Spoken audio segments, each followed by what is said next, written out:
And unlike your fishing stories, you won't have to go overboard. Find an advisor at ml.com/bullish. Merrill, a Bank of America company. What would you like the power to do? Investing involves risk. Merrill Lynch, Pierce, Fenner & Smith Incorporated, registered broker-dealer, registered investment advisor, member SIPC, a wholly owned subsidiary of Bank of America Corp. The following is an attorney advertisement. If you get sidelined by a workplace injury, the workers' compensation attorneys at Boxer & Gerson can help get you back in the game. Our team of skilled attorneys will fight by your side for the treatment and compensation you deserve. We care about justice for injured workers. That's what makes us Northern California's premier workers' comp law firm.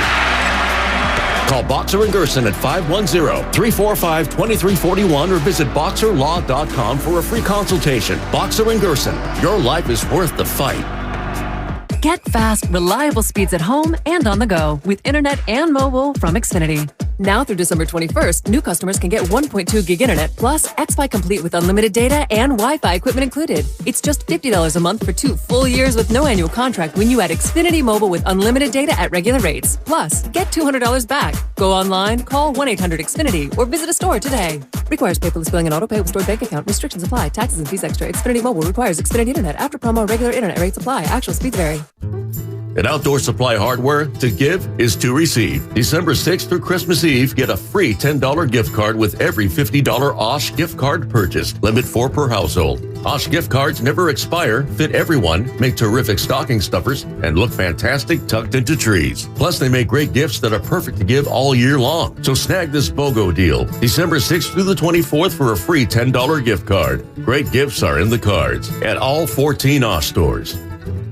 Dell Technologies' Days of Deals for Business start now with fresh, limited quantity deals on tech to drive productivity. Save on select performance laptops and desktops powered by 12th Gen Intel Core processors. Don't forget special pricing on the latest monitors, docks, and accessories, plus free shipping on everything and special financing with Dell Business Credit. Call a Dell Technologies advisor at 877-ASK-DELL.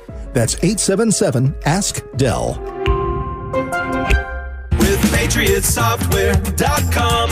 Accounting and payroll. Keep your time and money. Mike Chappell here, serial entrepreneur. I started my first business in a dingy basement of a factory in 1986. Instead of customers, my visitors were rats, birds, flies, and snakes.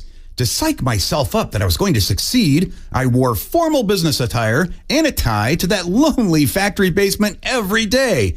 I was a total type A business geek, crunching spreadsheets for my accounting. Today, my 5th successful business, Patriot Software, makes accounting simple for accountants and non-accountants alike, eliminating the need for many of us business geeks to crunch spreadsheets or wear formal business attire ever again. Go to PatriotSoftware.com. Use promo code RADIO and get 2 months of accounting software free. That's PatriotSoftware.com. Accounting and payroll. Keep your time and money. In Sunnyvale, mostly cloudy with an occasional shower, highs near 56. Weather brought to you by Staples. Staples stores are a new world of possible with innovative tools for small business and remote workers and learners. Explore more at your Staples store or staplesconnect.com. It's time to wake up with a nice cup of morning roast. Featuring Fillmore's finest, Monte Hill. The pride of the Excelsior, Joe Butcher Boy Shasky. You're listening to 95.7 The Game, the morning roast. And Indiana with a stirring victory. Middle of the longest road trip in 36 years. Andrew Nebhart with a hugs various players and coaches, and he deserved it. 31 points, 13 assists, and 8 rebounds tonight. As Tom mentioned, not just one of the better rookie performances in this building, one of the better performances across the board. 112-104, the State Farm postgame show beckons on the 95.7 The Game Warriors Radio Network, presented by United Airlines. Boy, Tim Roy didn't sound too thrilled right here on 95.7 The Game. And oh, baby, the Warriors' 10-game home winning streak is snapped just like that to the shorthanded Indiana Pacers, and it happened back on January 20th of last season when the Pacers were shorthanded to beat the Warriors in overtime. Last night, it was the Andrew Nembhard show. Unbelievable. 31 points, 13 assists, 8 rebounds. He shot 60% from the floor, hit 5 threes. The only other player to ever do that in NBA history, LeBron James. Wait. So break that down. What did he do that no one else besides LeBron has done? 31 points plus, 5+ threes. Okay. 60% shooting from the floor. Okay. So not 8+ rebounds. Okay, so 13+ assists. So filling the stat sheet plus being super efficient. Wow. Only LeBron James and Nembhard have come up with that stat line. Was he the guard opposite Suggs at Gonzaga? He was on that national championship or national Final title four runner-up team, team. whatever, Runner-up team. Jalen Suggs, Drew Timme, Corey Kispert. I can't stand Drew Timme. Yeah, he's still there, by the way. Of course he is. He's still there. 15-year senior. But you know what? If you play 5 years, you have experience. I'm learning that since Brock Purdy played 4 years at college that he's going to be ready to go. He can lead the Niners to the Super Bowl. That's what I was told yesterday. Well, anyway, we'll get to that dumbass idea. Unbelievable. We'll get to that in a second. We're going to have some fun today because I have fallen for the banana in the tailpipe many times when it comes to 49er quarterbacks, and we're going to go through it. But here's the thing. Nembhard last night was forget the shooting because he hit 2 threes down the stretch that were nothing but net. He was in complete control. Yeah. How about some of the passes? Well, you know the problem with the Golden State Warriors? They're not athletic. It's going to rear its ugly head in 7 of the next 8. What's that? 7 of the next 8 games are on the road. In Salt Lake City, against the Jazz. Mm-hmm. Got Boston on Saturday at home. Maybe the best team in basketball. It was offensively through the roof in terms of their efficiency. Defensively, they're not where they were last year, but they get, what's his name? Malcolm Brogdon is coming off that bench, and he's balling. Robert Williams is coming. But what's his nickname? It's something Lord.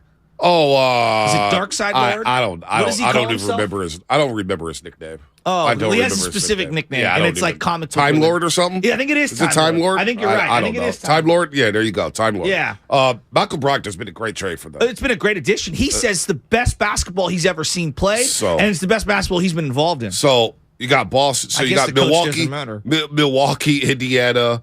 Boston, the coach doesn't matter. Boston, you got Milwaukee, Indiana, you got the New York teams, Brooklyn and the Knicks, you got Philly, you got Toronto. The Warriors' issue. What's that? Right now, and I don't see it correcting themselves unless they make a trade. Ball pressure, point of attack defense. Yes, I agree. And Kenny Atkinson joined us on Warriors Postgame Live Friday night.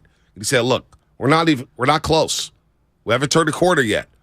We need to fix our ball pressure. We need to put pressure on the basketball." And yesterday, Nembhard and the rest of that crew, whether it's Buddy Hield, whether it's Benedict Mathurin, blow-bys all day long, dribble drive penetration, collapsing the defense. Even when the Warriors were in zone, they were slow-footed. And yes, they're an older team. Yes, they're less athletic. It's a problem for the Golden State Warriors. I'm a little concerned on this road trip coming up, especially when they get back home and they got to play the Memphis Grizzlies. Yeah, so you probably weren't watching the ESPN telecast Friday night, were you? No. Okay, so I was flipping back and forth because I'm local to you and NBC, but it was J.J. Redick and Richard Jefferson. I saw his name trending for the wrong reasons. Who? Richard Jefferson. I don't know about that.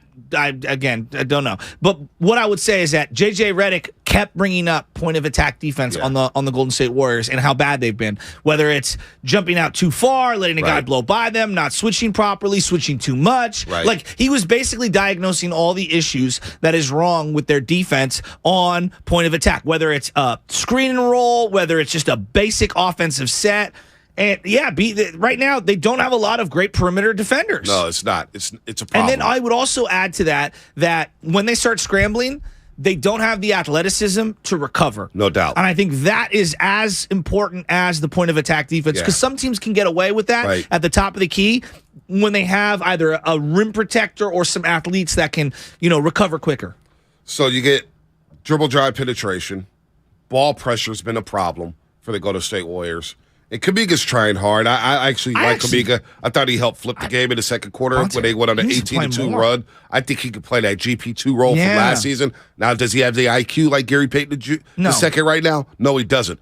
But he could pick up 94 feet. He could play the dunker spot. He could step out to the corner and hit the three. He's got to play more on a team that's not athletic at all.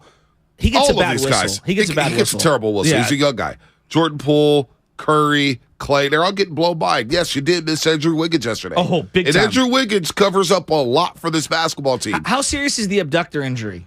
Serious enough to where he didn't play last night. Andrew Wiggins plays every single night. I'm a little worried. We've heard nothing about it. And now the right adductor injury, of course, is around the groin injury, around the groin area. So If he can't move and he can't play on this road trip, it could be scary. Have you ever hurt yourself down there? Oh, yes. It is. It's not fun. No, and I know you make fun of me because of all the different injuries that I've had injuries, but I mean, you're like injury prone. Like I've had injuries, I just battle through it. Injury prone means you miss a lot of games. Your boy suits up. I'm limited, but I suit up. I suit up too. Like you get hurt just getting out of bed. So it's a difference. I was like 30 years old and I hurt that area. And okay, I'm not Andrew Wiggins. 30 years old, right? Oh, so you weren't even in your athletic prime. Well, I slipped on a bag. You were a washed-up softball player at that point. Just chew it and do it. Exactly. And I'm telling you, B, it's a tough injury to come back from because you think you're good to go, and then you stretch it out a little too far, and you can re-aggravate it. It's tricky. It's a really tricky injury. You compared your groin to Andrew Wiggins. I'm not. I'm saying that it's a difficult injury to recover from because you don't know when you're going to be good. Especially when you're 30 and unathletic. Well, that's 1,000%. 1,000%. But look, man, Kuminga is the most athletic player on this team. By far. He's got to try to – and I think Kerr said it last night. He said, look, he's going to play more. Yeah. He's earned minutes. Now, is Moody athletic enough to play? He only played 8 minutes and 10 seconds last night. Jacked up a couple threes. It took one shot. Oh, I thought it was two. One shot. I feel like it was kind of like a contested three. Right. It feels like to me, Moody, I just don't know what his fit is right now. I don't know what it is. And that's why we had this conversation a month ago. Where are the Warriors going to be at a month from now? Early January, mid-January. How active are they going to be at the trading deadline? Because Wiseman's down in Santa Cruz, and I have no idea if he's going to play with the big league club again. I have no idea. I get the feeling that he's not. And yet, I look at a game like last night saying, damn, you couldn't use Wiseman against that team, Indiana. Why didn't Kevon Looney play in the second half as much? Matchups. Was it that? Was that what it was? Matchups. 13 minutes and 41 seconds yesterday, and Indiana, athletic. They just felt like, and it was crazy because Jalen Smith is a nice big for them. He's really good. I like him. 16 and 9 last night. There's a lot of guys on that team I like. Yeah, they got a lot, and they were missing everybody. I'll, as someone who doesn't watch League Pass as much as you do, I have to admit, very impressed with their roster. Now, it's an outlier game. I don't watch them every single night, but to do that without Halliburton and Miles Turner, I was impressed. Yeah. All these guys I'd never heard of, I'm like, wow, this is a long. The key for me, they stuck on Curry like glue. Oh, yeah, no doubt. Off ball, they were with him, and then staying with him, they doubled him, they pressured him. Obviously, Curry had an off night. There's just, but I think a lot of that had to do with Indiana. That was as good of a defensive performance as I've seen against him. Give Rick Carlisle and the Pacers credit for sticking with the scouting report. That's a smart team. And it's a smart team. And it was just eye-popping because, to me, they had just come off 3 straight blowout losses after beating the L.A. Lakers, Spinotti's Lakers, with a buzzer beater. Nembhard with the buzzer beater. And they get blown out 3 straight times. They play Portland on Sunday night, get blown out. They come down to Chase Center where the Warriors had been rolling. And this was an opportunity to go 3-0 on the quick homestand and stack a W. We talk about the Niners stacking W's all the time. Yeah. Warriors are in a position to where they need to stack W's. And now, when you see a loss like that, you can't go blaming Wiseman. No. And this was the same type of loss you had on that road trip where you go 0-5. When you lose to Orlando, where you lose to Detroit, and where you lose to Charlotte. Why? Because young athletic teams are giving the Warriors fits all season long. Now, you get to the playoffs, things slow down. It's, to me, a less of a concern. It's still problematic doing the half court when teams are just getting whatever shot they want. And the warning signs is there Saturday, Shasky, against the Rockets. Warriors went 3-point crazy, right? 3-point crazy. But the points in the paint, the Rockets dominated points in the paint 72-34. I know. Usually win games like that. But that's another young athletic team. Exactly. Yeah. So then I guess the question to you is, what positionally are you looking for? Are you looking for a 6'6" guy? Are you looking for a 6'10" guy? What are you looking for? You need size and athleticism and length. I do believe you need some size and length. So someone like Vanderbilt, right? Is someone I've been thinking about. Right, but why would Utah trade him? But so that's my question. Because they have 8,000 picks, and maybe they want a player with more upside or a different position. I don't know. To me, I do think that we're starting to get into the Wiseman zone where I'm starting to think about what they could get for him because they need something. They need a shot in the arm. And if you're not going to play Wiseman, then what's the point of holding on to him, right? If there's no fit here with the Golden State Warriors. And it just may be a bad fit. Everyone says, Gary Payton Jr., What about Quindary Weatherspoon? Do you think they missed the boat on that one? Because he was a defender that I think was really scrappy and strong and created transition points. And again, it's a small sample size. Right. I liked him. Right. Am I overrating him? No, I'm not sure how much he helps this team because I do think DiVincenzo's playing a lot better. He got a lot of loose balls yesterday. I thought he was very high energy. 3 steals yesterday. Yeah. Anthony Lamb, he's a two-way guy. I feel like the Lamb sand is coming out over the hourglass.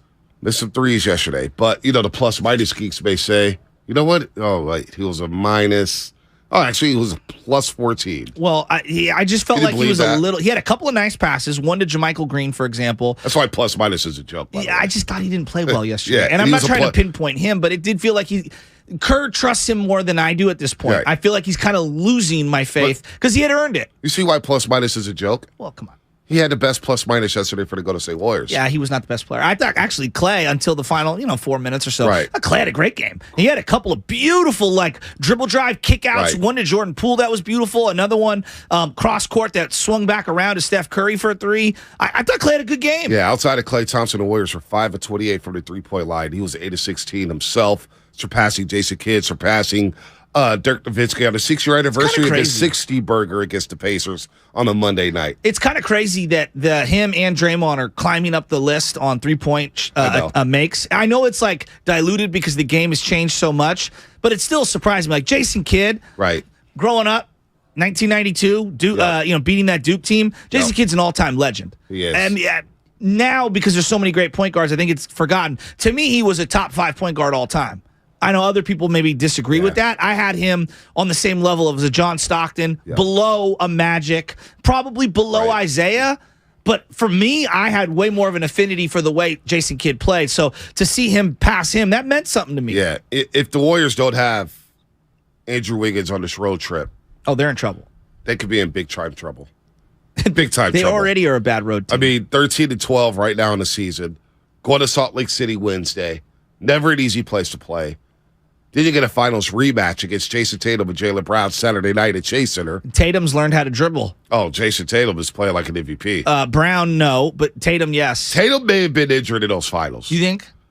They said something afterwards, and we kind of poo-pooed it, but it was weird how he just all of a sudden lost his ball handling ability in the NBA Finals. I was listening to a podcast with Mike Schur, who is a writer. He did a lot of television screenwriting, and he's a huge Boston fan. Right. And he was basically saying that Jason Tatum has really dramatically improved his dribbling. Yes. And that was the one area that obviously the Warriors exposed him and Jaylen Brown in. Right. Jaylen, still not the greatest dribbler, but Tatum has gotten a lot better at that. And if you look going left, they killed him going left. Again, some people will tell you they don't know how the Warriors won that series. Some people will tell you that. Let's go to Coach in Vallejo. Coach, what's happening? You're on the roast. Hey, good morning, Bonte, Joe. Again, I hope you guys don't take offense that I disagree with you, Bonte, but plus minus, the NBA, Steve Kerr, and the players, they all look at that statistic.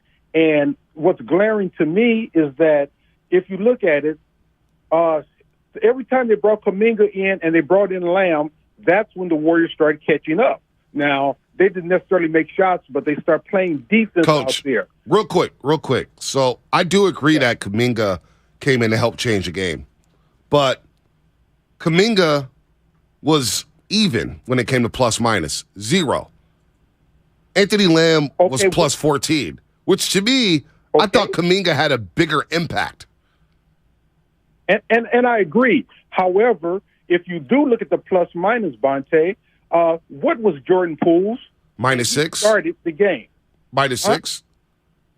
Absolutely. Every time they brought him in, they started losing again. But here's the problem, Coach.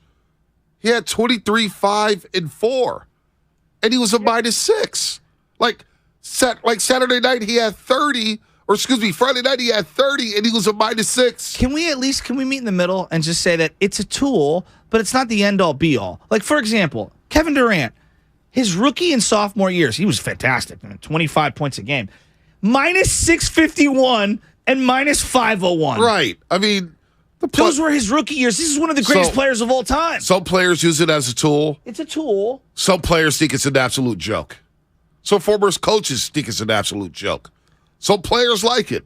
Some people use it. It's like using war as your only determination on if a player is good or not. Like, can we do the math a little better? Can we evaluate players in a more sophisticated way? Yeah. Jordan Poole was 10-21 yesterday.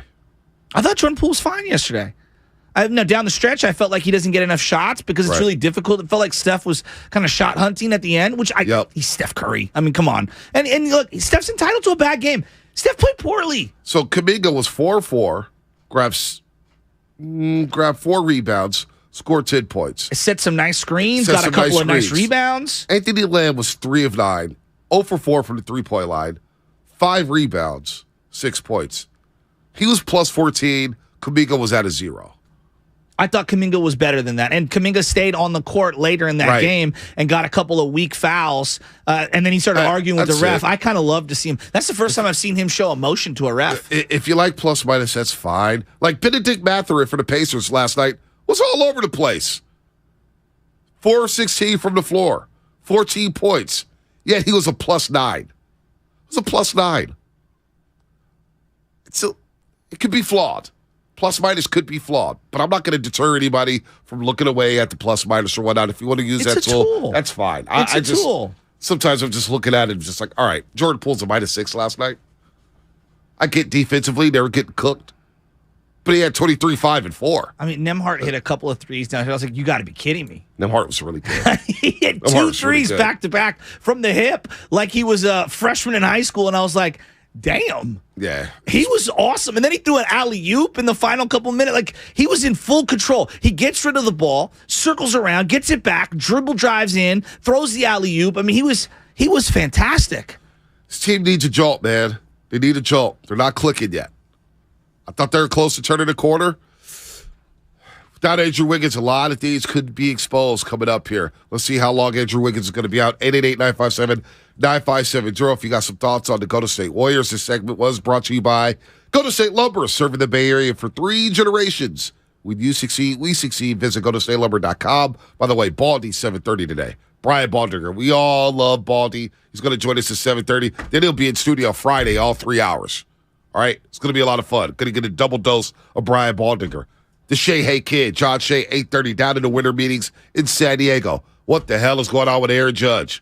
He's in Tampa right now. Is he going to sign with the Rays? What's going on with Aaron Judge? Signing with the Rays? Well, he wanted to watch one of the greatest of all time lead one of the most incredible comebacks of all time with 4 minutes to go. Unbelievable. Down 16-3.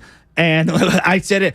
You know this ain't over. No. It's Andy Dalton on one sideline with Dennis Allen and Tom Brady on the other. T.O. Terrell Lloyd's going to join us at 8 o'clock tomorrow. No way. T.O. That's going to be a lot of fun. That's interesting that you bring up T.O. because I heard a lot of chatter from Niner players yesterday, and I remember a very distinct quote from T.O. regarding one of the players that was a backup who became a starter. Wow. If this smells like a rat, looks like a rat, by golly, it must be a rat. That one? The guy who replaced him, Timotei. That's what's next, brought to you by. That's what's next on the game, brought to you by Fremont Bank, full service banking, no compromises. Life doesn't stop when the economy is uncertain. The market might not care you have a wedding to plan or a kid to put through school. And inflation doesn't know you've got a family to feed. But Bank of America does, and is here to help. With digital tools to help you save and local experts in the Bay Area, you can keep life moving forward the way you need it to. Bank of America. What would you like the power to do? Learn more at BofA.com/San Francisco. Bank of America N.A. member FDIC equal credit opportunity lender.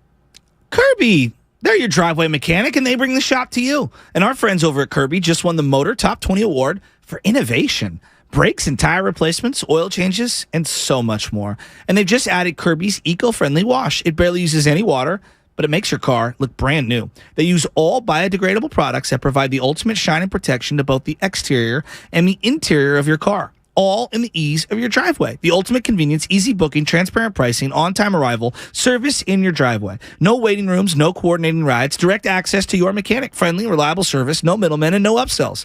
Get $50 off your first oil change with the code OIL50. That's OIL50. Or use the code JOEWASH, JOEWASH, to get a free sealant treatment with the purchase of Kirby's eco-friendly wash. Check out Kirby.com. That's CURBEE.com. Have you considered walking through another door? I don't mean to pursue another opportunity, but upgrading a door in your home. Now, if you are in fact looking for another opportunity, Golden State Window and Door can provide you with plenty. You can create renewed function and design for use indoors and out. You'll find modern options like Marvin's Elevate In-Swing French Door, Barn Doors by Trustyle, or Anderson Big Doors that welcome in natural light. Golden State Window and Door features a variety of materials, sizes, and glass options. You can get inspired by the many possibilities when you visit goldenstatelumber.com. Click on virtual tours and you'll discover beautifully planned displays of doors and windows of all kinds that will spark your imagination. Then, talk with our builder or designer to see what might be a good fit for your home. Serving the Bay Area for 3 generations. Golden State. When you succeed, we succeed. If you own a business, this has been a bumpy ride. From pandemic to inflation, I'm sure you could use a break. If your business has 5 or more employees and survived COVID, you might be eligible to receive a payroll tax refund of up to $26,000 per employee. The challenge is getting your hands on it. Hi, I'm Howard Mackler, and that's why I founded GetRefunds.com to cut through the red tape and get you that money. The team of tax attorneys we have put together are highly trained in this little-known payroll tax refund program. We do all the work, charge not a dime up front, and simply share a percentage of the cash that we get for you. Businesses of all types qualify, including those who took PPP, nonprofits, and even those that had increases in sales. We have helped return over $1 billion to businesses, and we can help your business too. Just go to GetRefunds.com and answer a few questions. This payroll tax refund is only available for a limited period of time. Don't lose out on up to $26,000 per employee. Go to GetRefunds.com. That's GetRefunds.com. If you owe back taxes to the IRS, have unfiled returns, or are worried about an audit, the IRS is hiring 87,000 new agents to address these very issues. That means if you need to get your tax problems resolved, now is the time to get started. I'm tax attorney Robert Goldstein, and my firm specializes in helping individuals and small businesses resolve their tax problems. We work to stop IRS and state seizures. We may be able to settle your tax debt for pennies on the dollar with an offer in compromise. We prepare your past due returns, even if you have no records, and represent you before the IRS and state in an audit. At the law offices of Robert Goldstein, the consultation is always free, and we have offices located throughout the Bay Area. To schedule your free consultation, call 1-888-TAX-EXIT. That's 888-TAXEXIT. 888-TAX-EXIT. And make us your last stop. Without the ones like you, who work tirelessly to keep things running, everything would suddenly stop. Hospitals, factories, schools, and power plants, they all depend on you. No matter the weather, emergency, or time of day, you're the ones who get it done. At Grainger, we're here for you 24/7, with supplies and solutions for every industry, and access to product specialists ready to help. Call, click Grainger.com, or just stop by. Grainger, for the ones who get it done. So I switched to Boost Mobile and got this free Samsung Galaxy A23 5G phone. Why do you think they call it the Galaxy? Maybe because the Samsung Galaxy A23 has a huge screen, and galaxies are huge gravitationally bound systems of stars rotating around a supermassive black hole. And the phone is free? When you switch to Boost Mobile. Cool. You lost me at gravitationally bound. Switch to Boost and get a free Samsung Galaxy A23 5G phone. Boost Mobile. Unleash your power. Limited time offer while supplies last. New customers only. Excludes tax. 1 device offer per line. Only available on certain networks. 5G not available everywhere. Additional restrictions apply. See your local Boost Mobile store for details.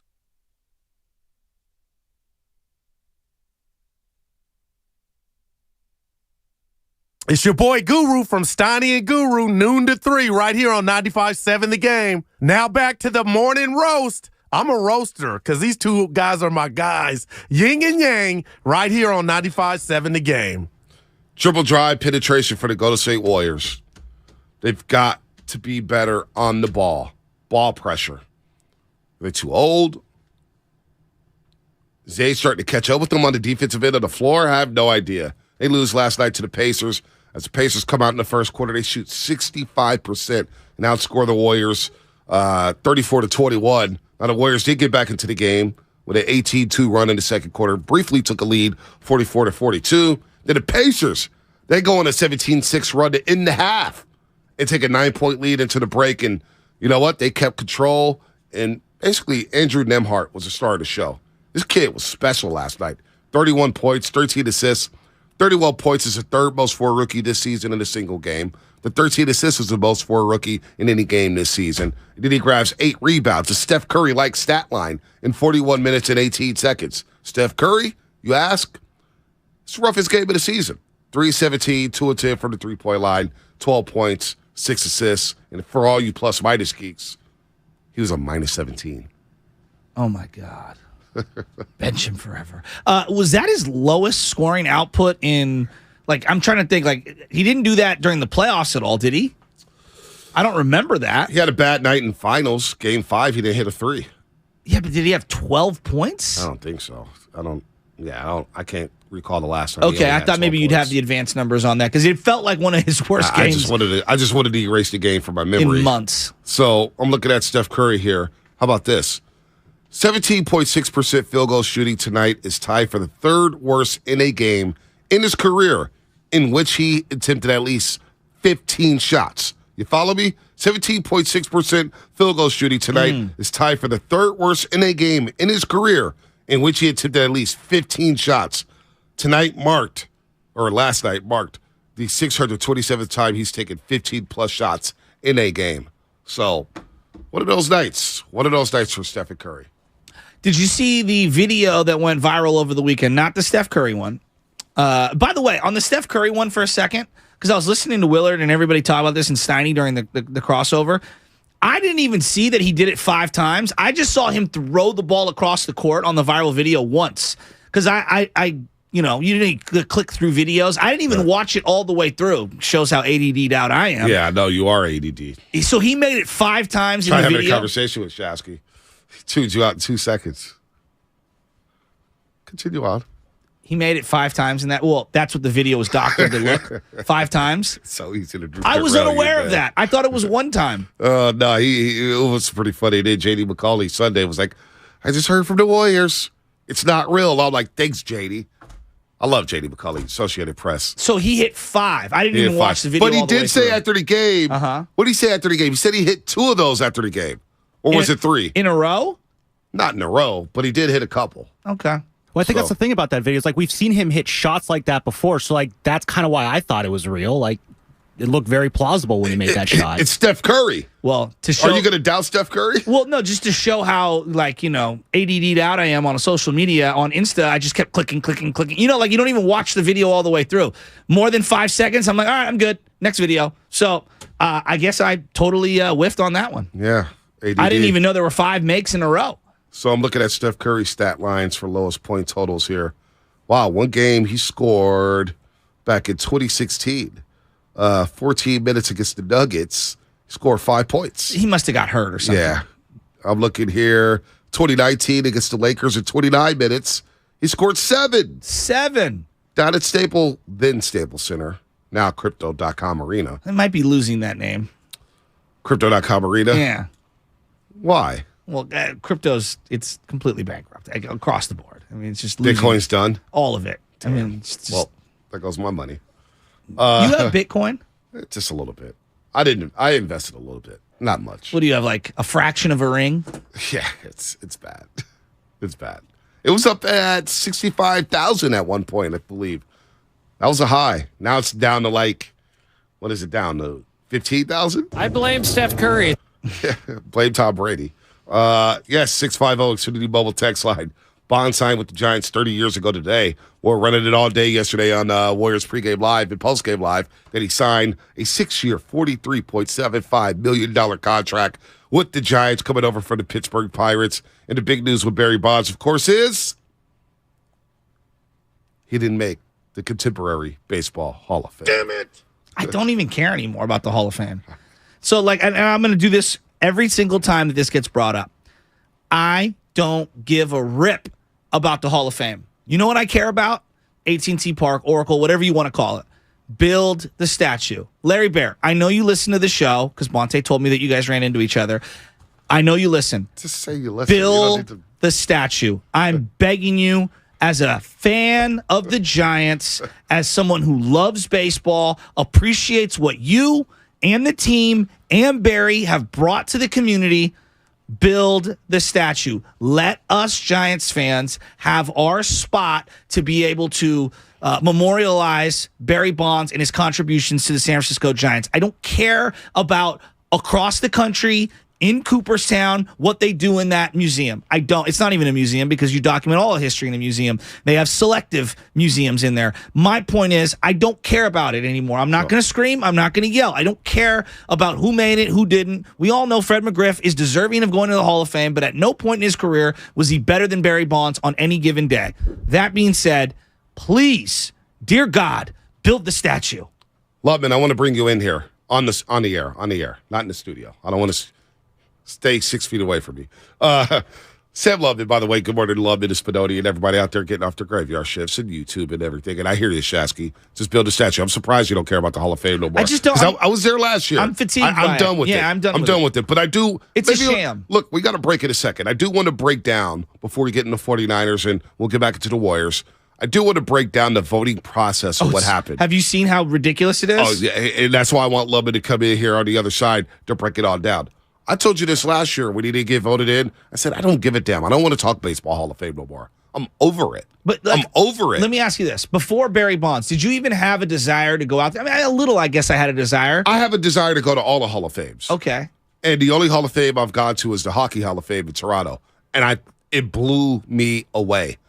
I spent 5 hours there, and I felt like I needed another 15 hours. Have you gone around AT&T Park, Oracle, and seen all the different, like the Wall of Fame, the outside on the promenade? Seen it all. So you've seen all those things. Seen it all. See, I love those things. I love it. I know you do, but I don't know how many other people do like you. I think everybody loves Hall of Fames and shrines and history and Wall of Fames and plaques. I agree, but I think with the Hall of Fame, we have such a sour taste in our mouth as Giants fans. I think that we're like, I talked to this guy, Chris, Gregorio, who's a big baseball fan, USF guy, just OG baseball guy. And he goes, I don't care about the Hall of Fame anymore. Just build them the statue. You've been saying this forever. And I'm like, I know. We need to build the damn statue. Like, who cares about the Hall of Fame? Do you really need to go and visit, be quiet in the museum? No, I want to be loud and rocking my jersey and take a photo in front of the statue. You could be loud. I think Hall of Fames are cool. Like the Hockey Hall of Fame, right? Montreal Canadiens, Toronto Maple Leafs haven't won anything forever. Yeah, but you were in Toronto already for that. Yeah, no doubt. Would you have Look, made the trek to Toronto, Probably not. Okay. Probably not. Okay. Probably not. And I'm not taking anything away from you. I'm just saying, to go to Cooperstown, you have to deliberately want to go out there. Yeah. No, I mean, I do want to go to Cooperstown, though. Like, I want to go to Canton, Ohio, but I made a vow that I won't go to Canton, Ohio until Frank Gore's inducted. That's the first time I said I'm going to go see the Pro Football Hall of Fame. The NBA Hall of Fame. We tried to make that happen during the NBA Finals, just didn't have enough time. No, we Springfield, Massachusetts. No. Wanted to go see it. One day I will go see it. One day I will go see all the Hall of Fames. I'll even go to Baseball Hall of Fame if Barry Bonds is not in there, just to see it. But I do want to get into the voting process because I thought this was some shady, shady business. Fred McGriff gets in, which, by the way, Fred McGriff should have been in 7 years ago. People forget how dominant Fred McGriff was. The fact that it took Fred McGriff until 2022 to get into the Baseball Hall of Fame. See, that's what I get outraged about, is all the other players who don't get in. Not just Bonds, but all the other players like Fred McGriff and Gary Sheffield. So we'll continue this conversation on the other side. Brought to you by Golden State Lumber, serving the Bay Area for 3 generations. When you succeed, we succeed. Visit GoldenStateLumber.com. This football season, adopt a new tradition that's sure to turn fans into family. The Jim Beam Highball. That's beam and soda over ice with a lemon slice. Share one at the stadium or make one at home. Kentucky Straight Bourbon Whiskey, 40% alcohol by volume. Copyright 2022, James B. Beam Distilling Company, Claremont, Kentucky. Drink smart. If you've ever wondered what's on Christian McCaffrey's holiday wish list, well, you are not alone. Our new favorite brand here at 95.7 The Game, Flag and Anthem, they've got answers. Spadoni and Loveman are wearing their gear right now. And guess what? Flag and Anthem, they sat down with the Bay Area's very own to curate the perfect list of classic and versatile looks for every guy on your list, including you. From insanely soft flannels that both Spadoni and Sam are wearing today to comfortable hoodies, which I see right now across the way. They've got flannels, jackets, everything, and more for even the hardest people to shop for. So head over to flagandanthem.com today and shop CMC's holiday gear and use the one-time code GAME, G-A-M-E, to get 25% off your order. Flag and Anthem, premium clothes without the premium price tag. If you have certain chronic conditions such as heart disease, asthma, diabetes, and you're 19 years of age or older, 52, 36, 42, you may be at increased risk for pneumococcal pneumonia. Ask your doctor or pharmacist about getting vaccinated with Prevnar 20, pneumococcal 20-valent conjugate vaccine, a Pfizer vaccine that can help protect against pneumococcal pneumonia in just one dose. Prevnar 20 is approved for adults to help prevent infections from 20 strains of the bacteria that cause pneumococcal pneumonia. Continued approval may depend on a supportive study. Don't get Prevnar 20 if you've had a severe allergic reaction to the vaccine or its ingredients. Adults with weakened immune systems may have a lower response to the vaccine. The most commonly reported side effect was pain at the injection site. For additional common side effects and full prescribing information, please call 1-855-213-2138 or visit Prevnar20.com. I'm going to ask my doctor about getting vaccinated. With Prevnar 20. Goody Nation is a nonprofit that connects small, diverse companies to big money. At one point, we had to send millions of dollars to 76 companies overnight, tracking every penny all on paper. I know, right? We don't do that anymore. Now we've got Bill. It knows where the money's going. Once we automated that process, we got more time back with our community. Bill is accurate, and that gives us confidence. Automate your finances with Bill. Learn more at Bill.com. Don't miss the Jim Irsay Collection. Coming to San Francisco on Saturday, December 10th. Jim Irsay, owner and CEO of the Indianapolis Colts, will exhibit historic sports memorabilia, presidential artifacts, the world's greatest guitar collection, and more. The evening will be topped off with a free concert by the all-star Jim Irsay Band, featuring special guests Ann Wilson, Buddy Guy, and John Fogerty. It's one night only with the Jim Irsay Collection and the Jim Irsay Band, December 10th at the Bill Graham Auditorium. Doors open at 6 and the concert starts at 8. Get your free ticket now at JimIrsayCollection.com. AT&T Fiber presents a straightforward moment inspired by straightforward pricing. And now we just cube the pancetta as such. So what's on the menu tonight? This carbonara I found online. It's fire. You gonna love it, Mom. I hope you hold on to this AT&T Fiber, son. It's nice. Yeah, you should settle down now that you're a good gillionaire. Oh, I am. I finally found the one internet I've been looking for my whole life. So, no more one-year stands? No, I'm done with all that. With AT&T Fiber, there's no price increase at 12 months. What about equipment fees? Nope. Those were never any good for you. Exactly. But now, employees since survived COVID, you might be eligible to receive a payroll tax refund of up to $26,000 per employee. The challenge is getting your hands on it. Hi, I'm Howard Mackler, and that's why I founded GetRefunds.com to cut through the red tape and get you the money. The team of tax attorneys we have put together are highly trained in this little-known payroll tax refund program. We do all the work, charge not a dime up front, and simply share a percentage of the cash that we get for you. Businesses of all types can qualify, including those that took PPP, nonprofits, and even those that had increases in sales. We have helped return over $1 billion to businesses, and we can help you too. Just go to getrefunds.com/sports, click on Qualify Me, and answer a few questions. This payroll tax refund is only available for a limited period of time. Don't lose out on up to $26,000 per employee. Go to getrefunds.com/sports. That's getrefunds.com/sports. Neuropathy pain? Call Dr. Robert Dees, D.C., 925-393-0100. Hi there, I'm your host, Dog, filling in for the human who's normally here and bringing you the smells and sounds of the holidays, courtesy of Beggin' Dog Treats. We wish you a begging Christmas. We wish you a begging Christmas. Dog rest ye merry Doberman, let begging you acquire. Deck the halls with strips of begging. Arf, arf, arf, arf, arf, arf, arf, arf, arf. Remember, for bacon-loving dog excitement this holiday, it's begging! It's pro time because at Lowe's, it's Provember. Save big with inventory you can count on. like Flex products or DeWalt power tools starting at just $99. Plus, Lowe's MVPs members earn up to 3 times bonus points per dollar on select items. Save all Provember long. Bonus points calculated before taxes and fees after applicable discounts, if any. MVPs Pro Rewards Program terms and restrictions apply. See Lowe's.com/L/Pro Loyalty terms. Subject to change. Prices valid from 10/17/22 to 2/3/23 or until supplies last. What's your retirement look like? With Fidelity Income Planning, a dedicated advisor can help you create a flexible income strategy to grow and protect your wealth so you can stop worrying about the future and enjoy whatever comes next. Investment minimums apply. Fidelity Brokerage Services, member NYSE SIPC.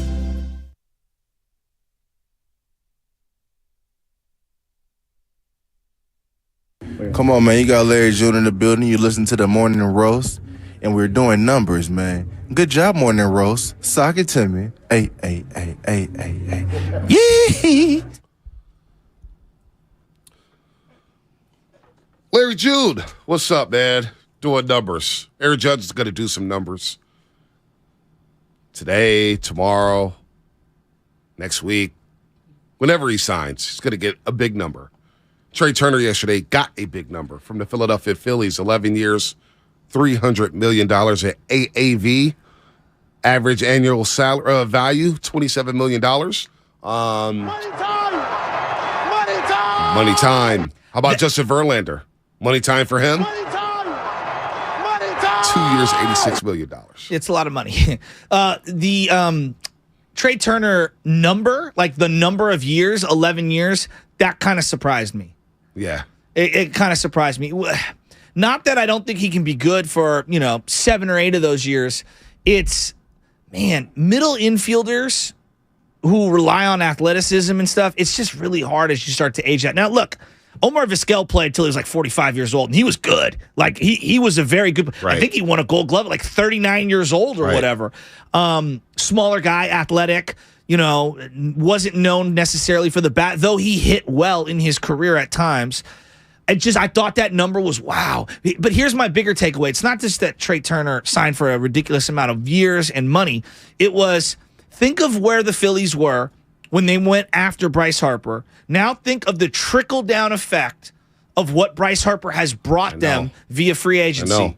It really has a basketball feel to it, doesn't it? Oh, absolutely. This is why you got to get Aaron Judge. Like, hey, I want to go play with him. Like, that's what it feels like. You go get Aaron Judge, and all of a sudden, you're getting other free agents. Other free agents are attracted to stars.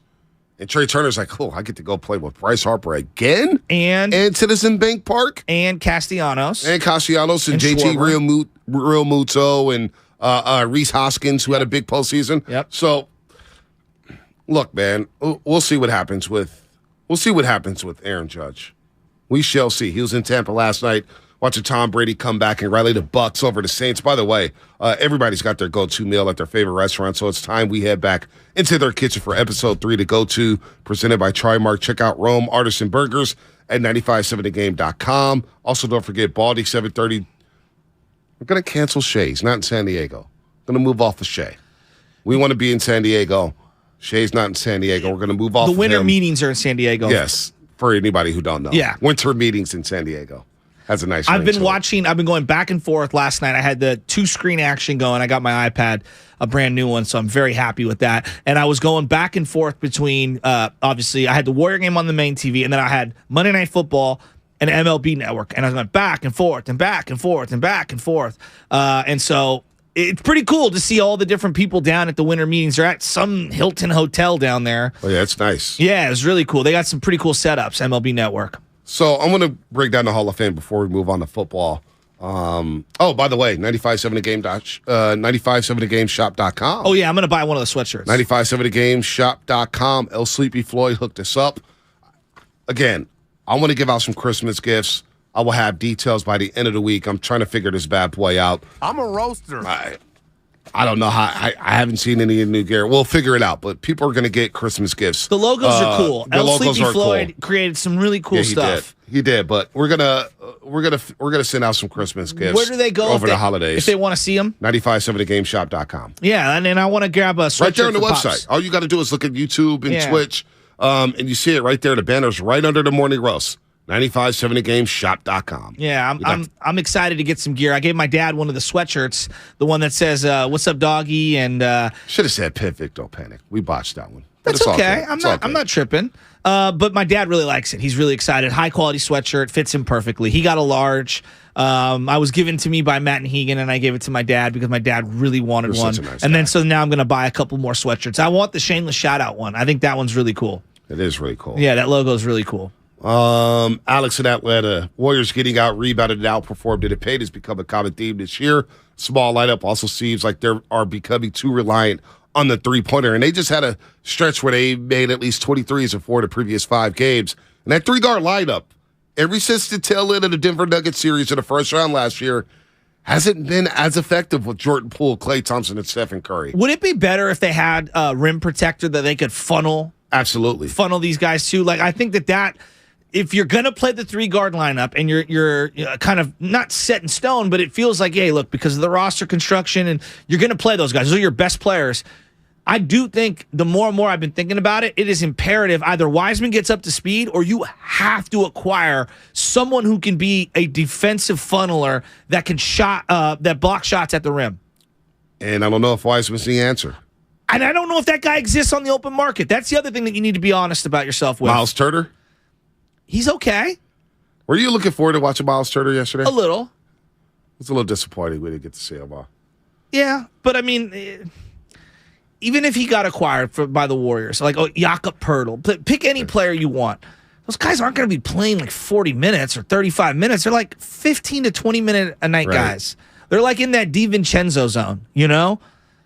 So I don't know, but they do need that, B. Like last night, I liked the lineup. Just seeing the lineup, I like Dre and Kuminga with Klay, Steph, and Poole. Right. I like that idea. It makes a lot of sense to me. It didn't perform well, though. Didn't perform well because you can't stop the ball. Yes. Point of attack defense, again, ball pressure. It's not there right now for the Golden State Warriors. So then when I look at Utah, Colin Sexton coming to town, or actually going to Salt Lake City, and then you got the Boston Celtics where Brogdon, Marcus Smart, Derek White's going to try to penetrate, Jason Tatum, Jaylen Brown. Then you go on the road to Milwaukee. Then you got to play the same Pacers team next Wednesday. And then all of a sudden you go to Philadelphia on Friday. All right, now James Harden's not available, so we'll see. We'll see what Philadelphia looks like. But those are not easy games. Toronto, long, athletic guys. All right? Toronto then you got the New now. York teams. You got Kyrie Irving and Kevin Durant. And then, by the way, Christmas Day, you're hosting the Memphis Grizzlies. Oh, I forgot about Christmas. It's a daunting schedule in December. You excited for Christmas? The holiday or just the game? Just in general. Don't be Ebenezer Scrooge. I'm like that during the holidays. Ebenezer Bonte? Yes, I am. Really? I just want to get through the holidays. The holidays, for me, and for a lot of people, you know what it means? What? It means that money's going to be flying off the wall. Of course. I can't stand it. So money's going to be flying all over the place. Of course. We're all spending money we don't have to get gifts we shouldn't get. It's about giving, Bonte. For people we love. And then receiving back gifts that, hey, I like this. And then in your mind, you're going, God dang it, couldn't you just get me a box of Pro V1s? See, that's what I'm talking about. That's what I'm talking about right there. What? People are ungrateful for anything that they get. just right there, you're the perfect example. You just said it. And that bothers me. Somebody goes out of their way to get you something. The thought of it should count. The thought of it should matter. The thought of it should warm your heart. And here you are, damn it, I wish I got this. You are that guy. I know you're that guy. Time out. And number two, whoa. I know you're that guy. And then everybody's all fake jolly. Everybody's all acting all happy and stuff. Like, oh, it's the holidays. I'm like, dude. There is a little pep in my step around the holidays. I enjoy it. And there's something about the crisp air. In terms of gift receiving, I'm a very grateful and gracious gift receiver, okay? You walk that back real quick. But as a golfer, there are times that you get horrific golf gifts from people who are non-golfers. Boy. Spadoni knows exactly what I'm talking about. And I'm like, hey, I appreciate the thought, but like, you overthought this one. Just get me a box of Pro V1s. Right? Yes, or give me a gift card where I can just go golfing wherever I want. That just sounds so selfish. No, because what ends up happening... No, it's not being selfish. Well, because we can't use it, exactly. And then it's like, you wasted it. I want and it feels like, and it's like, it's a cute idea and it's novel in theory, but in practicality, it's impractical. Right. But then in terms of gift getting, Bonte, I'm a very thoughtful gift getter. What did I do for everybody here at the station on our crew last year? I got authentic, personalized throwback jerseys for every single person. For everybody at the station? Well, no, Just for our this little show. crew. What did I do? I don't remember what you did. I think you gave me a bottle of tequila. No. Yeah, I gave you some 1942. Yeah. Which costs just as much as your jersey. Probably. Money time! Money time! Probably. Simple. But come on. That you're gonna come use on, it. that throwback jersey. Ask John Curley what he got. You know what I heard? John Curley's... He's back, by the way. He's Let's back. go. And guess what? He's going to be wearing some of the things I bought him. What'd you get him? A nice little gift card to Macy's. To go get some clothes. Card is the least thoughtful thing you can do. No. Exclusively removes gift cards. No, it's not. Okay. Because, John Curley, I don't know what type of slacks you wear. I don't know what type of button-ups you wear. But here is a gift card to go buy you some clothes. It's easy because then you could go out and get what you want. You're a so gift then, card guy. no. Yeah, you know why? Because what you just said, you and Spinotti, you're talking about the golf stuff, right? Oh man, you give me the wrong golf stuff. So then I give you a golf gift card. I say, you know what? I love a golf gift card. Oh, yeah. I'm all for that. Yeah, I would prefer that. Get Gift me a cards are golf card. great. Like as Golf Mart spends a lot of money on this station, I support Golf Mart, specifically the South City Super Mega Store. And let me tell you this right now. Your boy loves a gift card to Golf Mart because then, yes, I can splurge on whatever I want. So gift cards are great. Gift cards are the greatest gift you could possibly give. Shout out Golden State Lumber. Shout out Flag and Anthem. There you Shout go. out Kirby gift cards. 95.7 The Game Shop. Do we have gift cards for that? Let's get some. No, not yet. Let's get but some. Gift cards are the greatest because I could just give you the gift card and say, you know what? I didn't know what to give you, but here is some money to go get what you need. You may need a new tire. You may need gas in the car. Bonte, I have no idea. Just my thought on the people that I work with every single day here at the station. I want the gift that I get them to be something extremely thought out. And again, to each their own. But I want it to be as thought out as possible. Like for this year, I don't want to put anything out there, but I got very distinct, thoughtful gifts that I know each one of you has a wheelhouse that you like something. And I really thought long and hard about what I'm going to get you ahead of time so that it can fulfill your needs. So when you open it up, you go, man, this was really thoughtful. Like, for example, my wife's side of the family, Colette, she is the most thoughtful gift giver that I know. She gives, when I open up one of her gifts, I'm like, damn, this is really thoughtful. She got me some Seal Stadium stuff before. Yeah, that's cool. She got me this super cool 49er book that goes all the way back in the history of time with all these cool pictures. It is like the coolest book of all time. That's awesome. But I like those kind of gifts. Personally, I'm a last-minute gift giver. Well, that doesn't surprise me at all. I'm in the Safeway shopping line. Starbucks gift card. Here you go. No, I don't go that low. Let's go to Macy's or one of the high-end stores. Be like, oh, Nike Town, it's $200. Go get you a sweatsuit. Well, that's cool. It is funny, though, because people nowadays like, yeah, just give me an Amazon gift card. That replaces not having to ask for just money, basically. It's just like, basically, you're asking for money. Amazon gift card's awesome. I was thinking Amazon gift card all day long. And we're going to get back into the Hall of Fame thing in just a second. Here's the only issue I've got with some of the gift card things. If you get me an Amazon gift card, now my wife thinks it's for her. And now she thinks she can buy something for the house on behalf of us. Well, that's where I have an issue. Yeah, no, I'm not getting punked like that. Badoni's nodding his head like he I know totally it happens gets like that, but I'm not getting punked like that. Well, if it's for the house, isn't it still in a way technically for you then? Just more stuff that does not belong Thank in the you, house. JoJo. Just space that doesn't need to be taken up. Here's a Bed Bath & Beyond gift card for you and Michelle. Right. I'm like, well, just give it to Michelle. And you know what? At some point, too, though, we become so much older. Christmas is about the kids. Well, that's and obvious. What bothers? No, it's not obvious. Some of you adults think that Christmas is about kids, and you got to get your own gifts. Like, personally, adults, I don't like getting other adults gifts. Merry Christmas. What's your kid need? That's how I roll. Some of you adults are so selfish and narcissistic. How did this in turn their way. into a Guru's gripes? No, it isn't gripe. It is a Bonte rant. That's what it is. It's a Bonte rant. All right. Some of you adults think Christmas is about yourselves. Oh. That it's all about you. It's about the kids. And we've forgotten about that. Okay. We've forgotten about that as a society. And isn't Cooperstown about the fans? Somewhat, but some of you fans don't deserve Cooperstown. How about that? I'm being Grinch. I am. You know, the holidays just something about it, man. It's just the older I get, the more it bothers me. You need to have, because then, you know, it's the same thing over and over every year. Is Die Hard a Christmas movie? If I see that question, that's a Fortenbaugh one more special. time. Right? It's a movie that takes place during Christmas. That's an important distinction. Right. We'll move on. But again, That's what it's going to be. All right, let me not be negative. I'm not going to lie. Even Anna knows it. She goes, during the holidays, you become a different person. Because I just want to get through it. Because money's flying off the table. You got to buy this person. Like, when she's like, we're sitting there, all right, so we got to get this person a gift, this person a gift. And I'm the guy saying, well, I've only seen that person one time this year and talked to them 3 times. They're not getting a gift. I'm with you on that. There's like a line of demarcation, right? Yeah. As you would say, of like, all right, did I hang out with this person? Did this person wish me a happy birthday? Did he wish maybe Jazz a happy birthday? So on and so forth.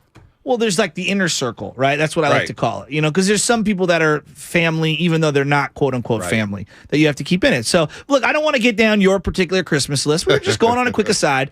I do want to get your baseball thoughts because the Hall of Fame vote came down, and I feel like it got buried in the news on Football Sunday. Let me see. I'm looking at the text line. Bonte Burns. Ooh, instead of Guru's Rants, Bonte Burns. I kind of like that. Kind of like that, too. I like that. I have a lot to rant about. Takes. I have a lot of rant. I can rant about something every day, not just Guru. Guru be making things up. He be running out of material. I got some burns, man. I know, Bonte. Every day I got to burn. You know what? Something happens every day where I got to burn, especially Prius drivers. Yesterday I'm coming home. This Prius driver didn't know how to merge.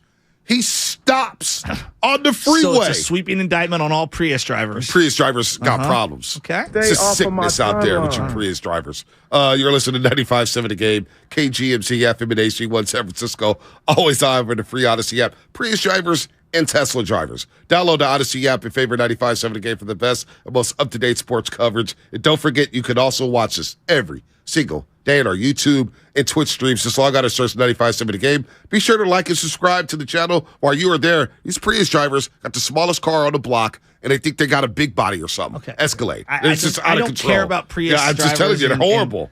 They're horrible. I want because we've teased it for way too long. Can you give me your Hall of Fame? Because I told you I'm over the Hall of Fame when it comes to Barry Bonds. I don't care about the Hall of Fame anymore. I refuse to be emotionally triggered, even though I know that's one of my go-tos about the Hall of Fame.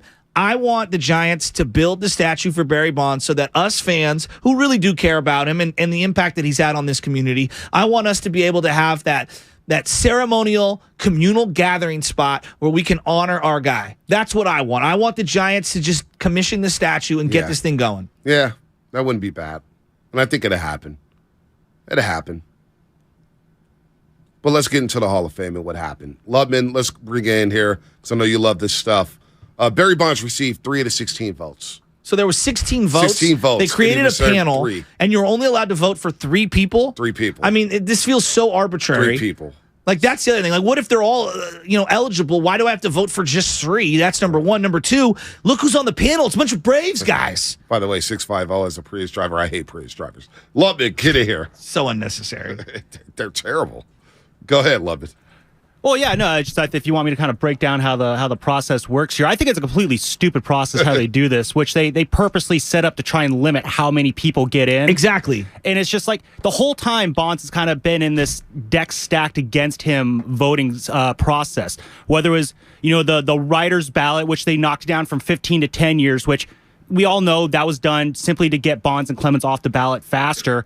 And then you have this new process where, again, the way it's kind of created where each committee member gets 3 votes, and then Bonds and Clemens are kind of tied together where you can't vote for one without the other. So you're basically wasting 2 votes on them. So if a couple people are like, well, I'm not voting for Bonds or Clemens, well, then it's over. And it's just, there's too much politics, and it's a gross way, really, to do it. Who was on the panel, Lubman? Who was on this panel? Greg Maddux. Let me pull it up here. Greg Maddux, I know Greg Maddux, Frank Thomas. Jack Morris, Ryan Sandberg, Lee Smith, Frank Thomas, Alan Trammell were representing the players. Then you got some executives, a historian. Susan Slusser was a part of it as well. And, yeah, every other name I would give, no one's going to know. So, And look, for one second, Frank Thomas, I have his Auburn card when he was in college. Do you know how skinny that dude was? Tell James Kincaid that. Why? Because he's the biggest Barry Bonds hater of all time. Why? Go look at his Instagram page and see why. Oh, I love you, Jimbo. I love you. But the drive-bys he has on Barry Bonds, Why? It makes me want to unfriend him. Because what Barry blew up? He celebrates. He pops champagne whenever Barry Bonds doesn't get in the Hall of Fame. He is very staunchly anti anyone that has been linked to steroids. He is fair across the board. In fairness to Jimbo, he thinks anyone that has been linked should not be in. That's his take. So then while we're here then, okay, that's an interesting point of view. Then why is David Ortiz in the Hall of Fame?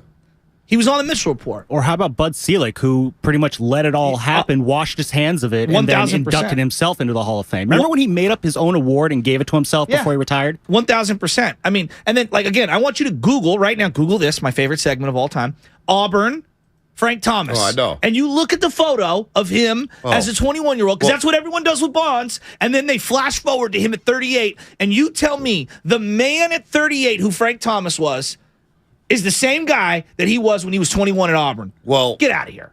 You look at Frank Thomas when he was 21, because I've seen these photos. Yeah. And you look at Frank Thomas via satellite, where Rafael Palmeiro was on Capitol Hill trying to explain himself that he didn't do steroids. And Frank Thomas couldn't make it in for whatever reason it was. And he was via satellite, looking like the Incredible Hulk. Yes. Via satellite. Of course. Satellite. Yeah. And well, he is the Incredible Hulk. And again, I don't even care. I'm here for it. Look at Ivan Rodriguez. Steroids. I mean, we know. He's in the Hall of know. Fame. I mean, come on. We know this. I mean, Jose Canseco was right about everyone. He also pointed the finger at Ken Griffey Jr. I love Ken Griffey Jr. and Griffey should be in, right? But, again, we do this thing, and of course Bonds did steroids. It's part of the history of the game. You cannot write the history of the game without including these guys. Look, the greatest pitcher of all time. I just watched a Nolan Ryan doc. I watched a Derek Jeter doc. Do you know who one of the most prominent people being interviewed in? And I kind of said, I need the doc on him immediately. Roger Clemens. Roger Clemens, who looked like a kingpin. He also looked like he weighed 500 pounds. No, dude. Roger Clemens is one of the greatest pitchers the game has ever seen. I know he did steroids, and I don't even care. He needs to be in the Hall. His cameos in the Jeter doc was unbelievable. He was incredible. He says we had to give him the old Texas bow tie. Yeah, the Texas bow tie. Hit him from the neck up. Yeah. I'm like, what? Dude, he was amazing. Oh, and this is the other thing. Like Nolan Ryan, and I love Nolan Ryan. You can't tell me that Nolan Ryan was 100% All-American, pitching at 46 years old, throwing 96 miles an hour. Beating the crap roid rage style out of Robin Ventura. Barry Bonds doesn't make the Hall of Fame. Fred McGriff finally does. We don't even say anything about Gary Sheffield. Who should be in. He was one of the most devastating hitters in the 90s. Played 7 positions. Yeah. Okay. For a million different teams. Had 100 RBIs for all of them. Yeah, I know. Was amazing. One of the most feared right-handed hitters of his time. Doesn't even get thought about. Nope. Jeff Kent. Doesn't even get thought about. Nope. Well, and Jeff Kent's another interesting one because this is part of you can't take the steroids out of the game. Jeff Kent is never Jeff Kent without batting in a lineup with Barry Bonds. One of the greatest 5-year runs to second base we've ever seen. Now, we just inducted, Derek Jeter, and we just gave this big slurpage on Derek Jeter. Go back and look at those 2000 Yankees. Steroid user. Aaron Boone, who got caught for steroids, is the manager of the Yankees. I know. He's the manager of the Yankees, and we celebrate one of the greatest Yankee moments of all time in baseball history, his 18th inning home run against the Boston Red Sox. What are we doing? The selective jurisprudence is just, it gives me a headache we try to buffer out certain people from the game. And baseball's stupid because the longer this lingers, the longer people are going to be outraged and the longer people are going to think your sport is a joke. Just get Bonds in and just get it over with. But I don't. And nobody's talking about it anymore. But you get what I'm saying? I do. You get them in. The cloud is not hanging over you anymore, and you just move on. But I don't need Bob Nightingale to tell me Barry Bonds was a Hall of Famer. Yeah, I'm just pointing him out. I'm not trying to pick on him. I'm just saying, for example, I don't need baseball writers of America. Craig Biggio in the Hall of Fame? Yeah. But you know what? He was a Gold Glover at 3 different positions. He was an amazing player, 3,000 hits. Come on, man. But Bagwell's the worst one because at least Biggio feels like he did it clean. Bagwell clearly was on steroids. It's a joke. And couldn't even play defense. Baldy 730. Let's get into the 49ers. Let's comment. Actually, we may be outraged about the 49ers. May get outraged about the Niners. Because that's what's coming up on the game, brought to you by Fremont Bank, full service banking, no compromises. Steiny and Guru stream live on YouTube and Twitch every day. I say he stinks. You're not asking this young kid to be Dan Fouts. You're not asking him to be Dan Marino. You're asking him to don't make mistakes, obviously, and get the ball to the playmakers. And I'm telling Niner fans, I know you feel like they can't win it all, but the story's just starting. I'm not ready to throw in the towel. This is the Bay Area's sports station, 95.7 The Game. Ladies and gentlemen, it's official. Fast just got a whole lot faster.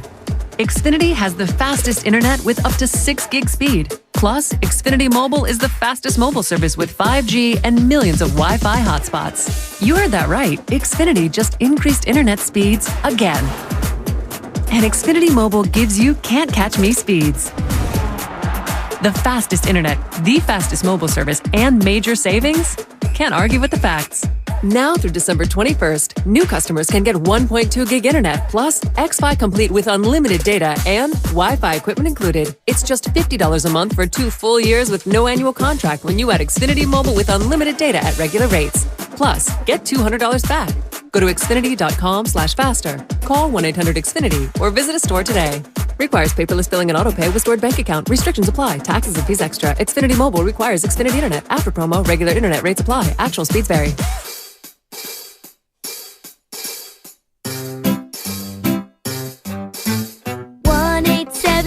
Cars for Kids. KARS Cars for Kids. 1-877 Cars for Kids. Donate your car today. 1-877 Cars for Kids. KARS Cars for Kids. 1-877 Cars for Kids. Donate your car today. Donate your car today at carsforkids.org. That's cars with a K. Your car, running or not, can be picked up as soon as the next day. You'll get a maximum 2022 tax deduction and a vacation voucher. 1-877 Cars for Kids. KARS Cars for Kids. 1-877 Cars for Kids. Donate your car today. Hurry! It's your last chance to donate for 2022. No one knows where this market will go. Things could change tomorrow, next week, or next month. At Merrill, we've been here before, and history shows this is the time to stay focused on your future. Because through every market, the bull will always have your back. Find an advisor in the Bay Area at ml.com/bullish. Merrill, a Bank of America company. What would you like the power to do? Investing involves risk. Merrill Lynch, Pierce, Fenner & Smith Incorporated, registered broker-dealer, registered investment advisor. Member SIPC, a wholly owned subsidiary of Bank of America Corp. Kirby is your driveway mechanic. They bring the shop to you with brake replacements, oil changes, washes, and so much more. Get $50 off your first oil change with code OIL50 at Kirby.com. That's CURBEE.com and use code OIL50. For all contest rules, go to 957thegame.com/rules. Thank you to all of the business owners who kept people employed during the pandemic. For all you've done, you may be eligible to claim the Employee Retention Tax Credit, a payroll tax refund from the United States Treasury Department, applicable to businesses who kept employees on payroll during the pandemic. The window is closing to claim your refund. Contact Paychex to see if you qualify. Paychex is proud to have helped more than 45,000 businesses secure over $9.2 billion in ERTC claims, an average of $190,000 per business. 50 years and thousands of experts in HR, payroll, benefits, and insurance. You may be eligible to claim the Employee Retention Tax Credit, a payroll tax refund from the United States Treasury Department, applicable to businesses who kept employees on payroll during the pandemic. The window is closing to claim your refund. Contact Paychex to see if you qualify. Visit paychex.com/ERTC to find out how Paychex can help you get additional cash into your business. Paychex.com/ERTC. Paychex.com/ERTC. Flying Ace, this is Sky Hunter. I've got my compound eyes on the target. Copy that. You're on his flight path. I'm going in. Got him! Nice move, my four-wing friend.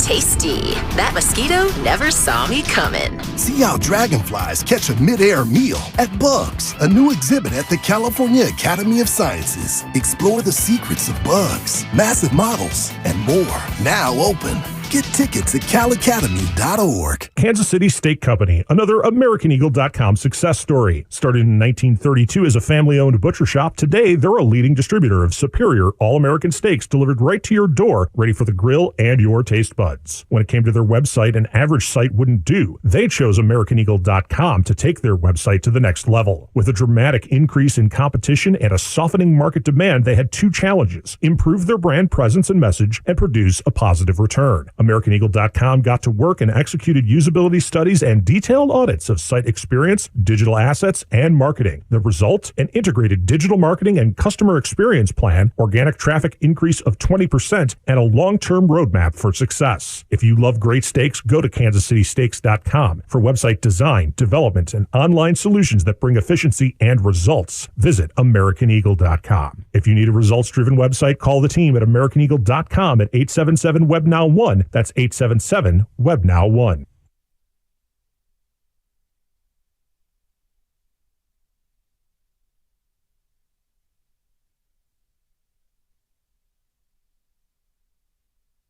What's going on, Roasters? It's Brian Baldinger with the NFL Network, and you're listening to the Morning Roast with Bonte and Shasky on 95.7 The Game. I'm happy about Baldy being on. In terms of Christmas trees, Christmas lights.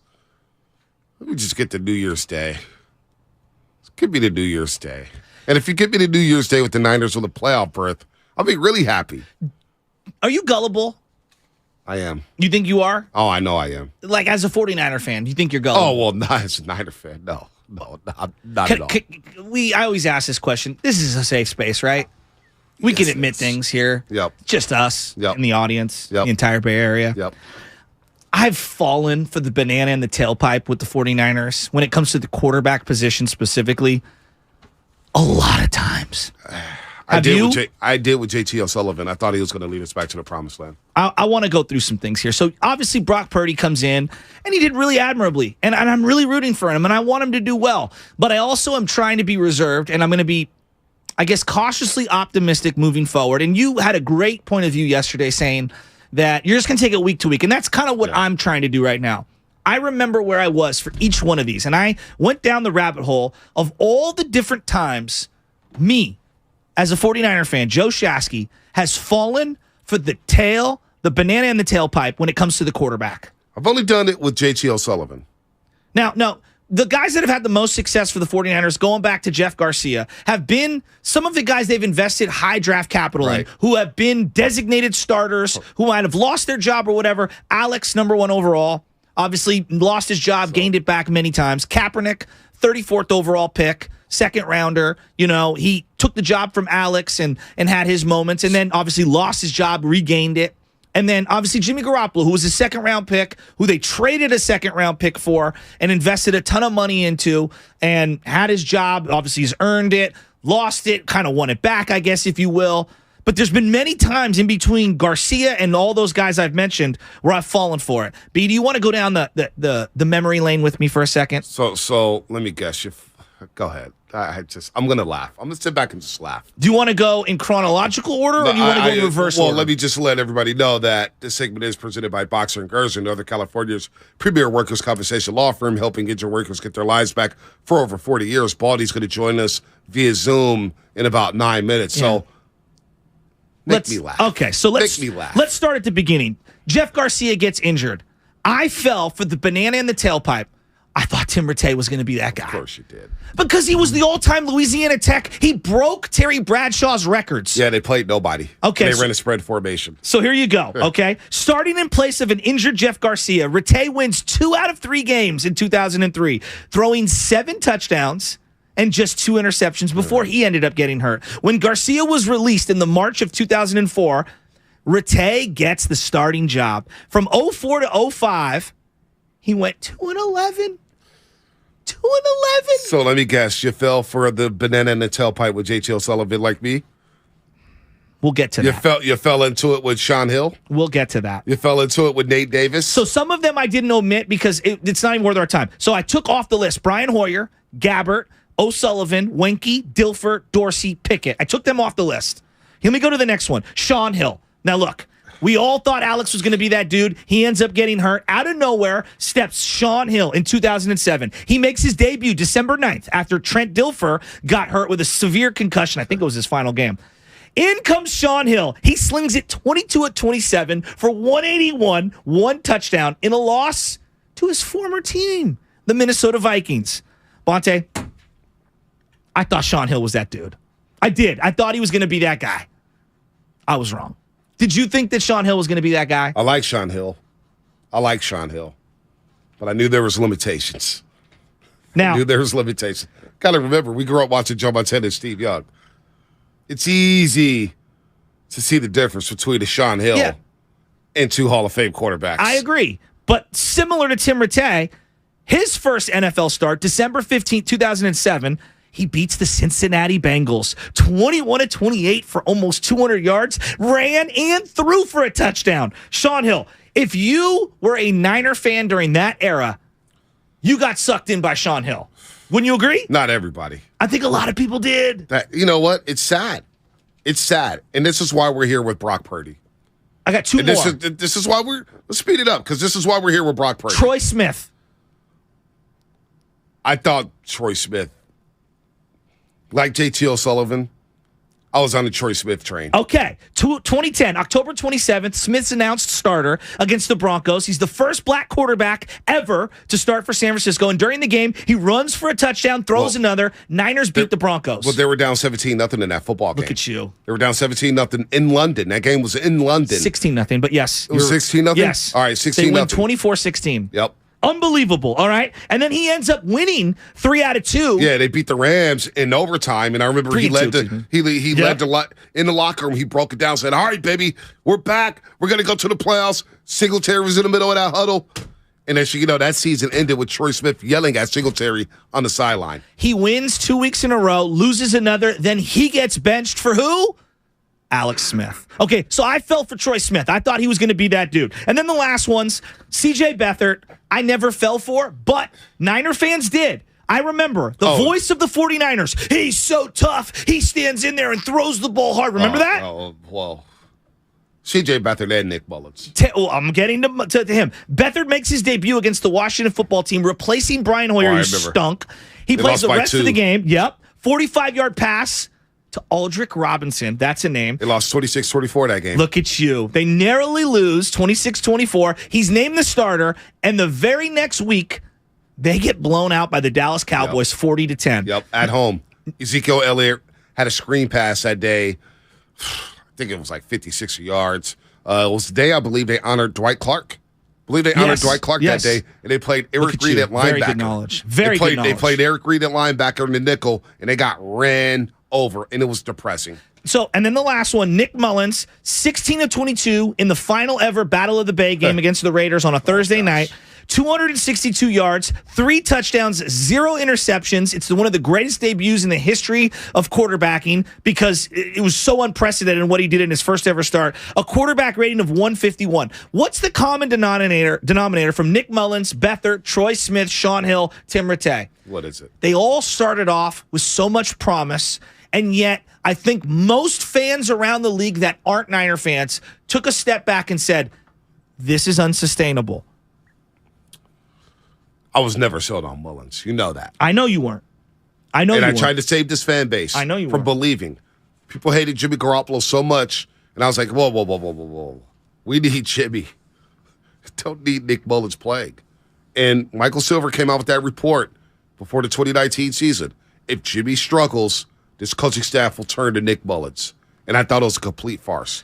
I thought it was a farce. And I said, come on, man. If Nick Mullins plays a down at quarterback, this season is over. Thankfully, in 2019, he didn't play much. No. And the Niners advanced to the Super Bowl. But he did play in 2020, and people got gassed up because he led up the sorry-ass New York Giants.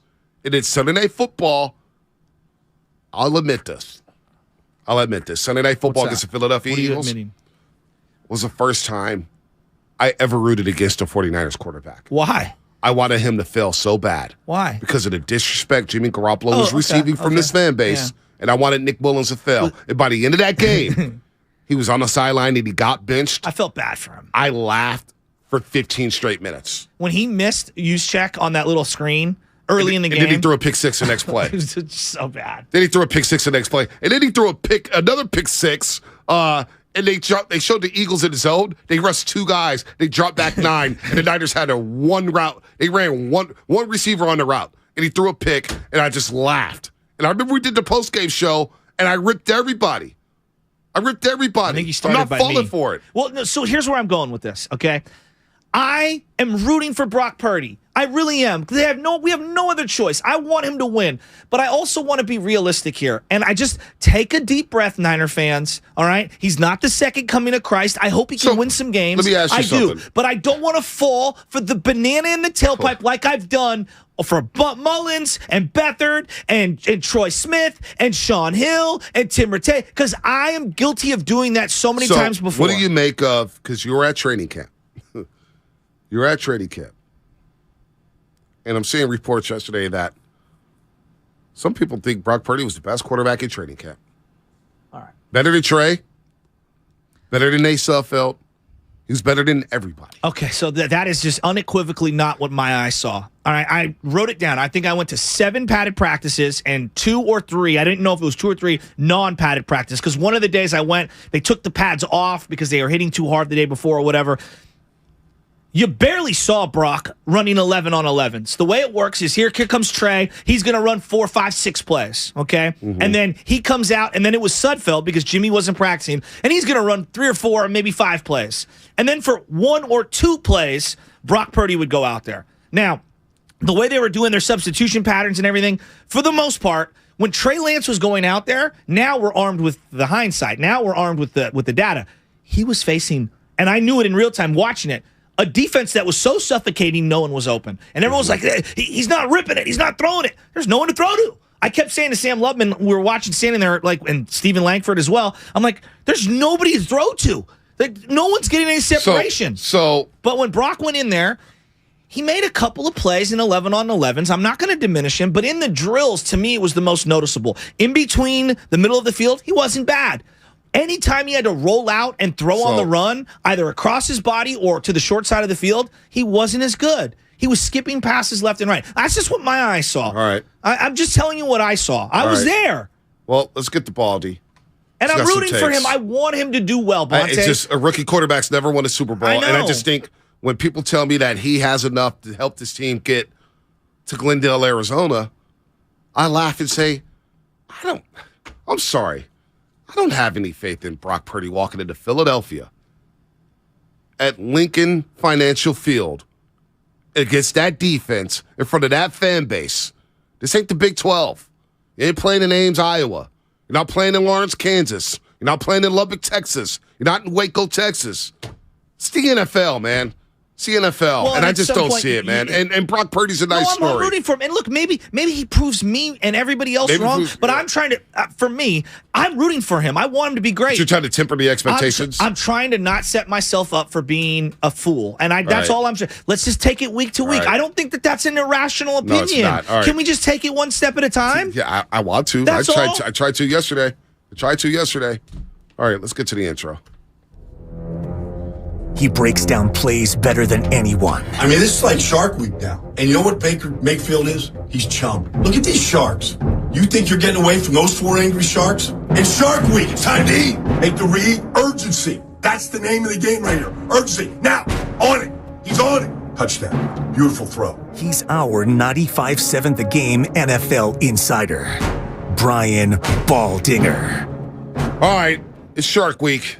Baldy joining us right now. He does every single Tuesday at 7:30. He's actually come to studio Friday. He did last season. We had a lot of fun. I can't wait till Baldy's in here with his do-rag on and he's ripping on me for not knowing who Creed is or who Aerosmith is, or I can't name a song. So Baldy's going to be in studio for 3 hours Friday, getting ready for Buccaneers and Niners after Tom Brady pulled another rabbit out of his hat yesterday at Monday Night Football. Unbelievable. Baldy, good morning to you. Welcome back to the roast. We've been waiting on you.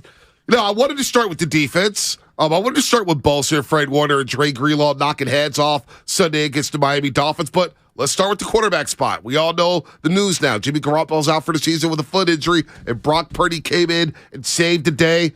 I love the 2-minute drill. I love the poise. I love the moxie. I want to take it week by week, though. I want to take it week by week. What did you like for Brock Purdy? What didn't you like for Brock Purdy on Sunday? There wasn't much I didn't like. I liked the fact that he had no fear throwing the ball in the middle of the field. I mean, there was one to Debo that was defended. Even the interception by Xavier Howard was a great play by Howard, but he gave his receiver a chance. I liked the fact that he could run the offense. I mean, there was a lot of motions and movement.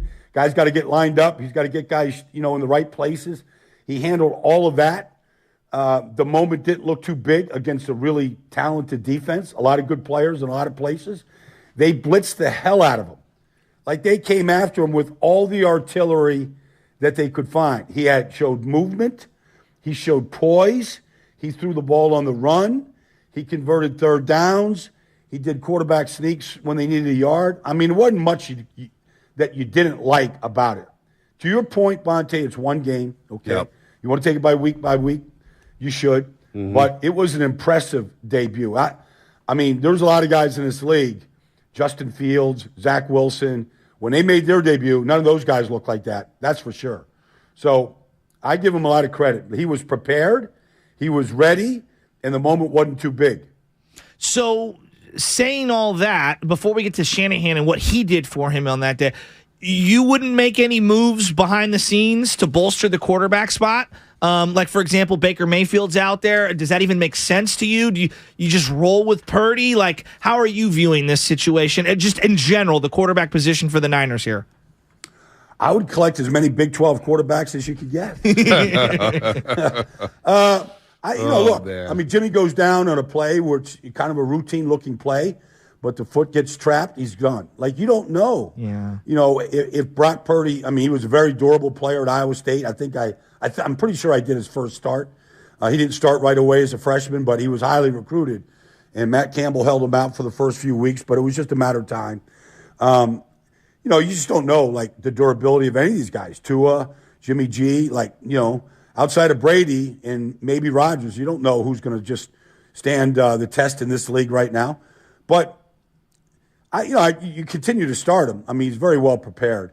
The thing that was interesting, though, the other thing was, they run a lot of option routes. Okay, Christian McCaffrey coming out of the backfield. I mean, it's his option, depending on what he sees. But the quarterback has to see what he sees. So he makes these throws, and I see guys miss. I mean, Baker Mayfield, for example, like, he went to Carolina. Like, his timing with the receivers was terrible, and it never got good. And that's a guy that's played in the league for 4 years or 5 years. This kid comes out, off the bench, and the option route throws are, to me, the toughest throws. You don't know what McCaffrey's going to do. And yet he sat on it and waited, and he hit him in the right spot. I thought that was pretty impressive. Brian Baldinger here on the morning, also on 95.7 The Game. So I guess the next question is, with the Niners sitting at first place in the NFC West, big-time game Sunday against Tampa Bay. Short week, Seattle, up in Seattle, could be a division, could be for the division, basically. Then you got the Raiders and the Cardinals. And in the playoffs, and we know what the expectations are out here, Baldy. Can Brock Purdy do the unthinkable? Can he do the unthinkable and do something that's never been done in NFL history, which is lead a team as a rookie to possibly a Super Bowl and a Super Bowl championship? Well, they're going to have to be defensive-led. I mean, they ran the ball. They stayed with the run. Probably more than they wanted to, but it was good, Right. And so, if the defense keeps playing like it is, I think he knows what his job is. It doesn't guarantee anything. The postseason is a completely different brand of football. Mm-hmm. You're going to find out a lot more against a defense that, was really good last night and has been really good and looks healthy with all their corners and linebackers in there and, Vita Vea in the middle. I mean, you're going to find out a lot more this week, but this is a defensively led team. And so they shut down Tua. Tua hadn't played this poorly all year, and that was because of the defense. I mean, they really flustered him a little bit, had a lot of bad throws, had the turnovers. I told you guys a couple weeks ago, they're going to pick up a loose ball on the ground, and they're going to score with it. You did. It was just a matter of time. Yep, Just a matter of time, Dre Greenlaw picking it up and scoring. They're going to do it again because that's a good habit to be in. Yeah. And it keeps showing up. And it was just a matter of time before they did it. Good defenses are scoring defenses. Deion Sanders told me that a long time ago. You're not a good defense until you can score. And so defense scores, defense takes the ball away, defense shuts teams down on third down, defense shuts down the number one passing offense in football. I mean, that could take you a long ways in this business. Miami 0 for 7 on third down Sunday against the Niners defense. And you brought up Drake Greenlaw. We're going to get to Bosa. I know Shasky has a slew of questions about Nick Bosa. Drake Greenlaw on that one possession where he shuts down the 4th and 2. He tracks Tyreek Hill, playfully tries to pick a pile drive Tyreek Hill and just lets him know, like, I'm here, buddy. I'm here, 57 here. And on the first play of that drive, he hits his helmet 3 times saying, hey, Miami, I'm flying around the football. I can't get enough of Drake Greenlaw right now. I know he's a little reckless at times. This guy's a throwback linebacker, Baldy, and he's vicious in the middle of that field. I thought he popped on film Sunday against the Dolphins. Oh, no doubt. No doubt. I mean, it was a time, from the day Freddie Warner started as a rookie in a third-round pick at Minnesota back in 2018, and he was the Mike linebacker. He was the quarterback in the middle of the field. He still is. He makes all the calls, all the checks. You can see him. Nobody is more demonstrative, letting everybody know on the defense what we're doing. But it allows Dre Greenlaw just to go play fast. Fred's got it all. He's got it all lined up. Got everybody in position. All the checks are all done. All Dre's got to do is just go play. And so Fred allows him to play that fast, but he plays the game really fast, and he plays it violently. And there's not two better qualities that you want from an inside linebacker than to play fast and to play with violence. And that's what Dre does. It's Tuesday at 7:30. Brian Baldinger with us here, just absolutely crushing it. Baldy, Eric Armstead coming back. It felt like that really opened things up. On one of the Nick Bosa sacks, he just plowed 3 guys, and Bosa comes flying in and just cleans it up, almost like he's like my little brother trying to clean up my plate at the dinner table. What'd you think of Eric Armstead and obviously his combination work with Nick Bosa in this game?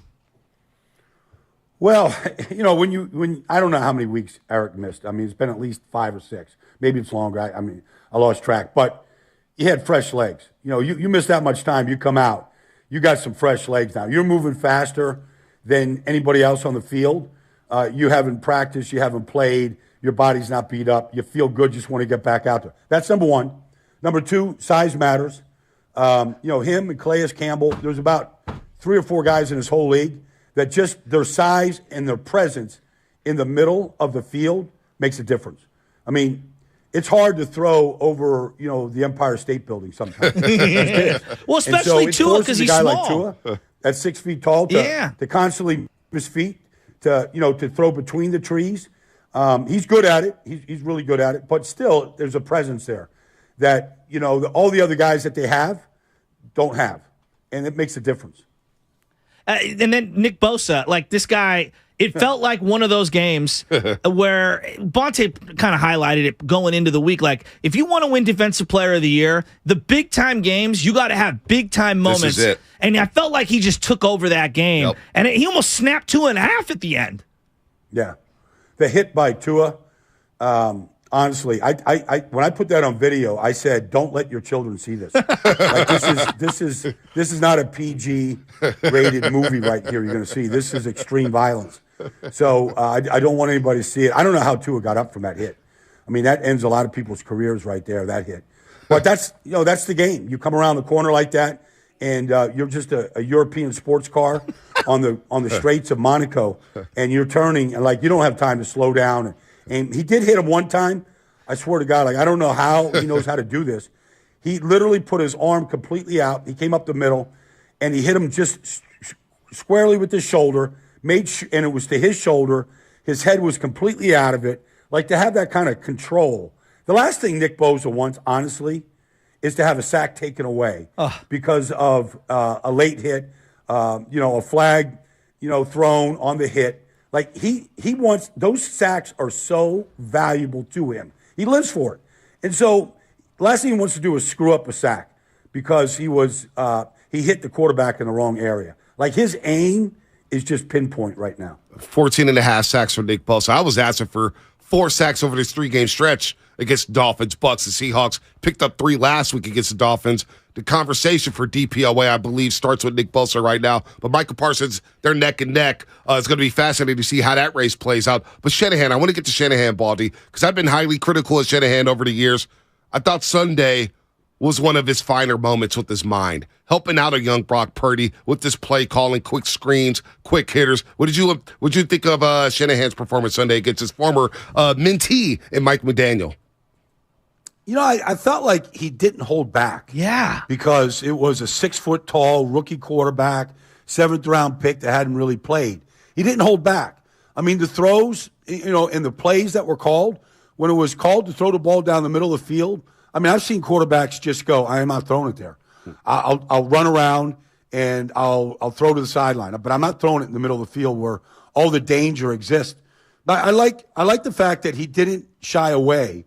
You know, you could have thrown screens and checkdowns all day too. Right. I don't know that you would have won the game doing that, but you could have opted for that. I felt like he attacked when he had to attack. And I thought that, you know, the play action game and some of the things that he did was really not clever, but I thought he didn't put this kid like in a straitjacket to go play the game. Right. You know, you could have just said, okay, don't lose this game. Let's let the defense keep doing what they're doing. But they had to make plays. They had to hold on to the ball and play keep away, and they did a lot of that. And I commend Kyle for all that. Yeah, we want to get into the play that Jimmy did get hurt on in a second, but Deebo Samuel, there's just some games, and I was telling this to B, like, I know Justin Jefferson, he's just such an elite talent in terms of separation and catch radius and all that. Deebo's so different than all the other wide receivers out there. But like these big-time games, his just toughness shines through the television, shines through when you're sitting there in the stands. I noticed that this dude feels like, I don't know, the moments are there for him, and he just rises to the occasion. Do you get that same sense from Deebo? I do, and I know that about him. Do you know what I'm saying? But weird. Yes, I do, Joe. But, you know, part of his toughness is he's not getting 100 catches this year. No. He's not. He could. You know, Justin Jefferson's going to get 120 catches, yes, 130. Right. Yes. Like that, there's a toughness that, like, if you're not getting targeted because the ball's going to McCaffrey. Yeah. Or, you know, it's time to run the ball, you know, like they did last week. Like, okay, it's time for me to block. Like, every receiver wants 100 catches. Right. You know, that, especially if you're being paid like the kind of money that Deebo is. And so there's a toughness that says, I'm not going to have bad body language. I'm not going to whine. I'm not going to tell my rookie quarterback that I'm open. Like, go play football. The targets will come. The catches will come when they come. And I think that quality about a receiver is special.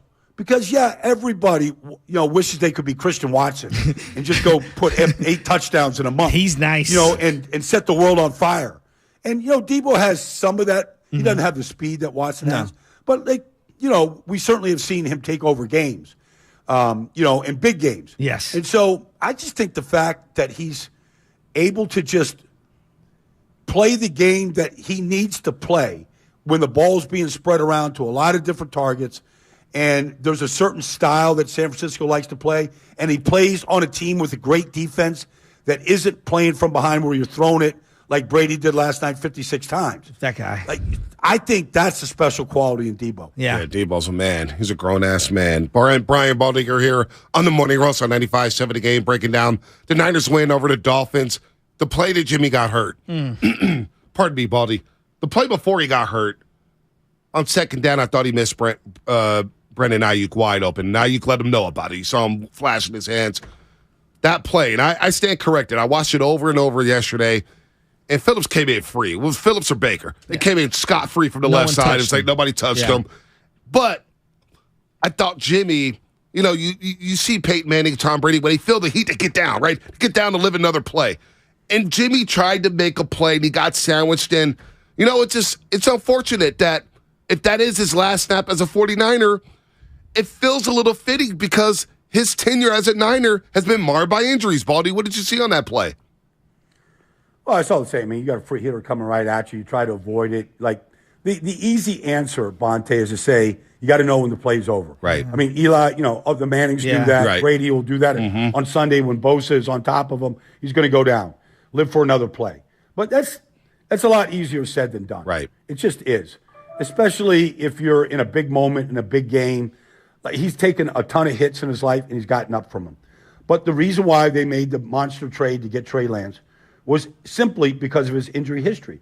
When he got a chance to play for Tom Brady when he was suspended, he got hurt. It has traveled with him. It's unfortunate. Nobody wants to see that happen, but some guys just don't get up from hits. And things do break and things do snap. And the shoulder, the ankle, I mean, the knee, like, this stuff has happened. And, you know, he's not a big guy. You know, he doesn't have the bulk that you like to see some quarterbacks have. Even Tua at short is very thick. he doesn't have that. And so he was gifted with a good mind and a quick release. That's been the strength of Jimmy G throughout. Was he playing his best football as a 49er, Baldy?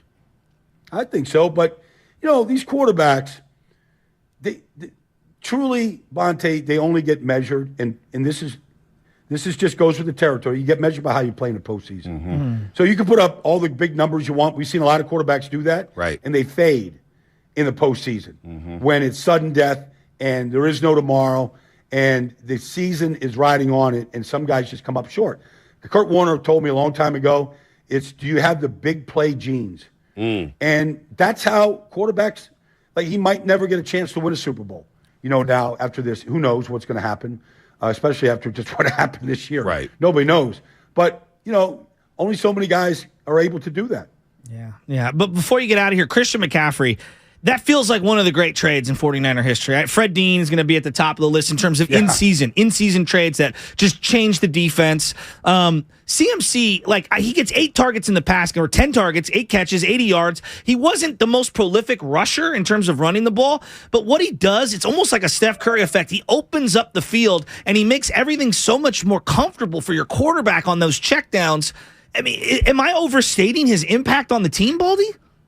Not just that, Joe. I mean, the biggest play he's had all season is late in the fourth quarter in that 30-yard run on the cutback run. 30 yards to put the game on ice. Yep. He puts the game on ice. That's the biggest play, run or pass, he's had all year. Wow. In Carolina or San Francisco, that 30-yard play. You give that guy enough touches, and you give him the feel look, Trent Williams is just simply amazing. He's just an amazing player. But Trent is a little bit like Zach Martin in Dallas. And Zeke said this to me a long time ago. What's that? 5 years ago. He goes, Baldy, every big play that we have in the run game goes behind Zach Martin. And every big play that the 49ers run, it seems like it goes behind Trent. Makes sense. It's just the way it is. So for those that don't have the keen eye like you, what should they look for on a Trent Williams play where there's a big time block? Obviously the pancakes, they kind of show up, but what are you looking at? Well, he's playing the game. You're seeing this now from a couple elite offensive tackles, but the defensive linemen, they want to get their hands on Trent, to control him. And he's chopping their hands down. And when he chops, as he's blocking them.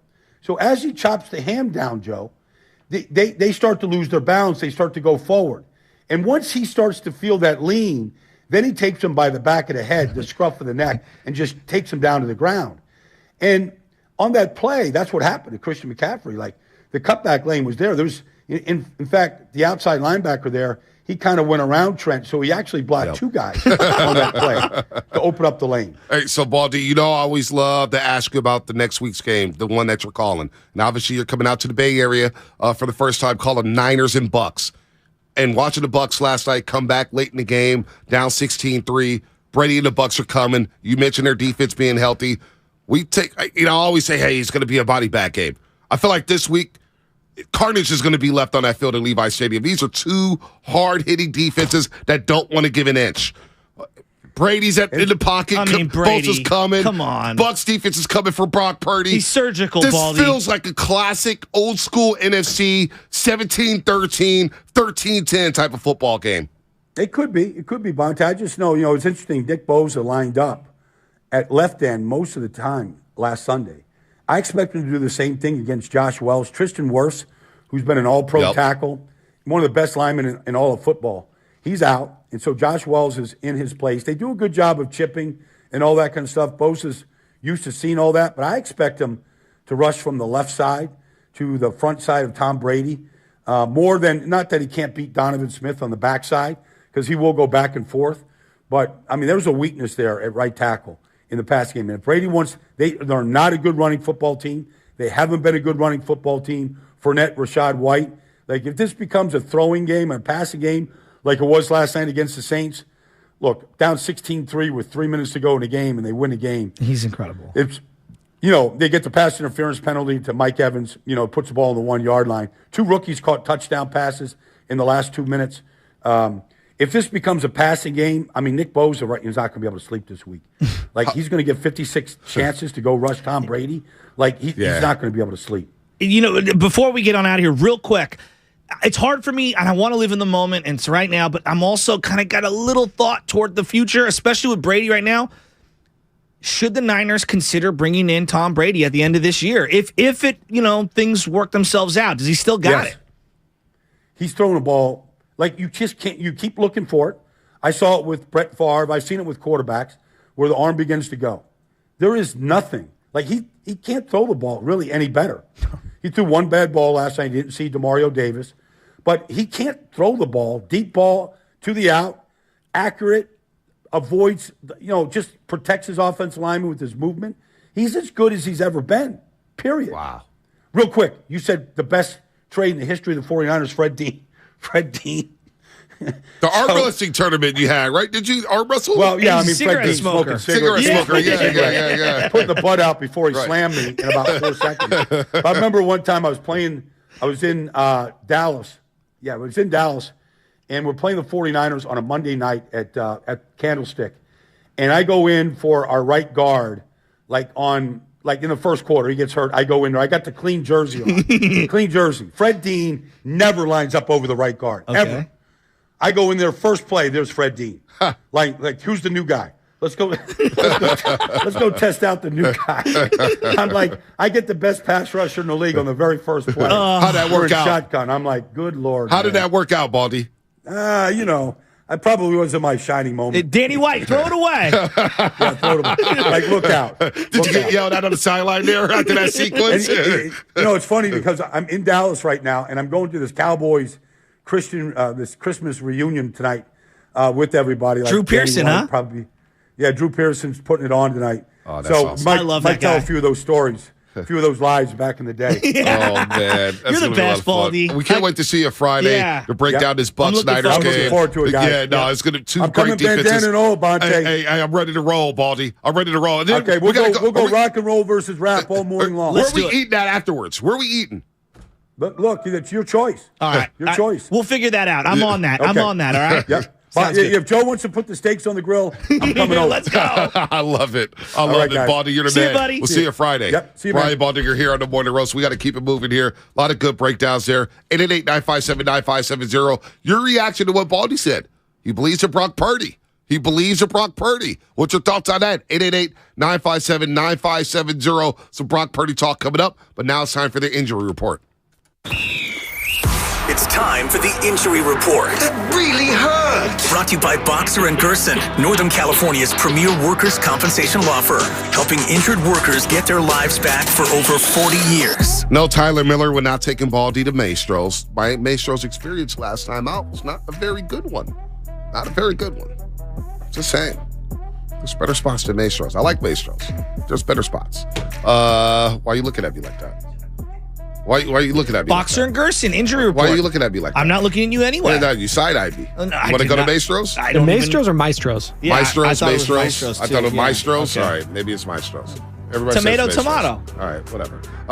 Jimmy G was not the only Niner to come away injured Sunday. Head coach Kyle Shanahan announced yesterday that Nick Bosa came out of Sunday's game with hamstring irritation. His status will be monitored throughout the week, but the injury was not described as significant. Also, defensive tackle Hassan Ridgeway. His season may be over after suffering a partial pectoral tear.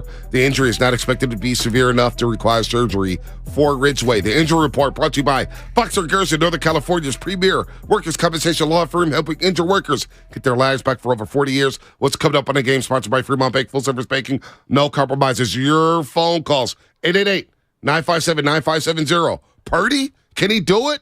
You still believe in Purdy? Let's get into it here on the Morning Roast on 95.7 The Game. Life doesn't stop when the economy is uncertain. The market might not care you have a wedding to plan or a kid to put through school. And inflation doesn't know you've got a family to feed. But Bank of America does, and is here to help. With digital tools to help you save and local experts in the Bay Area, you can keep life moving forward the way you need it to. Bank of America. What would you like the power to do? Learn more at BofA.com/San Francisco. Bank of America N.A. member FDIC, equal credit opportunity lender. If you're considering remodeling your home as we approach 2023, talk with your architect or designer now about utilizing Golden State Window and Door for your upcoming project. Each location across the Bay Area features beautifully planned displays of doors and windows, and you'll be surprised by the variety of styles that are available. And there's nothing like seeing and feeling how smooth these modern windows and doors open and close. You'll see the double hung casement, sliders, and fixed windows. Also, they got bifold windows and doors. Their respected partners include Anderson, Milgard, Marvin, and many other top brands. Be sure to see Golden State Windows and Doors' wide variety of hardware accessories like handles, knobs, locks, and casings. We're confident you'll be inspired, but rest assured, the well-informed staff is ready to answer questions and help with orders. For locations, images, and more, visit GoldenStateLumber.com. Click products, then trickle down to windows and doors. Family owned for 3 generations. Golden State. When you succeed, we succeed. Universal Studios Hollywood is where the holidays come together. We've tested it.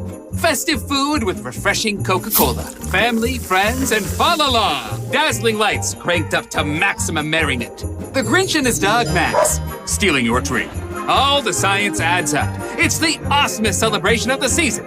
Save $20 on a Coca-Cola 2-day general admission ticket. Offer ends 12/14/22. Restrictions apply. Details at universalstudioshollywood.com/Coke offer. Hi, welcome to IKEA and our winter celebration event. Yeah, hi. It's been a while since I've had the whole family over, so I need a table set for 12. I need decor to impress Aunt Lucille. Oh, I need gifts for the kids. No worries. As an IKEA family member, you can save with hundreds of offers throughout the store, from home decor to table lamps and even gaming accessories. Gaming? Wait, did you say hundreds? Yes. This holiday season, visit us in-store or at IKEA-USA.com/winter celebrations to start saving. The IKEA Winter Celebration event begins 12/7 and ends 12/24/22, U.S. only. 'Twas almost the holidays, and all over the state, not a creature was stirring, except for, well, Nate. He was panicked, in need of a really good gift. Nate's a procrastinator, if you catch my drift. So off he dashed to the closest store, and there found holiday scratchers galore. Now Nate won't get a lump of coal, unless he burns the holiday casserole. Yes, scratchers from the California Lottery are great, especially for Mr. Procrastinate. So when it's time to get your gift shopping out of the way, try scratchers. A little play can make your day. Please play responsibly. Must be 18 years or older to purchase player claim. This holiday season, tee it up at the Golf Mart for the hottest gifts from TaylorMade and Bushnell. Featuring the TaylorMade Stealth Carbon Woods with 60 layers of carbon for faster ball speeds. And while you're there, grab a dozen TP5 golf balls. And from Bushnell, save up to $75 on the Tour V5 and Tour V5 Shift rangefinders. There's also gift cards for those favorite golfers on your list. Don't miss these holiday gifts and more happening now at the Golf Mart, home with a 90-day satisfaction guarantee. Uncle, Kate's gonna leave me, and I need your advice. What's the problem, John? She thinks I'm cheating on her, but I'm not. It's just that I have ED now, and I don't know why. Don't worry. The same thing happened to me. All men lose testosterone with age, and this can cause ED. I went to Balanced Medical Solutions, and they helped me rebalance my hormones. Now your aunt is happy again, and I lost weight, too. Thank you. I'm gonna call them today. Guys, stop suffering. Call Balanced Medical Solutions now at 510-679-3300 or visit balancedmedicalsolutions.com. Hey, this is Kenny Mayne, host of something called Hey Mayne. That's a podcast. We're working busily on season 2, but let's not forget about season 1. Remember Roy Wood Jr.? Wow, opening for Ron White. I've arrived. He's such a nice man. Maybe he wants a ride. Maybe he wants me to drop him off at the American Airlines terminal. Roy, I have a private jet. My pilot hangs with me like my homeboy. If you missed that episode of Hey Mayne, check it out on the Odyssey app or wherever you get your podcasts.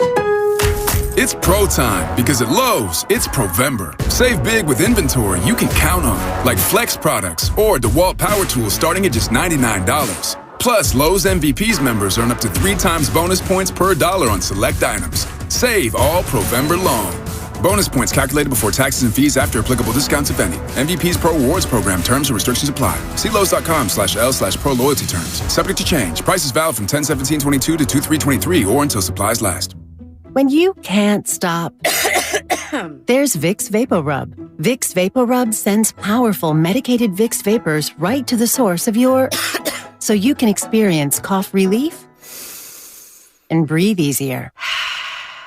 Generations of families have trusted Vicks VapoRub to help relieve the worst cold symptoms. So next time you have a cough, reach for the Vicks VapoRub. Vicks VapoRub. Cough relieving is believing. You're the one who protects the flock, and that requires an eye for detail. Because when safety and well-being are on the line, it's the details that can save lives. Even when no one else is watching, you see everything. Grainger gets you, and we're here for you, and all the ones who get it done with a wide range of safety products and solutions, plus board-certified safety consultants here to answer your questions. Call, click Grainger.com, or just stop by. Grainger, for the ones who get it done. You're listening to 95.7 The Game, KGMC FM at HD1 San Francisco. Always live on the free Odyssey app. It's time to wake up with a nice cup of morning roast. Featuring Fillmore's finest, Monte Hill. The pride of the Excelsior, Joe Butcher Boy Shasky.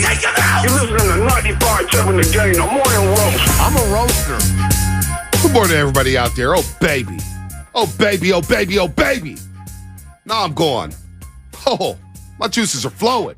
Let's bring the off-air conversation to the airwaves. Hold on. Let me get the pleasantries out the way. Go, do it. Good morning, everybody on YouTube. Yep. Good morning, everybody on Twitch. Uh-huh. Good morning, everybody on the Xfinity Mobile text line. Good morning to all the graveyard shift workers, all the strippers getting off of work. Good morning to all the electricians. Good morning to all the janitors, all the plumbers, all the teachers, all the students, all the cops, all the firefighters, all the longshoremen, all the baby mamas, all the baby daddies. Good morning, everybody out there. The listening lawyers. to the roast. The tech I love industry. you, lawyers. I do love you, lawyers. Boxer and Gerson. Shout out to Boxer and Gerson. The best lawyers out there. Shout out to the French Laundry, where I'm going to take Baldy on Friday. Money time! Money time! Oh, are you? Dinner with the governor? And the mayor. I'll be real with you. There's no way I would sit down with Gavin Newsom ever I'm so, as much as people get mad at the Yorks for leaving San Francisco, I blame Gavin Newsom equally. It's a 50-50 share for me. Gavin, don't even start me. So and it has nothing to do with politics. It's strictly because he lost the Niners. I'm staying out of that. Strictly because he lost the Niners. I'm not touching that at all. Leaving that alone. Now, here I want to take people in. We were going to talk a little Niners, a little Brock Purdy. We're going to get into a little Brock Purdy's Warriors. hot because people believe in Brock Purdy. But then you and Sam were having one of the most incredible debates I have ever heard in the little break that we had that we have to bring this to air. There's Giants homers. There's Niners homers. There's nothing worse in this market than a Giants homer. Why? You want to talk about banana in the tailpipe and believing in quarterbacks like J.T. O'Sullivan and Sean Hill? Well, I admit I was Giants fans. Yeah. Oh, my God. What's wrong? It's next level. I'm a Giants fan. And the homerism sometimes. From me? From all you Giants. What? I'm a Giants fan, too. But I'm saying Giants homers are the worst homers in this market. Why? Why? Because it doesn't matter what the record is. It doesn't matter how much talent they don't have, how devoid of talent they have. You look up and down this roster, and they have nothing. Aaron Judge hasn't signed yet. We're hopeful that Aaron Judge is going to sign. But if he doesn't sign, I was telling Sam Love, if Aaron Judge doesn't sign, and this offseason, this offseason, they don't sign anybody, right? Well, wait, there's a difference. There's a difference. No. There's a They difference. don't sign Aaron Judge, and they don't get anybody on this roster. Okay. That Farhan's ass is going to be grass.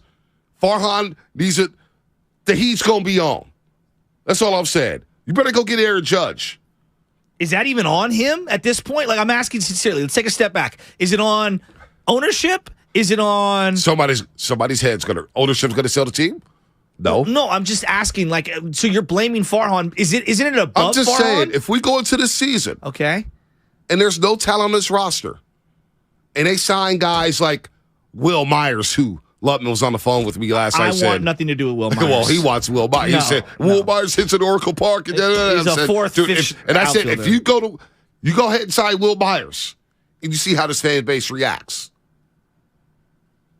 It's going to be all bad. I didn't say just sign only Will Myers. Yeah, but you were hyping up Will Myers. Like Will Myers is like the sixth guy you get in this offseason. Oh, but basically all I was saying was Farhan Zaidi can't hold Brian Sabian's jock right now.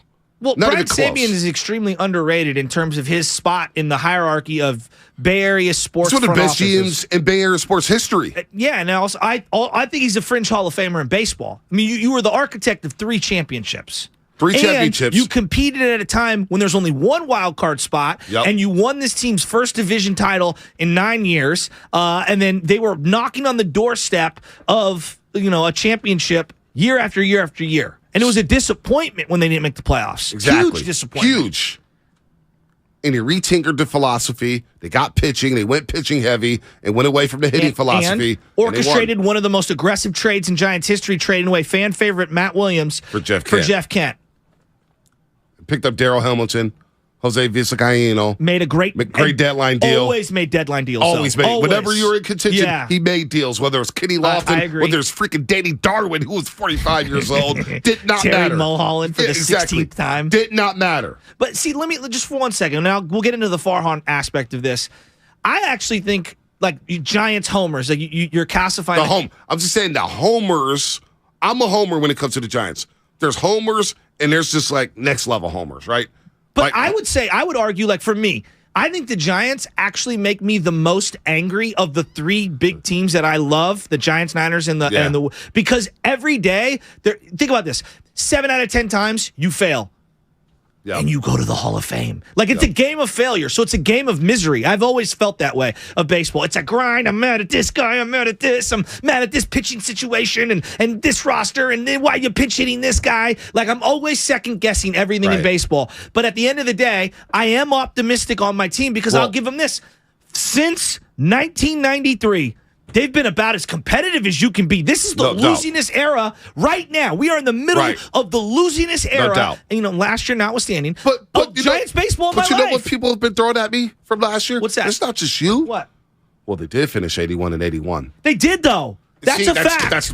It makes me want to walk out the studio right now. But Bonte, makes me want to walk out the studio right now. fell out on this year's team, and yet they You're going to throw 81 and 81 at me? No, it's not. Nobody even watched it September. I did. It's not. You and Sam London by yourself. Yeah, my dad. But my point, and I went to games. My point being is they were 81. See, the that's what I'm saying. fell out. That's the problem. What was their record before they got to September? Oh, they were below 500 at times throughout all of September, and then you're going to throw 81 and 81 at me.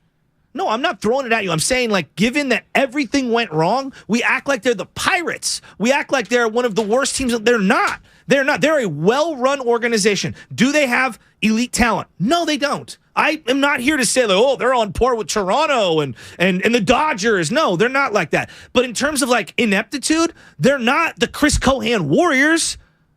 Come on. I want them to get Aaron Judge. Will I be extremely disappointed if they can't land Aaron Judge? Yes. Does that mean that I'm going to be they're fine? No, they're not fine. They need to add to this.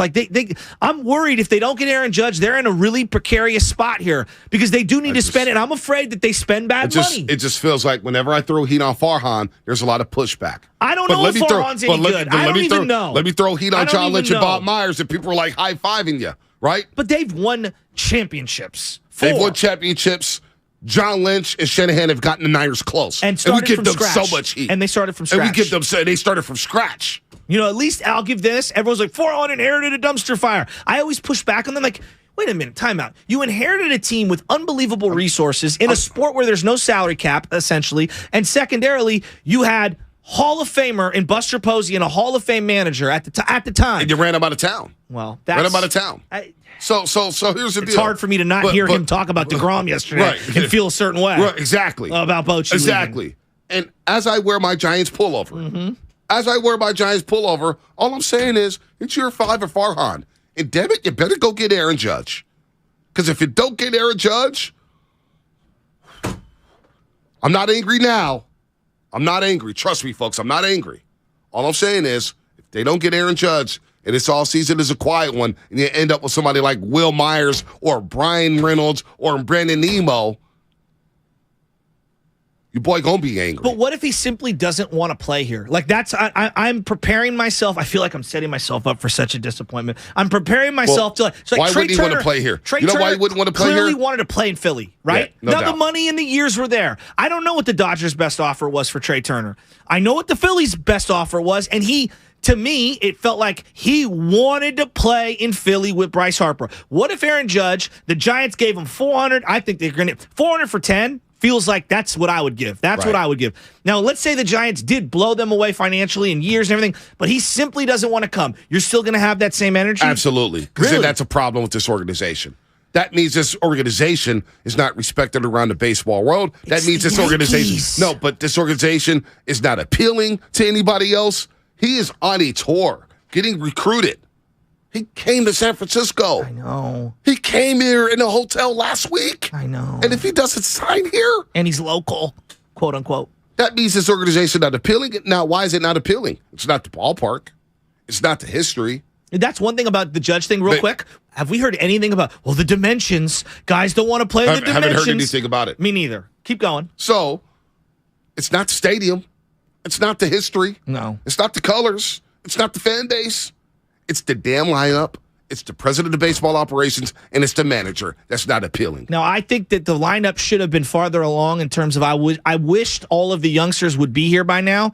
I am tired of hearing the COVID year. Stop it. I don't want to hear that. I don't want to hear that excuse. Think about what one of the top 3 selling points has been for Aaron Judge during this offseason. The top 3 selling points. What are they? Well, Luciano's coming up the pipeline. Kyle Harrison's coming up the pipeline. Matos is coming up the pipeline. Oh, Fox. All these guys are coming up the pipeline. Aaron Judge is 31 years. He's going to be 31 years old, playing with the New York Yankees in American League playoffs, American League Championship Series. You think Aaron Judge wants to hear about what's coming up in the pipeline 2 years from now? What do the Yankees have coming down the pipeline? So what? They've been close, though. But they've been close, though. Agreed. They've been knocking on the door. But if you look, I agree with you. They've been knocking on the door, so don't bring up the Yankees. Too, the Yankees got. We got nothing. The lineup sucks. We're selling prospects. Yes. We're selling prospects. But what was Philly selling Bryce Harper back then? I'm curious. Like, what were they selling? Ballpark. East, we're going to rebuild. We've got some talent here. Reese Hoskins, they had talent. So why doesn't that same pitch apply for the Giants? And we're going to spend money. Well, I feel like the Giants are. They got nothing on the books. And Bryce Harper's short porch at right field. And you're going to hit a lot of home runs here. You're going to love this fan base. And Bryce Harper knew that division. He knew that division. He did. I hear you. I think the Judge thing is so unique. Like, this isn't like getting Melanson instead of Jansen. When I wanted Jansen and they went up and got Melanson. Like, to me, this is, if Judge doesn't come to the Giants, I don't think you can file it under, it's because of Farhan. It's because the organization fell short. I think the only way I could is he just wanted to be a Yankee. We make all these excuses for the Giants. It's not an excuse. It feels like it is, because then I see the Angels always in play for free agents. I see the Rangers always in play for free agents. Well, they got the tax-free stuff. The New York Mets. We don't ever talk about their prospects. They just sign guys. Yeah, I can't remember the last prospect. Though they traded them all away to go get Francisco Lindor. There you go. And they came out. So I'm not even a Farhan defender. I'm not even trying to be that because I'm actually skeptical. I'm very skeptical. All I'm saying is, if you don't get Aaron Judge, and you got Carlos Correa parading around the winter meetings, Minnesota now thinks they're involved. Well, there you go. I know. There you go. The build-up to this free agency about the blank check and parading around saying we got all this money to spend. You ain't spent a dime yet. Oh, by the way, Carlos Rodon opted out. He's visiting people. Yeah, I know. Now you're going to lose him. Well, and it sounds, from the way Susan Slusser made it sound, they're not targeting a number 2 pitcher. They don't think they need one, which I would disagree Giants with. don't think they need one. I would disagree. And people are drinking that Kool-Aid. I know. Look, get in here. Do the Giants need a number 2 pitcher? See, the starting pitching market is what's really starting to worry me now, because right now you're looking around, you're saying, Kodai Senga, I think that's the guy. I mean, when you got guys who are coming across the ocean like that, that's a coin flip as to whether or not they're going to be good or not. And you're saying, don't worry, that's the guy who's going to back up Logan Webb. I mean, if you know something I don't, go ahead. But if Kodai Senga is all right, we got the pitching rotation set, and then we got Wood, Cobb, and DeSclafani coming in after that. That's like Logan Webb and then there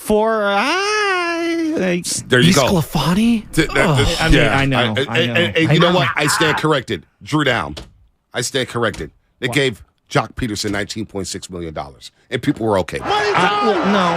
Jock Peterson, $19.6 million. Mark Willard came in here and said, why are you worried about it? He hit 23 home runs, $19.6 million. Qualifying offer. 4 after the slap.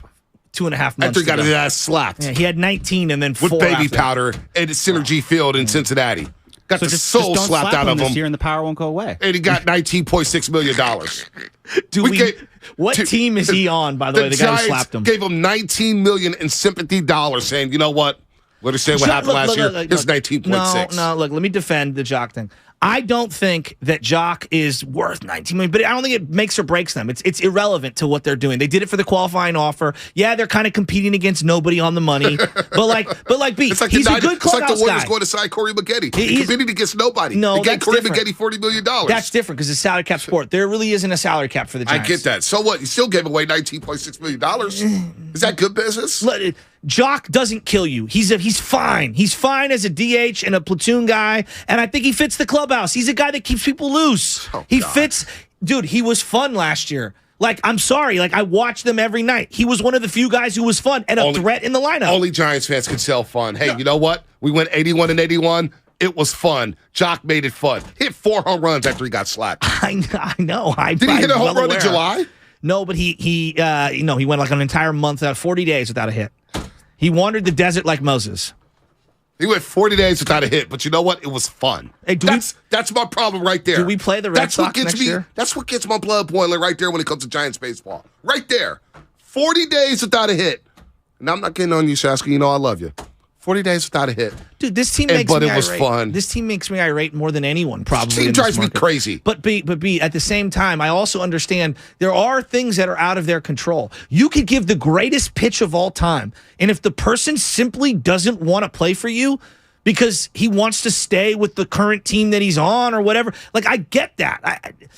Sometimes whole things aren't created equal, even if you are the highest bidder, even if you are presenting things that the other team can't offer. What if he simply doesn't want to be here? Then you know what? Then he doesn't want to be here, and we move on, and then we wasted our time. We wasted. It'll be a gut punch. Oh, it'd be a TKO. It'd be a TKO.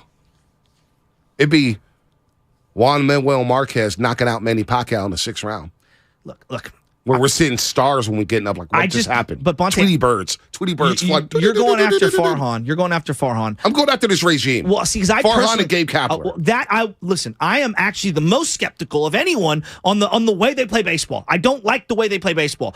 I don't like that they don't like to hit and run. I don't like that they don't like speed. They don't emphasize defense for my liking. They obviously don't want to put the ball in play. They don't want to go the other way. This is a team that has pulled the ball more than any other team in baseball when I've been telling them go the other way. Like, yes, there's a lot of things. Now, did they bunt more than anyone? Yeah, but they're the slowest team ever. They're one of the worst base running teams ever. I like base running. I know that's not a sexy thing to say, but the Houston Astros, who just won the World Series, they've got elite players who run the bases and are 5-tool players. Now, takes time to develop a farm so you have those kinds of guys. The point being is I'm out on a lot of the things that they represent in terms of their baseball principles. At the same time, I am open to seeing their wave of young guys I've been waiting 3+ years on to just see it. And we're going to have to wait another year for most of them. I have no other choice. You have a choice. You have a choice. I'm going to call out this fan base. I'm going to call out this regime every single day next year if they don't get stuff done this offseason. I'm not. People think I'm angry now. You ain't seen nothing yet. You ain't seen nothing yet. I will turn as red as you if they don't get the things done this offseason. Well, if they don't get things done this offseason, Chasky, I will rip this team every single day. I will be insufferable. I will be insufferable. It's unacceptable what's going on right now. You need to get some guys in here. You let Rodon just walk and say, hey, who can find another diamond in the rough? He had a monster year. Broke a lot of strikeout records in terms of left-handers for San Francisco Giants in the history. Had an unbelievable season. Had basically 2 bad starts on the road that diluted his numbers, and he was excellent. Like, look at his numbers. If they were a 90-win team, he's a Cy Young candidate. You know what's bothersome? Is that this franchise, other than the championship run with Lincecum, Baum, McCain, and Pablo, they had a great run with the farm system. Yeah. But outside of that, they've done nothing with this farm system. It's been really disappointing. Wait, you're just kind of like, wait. Just no. 1 second. Buster, Farm, Timmy, I'm saying, Farm, I just Kane, said, Shasky, are you listening Duffy, to me? Panic, Crawford, Belt. Are you that's listening all to from me? the farm. Now, outfield Farm. Are you listening? I just said outside of that championship stretch of that farm system. Outside of 11 years? 5 years. 5 years. They won a championship. 5 years. Logan Webb? 3 and 5. Okay, Logan Webb. Okay, Brian Wilson? Like, they don't get credit for that? He had 2-3 years. Doval? 2-3 years. Currently? They don't get credit for that? Currently on the roster, Logan Webb, Doval. Yeah, and I'm excited about them. Who else? Well, they found Tyro Estrada, even though he's not from their farm. He had a good year. Crawford currently? Crawford's done. Well, he had a pretty great year the year before. Crawford's done. I feel like I'm defending stuff that I feel for them. They were in a tough spot. They had a bunch of old, bloated contracts, and I'm not even trying to defend the reality. No one wanted their bloated contracts. Their farm, they had traded away year after year after year to hang on to the final embers of a dynasty. They gave Belt and Crawford extensions, right? Did they not? Yes, but that was because they developed and identified and nurtured talent for like a 9-year stretch. I'm talking about Farhan. Well, Farhan, I don't even know. I haven't seen any of his guys. It's really hard. I know. And I don't even, again, I'm not even the biggest Farhan believer. I don't know what to think of him right now. All I'm saying is they don't get things done this offseason. And we got a long way to go. Winter meetings just started. Got a long way to go. You got to get Judge, man. I know. They got to get Judge because they don't. Other free agents are saying, oh, Judge passed him up. Why?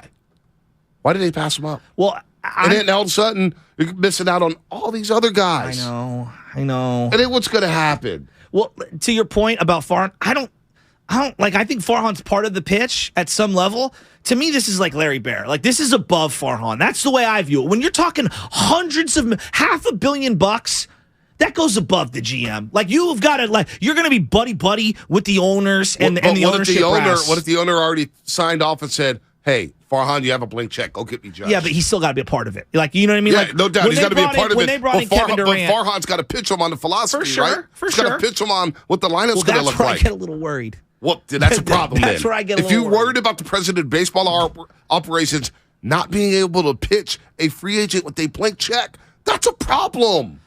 That's a problem moving forward. But not all and the things manager, are while you're pitching, by the way, while you're pitching Aaron Judge, he's in San Francisco, your manager, Gabe Kapler, is out there in the mountains in Arizona. It's his chilling. offseason. I need the manager here. It's his offseason. Not the Niners game. Yeah, he could zoom in. I'm not worried about that. Cap might not even be the manager in a couple of years. Like, I thought he'd be a one-and-done guy. If the 2020 season happens in totality, if you're he Aaron might Judge, not even last the season. Let's go to Steve in Santa Rosa. Steve, they bother me, dude. Do I sound like I'm defending them? I'm trying to be reasonable. I'm trying to be reasonable too. No, I think you have a fair point of view. I'm trying to live in reality. I know. Here. I think you have and a fair point of view. And I don't want to sell our fan base on just fairy tales about what could happen and why we should be happy with just 81 and 81. Well, what I fear is that they're going to miss out on Judge and go, wait till next offseason with Ohtani. And then it's like, come on. Like, I can't hear that every year. I'll probably be fired from my job if that happens. I can't last another season watching that. I can't. I just can't do it. I can't do it. I'll go root for the A's. I'll go become an A's fan. No, you won't. Steve in Santa Rosa, what's happening? Shea Langoliers. I swear to God. Thank you. Go ahead, Steve. Thank you, Bonte. Thank you. I'm with you 100%. Oh, yeah, I'm Aaron Judge. I'm going to come to the Giants and get pitched around and not see a fastball for a month at a time with nobody on the lineup even close to helping them out. Who's going to bat behind him? Belt? No, He's Belt's a free agent. Woman. They need to He's free dump agent. him. They need to send Belt and Kapler packing. Kapler's the worst man. Oh, I want to play for Gabe Kapler. If I strike out or I hit a home run, I don't know if I'm going to get another at-bat in the game. I might get replaced because the computer says that guy's a joke. And I have a feeling that that's why Buster Posey left, because he didn't want to play for that joke of a manager we got. Well, that's a dirty little secret. Well, no. He had some family stuff. I mean, he adopted children that needed his care, and right? then he took the ownership gig with the Giants, right? Yeah, but he's remote. He can be remote in that role. Like, I don't think that's a fair picture on Buster. I don't. I personally do not. Listening to and I'm taking it at face value. It sounded to me like his situation with his family superseded, and he made a lot of money and had a great career. And like Will Clark and him were buddy. He wanted to retire with an over 300 career batting average. So if they don't sign Aaron Judge, and maybe I'm naive to that, but that's I believe that to be you're true. entitled to your opinion. They don't sign Aaron Judge. How can you sell me on the Giants? I don't know. I have to see what they do. I'm going to be devastated if they don't get Judge, because I feel like I've gone really far down. You know, in Back to the Future, the point of no return. Yep. I feel like I've reached that. Like, we had better hit the flux capacitor and hit 88 miles per hour or we're done. and zoom into the future, or like we're going to go crashing and careening into the wall. Think, McFly. Think. Exactly. So instead of McFly, it's Farhan, right? Think, Farhan. Think. By the way, that's what I pay you for. Think, Farhan. Think. You're the smartest guy in the room. I keep hearing how you orchestrated the Dodgers, how you were the architect of the Dodgers. Farhan, where you at? Where you at, Farhan? Brock Purdy talk coming up next. Brought to you by Fremont Bank. Full service banking, no compromise. Come on, Judge. I'm not angry yet. This Don't is sign your Judge. I'll be time angry. to cash in at Cash Creek Casino Resort. To rock and to roll. Over the hills and bluffs. Go all out or go all in. With 4 stars and rising stars. Now we do more than ever. So you can do as much or as little as you want. It's your time to cash in at Cash Creek Casino Resort. If you've ever wondered what's on Christian McCaffrey's holiday wish list, you are not alone.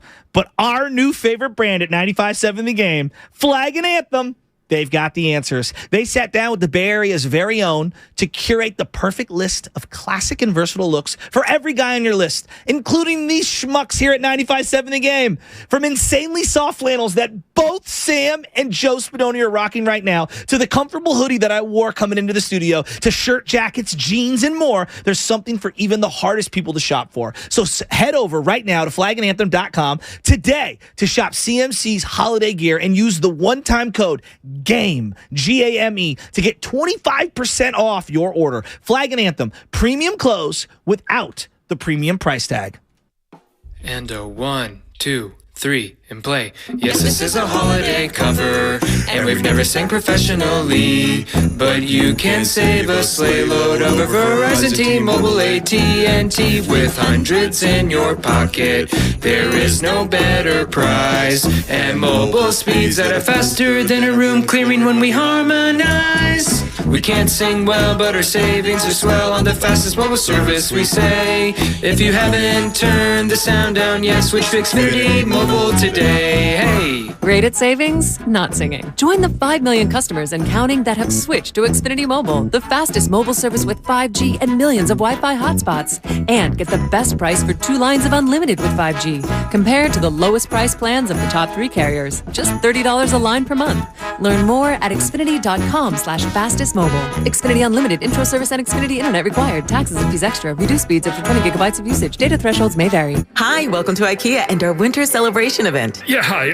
It's been a while since I've had the whole family over, so I need a table set for 12. I need decor to impress Aunt Lucille. Oh, I need gifts for the kids. No worries. As an IKEA family member, you can save with hundreds of offers throughout the store, from home decor to table lamps and even gaming accessories. Gaming? Wait, did you say hundreds? Yes. This holiday season, visit us in-store or at IKEA-USA.com/winter celebrations to start saving. The IKEA Winter Celebration event begins 12/7 and ends 12/24/22, U.S. only. Life doesn't stop when the economy is uncertain. The market might not care you have a wedding to plan or a kid to put through school. And inflation doesn't know you've got a family to feed. But Bank of America does, and is here to help. With digital tools to help you save and local experts in the Bay Area, you can keep life moving forward the way you need it to. Bank of America. What would you like the power to do? Learn more at BofA.com/San Francisco. Bank of America N.A. member FDIC equal credit opportunity lender. Kirby is your driveway mechanic. They bring the shop to you with brake replacements, oil changes, washes, and so much more. Get $50 off your first oil change with code OIL50 at Kirby.com. That's CURBEE.com and use code OIL50. Get in zone, AutoZone. Welcome to AutoZone. What are you working on today? Thinking about gas mileage. You know, changing your oil with a full synthetic oil like Pennzoil Platinum can help your engine get more miles. Right now, you can get 5 quarts with an STP extended life oil filter for only $38.99.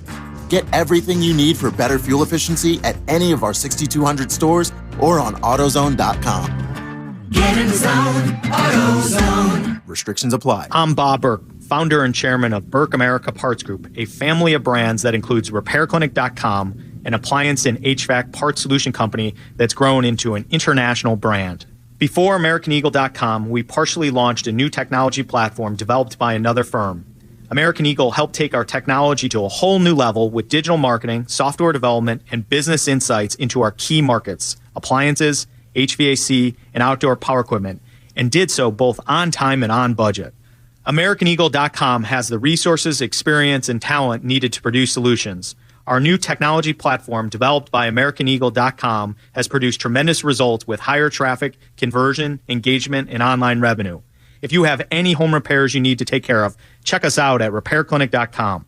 If you need a world-class website or technology project, then I would highly recommend AmericanEagle.com. Call AmericanEagle.com at 773-NETWORK. That's AmericanEagle.com, 773-NETWORK. In Sunnyvale, mostly cloudy with an occasional shower. Highs near 56. Weather brought to you by Macy's. It's Macy's Friends and Family with incredible deals on great gifts. Save an extra 30% off with your coupon or Macy's card and take 15% off fragrances and skincare too. Now at Macy's. Savings off regular sale and clearance prices. Exclusions apply. Get fast, reliable speeds at home and on the go with internet and mobile from Xfinity. Now through December 21st, new customers can get 1.2 gig internet plus Xfi Complete with unlimited data and Wi-Fi equipment included. It's just $50 a month for 2 full years with no annual contract when you add Xfinity Mobile with unlimited data at regular rates. Plus, get $200 back. Go online, call 1-800-XFINITY or visit a store today. Requires paperless billing and auto pay with stored bank account. Restrictions apply. Taxes and fees extra. Xfinity Mobile requires Xfinity Internet. After promo, regular internet rates apply. Actual speeds vary.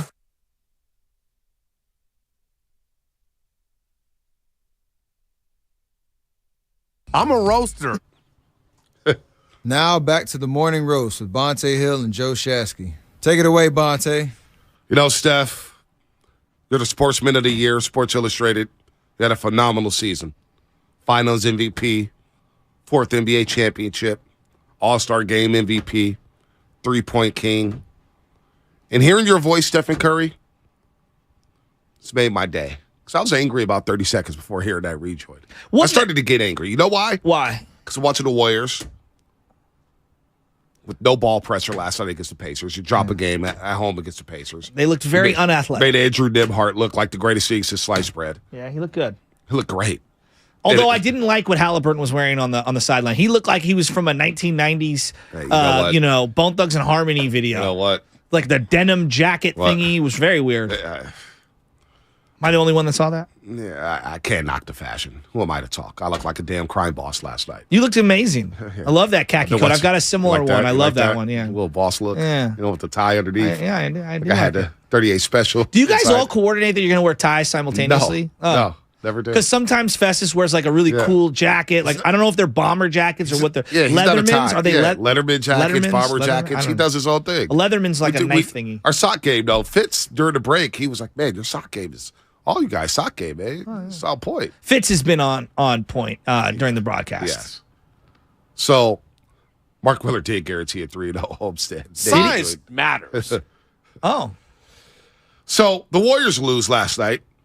I went home a little ticked off about that. No ball pressure. They just laid an egg. Jimmy Garoppolo's hurt, which I'm sad about. Yeah. Now my hopes for a Super Bowl, a 6 Lombardi, a parade down Market Street.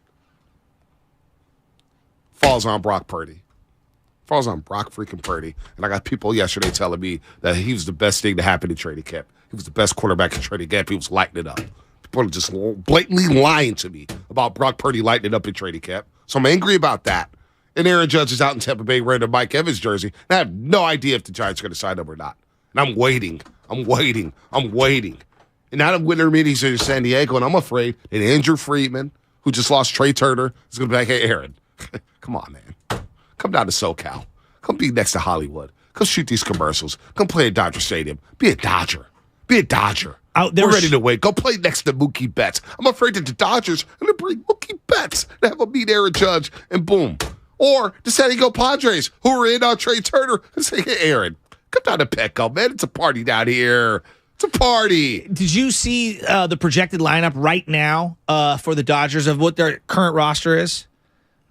No. So right now they got Gavin Lux playing shortstop. That's the projection. And then they got another rookie or essentially a young player playing third base that most people have never heard of. He played sparingly last year. And Turner's a free agent, Justin Turner, so it feels like he's gone.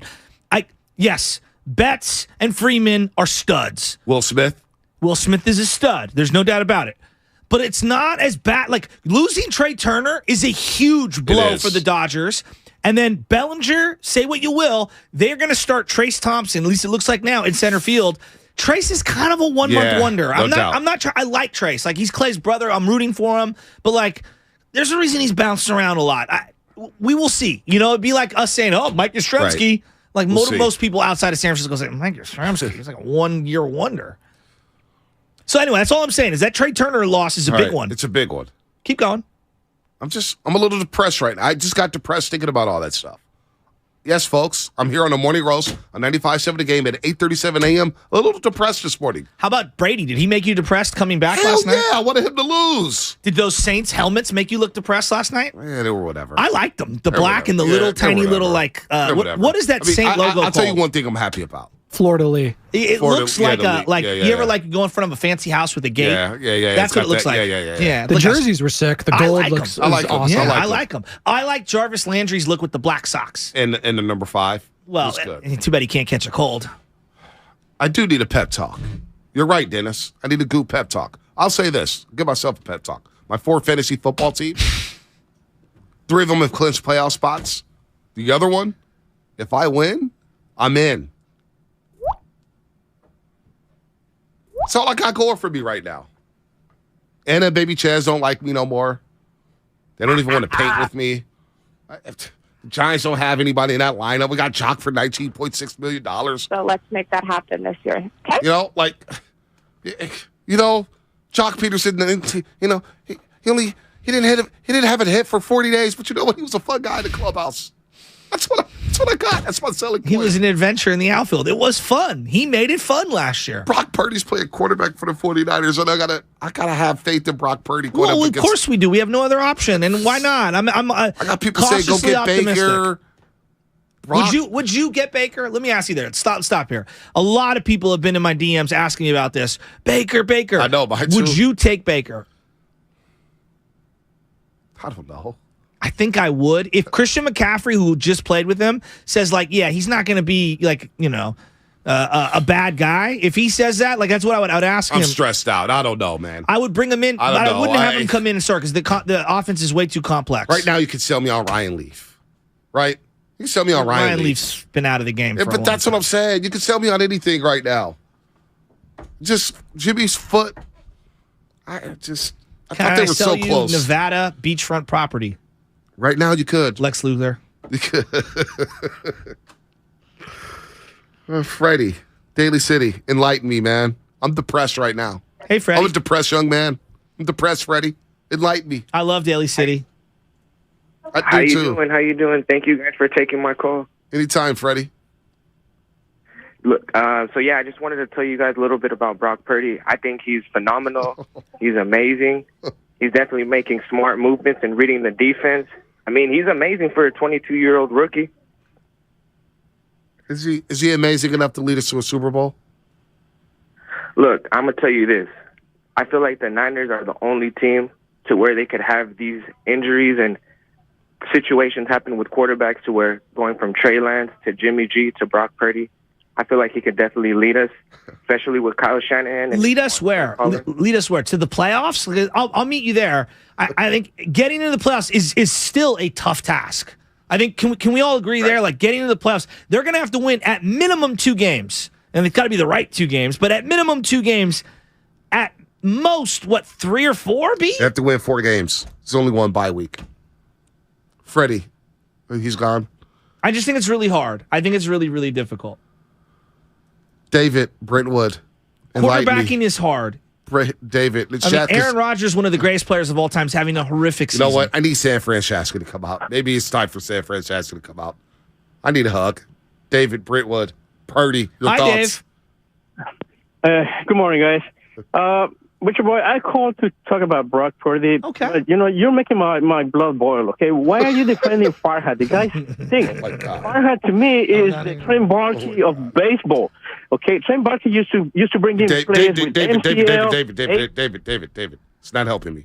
Brock Purdy, please, because if you talk more about Farhan, I'm going to get angry and depressed again. Enlighten me on Brock Purdy. Please convince me why Brock Purdy is the guy to lead us to our 6th Lombardi trophy. Look, the only thing I can tell you is this. For all the people that hated on Jimmy G and they kept saying that Jimmy G won because of the defense, okay, the tire just hit the road. Let's see if it happens.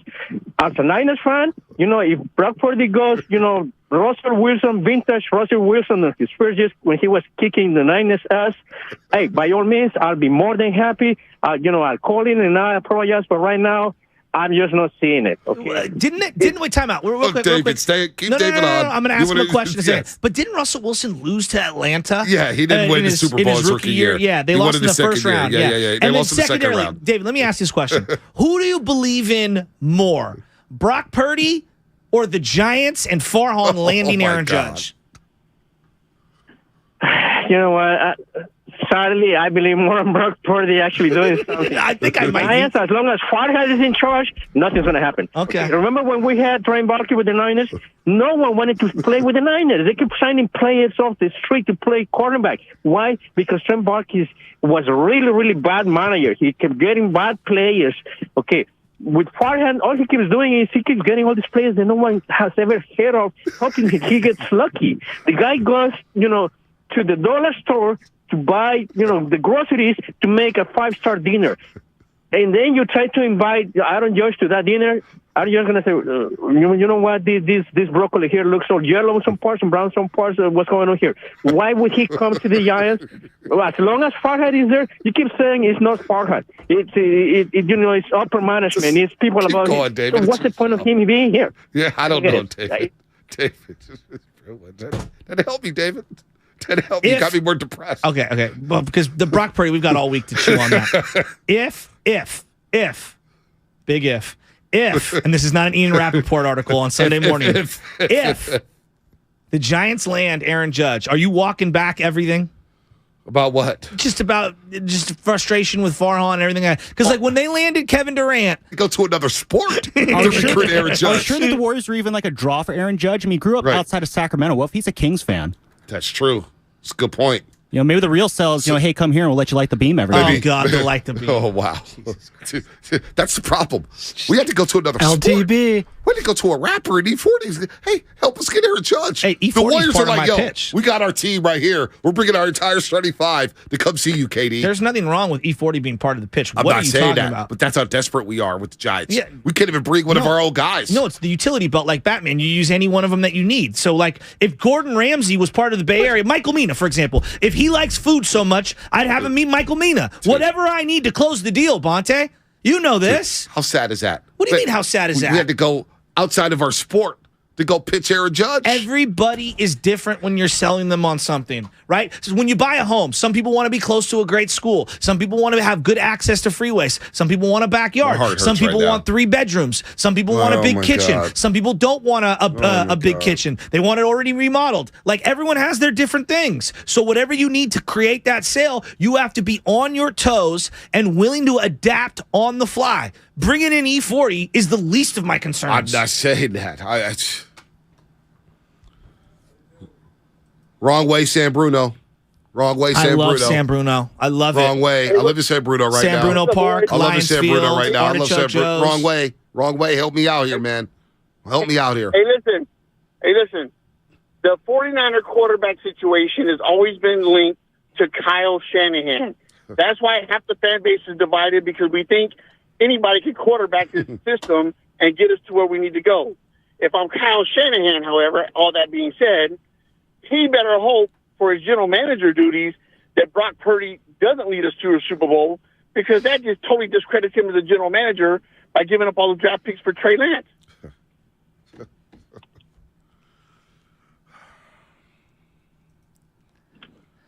Antonio in Oakland.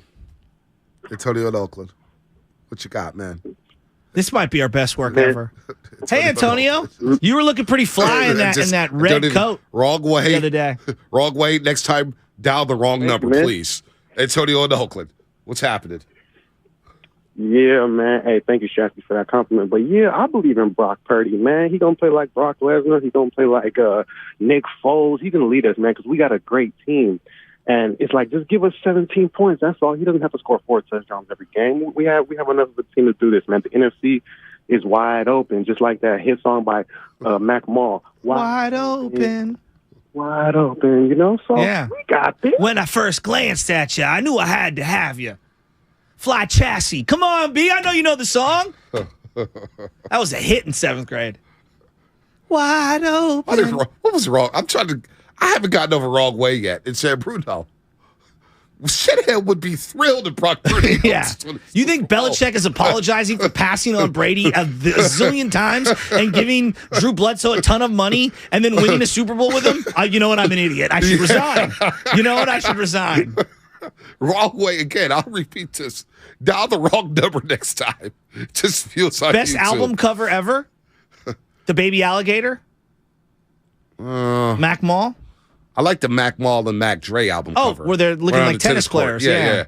What was it? Mall McEnroe? Yeah. And, the U.S. Open. Yeah, the U.S. You're Open. wide around the mouth. Yeah. What was it? Mall McEnroe and Andre Mackesy. Andre Mackesy. There you go. Your boy Brad Gilbert would love that. Brad Gilbert's been texting. He didn't text me last night. He was a little disappointed, too. He's down in dumps. Warriors lose to the Pacers last night, in case you didn't hear. That's such an underrated album. It's so good. It's nacho cheese. It's nacho cheese. Dr. Hustle, San Jose. We miss Mac Dre. Dr. Hustle, man. San Jose. What you got? What you got, Dr. Hustle? What's going on, fellas? You're going to be smiling when this call is done. Okay. Trust me. Listen, remember, you're still tall, dark, and handsome. You look fantastic on TV in this suit yesterday. You get to talk about sports all day. Thank you. I'm telling you, you got a beautiful little baby girl at home who's eventually going to start playing soccer, and it's going to melt your heart when she comes running off. And I'm telling you, don't worry, Brock Purdy's going to be fine. The 49ers going to be fine. I'm not even going to hate on Shanahan today. You know I'm the captain hater of Shanahan.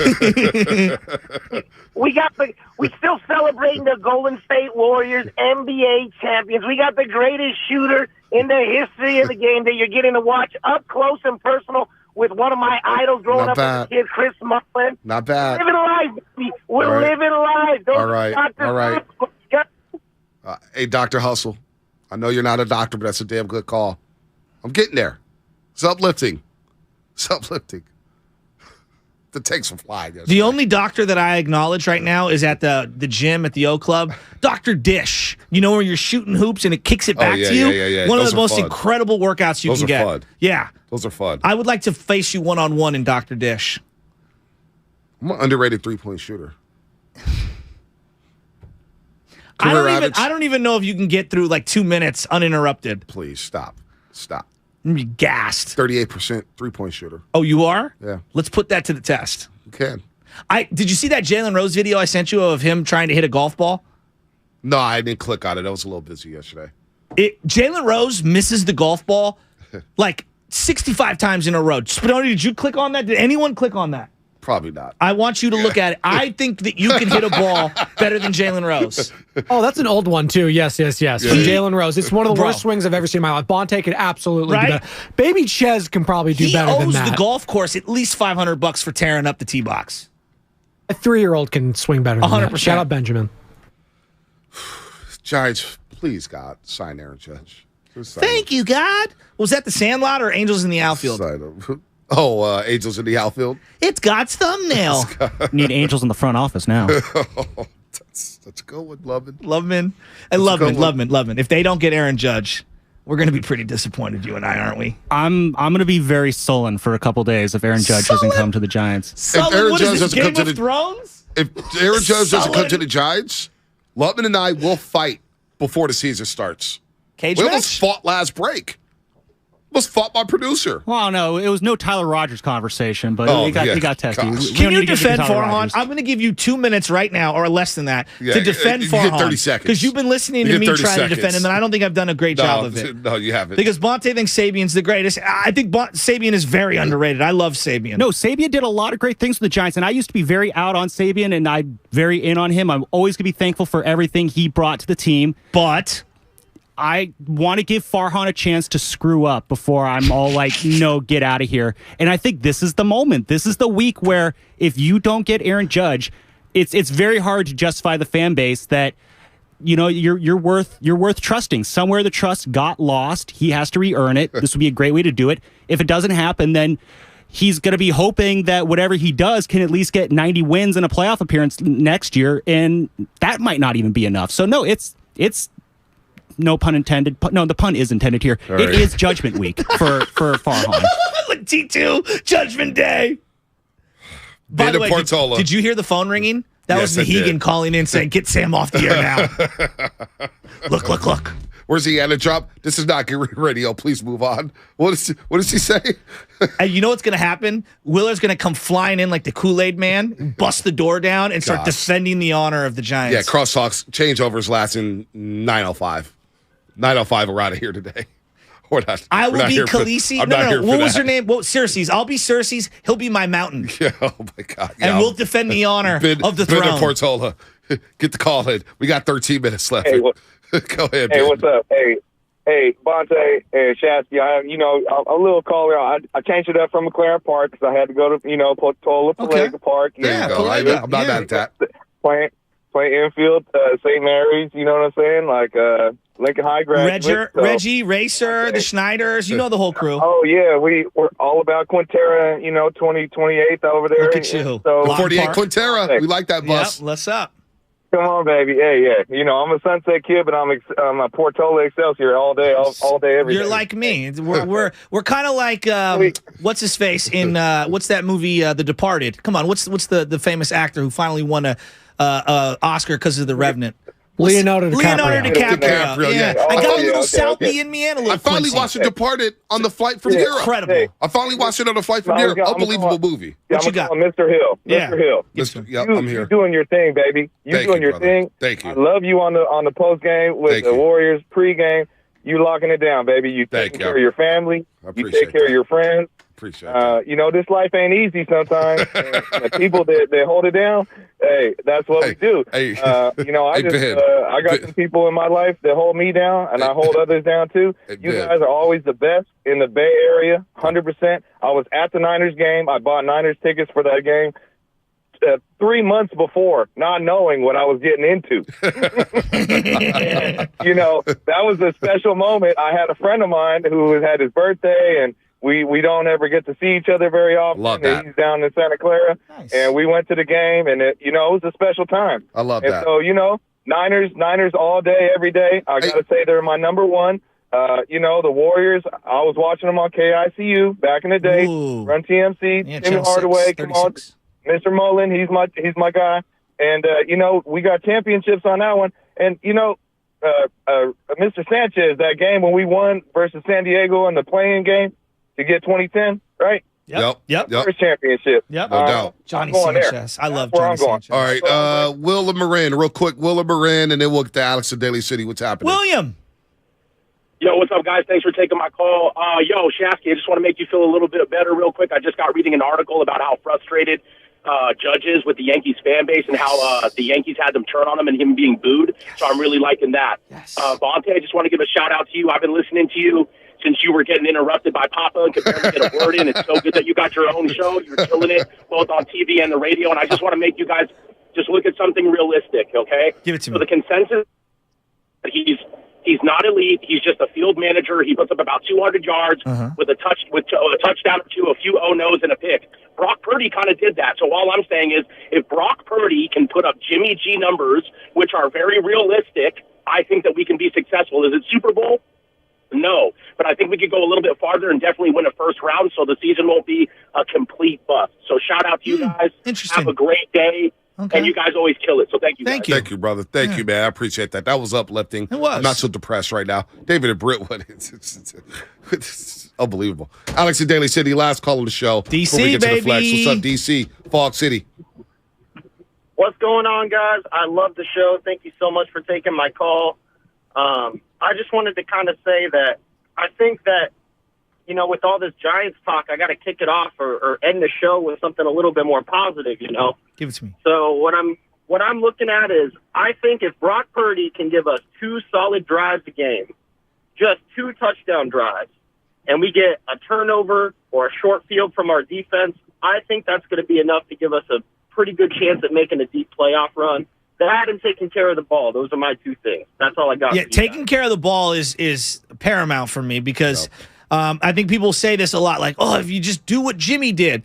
Well, part of what made Jimmy so successful over the last 5 weeks, and Mark highlighted it last week, he hadn't turned the ball over. He was like 7 touchdowns, 0 fumbles, 0 interceptions, and minimized, interceptable passes. it's hard to not turn the ball over. It is. It really is. Key. Josh Allen is one of the greatest talents we've ever seen at the position, and he's throwing up the ball everywhere. No doubt. It's hard. Did you see that stat Sunday night when Matt Ryan was tied with Josh Allen for the most turnovers in the NFL this season? Yeah. Josh Allen's thrown a lot of turnovers. I He's know. got to clean it up. But the thing that he does that Matt Ryan doesn't is he overcomes it with explosive plays. And even then, it's too many turnovers. 9570gameshop.com. New gear, new merch, new merchandise, Morning Roast.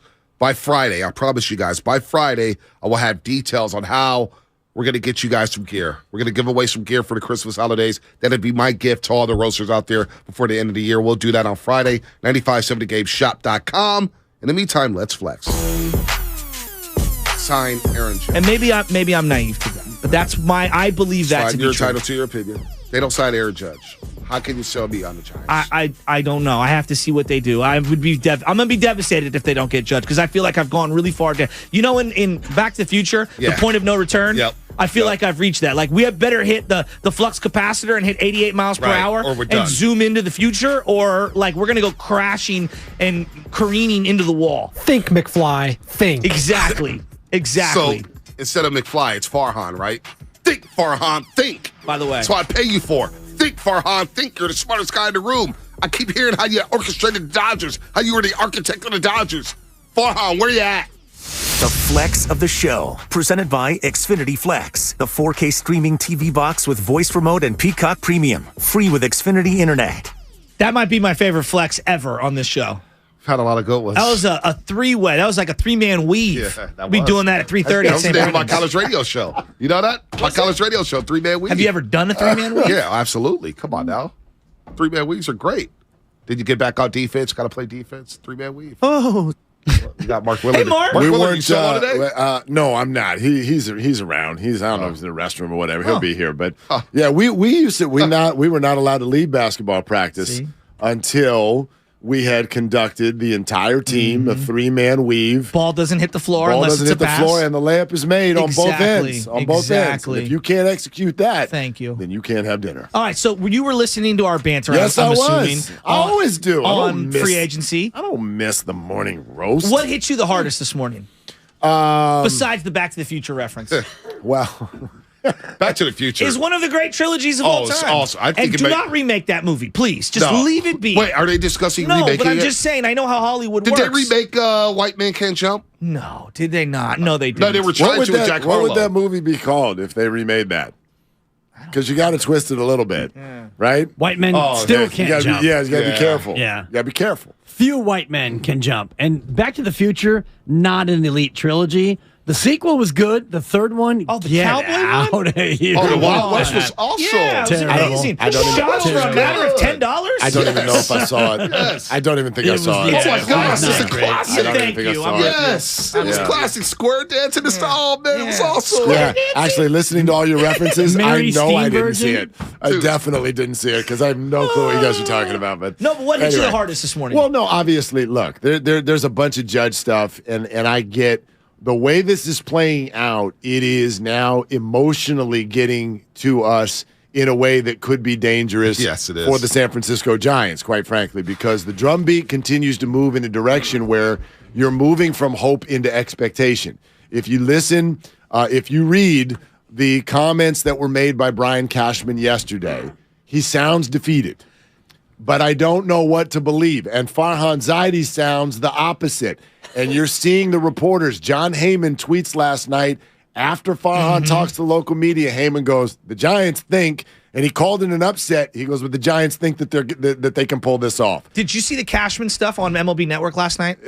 Which part? Them I've seen saying- tons of Cashman No, stuff. I'm sorry. Apologies. I just want to stop you real quick. Them saying that they announced the 4-year extension prematurely, knowing that Judge was going to leave, because if you announce the Cashman extension after he's gone, it's a big uproar. Listen, this It is was my interesting. point. This is my point. If you're doing the dives that we're all doing, know, and I I'm way don't deep. know, I'm way I don't deep. know how many fans are doing this, but if you're doing these dives, you will easily get on the internet, and in an hour, you're convinced yourself this is cooked. It's done. He is in the outfield at 3rd and King. And that is dangerous. I know. It's so dangerous. Did you see Times Man of the Year today? Yeah. No. Yeah. Yes, He Aaron is Judge. the Times, Is he? He is the Times Aaron Judge. Athlete of the Year. Time However, Athlete of the Year, Steph Curry Sportsman of the Year, Sports Illustrated. but in the Times Athlete of the Year article, there is a nugget that was pulled out by Andy Martino, who covers the Yankees and the Mets for SNY. And the nugget was that his now wife recounted a conversation they had in 2010 where he said directly to her, I will predict to you right now that in 10 years I will be married to you and I will be playing for the San Francisco Giants. Oh, my God. This is in the damn article. It's in the article. Wow. Are you kidding me? I'm not kidding you. This is I'm like not me kidding you, telling not even a Bonte little 7 bit. years ago we were going to work together. So the more Did that happen? Yeah, I did. Yeah, Oh, wow. we said we both said Bonte the Butcher. Crazy. And you were a street free agent, right? I wasn't even on there yet. You were Ricky Mostert, undrafted free Santa agent. Cruz had nothing on me. Let's put it that way. He's in Santa Cruz, but We tried to get this guy 11 years ago when Guru won Lucky Break. We had open auditions, and I don't know if it was I who reached out to you. Somebody reached out, and we said, dude, this is tailor-made for you. And the Butcher, I think you came to an audition. So this is what happened. The first day down at Pete's, I won the first night. We had 4 regional auditions. Yes. These things were packed, They Mark. were crazy. I mean, there were people dying to get and a then piece of I this. get an email from Jason Barrett. I'll never forget it. And what's the guy that's the New York radio guy now? Come on, what's the other guy? Brandon Tierney. Tierney. Tierney. You'll never work in this market. Okay, so this is what it said. You have to be available from 5 a.m. to 8 p.m. for the next 6 weeks. I was like, well, I have a job. Like, I can't just stop what I'm doing. I have a job. And they go, for the maximum salary of $5,000 a year. Not bad. And my wife was like, 5,000? yes, that's what it said in the small print. I was like, well, guys, I want to be in. write it. I want to be in. But I can't fulfill those parameters given what's at stake here. And so that's what ended up happening. I pulled my name out of that bad boy because I didn't want to get in trouble at work. Bowed out. And so it was like, oh, man, because I thought this kid, I think it was Boucher boy or Butch. I couldn't remember at the Bobby time. Boucher. Yeah, but I'm like, the guy's got a chance. This guy's good. And I obviously have known you for a long time as a caller and whatnot. Yes. So I didn't know that you made that call to Bonte 7 years ago. You got but to speak it into existence. clicking it back to the it was joke. longer than that. It was actually 8 years ago because it was right after the Giants won the World Series in 2014. And I was just a little bored up in the overnight work. I was like, yeah, Bonte the Butcher Boy, we're going to take it over. Value pack. I was still covering high school sports. I'm still covering high school sports. Yeah. I was covering prep sports at the This is time. Bonte live at City College. I mean, we all have to do the high-pitched voice when we go back in time. So Trust me. This whole station is just a manifestation sensation. That's all a it is, man. But Yeah, thinking it's about just- that with Aaron Judge, that's and, crazy. You know, Now listen, Susan Slusser dropped an article an hour ago. What'd it say? Quote, the Giants believe they've made a strong pitch to Aaron Judge, but many execs think Judge will stay in New York, and they say that might not be the worst thing for the Giants. You know, the idea that are the Giants better with Judge or 3 $100 million players? Who's out there that you're going to give the money to? I don't know. I mean, you know, if you Brandon Nemo will sell tickets. Let me tell you. No, but I guess they're like, I'm just going to throw this out there, and I have no idea what they're thinking. But you know, Judge versus if you got Correa, Nemo, and Kodai Senga. Whatever the hell that means. I love a good Kodai Senga. They just throw it in there, right? Anytime you want to sound smart on the hot stove, Now, it's Kodai Senga. But I always I know what most Giants fans last year. The Giants fan response should be. Just because you get Judge doesn't mean you can't go get those other people. No, exactly. Now, not all of them. They're not going to sign 5 9-figure deals. I understand that, but they've been very clear that Aaron Judge does not prevent them from making other major acquisitions as well, and it shouldn't. So I don't know. I will continue to believe that they are going to be among the most aggressive teams this offseason, and I'm interested to see what they come up with. I very much hope that involves Aaron Judge. It's not a death blow if it doesn't, except that's the point. We've gotten to this spot now where we're so emotionally tied and expectant. But it's Judge or bust. It's always been Judge or bust. Can we just Judge or bust? Real quick, because I think lost in the sauce, we're not even talking about what their actual need is. We're just like stars. They need a home run hitting center of the lineup, middle of the lineup, power right-handed bat. They have had, since Bonds retired with his 28 home runs, Huff hit 26, Pence hit 28, Belt hit 29. They have not had no one's hit 30. They have not had a 30 home run guy I'm just saying. You're 100% right, but then you also know you have to play baseball, which means people need to be on base for this person. People need to protect this person. I know, but they need a 30 to 40 home run hitter. That's what they need. Absolutely. Of course. Badly. Of course. Badly. They need box office. Yes. They need baseball and box office. So, like Nemo, for example, like I'm sitting here and I'm like, okay, so you sign someone like that, and he's fine. Is he that much of an upgrade over what they currently have in the outfield? Because it feels very redundant. A left-handed speedster. Get them both. Well, I like that. Farhan said it out loud yesterday. We're here for 2 outfielders. I'm here for that. And when he says it out loud, they usually go do it. Yeah. Because he usually doesn't say it out loud until he thinks he's already got it done. Interesting. So we're here for 2 outfielders. I also think they need starting pitching, but I believe that Rodon has now reached a point where he's. I mean, if you see what DeGrom got off of his injury list, what Verlander got too at 39, at 40 years old, he had a monster year too. And Yeah. but then I'm looking at Rodon. What do you think? Rodon's getting like 200-something million. Well, that's probably Right? why they're so interested in Senga, because even though he's got a lot of interest, Say it, Kodai Senga. Sounds 5 for 90. Well, he doesn't. Right, he doesn't have the Major League Baseball resume that's going to lead to $40 million a year. They said, but I've seen every start that he's made overseas, and boy, he's got a plus fastball.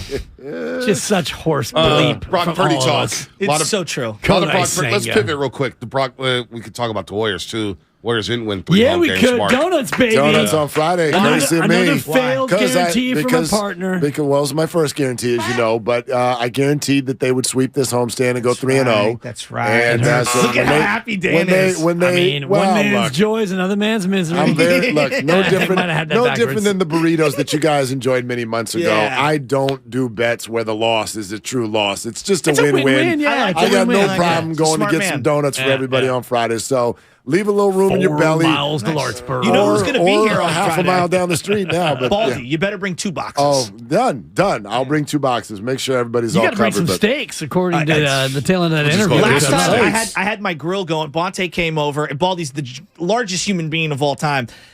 He's sitting on this little outdoor deck, and then I'm grilling up the steaks. It is the hottest grill. I mean, this thing is a furnace. It's not a grill. This Weber that I've got. He sticks his bare hand on there, grabs one of the thinner steaks, and just starts eating it off the grill. I'm like, is this man Superman? Like, how did he not burn himself? Hey, offensive linemen are built different. With the funky fingers and everything. So many funky. Yeah. They got fingers in every direction. They got stomachs that don't end. It's like, unbelievable. What? And then he's like drinking the wine out of the bottle. And to me, it's a muscle. It's incredible. It's a muscle that they train, because you'll watch, and there's a lot of stories like this with the offensive linemen. They lose all the weight when they retire. He looks great. But Your boy Ornberger. Right, but he's not even lost as much as he wants. His buddy Hardwick is the one who's now like he's smaller than all of us. Alex Boone is like 203. Right. Looks like a basketball player. As hell. But his son's going to be like 6'7", though. His son was huge. His son was 9, 6'7". and he was taller than Bonte. Right. I'm not kidding. No, but it's a muscle. It's a muscle that once they can do it. You bring up Rich. He used to do these things, like he'd lose weight, but once a week, go crazy, cheat meal, and he would show me pictures. I mean, it's like go to In-N-Out and get 7. Oh my God. Just 7 burgers, and it's not even hard. Right. It's just boop with one finger, boop, done. And they're just sitting there laughing. It's bananas. Absolutely crazy. It's like Bonte's Chick-fil-A order, quite frankly. Wow. Spicy deluxe, baby. Got to go in where you fit. You go spicy deluxe, Spicy and then deluxe. you get you get the other one, right? Yeah, spicy deluxe or regular deluxe. I said this on the Warrior game, though, deluxe. last night. One game, so whatever. But, man, Andrew Wiggins. That's is very a concerning important. injury. I just mean I think we knew his importance. For sure. But he's so good at being the guy that no one talks about. He just knows how to just be over there in the corner. Athletic. They need him. Yep. They need him. They need him all year. But ball pressure, Kitty Atkinson joined us Friday on the show on Warriors Postgame Live, and ball pressure is a problem. It is a big-time problem for the Golden State Warriors. And 7 of the next 8, Utah, Boston, Philly, Milwaukee, Indiana again, the New York teams. And then, by the way, Christmas Day, which I didn't add to that, the Memphis Grizzlies, it is a concern. Yeah. Dribble drive Mark's penetration. still at a 0, though, on his panic meter, even though they're a mediocre 500 team. And we're now almost a third of the way through the year, and this team is what they are. And you know what? We need to put the rat on the table. Shout out Guru. The real reason why they lost last night is karma. Steph Curry, you tried to dupe us with your fake news, with your fake video, all these makes I have. Oh, and what comes out? What comes next? He comes out, he can't buy a bucket. That's karma, Steph. Still, only you better 3.5 back. recognize Steph Curry. 3.5 back of the Phoenix Suns for the top spot in the West. Sure, yeah. I mean, 1 through 10 is separated by 3.5 games. Karma, Steph. You're going to try and dupe us with all these 80-foot makes, and then you come out in a real game and you can't buy a bucket? I was listening to you guys. Messed up his shot. I'm not angry. I'm just pointing out the facts. It's like going to the home run derby and messing up your swing. Yeah. He needs to sling from the right now. Cheat all of us. He duped you. He duped you. So wait, he on a duped second. Me. No, because this is where I think I miss whatever. Even got Steiny. I listened to you guys on the changeover. I didn't even watch the whole video. I didn't know it was 5 in a row. Well, I thought it was just one. Watch 5 in a I row. thought He it was didn't just watch one. it. No. He said he had ADD, so he clicks out of things in like 3 because on seconds. Instagram, like stories and whatever, like you're just clicking through and going through. I thought it was just one. I didn't know he went back to the holster and threw 5 of them in there. 5 in a row and then just sauntered off into the locker room. No, of course, I didn't even watch the whole video. So in light of the Drew Brees Lightning saga. So that's not real either? No, it's not. Oh, I thought that was real. Yeah, it's. I mean, these pro athletes, you can't trust them now. It's the new media, Draymond. Same production company. Remember that Tom Brady thing where he was throwing and it was the same guy that came from the left? No, he's throwing balls. The guy comes from the left, comes from the right, comes from the left again. Same receiver, just disappear and show up again. It's like the old commercials. Same production. Like the old Michael Vick commercials when he threw it over the LA Memorial Coliseum. It was like, damn, look at that spiral. Vic Scott a cannon. No, what was the McDonald's one with Larry Bird and Magic? Michael? Oh, yeah, Magic. Was it Magic or Michael? Yeah. Off the backboard, off the scoreboard, it was Michael, nothing right? but net. Those were so good. You guys ready for another Judge quote out of this Time article? Go ahead. I love that there's like the slow drip. Here comes another quote. Look at Mark reading Time like it's 1993. This addressing the way the Yankees handled preseason negotiations. I love it. Quote, we kind of said, hey, let's keep this between us. I was a little upset that the numbers came out. I understand it's a negotiating tactic. Put pressure on me, turn the fans against me, turn the media on me. That part of it, I did not like.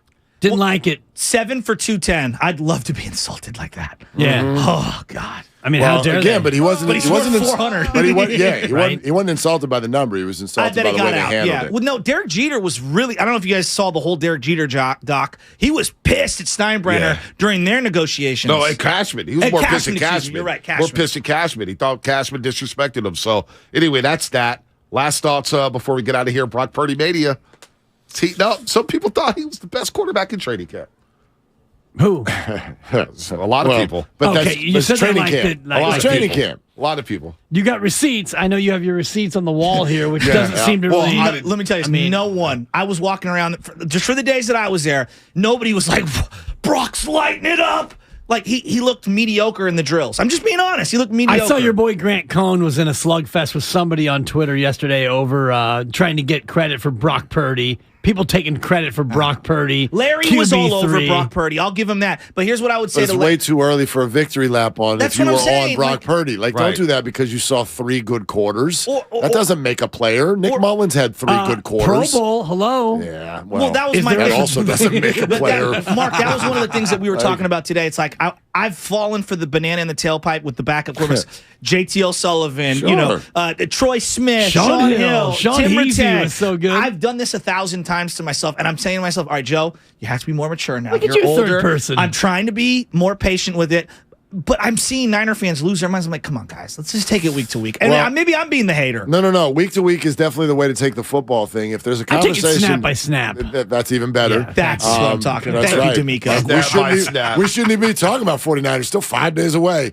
Who knows if we're going to be alive. Thank you. By then. Cadence by cadence. Yes, but Cadence 13. If there is a conversation about the future of this is something we're going to kick around a little bit and wonder what the listeners think. Because Brady?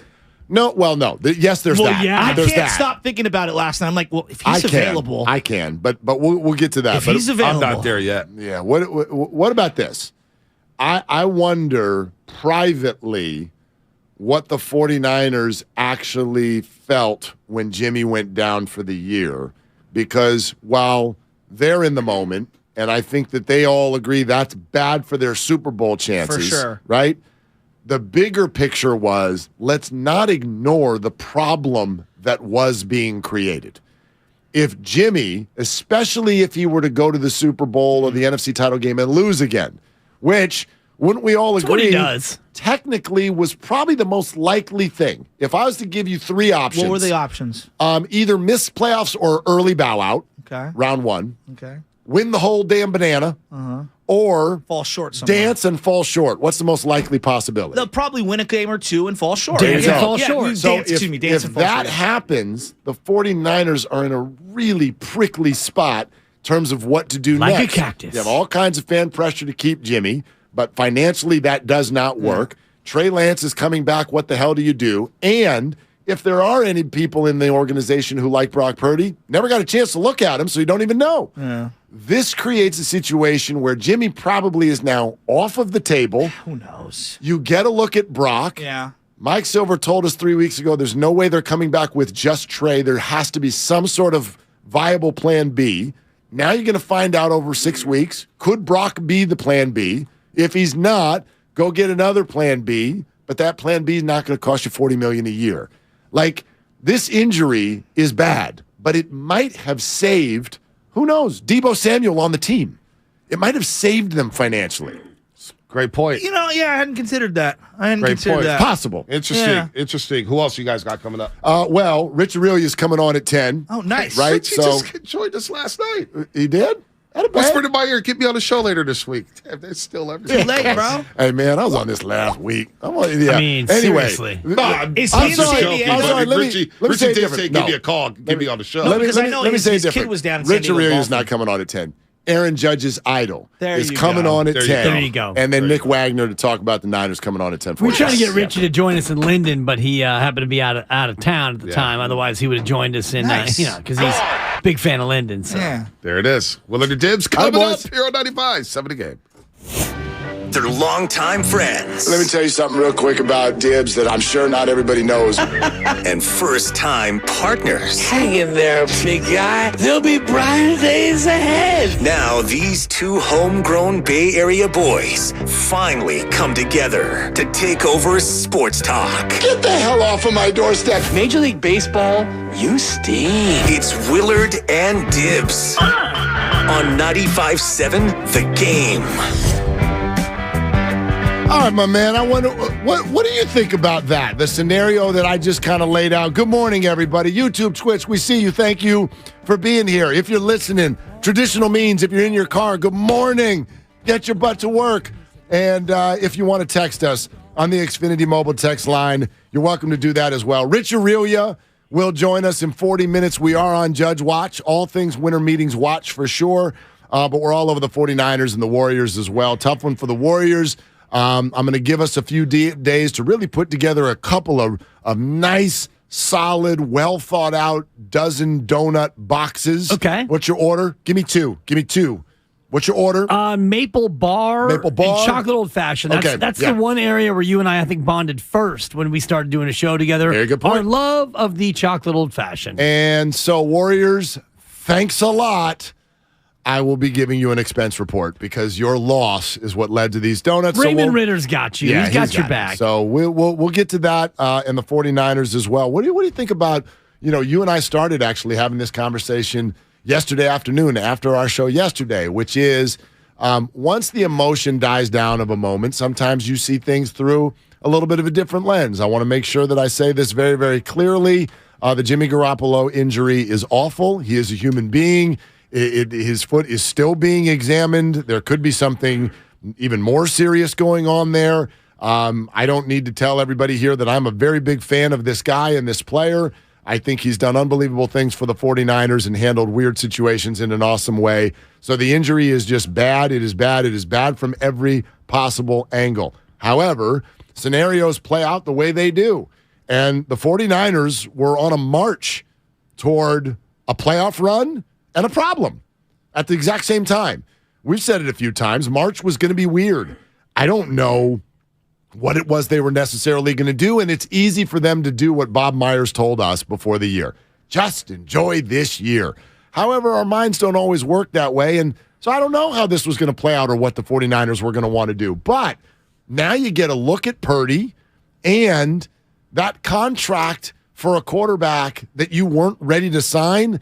Now you don't necessarily have to sign it.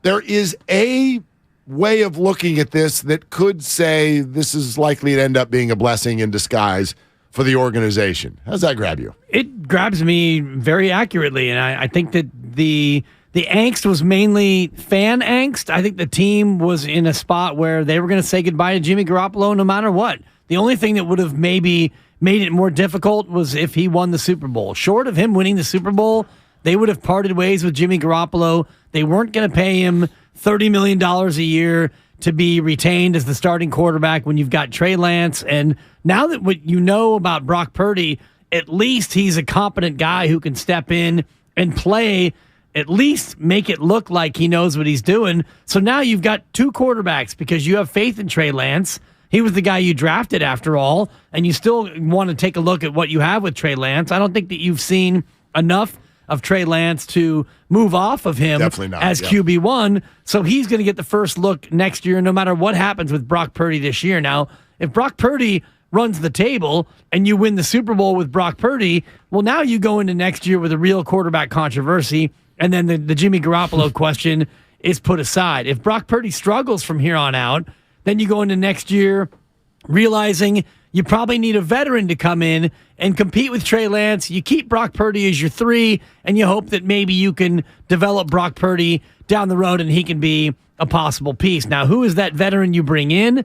That's a completely different question. Oh, Nate Sudfeld, of course. I don't think it's going to be, Jimmy Garoppolo at the price that he was going to command. Jimmy Garoppolo has taken his last snap as a 49er QB, and yes, the injury has made that much more easy for the 49ers and their front office, but at the same time, going into next year, you will need a third quarterback. It just depends what kind of a third quarterback. Yeah, that's sort of the scenario that I was even thinking about. I mean, if Jimmy did run the 49ers far but not far enough, which I think was what the bettor would tell you was most likely this year, I actually think that fan pressure would have been very, very high to not have Jimmy go. Especially with all the success he's had when he's healthy. But he is, again, not healthy. And so now you get this look at Purdy. That scenario you just laid out, I think is actually a pretty comfortable one for the 49ers. If Brock Purdy's good enough to be interesting, I'm not talking win the Super Bowl.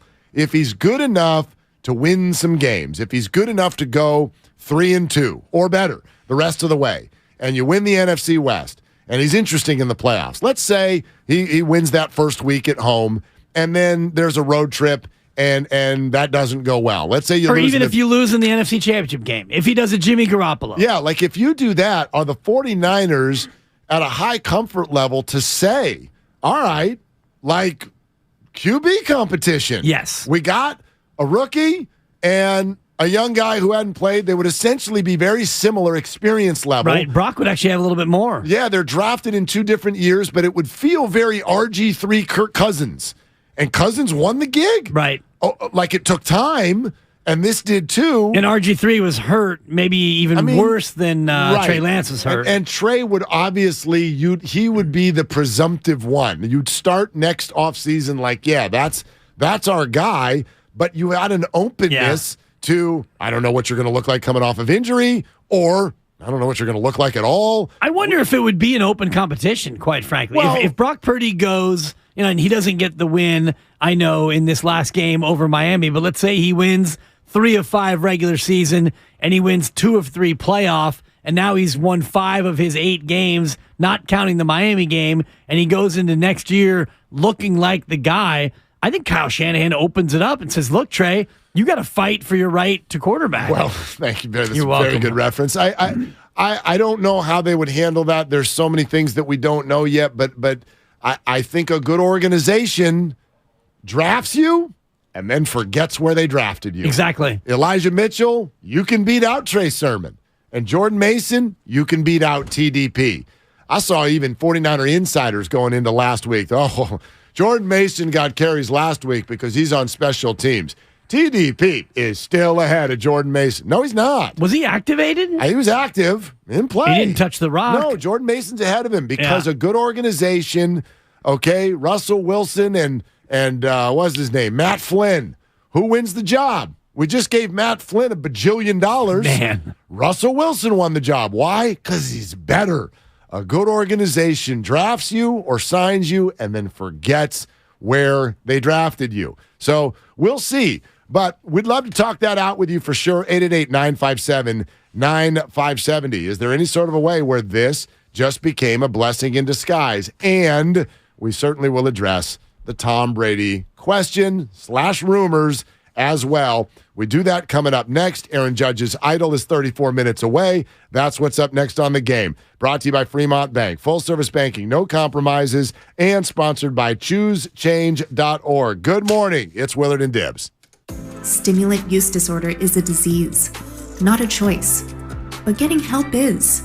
Make a change by choosing treatment for your meth or cocaine addiction. Find proven treatment options at ChooseChangeCA.org. Someday, you might be with friends in the Bay Area, telling the story of how you navigated these complex times.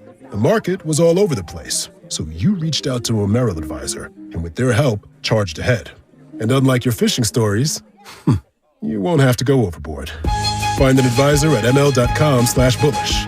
Merrill, a Bank of America company. What would you like the power to do? Investing involves risk. Merrill Lynch, Pierce, Fenner & Smith Incorporated, registered broker-dealer, registered investment advisor, member SIPC, a wholly owned subsidiary of Bank of America Corp. Does your heart long to wander? To encounter colorful creatures from the deep blue sea? And amazing animals from the Amazon and beyond? Feed your wild heart. Travel the world. Right here in San Francisco. Make your reservation to the California Academy of Sciences at calacademy.org. Explore Wanderwoods, our new outdoor playscape, now open. Hi, I'm Aaron, owner of California Deluxe Windows. Ever notice? When your neighbors get new windows, there is a large black eye of broken stucco, uneven plaster, and even mismatched paint. At California Deluxe Windows, we never leave a ring around the window. Why? Because we are one of the only companies in California who custom crafts every window and door to your home's exact measurements. Almost everyone else on the radio is a distributor. They grab a window from a warehouse, break open your walls, shove it in, and patch things up. At California Deluxe Windows, we take pride in our work. Our installation technique is so precise, we do not break your stucco. Your house could be covered with potato chips, and we wouldn't crack one. Call now, and for a limited time, you get 30% off your entire order and 24 months of interest-free financing. 800-874-3600. 800-874-3600. That's 800-874-3600. California Deluxe Windows. Windows engineered for life. Certain terms and conditions apply. CSLB number 774518.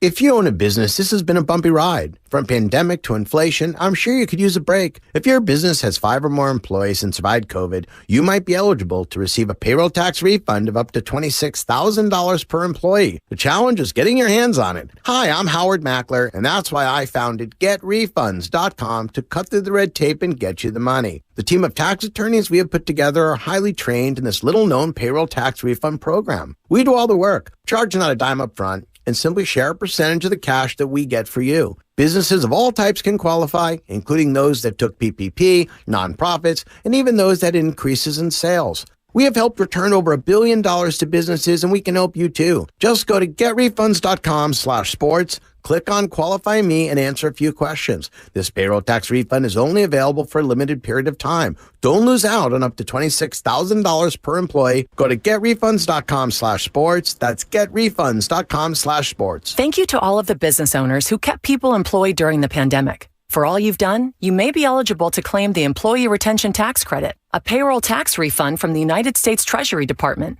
applicable to businesses who kept employees on payroll during the pandemic. The window is closing to claim your refund. Contact Paychex to see if you qualify. Paychex is proud to have helped more than 45,000 businesses secure over $9.2 billion in ERTC claims, an average of $190,000 per business. 50 years and thousands of experts in HR, payroll, benefits, and insurance. You may be eligible to claim the Employee Retention Tax Credit, a payroll tax refund from the United States Treasury Department, applicable to businesses who kept employees on payroll during the pandemic.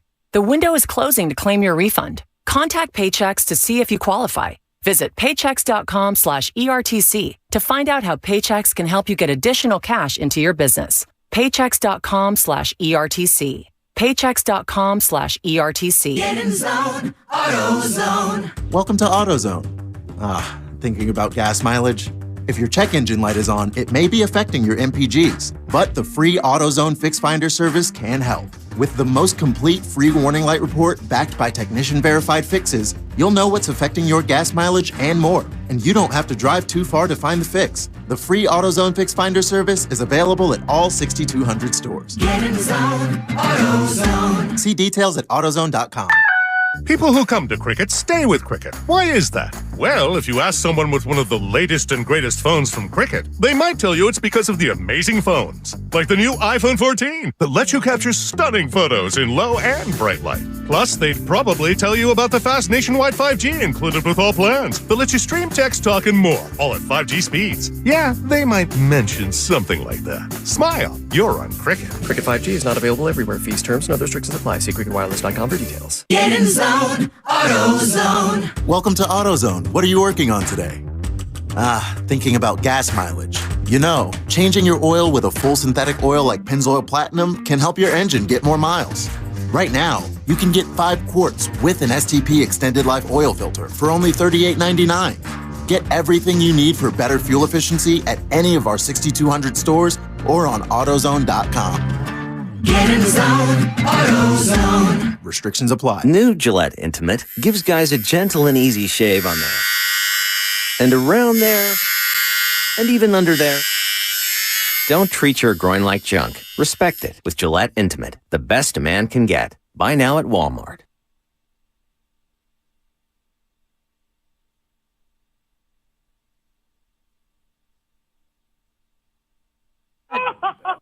It's your boy Guru from Steiny Guru, noon to 3, right here on 95.7 The Game. Now back to my two guys. I actually feel like I do a show with them on the changeover. Willard and Dibs, right here on 95.7 The Game. You do a show with us, and that show is just over 2 hours away. Tick-tock, tick-tock. To the R, tick-tock, you don't stop. Will Aaron Judge be a giant by the time Steiny and Goo get in here? We'll find out. I got to say, and Richie's coming up in 27 minutes, it feels like a march. It feels like a drum beat, which is dangerous.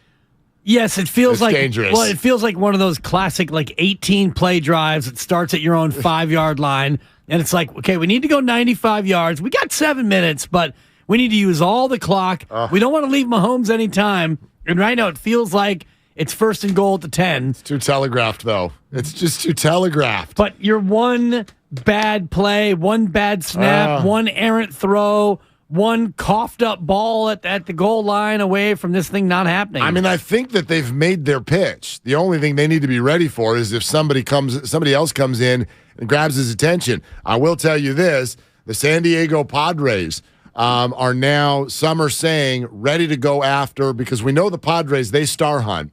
And there are 4 huge names left on the market. And someone who am I forgetting here? It's Judge, Correa, Bogarts, Swanson, right? Those are the big 4 right, as far as hitters are concerned. And the Padres apparently went so hard after. They had the better offer to Trey Turner. That's what came out today. They beat the Phillies significantly. And Turner wanted to go east. Right. So if they were willing to go $350 for Turner, what are they going to be willing to do now for one of these other players? So you always worry about that. You're right. Could the Niners or the Giants could be at the 5-yard line, but somebody could come in here, pick it off, and go the other way. So you got to obviously be ready for that. I think the Giants will. They'd be ready to up an offer, I think. But it sounds to me like they feel like they've made their pitch, and now they're just waiting for a yes. And hopefully that yes comes today before 12:15 when we slide up on out of here and get into a nice sales meeting today. Yeah, exactly. And then the clock is also ticking on Baker Mayfield. 1 o'clock today, so you know. 1 o'clock is the deadline. That's when we'll find out where Baker Mayfield is going to play. They're going through the waiver process.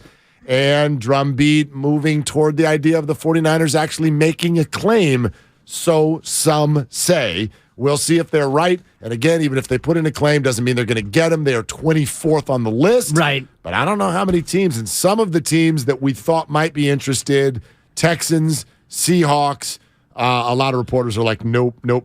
I know you said the Rams yesterday. Mike Silver called that, quote, unlikely. but we'll see. We'll see. We'll know that by 1 o'clock. Right, and I wonder what team would be interested. If you're a team that has a backup quarterback situation that's not good and you fancy yourself as a playoff team, why wouldn't you be in the mix? And I guess that's where the 49ers would be. No disrespect to Josh Johnson, but he hasn't taken a meaningful snap in a year. He played last year for Baltimore, but he hasn't ever played for the 49ers, I don't think, in the 4 stints he's had there. Gosh, has he? That's a good question. I know he's been there, but yeah, certainly nothing significant. He's not taking any. I mean, he's pretty short on significant snaps ever in his career. Right, and if you're Kyle Shanahan, 14 years. You look at your QB room and you realize you're down to QB3, Yeah. and if you have to go to QB4, Baker Mayfield probably a better option than Josh Johnson in the short term, you would imagine? Who knows? I mean, talent-wise, yes. Talent-wise, yes. Experience-wise, no. In the system, no. Knucklehead factor, no. But yeah, like the most important thing is Mayfield. can he play? Can he go out there and make plays? Yeah, absolutely.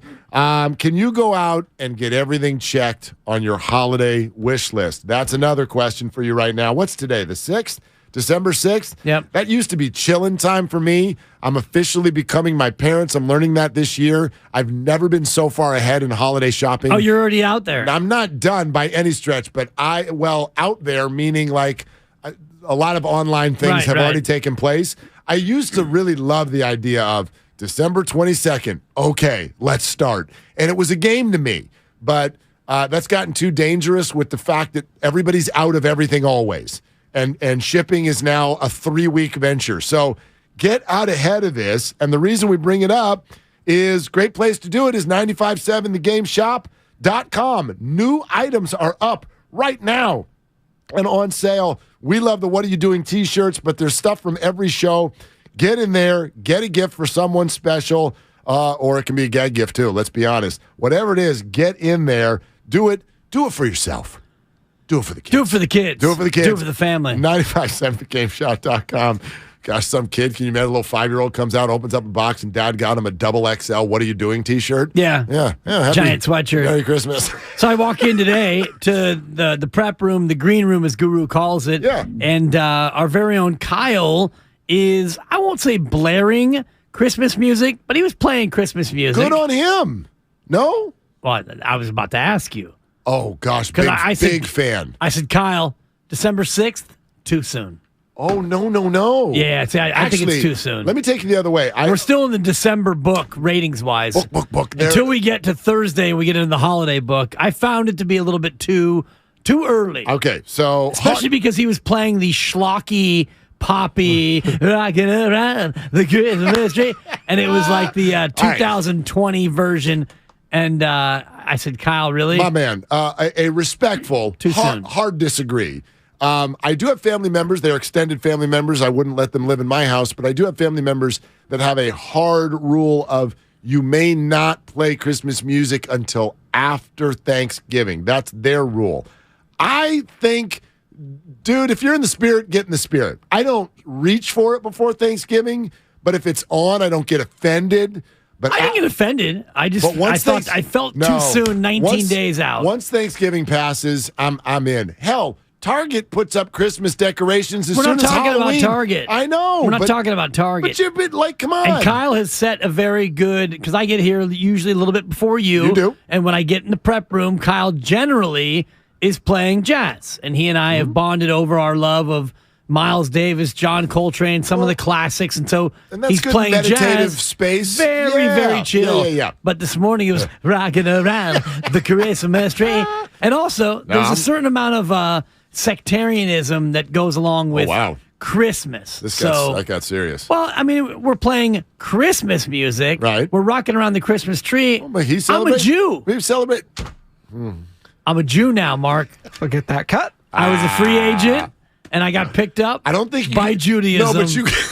And by the way, my retroactive bar mitzvah's coming up, and I will expect a check from all of you. I'm sorry, I'm going to need to see the contract that you've signed with Judaism. Is this your Curb Your Enthusiasm episode? Am I getting punked right now? As we know, you and I have discussed this about 5 years ago, facts left our society. So just because you say it, I'm not going to just believe it's true. I'm going to need to see your contract. This is coming from someone whose mom's maiden name is Schneiderman, so I get to read this contract. I can read this contract. Sure. I have It's in celebrated Hebrew, Hanukkah from the moment I came onto this Got a new earth. menorah recently. I did. I'm on the team. No, we got a brand new menorah. Yeah, you can't wait to light that baby. She got a menorah just because you live with her and just because you made a baby.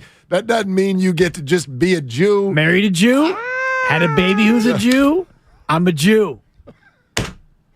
Okay, my dad can say the exact same thing that you just said and would never say, now I'm Jewish. P.S. I'm buying a Christmas tree. Don't miss Damon live at the Guardsman lot tomorrow. Hope to come see you, D. Bruce. Maybe you give your boy a little deal on a Christmas Don't tree. miss Damon on Willard and Dibs tomorrow, filling in for the suspended Dibs, who has now decided he's Jewish just because you live with someone. Come on, man. That's not how it works. You're going to have to do some stuff here now. It's religious appropriation. No. It's what we do. It's not an appropriation sensation. That's a buck. Anyway. All right. Hey, why won't the Brady stuff go away? Can I say this? And there's a few people specifically. I will listen. Let's bring in one national host opinion, okay? Colin Cowherd, anyone who's a national host, it seems to especially trigger a lot of folks. There's a vibe around that, right? National, like, oh gosh, blowhard, clickbait, don't actually know what's going on the inside. There's some truth to all of those things. But I also know some of those people, Colin, Stephen A., they talk to people, actual relationships, and there's a basis from where their takes come, okay? And then there's people are just making stuff up to take you off. You're debunking Skip Bayless. There are You don't people, think that he talks to people? There are people just making stuff up just to tick you off. You don't think he talks to anybody? Well, I mean, I'm sure he talks to. Does he have a wife? I don't know. Wow. I'm sure he talks to people. My point is this. He talks to the rabbi. If Cowherd's going to keep saying that, and he did yesterday, he said that next year is Trey Lance and Brock Purdy, or maybe Tom Brady, and then tweeted again after the game, just look at the guy's face. He's just so done with Tampa Bay. I know he came back and won the game. We also all saw the video of him screaming at the top of his lungs on the sideline, and that's not new this particular week. This rumor won't go away. You and I are well documented that we were on the wrong side of this after 2019. I thought Brady was cooked. Guy went out there and won another Super Bowl the next year. But is it crazy for me, Dibs, to say I'm going to be on the same side again? Tom Brady? It's a safer side, I think, this time around. At age 46? Will he be 46 next year? And my gosh, I know he won the game last night. Are you guys having trouble with math? The great Tom Willard, my dad was a math teacher. They can't score. He's a Jew. Tom Willard, one of the great Jews of our time, I'm told. Tom Willard. Not a Jew. Okay. Adam Sandler, Chase Center tonight. Anyway, they can't score points. They scored enough. They're terrible. This guy throws the ball 56 times a game to 54. see if they can maybe get 17 points, and it's every week. Kyle, you said it yesterday. When's the last time they went north of 22 points? Week 4, yeah. Week 4 they lost, and they lost. They lost to the Chiefs 41-31, and all those points were garbage time because the Chiefs play to win the game. I got to breathe and slow down. Hello? They are awful. They're 6-6. They're going to host a playoff game. Their offense is a joke. If they go north of 20 against the 49ers this weekend, I'm going to run a lap in my boxers around this building. Oh, you were supposed to be running when the U.S. scored, which you didn't run when the U.S. scored against Iran. Well, yeah, I did. I wasn't here. I thought we were on the show during that game. Oh, well, yeah, no, it got ruined. It got ruined because of the delay. Yeah. It got ruined. You didn't run. I didn't run. Yeah, you promised me a lap and you didn't run. No, it wasn't a promise. It was actually it was an impulse. It was a response. It was a word to the wise that it might happen. Exactly. I was able to control myself. But anyway, this offense is brutal. Why does anyone want Tom Brady to come be on the 49ers next year. I'm with you, but let me play devil's advocate, and I'm not calling Tom the devil. I wouldn't do that, being as deeply religious as you know that I am. No doubt. Tom Brady plays the... Anyway, go ahead. Whatever the hell that means. I'm learning. You're going to need to know. Yeah. Where's my Jommerke anyway? I got to throw that baby on. Test it right now. What day does Hanukkah start this year? Ska-da-da-da. What day does I know this, actually, because I Googled it. A good Jew would know. Yeah, the answer is, let's see, the 9 carries the 2. First night. Is December 18th. When is Hanukkah? Oh, my It's over, by the way. It's over. No, Spain's out. What? Morocco. Mar-a-Lago beats Spain? Tremendous. Our goalie is tremendous. Yeah, night. Morocco thinks that their abbreviation's like an airport. They're just picking letters here. It says M-A-R. I'm like, why is Spain playing Mar-a-Lago? Actually, Mars. There's no A in Morocco. Why are they M-A-R? And why? Boy, that's a great question. And why are they beating Spain? What the hell's going on? That's over. Purdy. Hey, thank you. That's a 3. December 18th, am I right? It's the 18th or the 19th. It's right in there. I'm going to give it to you. Yes, the first full day is the 19th, and the first night, as you know, starts at sundown. Of course. On December 18th. Good job. Thank you. And I knew that because Hanukkah ends the first day of Kwanzaa, which is another holiday that I also participate in, which brings me back to why Kyle wasn't playing Kwanzaa music. Kwanzaa starts December 26th. And goes through January 1st. Got it. And yes, Hanukkah also ends. Another holiday that Mark Willard's father, Tom Willard, probably celebrates. Celebrate them all, man. Big Kwanzaa family. Yeah, we are welcoming and we are open. I love that. Okay, so that's how we handle all things. Anyway, Tom Brady. Good job on your Hanukkah knowledge. You were saying. If I can play devil's advocate, and you know I don't like to because I'm deeply religious. This is where we all started. Tom Brady plays the dink and dunk style that Kyle Shanahan has become very good at. Tom Brady last night, 36 of 54 for 281. He doesn't throw the ball down the field. And with the running game that the 49ers have, Tom Brady would be very effective in that play action, RPO, although there's no R with Tom Brady in the RPO, in the dink and dunk style. So I'm not saying I'm in favor, but if you're a Brady acolyte, these are the things that you would like to see with Brady at the helm of the 49ers. It just feels so it feels so desperate in the moment. You know what I mean? I mean, next year is going to be year 3 of Trey Lance. You need to be making some decisions. This is your guy. This is your guy. You're going to bring in another huge piece to block Trey Lance. Now look, he's Brock blocking. Thank you. It's not Brocktober anymore. It's a Brockoff. If we get to June and we get this news, Brock Purdy plays these next 5 games, it doesn't go well. Then we get to next June, oh my gosh, there's an infection in Trey's ankle. And now I'm like, all right, find me a great Band-Aid for next year. This guy's quite a Band-Aid. But you're going to go do Tom Brady and block Trey Lance from playing again for someone who's 46? He'll be 46 in August. And is dying to get to 20 points on a daily basis with Chris Godwin, Julio Jones, and Mike Evans and Leonard Fournette all on his team? And they can't move the ball? Division leading Tampa Bay. I mean, I don't know. Play to win the game. I've been wrong once. I was wrong too. I've been wrong a ton, but I mean, I've been wrong once on this. But, thumbs down. I'm with you, thumbs down. Who would you rather have next year in the mix, Tom Brady or Baker Mayfield? Oh, God. Well, da-da-da. No, it's not a game. No, it's an opinion. It's an opinion. I can say whatever the hell I want. If you're looking at I'll never do it. Trey Lance, Brock Purdy, and let's just say that Brock Purdy comes down to earth and they lose a play, whatever. Yeah. Purdy goes 2 and Pretty 3. likely. You make the playoffs, you lose. Purdy's not the answer. You get into March and April, and Trey Lance, Trey still is not making the progress we hope for. Thank you. Shout out Black Rob. You've got Baker Mayfield or Tom Brady at 46 as the third member of your troika. No, door number 4. I mean, I get Brady. I'd rather, I'm big on no knucklehead. I don't want this 49er team, and in fact, I actually think this whole market, this is something I've thought about a lot because, and I think Bay Area sports fans know this, the way we view athletes here is different. It is a bit unique, okay?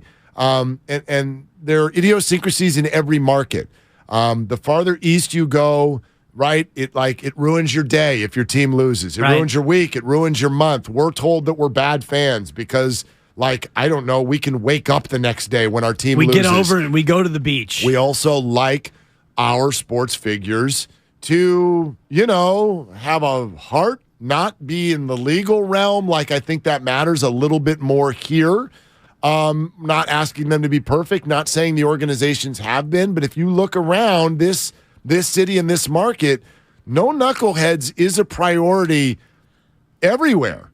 And I know some of you are going to go, Draymond. Okay, that's an exception, and I don't think that fits actually under the word knucklehead. He's our knucklehead. He's not, but he's also not a knucklehead. He's actually brilliant.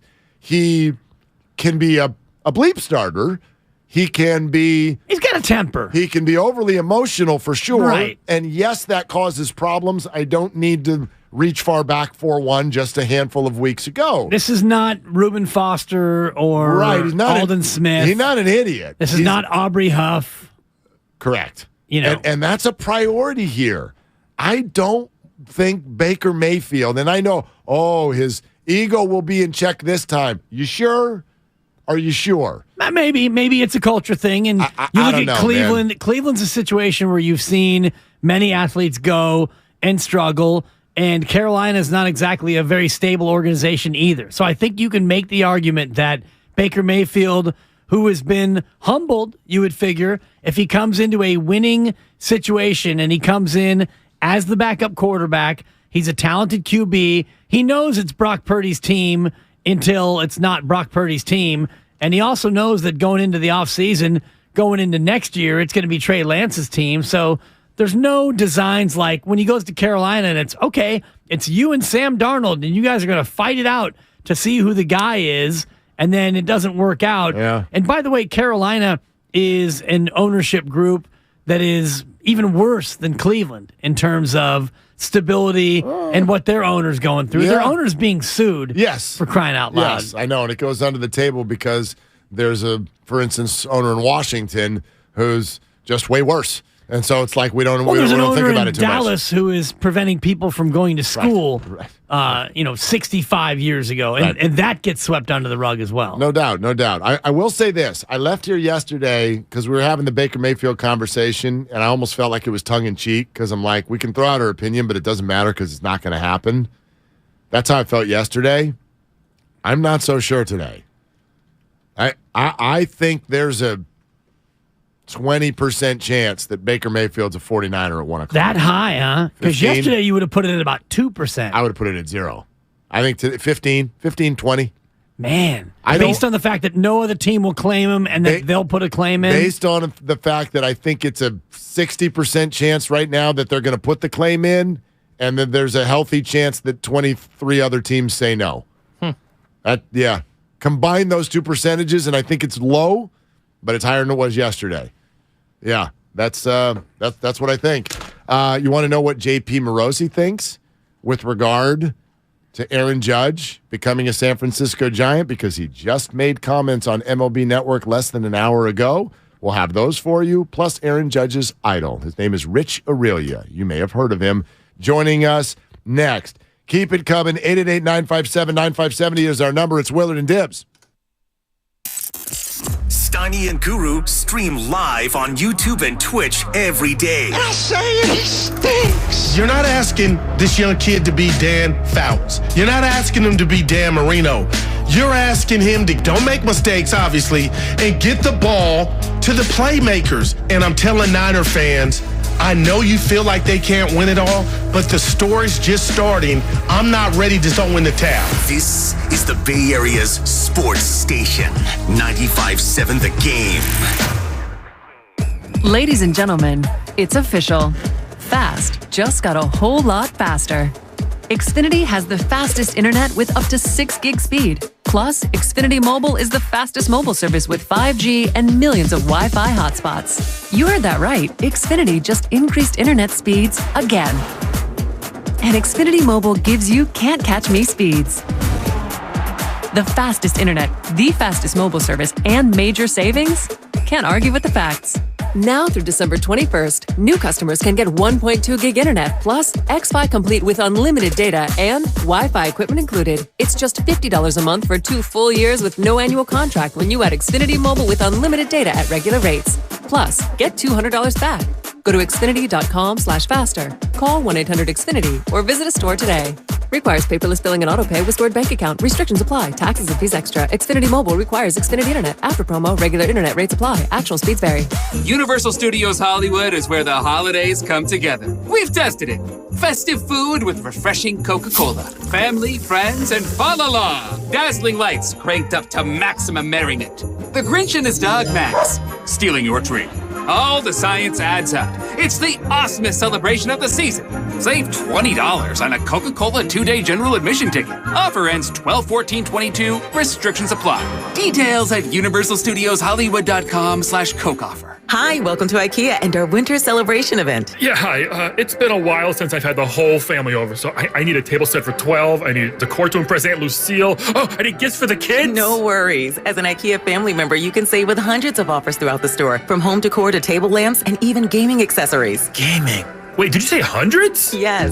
This holiday season, visit us in-store or at IKEA-USA.com/winter celebrations to start saving. The IKEA Winter Celebration event begins 12/7 and ends 12/24/22, U.S. only.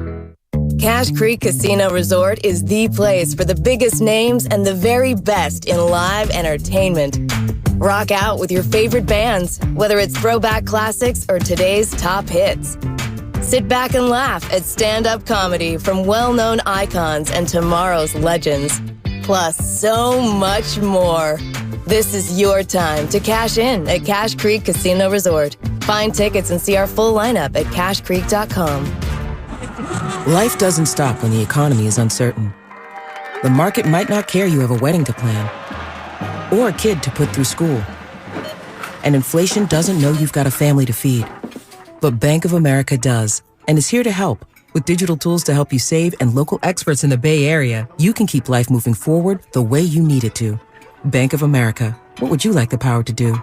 Learn more at BofA.com/San Francisco. Bank of America N.A. member FDIC equal credit opportunity lender. Commercial property managers, do you have a fall or winter painting project on your to-do list? Or maybe you're planning your painting budget for 2023. Hi, this is Matt Jesse, president of MB Jesse Painting. When it comes to painting, it always pays to plan ahead, saving you time and helping you get the most value from your paint project. My team of painters have the experience and training to get the job done right. Let's get started. Call 855-MB-JESSE today or visit us online at mbjesse.com. MB Jesse. Throughout the 60s and 70s, cops hunted down key figures of the Dixie Mafia, including its enigmatic ringleader, Kirksey Nix. I'm interested in making money. I'm not interested in hurting people. 15 years into Kirksey's life sentence, the Dixie Mafia was practically folklore, but that would soon change.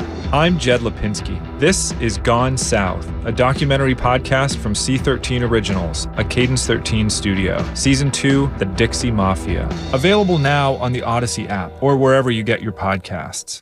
Ray Magliozzi here for eBay Motors. So you ordered a new air filter for your car. You try to install it, but it doesn't fit. So you take a little bit off the sides. Well, still doesn't fit? Well, you could try to sit on it. Or just go to eBay Motors and get it right the first time. With over 122 million parts, they have the parts that fit your vehicle. Air filters, tires, headlights, brakes, and more. Get the right parts at the right prices. eBay Motors, let's ride. I wanted to know why some people who get COVID-19 get it so bad. I found out it may be because they have a high risk factor, such as heart disease, diabetes, being overweight, smoking, and asthma. Even if symptoms feel mild, these factors can increase your risk of COVID-19 turning severe. So if you're at high risk and test positive, there are things you can do, like asking your healthcare provider if an authorized oral treatment is right for you.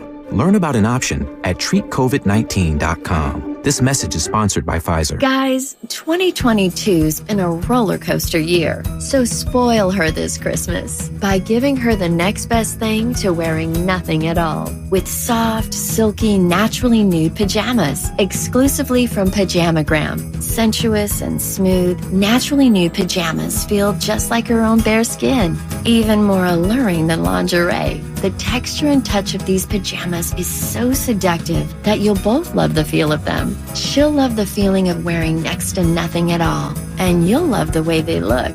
Best of all, Pajamagram does the wrapping for you with free gift packaging. Order today, and Pajamagram will also include a free matching naturally nude nightie with the purchase of naturally nude pajamas. That is free gift packaging and a free naturally nude nightie when you order today. Just go to Pajamagram.com. It's fast, easy, and delivery by Christmas is guaranteed. That's Pajamagram.com.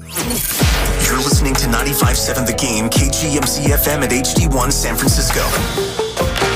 Always live on the free Odyssey app.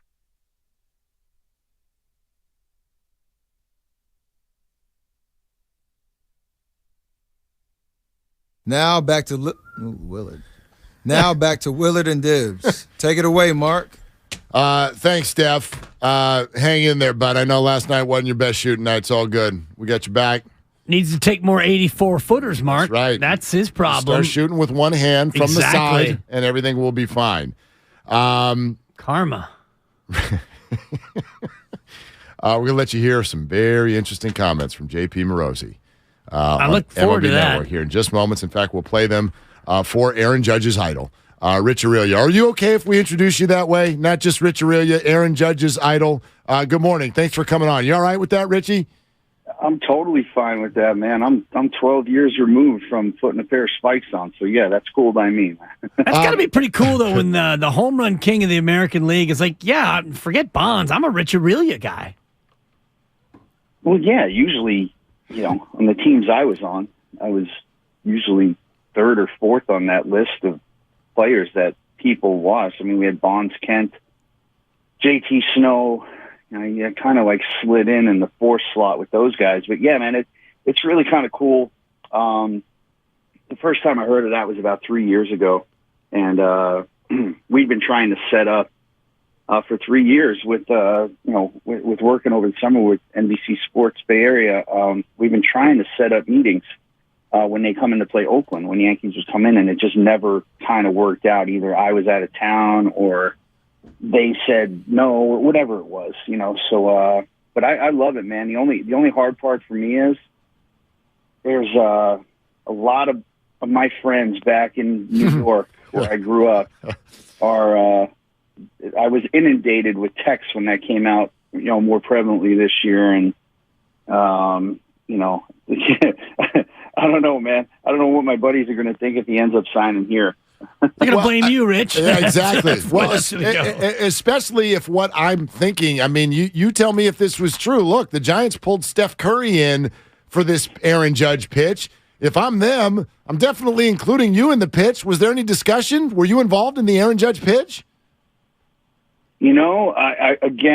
I cannot confirm or deny, but, I've said this before. I mean, if it was on social media, it's got to be true, right? Everything on social media is true. ain't that the truth?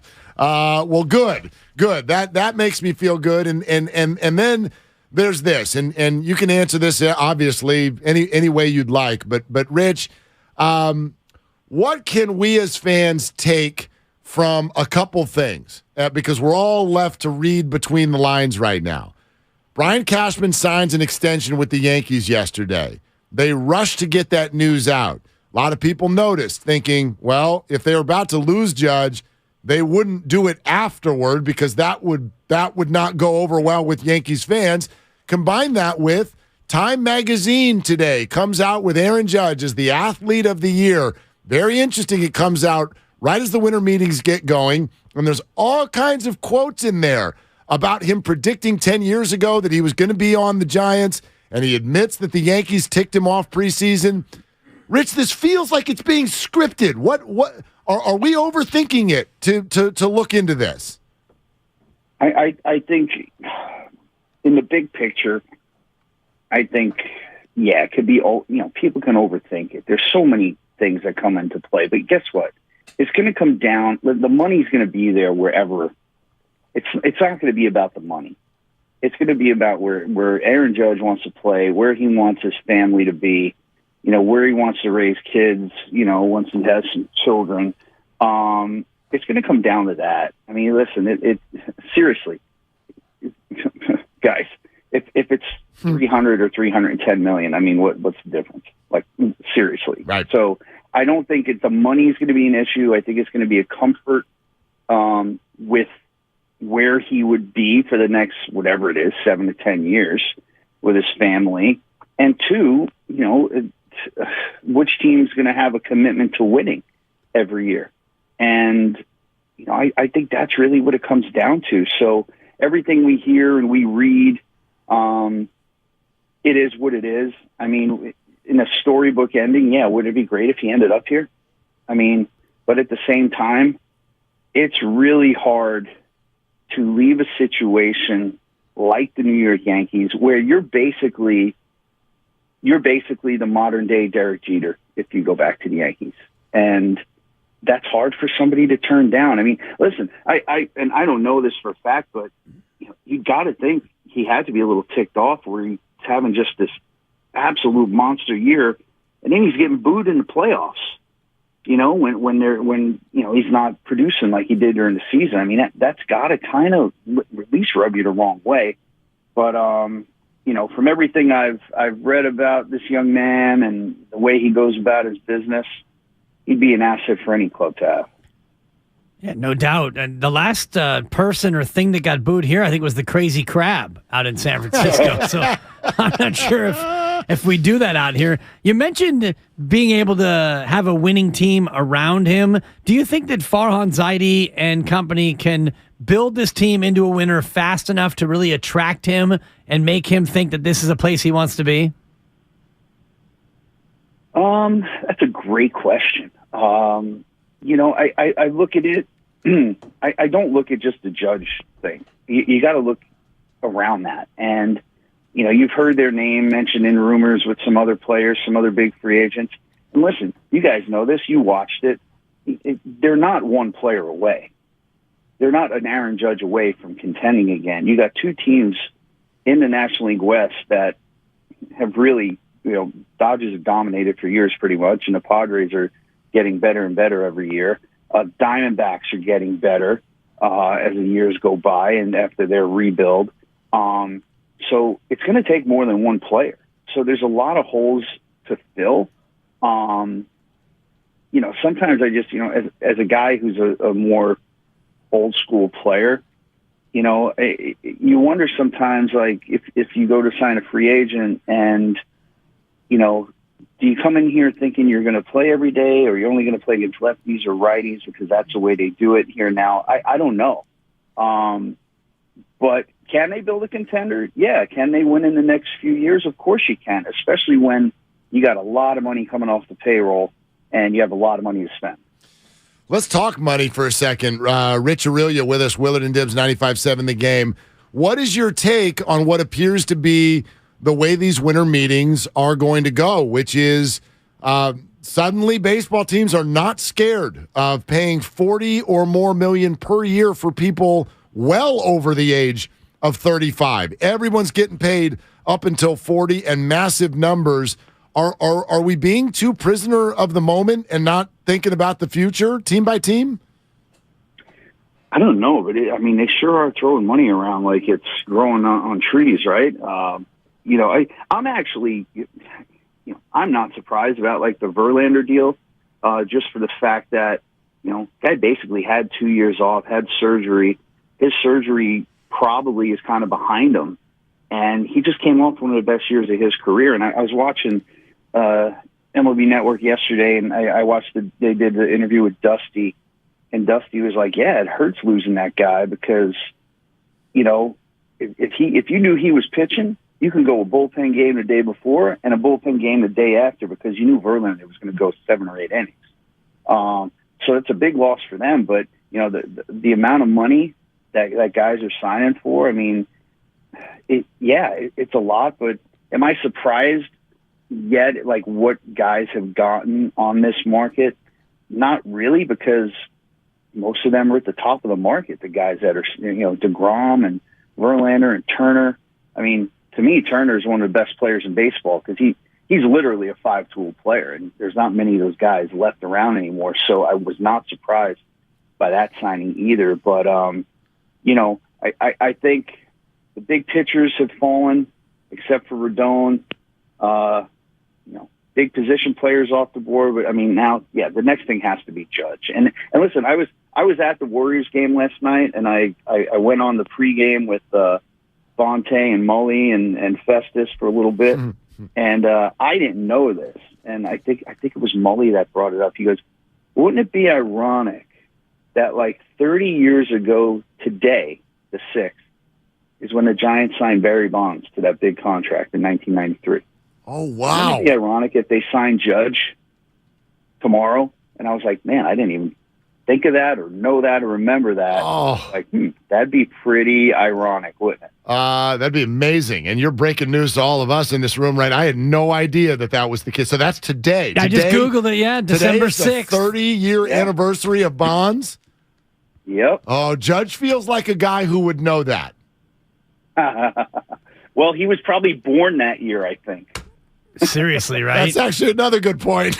No, I mean, Richie, you talked about the money, and we talk about this contract, and it might be 9 years, and heck, it could even be 10 years. If you were in the management shoes, knowing that the final 2 or 3 years of this deal are probably going to be bad money, does that make you pause at all, or do you realize that the first 6 or 7 up front are so good potentially that you can eat 3 bad on the back end? Well, let's look at the whole scenario of it, right? So any player, because listen, you have to go through 6 years before you're a free agent, right? So let's say at the youngest, you're probably, for a high-end player, at 27, maybe 28 years old. So if you sign a 10-year deal, that takes you through 38. But what are players' peak years? Are, it's been proven statistically, most players' peak years are over by age 33, maybe 34 at the best. So you're looking at a 4-year frame where you would have, the ultimate production out of a player, unless he's a freak of nature. And then you have to swallow the last however many years it is. But the one difference now, and this is, I think, a difference maker, especially for National League teams, is there's a designated hitter. You don't have to throw an aging player out in the outfield or out at shortstop. You can put them at a DH spot where they just hit 4 or 5 times a game. They're not on their feet as much. And listen, as an example, the last few years of Albert Pujols' contract with the Angels was probably abysmal for them, right? But he goes back to the Cardinals this year. He DHs most of the time. He ends up hitting 20-plus home runs and gets comeback player of the year at age 42 or whatever he was. So I think that scenario opens up a door now that's different than it was 5 or 6 years ago, where you're signing these guys to long-term deals. Rich, it is wonderful to have you as this drumbeat continues. Will you do us a favor, though, and just keep your phone line open there? My phone line's always open, man. I don't know who's calling me, but it's always open. Well, it might be us. It might be us, and it might be in an hour. Well, listen, everything I'm sure you guys have read and have watched or heard, people are predicting this is going to be done by tomorrow. Yep. So, we'll see. I mean, things I read said Judge is on his way to San Diego today. And then I was like, man, that's a quick turnaround. He's just in Tampa at the football game last night. So, the other thing that came up on our pregame yesterday was they showed a highlight of Judge at the game, and he was talking to Tom Brady. Yeah. I'm like, hey, Tom Brady, Bay Area guy, grew up a Giants fan. Did you see Brady's tweet? He tweeted out a picture of the two of them standing there, and Brady wrote, "I made my best pitch." Nice. There you go. So I mean, listen, there's a lot of people who want that guy here, including me. There's just in the back of your mind, there's always like, I don't believe they're the evil empire, but the evil empire I always feel like, how are they going to really get outbid for a guy? So it remains to be seen, but it should be an interesting 24 hours at the winter meetings. Oh, my goodness. All right. Yeah, here we go. Hey, Rich, thanks for doing it, man. Hey, guys, no problem, man. Have a great day. All right, you too. There he is. That's Aaron Judge's idol, Richie Aurelia, right here on Willard and Dibs on 95.7 The Game. December 6th, 1992. Bonds signs a then-record 6-year deal. Was it 42? $43.75 million, a record at the time. Aaron's going to make it in 1 year. Yeah, basically, right? And I'd forgotten this part of it. Gosh. The Pirates were all set to trade him prior to the 92 year to Atlanta for Alejandro Pena, Keith Mitchell, and a prospect. Jim Leland gets wind of it, barges into the front office and throws a fit and basically says, "You're not trading Barry Bonds." He stays there for the 92 year, and then in 92, December 6th, 30 years ago today, Mark, he gets dealt to the Giants in a landmark trade that changed the fortunes not only of that team, but this entire organization. The whole organization obviously opened the door to the new ballpark and everything else that has come along with it. And Aaron Judge at that time, I looked it up, he was 8 months old. December 6th, 1992. 8 months old. Man, already 5'4", by the way. That's correct. I'm being told, according to sources. Exactly. Big baby. Big old crib. Yeah. Big old crib. All right, so take a listen to this. What do you think? J.P. Morosi, who has clearly, I think he has sort of set himself apart in all of the Aaron Judge mania. He feels the most tapped into me. He's the one who's talking about it the most. He's got, someone has his ear. There's a relationship there going on. And so he's been the one who's had, I think, the most interesting information. He was just on MLB Network about an hour ago, and a couple of things were being put in front of him. Again, we've mentioned it, the Time article that just got released this morning, which I don't think is an accident. This is a major celebrity. He's going to have some say in when they release this article. It comes out this morning. He is the 2022 Athlete of the Year. In there, couple of quotes, and instead of reading them to you, I'll just kind of give you the synopsis, but one of them talks about how he predicted to his now wife in 2010, 10 years from now, I'll be married to you and I'll be a member of the San Francisco Giants. And the other quote that everyone is grabbing is him talking about, yes, the way the Yankees handled things with their contract offer before this season. They tried to turn the media against me. They tried to turn the fan base against me. And yes, it did not sit well with me. That setup led to this conversation from Morosi on MLB Network. It's almost setting up the fact that a strategy that the Yankees employed might have in fact backfired. And if that's the case, people are going to be upset in Yankee land. I agree, Matt. And if you look at some of the threads of this story, that quote, of course, from the Time magazine piece, if you wanted to script a story setup that ends with Aaron Judge leaving the Yankees for the Giants, it would look exactly like where we are this morning. It would be the failed negotiations around opening day, clearly still some hard feelings about the way that played out. And now a team that he grew up rooting for is about to offer or has offered a record-setting contract at a time when we saw even some fan reaction, Harold, at Yankee Stadium in the postseason go against Aaron Judge. Boos after hitting 62 home runs. You line up all of those elements of the story. It's not difficult at all to imagine that this ends with Aaron Judge as a San Francisco Giant. I'm telling you, right, the fascinating thing here is, because I think sometimes this goes right by us because we don't live in a celebrity world. This stuff is all looked at very closely before it gets released. Brian Cashman signing that extension and announcing it prior to the Aaron Judge news. It's big. That's good news for the Giants. Yeah. A Time magazine article coming out that admits I was ticked at the Yankees. I've always wanted to be a Giant. Comes out today. Reporters are all expecting something within the next 24 hours from Aaron Judge. It feels like the way LeBron keeps leaving places. Magazine articles. A lot of Players breadcrumbs. Tribune. Yes. Breadcrumbs throughout the way. It's like it's being set up to us well, right think now. about it individually. You don't sign Cashman before this happens unless you know it's going to happen. So if Judge goes to the Giants, you don't come out 2 days later and say, Brian Cashman, here's your extension. But you're coming off the biggest failure, some would think, in your tenure, yet now you get an extension. So you don't do it backwards that way. You give him the extension before this comes out, as if to say he did everything he could. His offer was good. We support what he did. But Aaron Judge chose to go where he chose to go. The Time Magazine thing, to me, is meaningless except for the comments in there where he's quoted as saying, yeah, that ticked me off. And the fact that he got that award, it's an empty award. That award hasn't had any meaning since they gave Saddam Hussein Man of the Year 25 years ago or whatever. Yeah, I don't care that he got the award. Exactly. My point is the quotes and the are timing, interesting. And the timing of the release. I think the timing also, and the fact that, the winter meetings, and he did fly all the way out there. He'd already flown here. The guy's got a lot of frequent flyer miles, by the way. Flying to Hawaii for a vacation, here to San Francisco for the meeting, back to Tampa Bay to hang out with Tommy, and now down to San Diego, and hopefully his next stop, Third and King, for an introductory press conference on Friday. Oh, my goodness.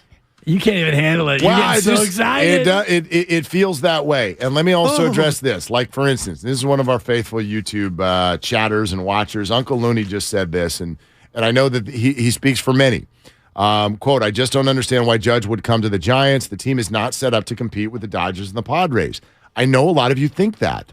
And it's not that in this moment you're wrong. It's that you're assessing this in the wrong moment. This is now. Nobody has signed anything yet. The roster that you're remembering, this is total PTSD by Giants fans, and I get why you have it. Last year annoyed the heck out of everybody. You're coming off 107, and you only go 500, but more importantly, as an entertainment outlet, you bored us.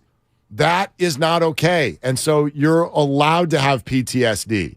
But you transferring that to decide that the Giants are years away from competing is just flat wrong. It is flat wrong because A, you don't know who they're going to sign next. Okay. B, I can say that a year ago they won 107 games. I can also say you don't even know who the Dodgers and Padres are. The Dodgers just lost Trey Turner. They wanted Verlander. They didn't get him. I'm not saying they're going to stink next year, but if you're Aaron Judge and you're about to sign for 9 years or whatever, it's the rest of your career. Let's say 9 years, If you're going to spend the rest of your career here, are you all so rubbed raw from last year that you've decided that this team, the San Francisco Giants, who we all agreed are a top 7 brand, have 3 titles in the last 12 years, 107 wins just a calendar year ago, and it's a fluky 107. And free agency dollars to spend right now like no other team. You all think they can't play? It's not that they can't play. You're crazy. But you of course they can compete. You would definitely pause. If I'm Aaron Judge, I demand look that they at these do. 3 situations, and I look at this situation compared to San Diego and LA, and right now, this is the 3rd best of those 3. Now, it becomes a leap of faith as to whether or not you believe that Patella and Zaidi can build a team around me, Aaron Judge, to make us competitive. It may not happen this year, but will it happen in the next year or 2? And do I believe in the farm system? Do I believe in these individuals that they can attract a free agent talent to make us as competitive as we need to be? Like, of course. It's a leap of faith is what it is. To a degree. Not but a giant leap. Yeah, it's not like you're going to Arizona. You're not going to Colorado, places that don't ever win. This is a 9-year deal. You're all acting like the Dodgers and Padres are going to be 1st and 2nd for the next 9 years. Well, how many years have the Dodgers won the West in a row? Yeah, a bunch. 10? And how many titles did they get during that time? They got 1. Yeah, sort of. They got a 1. half. This is the Padres we're talking about. Very aggressive, yet have won nothing. Like, again, are they going to come up with a plan? Of course they are.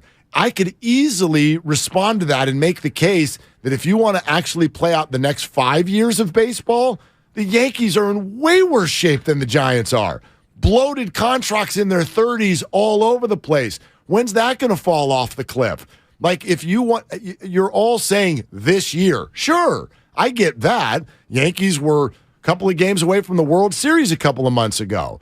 But if you want to look at who's set up for the next 5 years, just based on flexibility, farm system, and the lack of bad contracts, there's no question in my mind I would rather be a part of the San I'll give Francisco you two Giants. of those three. The farm system is not anything to write better home than to the mom Yankees. about. The Yankees isn't either. Right. So again, it all provided. You're right. Provided that you can put a plan in front of me. Right. You don't think the Giants can do that? Well, I could. Like, of course anybody they can. have a plan, but can you execute it? And so far, Farhan Zaidi has not executed, outside of a couple of instances, any real free agency plan other than, hey, look what I found under this rock. But he's in Rule executed. 5. But he's executed his plan. He Right, just but hasn't. He and hasn't executed. attendance has plummeted, and you were 81 and 81. Right, because he had to start from scratch to build a farm system that was depleted and took over a team that was very poor. Right. And they knew what fans didn't know, which was that this was going to be a 3-4 year process. But you could argue that the farm system hasn't been replenished. It has not gone. Last year was a bad year for it the has farm. not gone perfectly, but it's not been a disaster either. Not yet. Right. Not and, yet. And again, the 107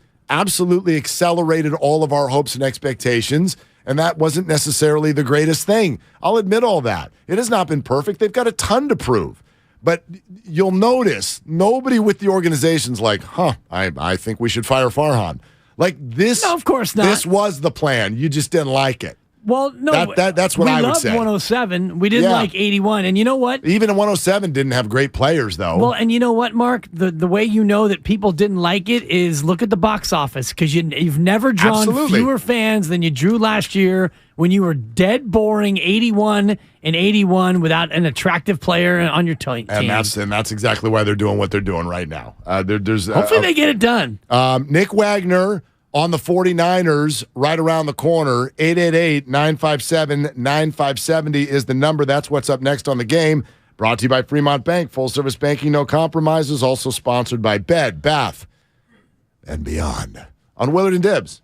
Hey, here's a holiday gift from Bed Bath & Beyond. Now through December 11th, get 25% off one item by texting GIFT to 239663. That's 239663. New offers every day at Bed Bath & Beyond. Exclusions apply. See website for details.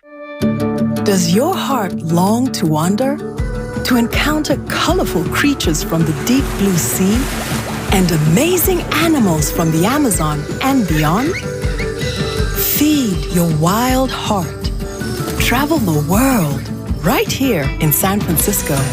Make your reservation to the California Academy of Sciences at calacademy.org. See rare specimens, ancient fossils, and more at our new exhibit, Hidden Wonders. Do you have neuropathy? Are you experiencing numbness, tingling, and pain that just won't stop? Are you taking dangerous drugs that have serious side effects and never fix the pain? If so, please listen to this message. Neuropathy is a serious, progressive condition that only gets worse if not treated properly. Call SF Bay Wellness at 844-94-NERVE to get back to doing the things you want to do. There is no drug, exercise, or surgery that can heal nerves. Don't wait until your condition gets worse and stops you from living your life fully. SF Bay Wellness has a time-tested, proven track record of helping hundreds of patients to improve and reverse their neuropathy. If you're ready to regain your independence, contact SF Bay Wellness at 844-94-NERVE. Call now for your $99 neuropathy special and receive a personal treatment plan that is tailored to your needs. Call 844-94-NERVE. That's 844-94-NERVE and start to enjoy life again. Hi, I'm Aaron, owner of California Deluxe Windows. Ever notice? When your neighbors get new windows, there is a large black eye of broken stucco, uneven plaster, and even mismatched paint. At California Deluxe Windows, we never leave a ring around the window. Why? Because we are one of the only companies in California who custom crafts every window and door to your home's exact measurements. Almost everyone else on the radio is a distributor. They grab a window from a warehouse, break open your walls, shove it in, and patch things up. At California Deluxe Windows, we take pride in our work. Our installation technique is so precise, we do not break your stucco. Your house could be covered with potato chips, and we wouldn't crack one. Call now, and for a limited time, you get 30% off your entire order and 24 months of interest-free financing. 800-874-3600. 800-874-3600. That's 800-874-3600. California Deluxe Windows. Windows engineered for life. Certain terms and conditions apply. CSLB number 774518. With car prices at an all-time high, Cars for Kids donors are now getting the highest receipts ever. Don't miss out for 2022. Donate your car today at carsforkids.org. and your car can be picked up tomorrow. Thank you to all of the business owners who kept people employed during the pandemic. For all you've done, you may be eligible to claim the Employee Retention Tax Credit, a payroll tax refund from the United States Treasury Department, applicable to businesses who kept employees on payroll during the pandemic. The window is closing to claim your refund. Contact Paychex to see if you qualify. Paychex is proud to have helped more than 45,000 businesses secure over $9.2 billion in ERTC claims, an average of $190,000 per business. 50 years and thousands of experts in HR, payroll, benefits, and insurance. You may be eligible to claim the Employee Retention Tax Credit, a payroll tax refund from the United States Treasury Department, applicable to businesses who kept employees on payroll during the pandemic. The window is closing to claim your refund. Contact Paychex to see if you qualify.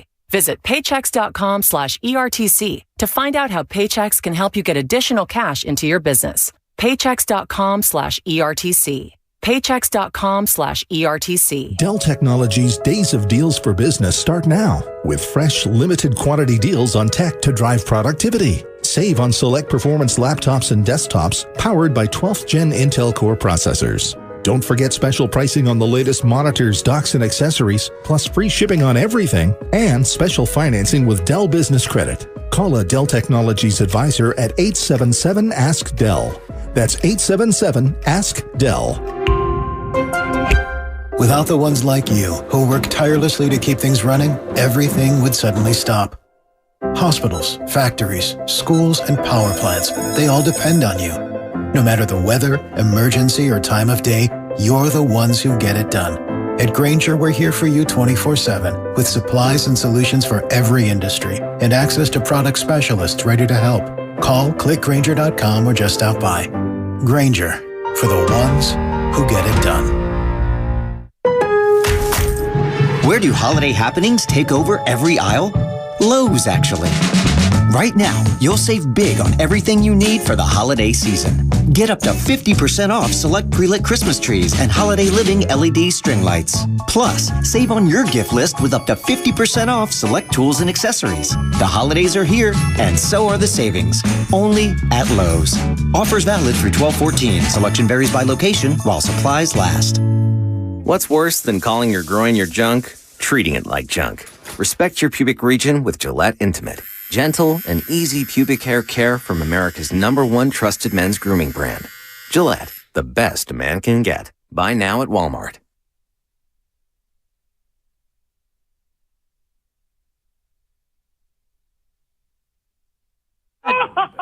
What's up, birds? Joe Shasky from the Morning Roast. You know you can listen to us every single morning, 6 to 9 a.m. Check us out on YouTube while you're at it. Now back to Willard and Dibs. What are you doing?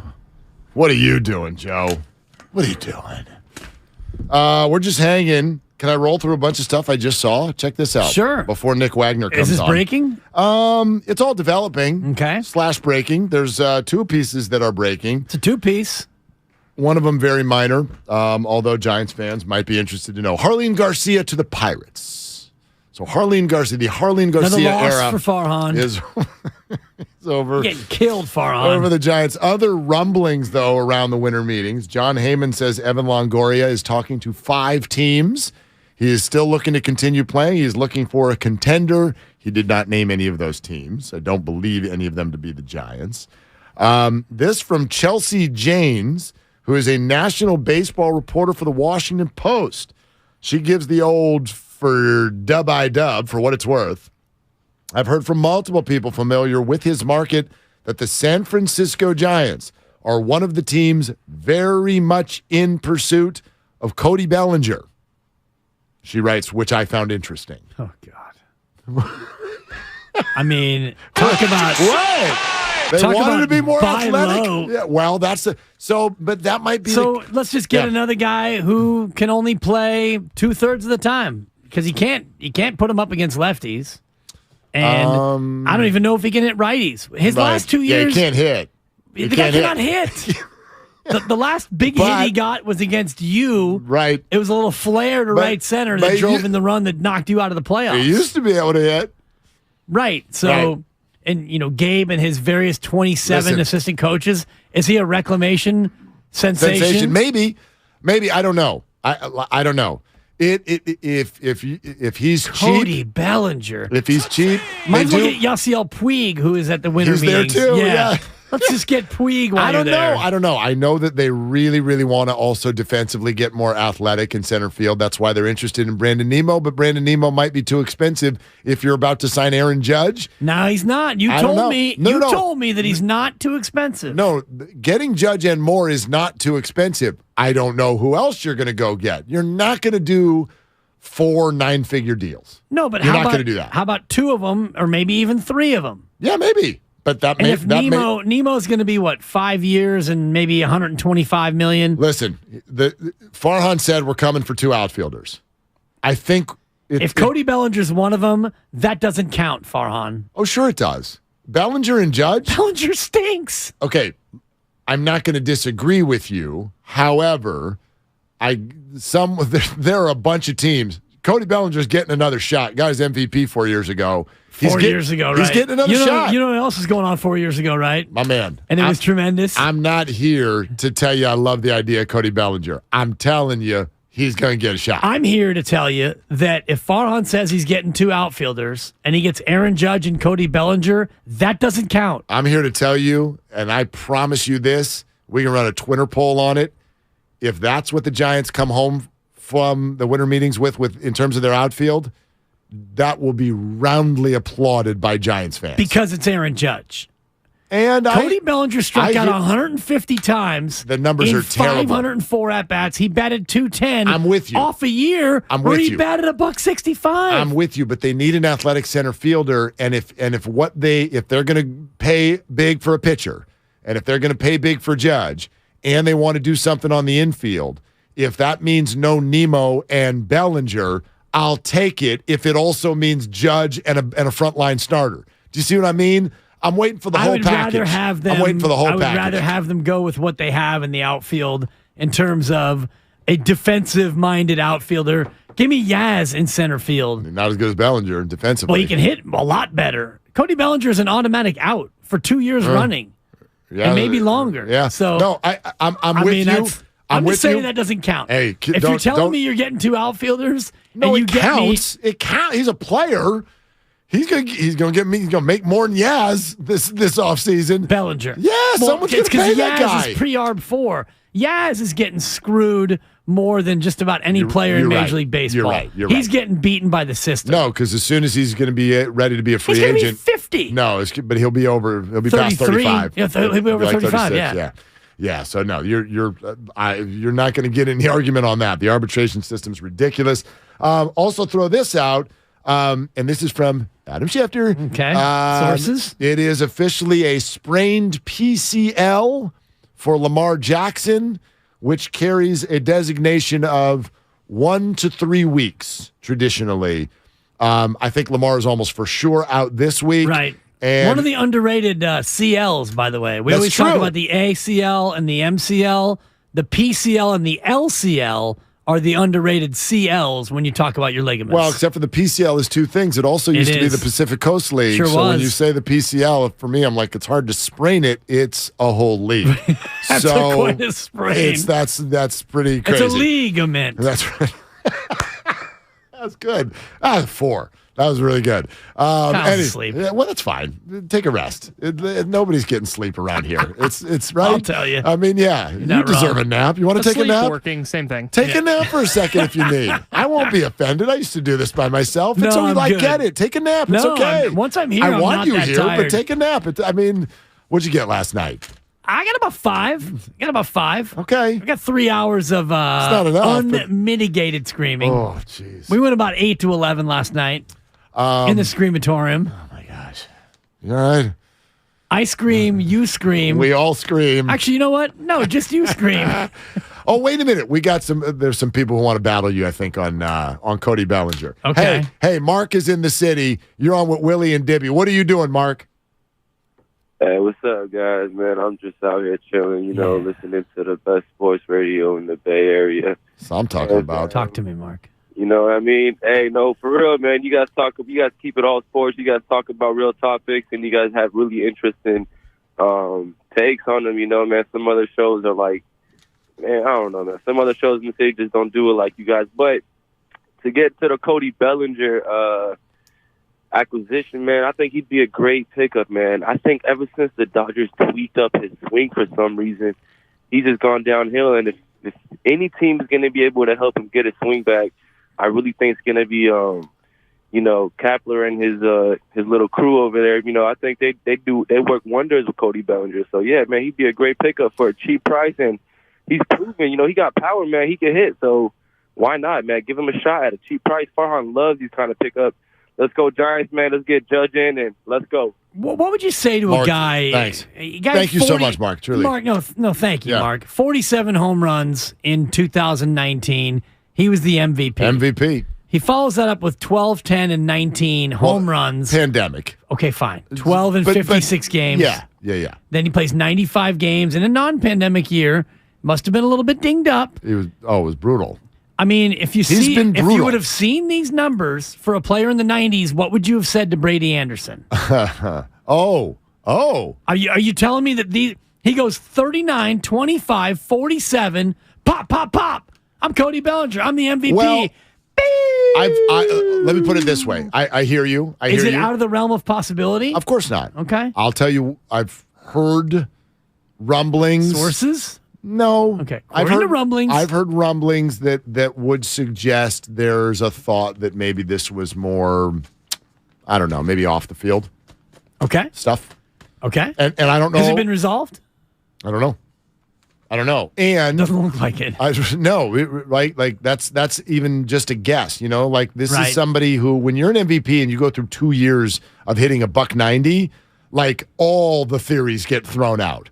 You try everything, and if you put him on a couch, dude, are you in there? Especially with the way he looks, because he looks high all the time. Yeah. Right? So I'm sure they've tried everything, and the Dodgers chose to give up. That is all very true, and it speaks volumes. But if it is also low risk, I'm not saying I'm in favor of it, but if it is part of a large package that includes Judge and a frontline starter and all of those things, I can understand it. I believe it. I also know there's a solid 7 to 10 teams knocking on the door. So that's a damn good package. Yeah, I mean, and then that's the other beauty of it. Like what you're talking about, if he comes in and hits 180 again, move on. Back to Yaz. Right. You're okay. There's no risk there. Are you going to give him a 1-year deal? You think he's going to sign? I think Cody's not getting more than 2 from anyone. No more than 2. I'd 2 or be 3. shocked with the way he's hit. I'd be very surprised if he got more than 2 years from someone. And this feels to me like a classic Farhan buy low situation, which is not necessarily a bad thing. It's a bad thing if he strikes out 150 times. Yeah. And he's a Dodger. You Well, really want want that blue in your orange and black? I mean, if he beats the Dodgers, then yeah, that's funny. I love that stuff. I'm a Dodger fan. There are other outfielders who you can get for he's probably going to make $12 million on a 1-year deal. 15. What did Jock Peterson get? Jock got the qualifying offer. He got 19. Yeah. 18, 19. Yeah, so Cody probably gets 12 to 15. Nick Wagner in 1 minute. Matt in San Jose. Hey, Matt, you're on Willard and Dibs. What are you doing, Matt? You know what? I'm waiting on the UPS truck. I just got a new job. I'm no longer at Topgolf. But anyway, my hookup is gone. Damn it! You got a week and a half. Okay. So we talked about Cody Bellinger the other day, and you were saying, basically giving me the Steiny. He thinks, and he does. He did for the last 2 seasons. But like you said now, and I'm just coming up your street about the fact that we just had this conversation. No Cody Bellinger. I'm out on Cody Bellinger. And now it's like, risk-free, low risk, high reward. What about the change of heart, Mark? Right. So, I'm glad you bring this up because what's actually happening here is you've got 2 people who are kind of on the same side of the fence. One of us is just further there. Dibs, this is making me sound like I'm stumping for Cody Bellinger on the Giants. You love I'm not. The Dodgers. No, I have a you tweet. And Guru. I have it in writing. Like I'm out on Cody Bellinger. But I also understand that every baseball team, even the Giants, I know we think they should just hand out 9-figure deals to everybody. If they get Judge and they get Kodai Senga and they do it is. If they get all these players, they're not going to get them all, and they need more athleticism up the middle. If that ends up being, and we're going to kick the tires on Cody, I'm not going to be mad. I'm not in favor of it. I don't think that's where they should put their faith at all. But if it's just something that's sort of on the back end of the whole group, I'm not going to be offended. I'm not going to be upset. I'm not going to be offended. That's but all I'm saying is it doesn't count. Farhan saying we're going to get 2 outfielders. It counts. What he really means. He's a person. It doesn't matter. It doesn't count. Outfield. What Farhan was saying is we're going to get 2 outfielders who are actually halfway decent. Now you're putting words in his mouth. 4 years removed from an MVP. Miss me with that. The numbers plummeting the way they plummeted, that tells you something's going on. Either off the field, he's on the juice, or he's straight up washed. It's one of the 3. We'll see. I tell you what, I'm going to treat them all like humans, just like this guy who's joining us right now. That is Nick Wagner of ESPN, a human being, damn it. Who, by the way, speaking of being down on acquisitions, Nick, it felt very much like you were thinking Baker Mayfield to the 49ers was not a good idea. Is that fair? What do you think about that idea? Yeah, I mean, I don't know that it's a bad idea. I just think that I wanted to put out the information so that people understand that Baker Mayfield hasn't played well in quite a while, and the numbers are what the numbers are. So people are allowed to draw whatever conclusions they want. But I think the thing you have to look at here is it needs to be understood right off the bat that if Baker Mayfield were to come to San Francisco, he would be the backup. This is going to be Brock Purdy's opportunity here. So the question then becomes, is it worth having Baker Mayfield around as the backup? And there's argument to be made for that. I'm not going to sit here and act like there's not. I also think that if you look at what Baker Mayfield has done, he's played in a similar Shanahan-adjacent offense in Cleveland with Kevin Stefanski, so there's some knowledge there. But it's also a whole different thing to come and learn terminology and verbiage and all those types of things. And Josh Johnson does at least have a little bit of an advantage that way. And we know that Josh Johnson can already fit in with this team because he's done it before. So I don't necessarily know that I was against the move or for the move. I don't really have an opinion on that one way or the other. I just think that I'm not sure Baker Mayfield at this point, and given this late in the season, would be able to come in and make a difference for the 49ers if they needed him to. What about the character side of it? Because it seemed like in Cleveland he didn't exactly ingratiate himself in the locker room, and Carolina worked out the way that situation worked out. Is the Niners clubhouse or the locker room culture strong enough to have Baker come in and be absorbed? Yeah, I mean, I think it's very strong. The question is, how would he fit in there, and how do guys feel about him? I mean, we know that Nick Bosa doesn't care for him, but I can't sit here and say I know how other people feel. You know, Christian McCaffrey is a guy who played with him, so he would have a much better idea of kind of where Baker Mayfield is and how he would fit into a locker room. I wouldn't be surprised if maybe they asked Christian those questions and seeing how he thought he might fit in, although Christian hasn't been in San Francisco long himself. So, it's hard to sit here and say because I don't know Baker Mayfield, and you know, you read stories and hear stories, but I do think the 49ers have a very strong locker room, and they could take on a lot of personalities, and I'm sure there's guys who you know, maybe even worse than Baker that they could take on or whatever. And again, I don't want to pass personality judgment on the guy because I don't know him at all. But I do think the 49ers could take him on if they wanted to. But you know, also going to what Kyle Shanahan yesterday said, it certainly didn't sound like someone who was super eager to add Baker Mayfield or even put in a claim on him. I don't know that they're not doing that, but he didn't sound like someone who was ready to make that move either. Nick Wagner, ESPN, covering the 49ers with us here, Willard and Dibs, 95.7 The Game. Okay, Nick, I understand this 49er organization loves Jimmy Garoppolo and respects him for everything that he's been through, and certainly injuries hit differently in a locker room. There's a lot of emotion there. But somewhere down the list of their reactions, is there a tiny bit of relief that they're now not going to get stuck in a really bad financial conversation at the end of the year if Jimmy had played and gotten all the way to late January or February? Are you asking me if there's a bit of relief that they're not going to the Super Bowl? No. But I guess the relief is, let's say that Jimmy again goes on a deep playoff run, and then there's all this pressure to bring him back when we know that was not the plan, and they have not financially made room for that. It was going to lead to a difficult spot for them, wasn't it? Yeah, it would. But I would say this. We call it the difficult spot, but I think it's one that they would have gladly embraced if it came with a deep playoff run. You know, I I heard the conversation many times. We're like, what happens if Jimmy Garoppolo wins the Super Bowl? How are the 49ers going to pay him? Don't you think that's a problem that they would have openly embraced more than happily? That's the whole goal in this, is to win the Super Bowl. So I don't know that there's relief there. It's really interesting dynamic, Mark, because if you look at this, you could make the argument that Jimmy Garoppolo is more likely to come back to the 49ers now because of this injury. You could say that. His price tag has probably dropped because, again, he's going to be in a situation where he's rehabbing, and we don't know how long he's going to be out. But is he going to miss off-season program? Because that was one of the things that held people back from pursuing him this past off-season, that he wasn't going to be there in the spring and start learning the playbook and those types of things.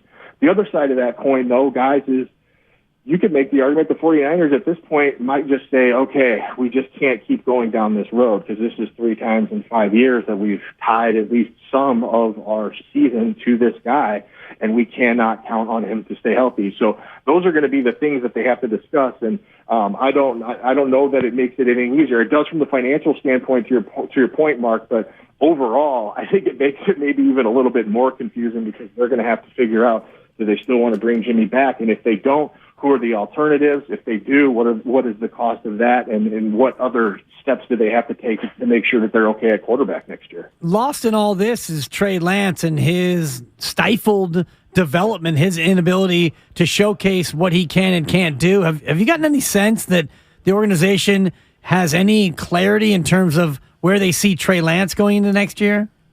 I would say this. I would just say that I would be very surprised if the 49ers don't make a significant addition at quarterback in the offseason, whether that's retaining Jimmy Garoppolo or pursuing another veteran of some sort. And a lot of that stems from kind of the same conversation that we're having about Jimmy Garoppolo, where it is a function largely of can they stay healthy. In Trey's case, to your point, is we don't know what kind of player he is when healthy, so that's a double layer to it. But the injury factor is a huge part of this, and the 49ers, again, they have a roster that they believe is Super Bowl caliber and Super Bowl ready.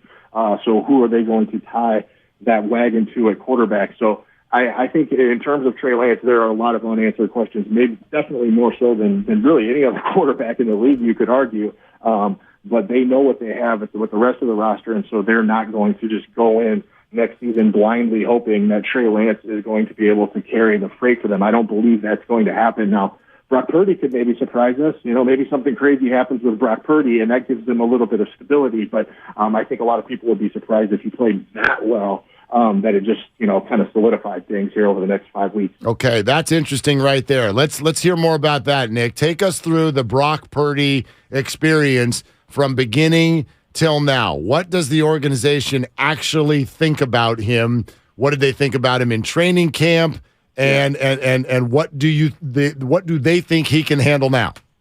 Yeah, the two things that jump out, number one, that Kyle Shanahan mentions nearly every time he brings up Brock Purdy, is the experience, the amount of games and snaps that he took in college. He was a 4-year starter at Iowa State, so you could say there's very little that he hasn't seen. Now, that's just in terms of scheme. That doesn't mean that when you put those scheme with the NFL players on it that he's ready for it. That's a whole different level, but he at least knows what he's looking at, understands checks and cans and hot reads and all those kinds of things that come with playing quarterback in the league. So they feel like he is going to be able to adapt on that side of things very quickly. The other thing that keeps coming up with him when you talk to people either in the building or out of the building about him is his guts, just how tough he is. He's fearless out there. He's not afraid to put the ball in tight windows. We saw that the other day a few times, scarily so, but squeezed a couple into Deebo Samuel and kept drives moving and things like that. So those are the things that I think they like about him, and dating back to when they brought him in were the things that jumped out about him. In terms of the drawbacks and the downside, he's obviously not the biggest guy. He's a good but not great athlete, probably more in the Nick Mullins kind of realm in that term, and then also just doesn't have great arm talent. He's not going to be someone who wows you with his ability to throw a fastball into a tight window or throw a 60-yard bomb or anything like that. So those are going to be kind of the drawbacks, the limitations there, and compared to some of what they think his strengths are and where they think he can lead them. Nick, great stuff, man. Great to have you here on a big week. Thanks so much for doing it. You got it, guys. Take care. Okay, that's Nick Wagner on the 49ers, ESPN. Make sure you check all the boxes on your holiday shopping list. 957thegame.shop.com. New items up now. Get there. Get a gift for someone special or coworker. Do it for the kids. 957thegame.shop.com. Willard Dibs, sponsored by Pfizer. Okay, Baker, yes or no? Brady, yes or no? 888-957-9570. But two things to pass along from the winter meetings. The next development in the Aaron Judge conversation has just happened. We'll break that to you next. Plus, wait till you hear what Trey Turner turned down. Willard and Dibs, 95.7 The Game. Oh, my God. When temperatures drop, COVID-19 cases may rise. So if you test positive and are at high risk, act fast. Even if your symptoms feel mild, ask your provider if an authorized oral treatment could be right for you. Visit treatcovid19.com. Sponsored by Pfizer.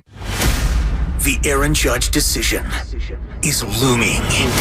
This thing to me gotten so real that it almost feels like if they don't get him, it's going to be a gut punch. Nah, this ain't a Farhad. Yeah, that's what I'm saying. This is above Farhad. This is above Farhad. Exactly. This is Larry Baird. We need a damn star here. Exactly. ASAP. Where will he go? I want to go back to the playoffs. Find out right here on 95.7 The Game. Universal Studios Hollywood is where the holidays come together. We've tested it. Festive food with refreshing Coca-Cola. Family, friends, and fa-la-la. Dazzling lights cranked up to maximum merriment. The Grinch and his dog Max stealing your tree. All the science adds up. It's the awesomest celebration of the season. Save $20 on a Coca-Cola 2-day general admission ticket. Offer ends 12/14/22. Restrictions apply. Details at universalstudioshollywood.com/Coke offer. Every morning at 8:50, the Morning Roast presents the Xfinity Flex of the show.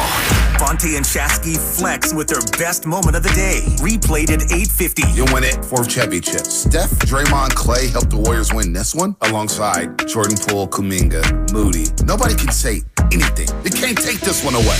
The Flex of the show. Presented by Xfinity Flex, the 4K streaming TV box with voice remote and Peacock Premium. Free with Xfinity Internet. Get locked into You Better You Bet, presented by BetMGM, with Nick Costos and Ken Barkley on the BetQL network. I still think it's Tampa, but I may be going down with the pirate ship on that one. But yeah, I mean, this might be a sinking pirate ship. I mean, who are you going to pick? The Niners? They don't have any players left. You're going to pick the Packers? Desperately need to trade for a wide receiver, and one just went to Arizona. Maybe the other one will go to Green Bay. You Better You Bet, 3 to 7 p.m. Eastern from the BetQL network. Always live on the free Odyssey app. 5G is here, but the big carriers want you to sign a long-term contract to get access. Well, not anymore, because Straight Talk Wireless has rolled out 5G coverage nationwide with deals like our Silver Unlimited plan for just $45 a month and no contract. And get a Samsung Galaxy A13 5G for $149, all on a reliable 5G network. 5G coverage, 5G phones, less money. Straight Talk Wireless. No contract, no compromise. 1 month equals 30 days. 5G capable device required. Actual availability, coverage, and speed may vary. See latest terms and conditions at straighttalk.com. From the creators of Kentucky Fried Chicken comes the Taste Good holiday event of the year. KFC's $5 Famous Bowl. Starring crispy chicken, creamy mashed potatoes, gravy, corn, and everyone's favorite, melty cheese. I'm in love with you, Famous Bowl. Treat yourself to the bowl critics are calling a whole lot of food that even a Scrooge couldn't resist. A humbug, that's tasty. Gift yourself a KFC Famous Bowl for just $5. Now on the app and at a Kentucky Fried Chicken near you. For a limited time, prices and participation may vary. AT&T Fiber presents a straightforward moment inspired by straightforward pricing. And now we just cube the pancetta as such. So what's on the menu tonight? This carbonara I found online. It's fire. You gonna love it, Mom. I hope you hold on to this AT&T Fiber, son. It's nice. Yeah, you should settle down now that you're a gagillionaire. Oh, I am. I finally found the one internet I've been looking for my whole life. So, no more one-year stands? No, I'm done with all that. With AT&T Fiber, there's no price increase at 12 months. What about equipment fees? Nope. Those were never any good for you. Exactly. But now everything's completely straightforward. Well, in the spirit of being straightforward, I never liked any of your old ones. Me neither. Blah. Y'all never told me that. But we're being straightforward now, which feels good, yeah? Yeah. Now let's get straightforward about that girl he's been seeing. Straightforward is better. No equipment fees, no data caps, no price increase at 12 months. Live like a gagillionaire with AT&T Fiber. Limited availability in select areas. Visit att.com/hypergig for details. If you own a business, this has been a bumpy ride. From pandemic to inflation, I'm sure you could use a break. If your business has 5 or more employees and survived COVID, you might be eligible to receive a payroll tax refund of up to $26,000 per employee. The challenge is getting your hands on it. Hi, I'm Howard Mackler, and that's why I founded GetRefunds.com to cut through the red tape and get you that money. The team of tax attorneys we have put together are highly trained in this little-known payroll tax refund program. We do all the work, charge not a dime up front, and simply share a percentage of the cash that we get for you. Businesses of all types qualify, including those who took PPP, nonprofits, and even those that had increases in sales. We have helped return over $1 billion to businesses, and we can help your business too. Just go to GetRefunds.com and answer a few questions. This payroll tax refund is only available for a limited period of time. Don't lose out on up to $26,000 per employee. Go to GetRefunds.com. That's GetRefunds.com. The following is an attorney advertisement. If you get sidelined by a workplace injury, the workers' compensation attorneys at Boxer & Gerson can help get you back in the game. Our team of skilled attorneys will fight by your side for the treatment and compensation you deserve. We care about justice for injured workers. That's what makes us Northern California's premier workers' comp law firm. Call Boxer & Gerson at 510-345-2341 or visit boxerlaw.com for a free consultation. Boxer & Gerson, your life is worth the fight. This holiday season, tee it up at the Golf Mart for the hottest gifts from Titleist and Bushnell. Elevate your performance with Titleist TSR drivers designed to maximize distance. While you're there, grab a dozen Pro V1 or Pro V1X golf balls. And from Bushnell, save up to $75 on the Tour V5 and Tour V5 Shift rangefinders. We also have gift cards for those favorite golfers on your list. Don't miss these holiday gifts and more happening now at the Golf Mart, home of the 90-day satisfaction guarantee. You're listening to 95.7 The Game, KGMC FM at HD1 San Francisco. Always live on the free Odyssey app.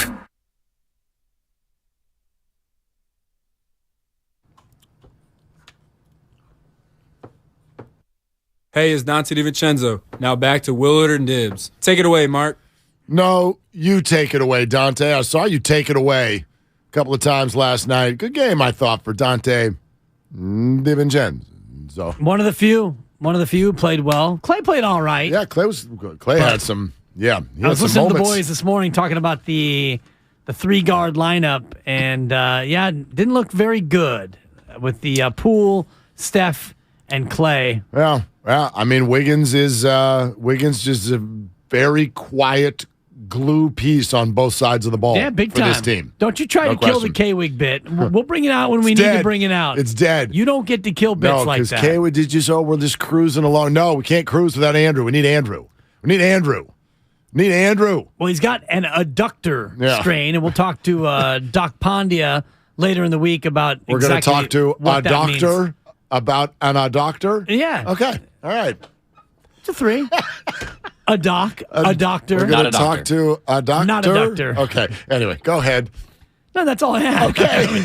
We're going to get an idea on how long Wiggins will be out. And, quietly they need him more than we probably would have thought this time last year. No question. All right, so check this out. Has Iguodala played real quick? No. Okay. No, he's not going to play till later. Okay. He'll be fine. So before we get to the Judge thing, listen to this and wrap your head around it because Trey Turner's different.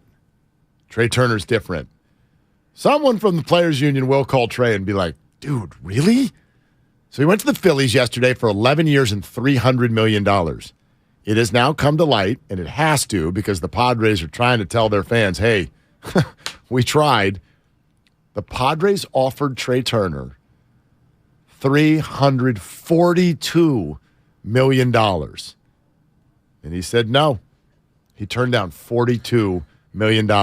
That's how badly he wanted to go east. I know what a lot of you are saying, and I'm with you. I don't know what it's like to live with these kinds of contracts. So what is the difference between $300 million and $342? 15%. So put it in terms of your own salary. If you're out there, you're driving to work, and think about what you're making, take your salary and take 15% of that salary, tack it on, and then take that much money, throw it out the window. But it's a little different because I look at this always in terms of lifestyle. And I go, okay, could you fly to Paris for dinner? Yes. And then with the other contract, could you fly to Paris for dinner? Yes. A little more of a long flight from San Diego. No doubt. But the point is, you get what I'm saying. Like, for a lot of people, 15% of their salary, that changes their life. Trey's life is going to be the exact same. And so I really congratulate him, to be honest with you. I congratulate him because that's where he wanted to be. And I've long wondered why more athletes don't do this. And hey, Aaron, be where you want to be. If that's where you're comfortable, he wanted to be in Florida for spring training. If you think the Phillies, this guy left the Dodgers, then left Southern California, then left 42 from San Diego. Yeah. He left it all because he wanted to be in Philadelphia. Who's his agent? Do you know? I don't know. Not off the top of my head. Whoever his agent is should be called on the carpet because, you get an offer, $300 million to go to Philadelphia. Thank you, Philadelphia. That's a nice offer. So you field other offers, and San Diego comes in at $342. Don't you then go back to Philadelphia and say, hey, guys, Trey wants to be a Philly. We know that. San Diego just offered $342. Can you meet us in the middle? Can you bump it up to $321 and we'll get this done right now? Yeah, and maybe the answer was no. I mean, look who all of Philadelphia is paying. They're paying Bryce Harper. And, I don't even know where Reese Hoskins is on that deal when they get Castellanos. And, they're paying a lot of people, Zach Wheeler. So maybe the answer was no. This is everything we can do, and we want you bad. And he wanted to be in Philadelphia, so he took it. He didn't have to worry about another damn thing in his life either way. He doesn't. But at the same time, to have an offer $42 million greater. I know. And not, maybe Philly only offered $280, and they actually did come up to $300 based on that offer. Yeah, who knows? But I dig when somebody's number one priority is not money. I think that's great. So good for Trey. All right, let's get... He's a CAA client. CAA, yeah. I don't know who the specific guy is, but all right. Here's the tweet from John Heyman that happened just 10 minutes ago. The Giants are in with a big offer to Judge, believed to be in the $360 million neighborhood. It's a nice neighborhood. It's a real nice neighborhood. Okay. Hold on. But the assumption/belief among rivals is that the Yankees remain the favorites. Yankees are hopeful, but say they still don't know. Now, that's the end of the tweet. I'll say this, and this happens sometimes in the media world. Sometimes we, the media members, are sort of jaded by where they reside and who they talk to, or sometimes we just read it that way. But it's true. There's like a little thing going on right now between John Heyman and JP Morosi. And Morosi's over here going, dude, I think he's going to the Giants. And John Heyman, who writes for the New York Post. Thank you. Keeps going, everything he writes, but Yankees. Remember, John Heyman is the one who flicked Bonds aside and said, this is the real record that Aaron Judge is chasing all year long. He's very, very East Coast and New York-centric. Very New York-centric. He's very New York-centric. Doesn't mean he's wrong, but he is one of these people, and I think there are many of them out there. Point to be made on Matt Vasgersian in a second. There are many of them out there who simply can't wrap their head around the idea of someone leaving the Yankees. It doesn't happen outside of Robinson Cano, don't right. you know? It doesn't. And that was one of the very, very rare cases. And Cano went to Seattle and watched his career basically shrivel up. And it's not over. He's still playing in the major leagues, but barely. And so you don't see a player like this do something that hadn't been done since Roger Maris, and not Roger Clemens, but Roger Maris is in George's box. The fact that he broke that record on that team in that fashion, this doesn't happen to the Yankees. No. You don't ever get jilted like that. It's like the supermodel who gets broken up with. It's like, you don't break up with me. I break up with you. Right. Verlander signs with the Mets and is like, you know what, Kate Upton, I don't know. I think you'll play the field. Excuse me? What? No, that's not how this goes. It's not, no. So the Giants offered $360. In the neighborhood. Believed to be. Let's call it $360. And the Yankees, the initial offer was $300, we think. Believed to be. So let's say that those offers are believed to be the offers. What if Aaron Judge pulls a Trey Turner and says, you know what? I want to stay in New York. and I'm taking their offer of 300, even though the Giants offer 360. How does that make you feel about your beloved Farhan Zaidi? That is a number, and again, I've said this from the jump. I really don't think these Aaron Judge negotiations are as much about Farhan as we make them. When you get to numbers like this is ownership. Okay, ownership's driving this boat. But he's the face of the negotiation, so he either gets the credit or he takes the blame. Listen, that's the way this goes. Absolutely, and 360 is a number with which I am comfortable in that the Giants did their darn thing here. Now, if it comes out that he goes to New York for 370, then that is flat out not okay. But if he goes to New York for 310, what are you going to do? What are you going to do? He didn't want to come? Why doesn't he want to come, though? It's because he doesn't believe that you could put together the package. No, now you're putting thoughts in his head. Well, why wouldn't he come then? Because you don't leave New York like everyone's saying. Well, I don't know. The bottom line of it would be that he didn't come. Yeah. If he takes 310 from New York instead of your 360, you can parse it, you can spin it however you want. The bottom line is we took second again. Right, but we've always taken second again. Cody Bellinger. You've always taken second by offering less money. You've always offered less. Right? Second is second. Our trade package didn't work out. No, I don't agree with that. Yeah, it's a results game. Second is not. Yeah, but they're not driving the bus. Aaron drives the bus. Right. And so that's all free agents drive the bus. Right. So it's his decision. To me, that's very, very different. It's just like the Padres with Trey Turner. The Padre fans should not be like, dude, you finished second. Clearly, he was not going to say no to Philly. What can you do? All you can do is do what you did. So do what you do to me. And right, Jermaine do what Jackson. you do, what you when did, you what did you what you did to me. That exactly. Now, I will say this along the lines of where Heyman is coming from. Vasgersian, last week, we played in that conversation. He was one of these guys. Shout out to Rinda, Bay Area guy. MLB Network, he's awesome. I've always been a fan. This guy went on an 8-minute debate with Harold Reynolds, and Vasgersian's essential point was, you're nuts if you leave the Yankees. There's no way he's leaving the Yankees. Why would you ever do that? That is worth so much money, both during career, after career, to be a career pinstriper. Like, there's no chance.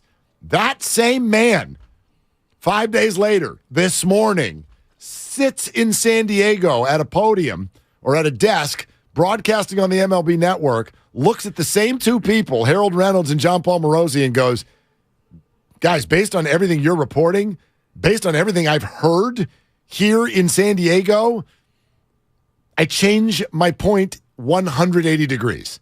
He did a full 360? No, he did a 180. Did a full 180. Now, it's just one guy. It's one broadcaster, whatever. But there are so many people. And he's the guy who's connected.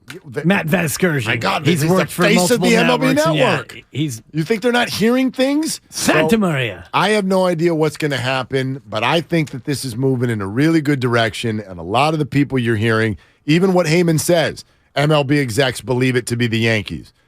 I think a big part of that is because people just can't wrap their head around the idea of someone leaving the Yankees. But this is one guy. It's one guy. It's one mind. It's one heart. It's one decision. And Trey Turner just left $42 million on the table. So I don't know. And what's John Heyman supposed to say when he's writing for the New York Post? He can't say that he's going to the Giants, and then if he ends up staying with the Yankees, John Heyman can't be wrong when he was reporting against the home team. If John Heyman is saying he's going to stay with the Yankees and he goes to the Giants, well, you were wrong, but at least you were slanted our way. We can forgive that. You know what I'm saying? In terms of speculative reporting, and that's all this is. Well, that's what it feels like. Here's another thing that I love about the Giants' chances. Have you noticed that as soon as this all got loud, there's only been one quiet party? One quiet party. One team. One team. Thank you. One town. One executive.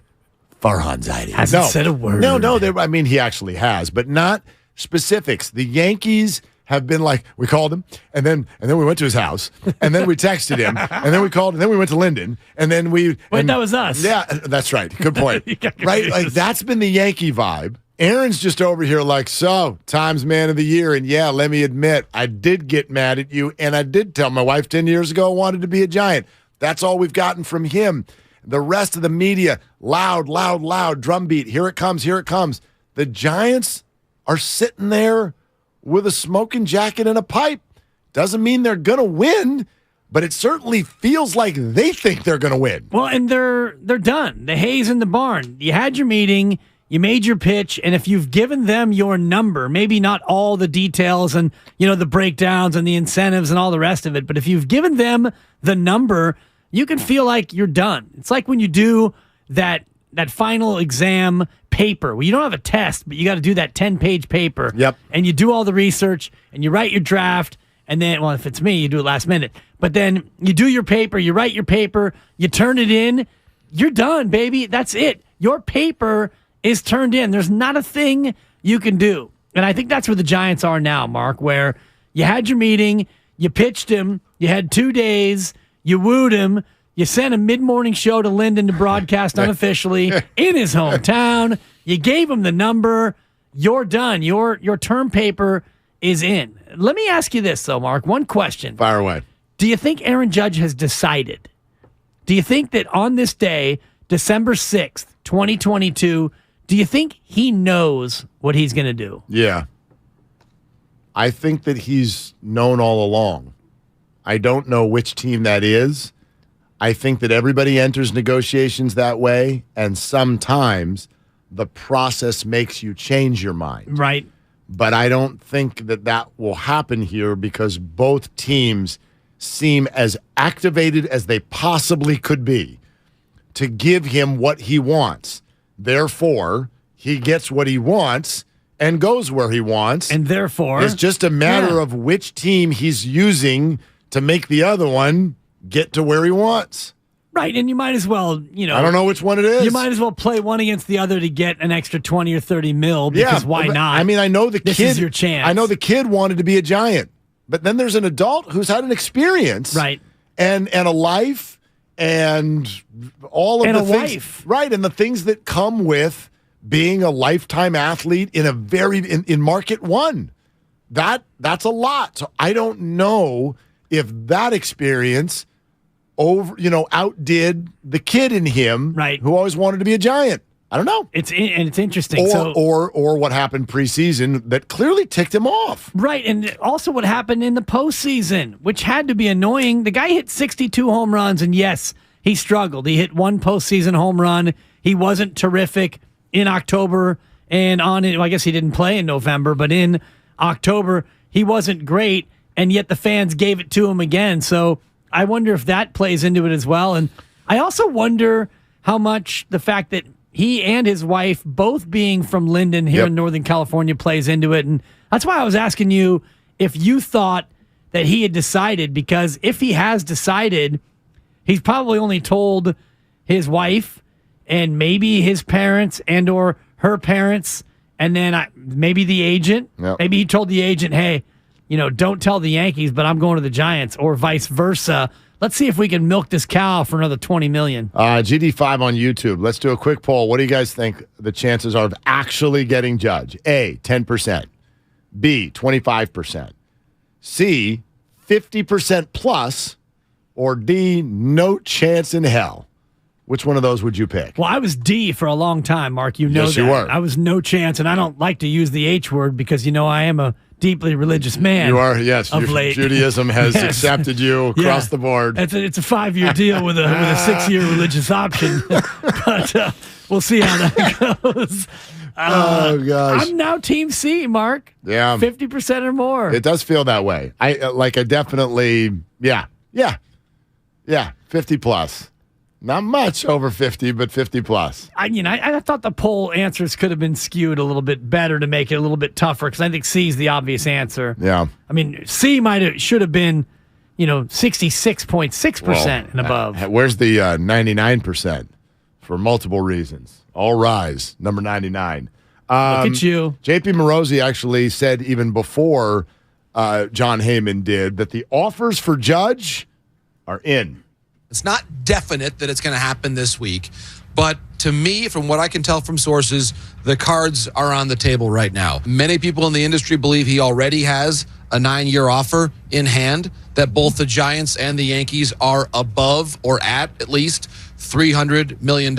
And to be honest, guys, the question now comes, what does Aaron Judge want to do? If the difference is between 330 and 340 or numbers a little north or south of that, at that point, it just becomes a question of what is his dream? What does he view for the next chapter of his life and of his career? And I think really Aaron Judge and his close family are probably the only people who truly know the answer to that question. Yeah, there it is. I mean, we've reached the dude, it's up to you portion of the show. So listen, I'm going to reserve the question the answer you're trying to get.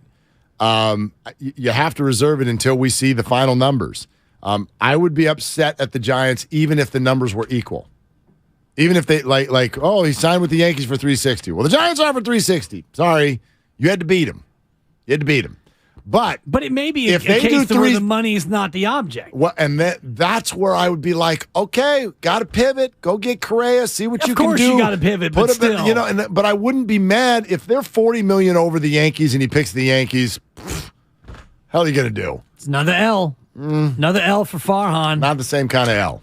It's not the same kind of L. An L's an L, though. I'm not like that. I'm not like that. Well, I am. I'm a results guy. Right, and I'm a process guy. The process is all quaint when you're finding J.D. Davis and you're unearthing Donovan Solano. But they're going to go do other stuff, and we'll wait for that and see and all that. I don't know how you come down anybody's road when essentially no one even ever really gave them a chance.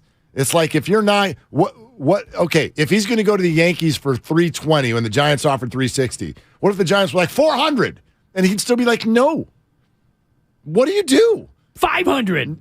No. $600 million. No. What do you do? $1 billion.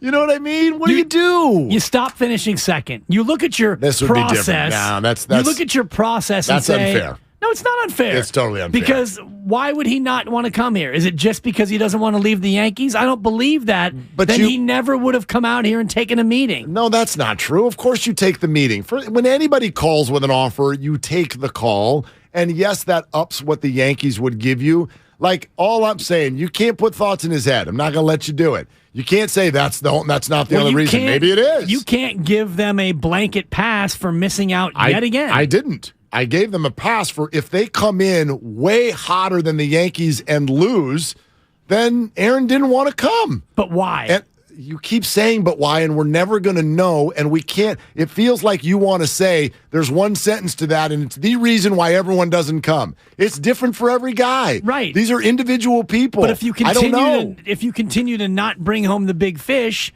you have to look at why you're not landing these big fish. Is it the bait? Is it your pole? But it's a different. Are you fishing in the wrong spot? Different reason each time is likely the answer. Giancarlo Stanton, not interested in playing in the ballpark.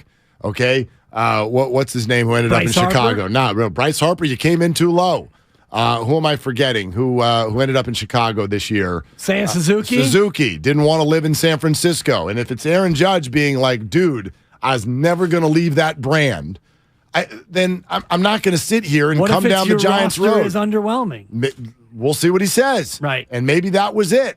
I doubt that. He probably wouldn't say that. Yeah, he's not going to say it publicly. But again, we got to see how this all plays out. I think there's a good chance for them to get him. If they don't, and they came in way hotter than the Yankees, sure, I'd be bummed. But I'm not going to rip the Giants for coming in second place when your offer was first. I'm not going to rip them for coming in second, but I'm also not going to give them a pass and say, well, you'll get them next time, Farhan. For me, that's the line. If they were only even, if the Yankees match and you lose, that ain't cool. That's not good enough. Then you should have beat him.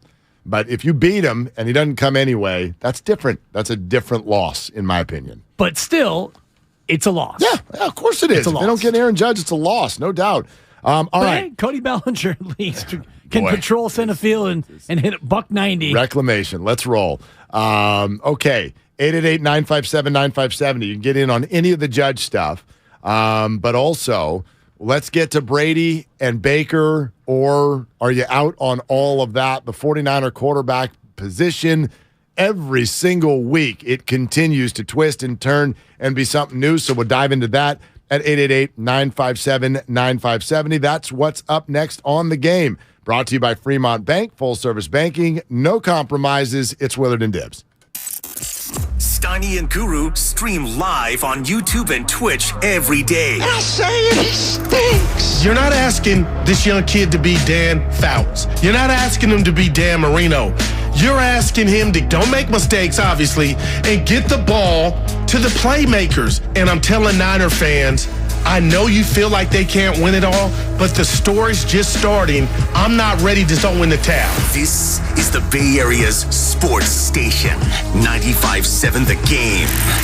Hey, Dan Dibley here. You know, there's a reason Golden State has become the trusted partner for professional builders and contractors. The breadth of what they offer is remarkable. Their product knowledge can save you time and help with the decision process. They're the largest distributor in Northern California of many of the brands that they carry. Their clients really appreciate having building materials delivered to the job site the next day or sooner. And when you have Golden State's newly refreshed app, you can find updated installation guides, building codes, and other necessary information at your fingertips wherever you are. What's more, the GSTV link on the homepage is a fantastic resource that can educate you on what their vendors have to offer. If you want to get a leg up on your clients' projects, visit GoldenStateLumber.com. Helping you build better for 3 generations, Golden State. When you succeed, we succeed. If you owe back taxes to the IRS, have unfiled returns, or are worried about an audit, the IRS is hiring 87,000 new agents to address these very issues. That means if you need to get your tax problems resolved, now is the time to get started. I'm tax attorney Robert Goldstein, and my firm specializes in helping individuals and small businesses resolve their tax problems. We work to stop IRS and state seizures. We may be able to settle your tax debt for pennies on the dollar with an offer in compromise. We prepare your past due returns, even if you have no records, and represent you before the IRS and state in an audit. At the law offices of Robert Goldstein, the consultation is always free, and we have offices located throughout the Bay Area. To schedule your free consultation, call 1-888-TAX-EXIT. That's 888-TAXEXIT. 888-TAX-EXIT. And make us your last stop. 2000, 2008, 2022. When it comes to the economy, those are some scary years. .com crash, housing crash, and the roller coaster we're going through right now. It's a dangerous time to not know your numbers. But over 31,000 businesses have the confidence and clarity they need because they rely on NetSuite by Oracle, the #1 cloud financial system. NetSuite gives you visibility and control of financials, inventory, HR, planning, and budgeting. Manage risk, get reliable forecasts, improve margins. Everything you need all in one place. So, how do you prepare for uncertain times? The answer, NetSuite. NetSuite helps you identify rising costs, automate your business processes, and easily see where to save money. That's why 93% of customers say they improved their visibility and control when they upgraded to NetSuite. What are you waiting for? NetSuite is offering a one-of-a-kind flexible financing program. Head to netsuite.com/radar. netsuite.com/radar. Bring the family to Outdoor Supply Hardware's free Osh Kids event, Saturday, December 10th from 10 a.m. to 1 p.m. at every store. Kids 12 and younger are invited to create a paintbrush Santa ornament using their imagination. And of course, a paintbrush, which Osh will supply. And while you're at Osh, be sure to round up your purchase total to support Osh's 3rd annual Sense of Purpose campaign. Every dollar donated stays in the community to support local children's hospitals. So stop by any of our 14 locations or visit us online at osh.com. Osh, neighbors helping neighbors. Kirby is your driveway mechanic. They bring the shop to you with brake replacements, oil changes, washes, and so much more. Get $50 off your first oil change with code OIL50 at Kirby.com. That's CURBEE.com and use code OIL50. Thank you to all of the business owners who kept people employed during the pandemic. For all you've done, you may be eligible to claim the Employee Retention Tax Credit, a payroll tax refund from the United States Treasury Department, applicable to businesses who kept employees on payroll during the pandemic. The window is closing to claim your refund. Contact Paychex to see if you qualify. Paychex is proud to have helped more than 45,000 businesses secure over $9.2 billion in ERTC claims, an average of $190,000 per business. 50 years and thousands of experts in HR, payroll, benefits, and insurance. You may be eligible to claim the Employee Retention Tax Credit, a payroll tax refund from the United States Treasury Department, applicable to businesses who kept employees on payroll during the pandemic. The window is closing to claim your refund. Contact Paychex to see if you qualify. Visit paychex.com/ERTC to find out how Paychex can help you get additional cash into your business. Paychex.com/ERTC. Paychex.com/ERTC. When people have a craving to explore new and traditional Asian cuisines, they head to P.F. Chang's, where scratch-made dishes come from the 2,000-year-old tradition of wok cooking. P.F. Chang's wanted to explore new possibilities for their website. They turned to AmericanEagle.com. AmericanEagle.com re-architected P.F. Chang's website, integrating multiple third-party systems to create a unified digital experience. The results? Improved page speed and performance, personalized content based on users' location, intuitive online ordering, an increase in organic search visibility, and a 40% increase in new users. For scratch-made Asian cuisine, visit your local P.F. Chang's or go to pfchangs.com for website design, development, digital marketing, and hosting that produce efficiency, revenue, and results. Visit AmericanEagle.com. P.F. Chang's and AmericanEagle.com. Another example of the best businesses in the world, turning to the best in the business for websites. Go to AmericanEagle.com or call 877-WEB-NOW1. That's 877-WEB-NOW1.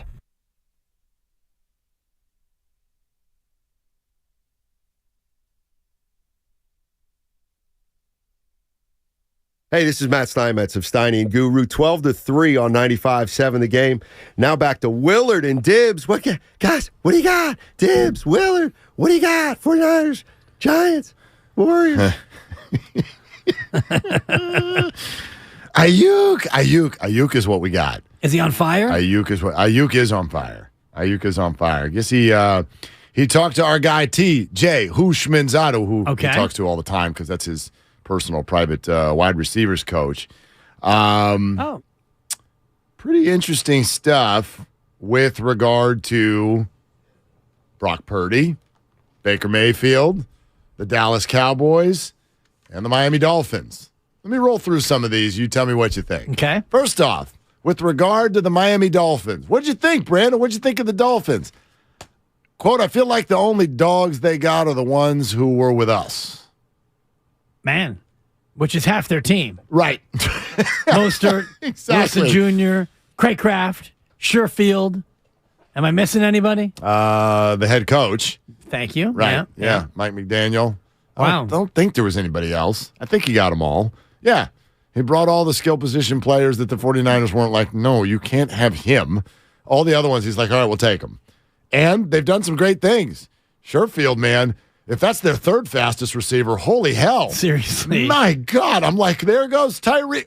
Sherfield? Wait. What? Yeah, gone. 75 to the He's or 80. Gone. But that was interesting after playing the Dolphins. And indeed, the 49ers, especially, that play comes out, hits them right in the mouth. One play, 75 yards, it's 7-0 Dolphins, and the 49ers owned the football game going forward from that point to the tune of still winning by 16 points. So phenomenal job there. Okay, hey, Brandon, what about Baker Mayfield? Quote, give me Brock Purdy. Whoa, okay. That's a vote of confidence. That's from your WR1 right there. Okay. After 3 quarters of football. Yeah, but he plays in practice with him all the time. Yeah, and I understand backing a teammate, right? Like it would have actually been lead story material if he had been like, yeah, give me Baker Mayfield. That would have been a problem. Yeah. So I understand that. But he doesn't need to be that firm. He easily could have said, look, Brock did some really good things. Beyond that, what the organization wants to do with this position is up to them. He was much more firm than that. It was, give me Brock Purdy. That's good. Definitive. That's good. I wonder if he was asked Trey Lance or Brock Purdy, what the answer would be. I got both, is what he would say. I got both those guys. They're both under contract next year. That'll be a question for April, most likely. Yeah. When we get into those OTAs. What about the Dallas Cowboys defense? Quote, we know what they're about. What does that mean? It means we saw them last year and we beat them. Okay. I think. That's how I read it. Gotcha. No? Probably. Yeah. I didn't think of it in those terms, but you're probably right. Yeah. you see the drumbeat, right? I know we all feel it. We're heading toward, I don't know if it's going to happen. And this quarterback thing certainly shakes it up for sure.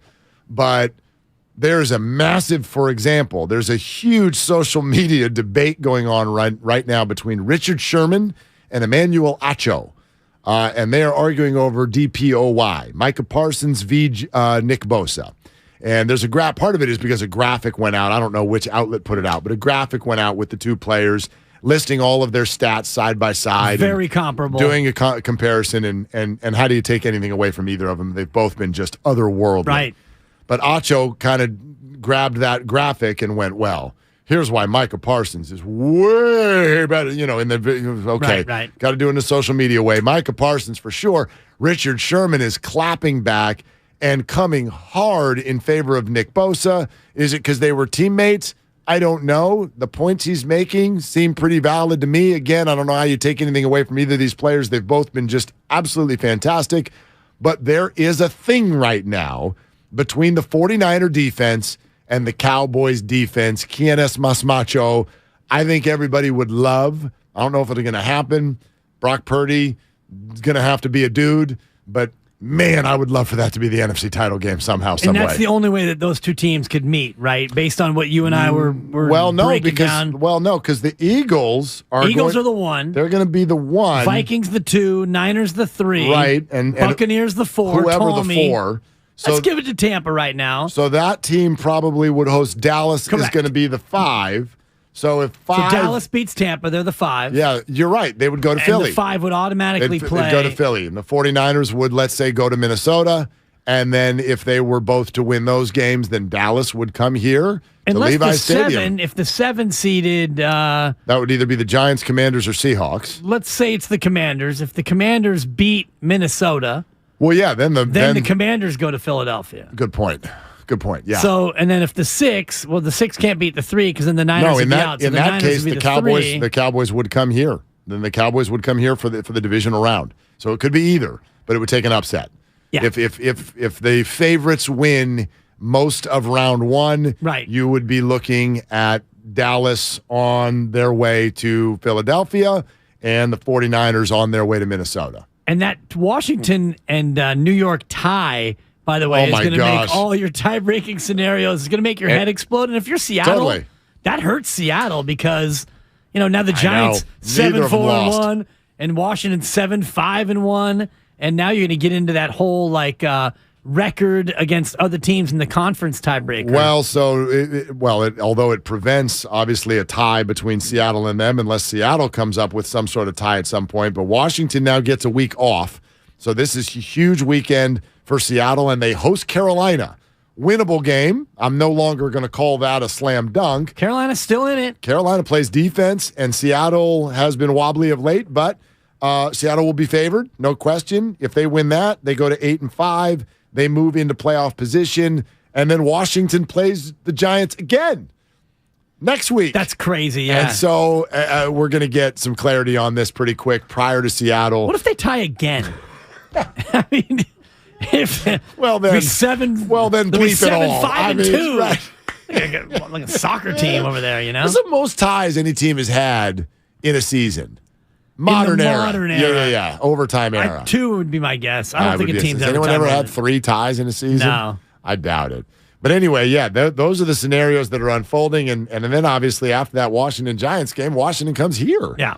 So their schedule's very tough. They're going to get tested. I thought they held up better over the weekend than I thought they would. I really thought the New York Giants were still at least a nose ahead of Washington, and they were home. I really thought they were going to win that game. Then they fell down 10-0, but then they rolled off like 20 points in a row, and I'm like, okay, normalized, they got it. And Washington responded and hung in there, and then nobody blinked when they got to overtime. Right. So I don't know. I don't know who's going to come out of there, but yeah, if there was a way to get Dallas's D against a 49ers D and have that be the thing, I think that would be fantastic for the league. The bummer part of it is that, I hate seeing the fact now that the 49ers won't be able to put either of their starting quarterbacks, if that game happens, up against that defense. Now you're putting up a 7th-round rookie against it, which is advantage Dallas if that game were to happen. Yes, but by the time you get to January, Mark, there are no rookies anymore in the National Football League, as we like to say in the NBA. Sure. You know, when you get to the playoffs, you're not a rookie anymore. And if Brock Purdy can stay healthy and upright and get to that game, if it's a divisional round game, he will have already won a playoff game. Yep, that's exactly right. No excuses at that point for Brock Purdy. Check this out, and this is from DraftKings Sportsbook, because to let everybody know and sort of reboot this portion of the conversation, we are 1 hour and 20 minutes away from news on where Baker Mayfield will go. And Adam Schefter has already reported, we are expecting him to land with a team today. We are not expecting him to go unclaimed. As to whether or not the 49ers will put in a claim, most reporters seem to think it's a little more likely than not that they do put in the claim, but also Schefter reports it's unlikely, in his opinion, that it gets there. The 49ers 24th on the waiver claim list. Put all that together, and here's the DraftKings odds for where Baker Mayfield plays next. Bucks, Giants, Patriots, plus 2,500. Plus 2,000, Arizona Cardinals. Plus 1,200, Falcons.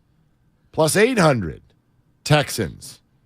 Plus 600, Rams/Colts. My Rams. And the favorite to land Baker Mayfield. Don't you do it. 200, the San Francisco 49ers. Plus 200. Wow. I would not take that bet. Those aren't very good odds. I don't think it's happening, but I agree. I don't think it's happening. I think some of the other teams that are high on this list are not happening either. Never tell me the odds. I think the Texans are not grabbing Baker Mayfield. I was looking don't think that's at happening. Nick Wagoner's Twitter when we had him on a little while ago from ESPN, and Kyle Shanahan's quote on Baker. We look into everything, but that would surprise me right now. Yeah, but we've got to discuss more this afternoon. I've always been a fan of his, but I feel really good about our players. We'll look at everything, but I feel pretty good with where we're at. Yeah, the word surprising is also interesting because you can sort of, does that mean we won't put in a claim, or would he be surprised if it got to us? Right. You could look at it either way. Either way. Yeah, absolutely. But he's pretty happy with what they have, which I mean, no coach is ever going to come out and say, man, we better get him. Yeah. Because we're in a world of hurt. You've seen Brock Purdy? Called irrelevant for a reason. Real quick, guys. Most ties in a season post-merger. 1970 Chargers, 3 ties in one season. 3 ties. Most in NFL history. 1932 Bears, 6 ties. 6 ties? Oh, gosh. They had a hot sister that they wanted to keep kissing. That's terrible. All right, holiday shopping is happening right now at 957thegameshop.com. New items. Get in there. Get gifts for everybody you know for this holiday season. 957thegameshop.com. Willard and Dibs sponsored by ChooseChange.org. Your phone calls on this coming up next. Plus, Steiny and Goo jump in here as well on Willard and Dibs. Congratulations to Steph Curry, Sports Illustrated's Sports Person of the Year. Curry with the ball takes a 3 off the dribble. Knocked it down straight on for about 28 feet. Curry, one dribble after half court. Curry! Back to Curry, relocation. Are you kidding me? Nobody in the association has scored more than Curry in a single game this year. He's got 48. The best shooter the game has ever seen has cemented his legacy. No one has made more threes than Stephen Curry.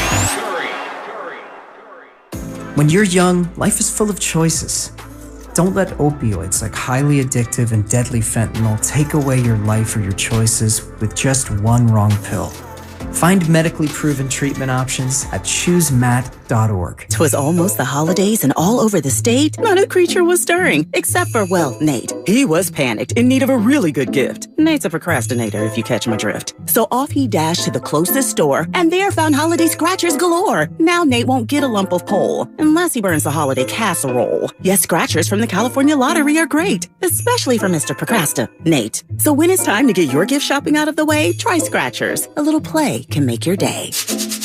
Please play responsibly. Must be 18 years or older to purchase player claim. Do you have neuropathy? Are you experiencing numbness, tingling, and pain that just won't stop? Are you taking dangerous drugs that have serious side effects and never fix the pain? If so, Please listen to this message. Neuropathy is a serious, progressive condition that only gets worse if not treated properly. Call SF Bay Wellness at 844-94-NERVE to get back to doing the things you want to do. There is no drug, exercise, or surgery that can heal nerves. Don't wait until your condition gets worse and stops you from living your life fully. SF Bay Wellness has a time-tested, proven track record of helping hundreds of patients to improve and reverse their neuropathy. If you're ready to regain your independence, contact SF Bay Wellness at 844-94-NERVE. Call now for your $99 neuropathy special and receive a personal treatment plan that is tailored to your needs. Call 844-94-NERVE. That's 844-94-NERVE and start to enjoy life again.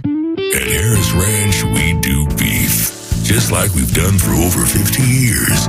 Beef that's raised locally right here in California. Tender steaks, awesome burgers, and California classics like tri-tip roast. The flavor you crave, the quality you trust time after delicious time. Come on, it's time to get out and grill. Harris Ranch, we do beef. Legendary beef, legendary quality. Get fast, reliable speeds at home and on the go with internet and mobile from Xfinity. Now through December 21st, new customers can get 1.2 gig internet plus Xfi Complete with unlimited data and Wi-Fi equipment included. It's just $50 a month for 2 full years with no annual contract when you add Xfinity Mobile with unlimited data at regular rates. Plus, get $200 back. Go online, call 1-800-XFINITY or visit a store today. Requires paperless billing and auto pay with stored bank account. Restrictions apply. Taxes and fees extra. Xfinity Mobile requires Xfinity Internet. After promo, regular internet rates apply. Actual speeds vary. Homeowners are choosing the beauty of Milgard Trinsic Vinyl featured at Dolan's.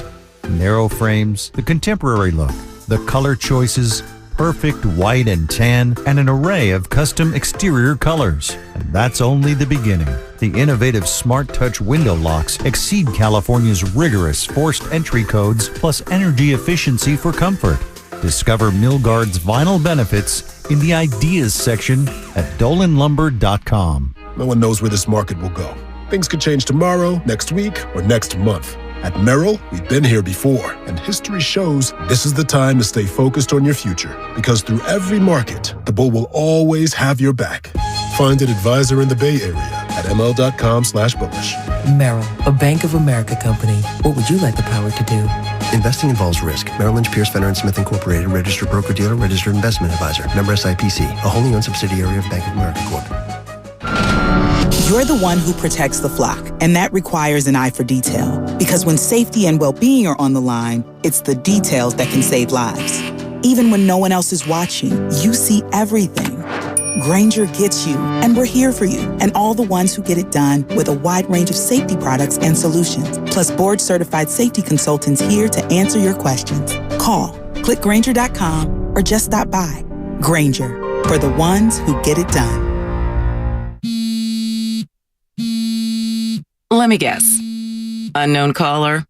You could reduce the number of unwanted calls and emails with online privacy protection. The latest innovation from Discover will help regularly remove your personal info, like your name and address, from 10 popular people search websites that could sell your data. And we'll do it for free. Activate in the Discover app. See terms and learn more at discover.com/online privacy protection. Get in zone, AutoZone. Welcome to AutoZone. Thinking about gas mileage? If your check engine light is on, it may be affecting your MPGs, but the free AutoZone Fix Finder service can help. With the most complete free warning light report backed by technician-verified fixes, you'll know what's affecting your gas mileage and more, and you don't have to drive too far to find the fix. The free AutoZone Fix Finder service is available at all 6,200 stores. Get in the zone, AutoZone. See details at AutoZone.com. In Danville, partly cloudy this afternoon, highs near 54. Weather brought to you by Staples. Staples stores are a new world of possible with innovative tools for small business and remote workers and learners. Explore more at your Staples store or staplesconnect.com.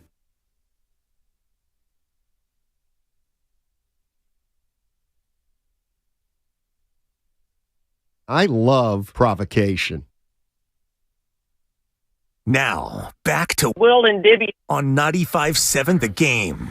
Okay, we're going to get back to the calls here in a second. Steiny Guru are going to jump in. We're working through the 49er quarterback situation every day, every way. Want to throw this at you, though, too. Courtesy of Susan Slusser, as we keep our eyes on the winter meetings. She came back from England and got right to work. Susan don't mess around. Yeah. She's in San Diego. Scott Boras just held court yet again, as he often does, in hotel rooms at the winter meetings. Did he tell everyone to all rise? I don't know. Well, he's not a judge guy. I know. So he's working on some of the other people. But he does have Brandon Nemo. He also has Carlos Correa, for example, players who have been tied to the Giants. So Susan asked Scott, is he under the impression the Giants can afford one of the very top free agents and one of the top shortstops? Quote, the Golden Gate is far, high, and wide. Oh, God. Susan writes, made me laugh, though I don't really understand it. I think that means yes. Right. And I think so. I don't know if he's ever crossed the Golden Gate Bridge because it's neither far nor is it wide. It's 6 lanes, 3 in each direction with that that zipper truck. The zipper truck. Which thank God for the zipper truck because the old school crew of guys, 1 cone out, 1 cone in, and 1 cone out. Very dangerous, the old Golden Gate Bridge. But it's, by the way, I think it's probably longer than the Carquinez, the Alfred E. Zampa span. It's a longer bridge than that. Feels like it. But the San Mateo and the Dumbo, they laugh at its puny length, as does the Richmond San Rafael. Mm-hmm. It's probably longer than the Antioch Bridge. She did add the Giants have had face-to-face meetings with Boras about both Carlos Correa and Brandon Nemo. Good. They have met with him about both of those players. Okay. So as they should. Yeah, of course they should. That shouldn't be newsworthy, but I'm glad it is. Whether it's a fallback option or not. I mean, I'm very much hopeful that it's not. And is a word that we don't think a lot about, but whether you're using an and or an or is a huge word when you're approaching free agency. And button or can get you very far. Yeah, the Giants need to be using and.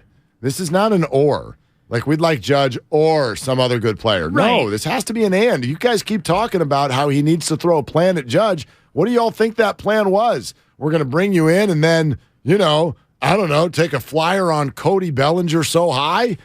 No, they've got to go get more. So he had a meeting with Boras about Correa and Nemo, as they should. Right. So, right. I mean, while we're here, let's talk about Carlos Correa as well.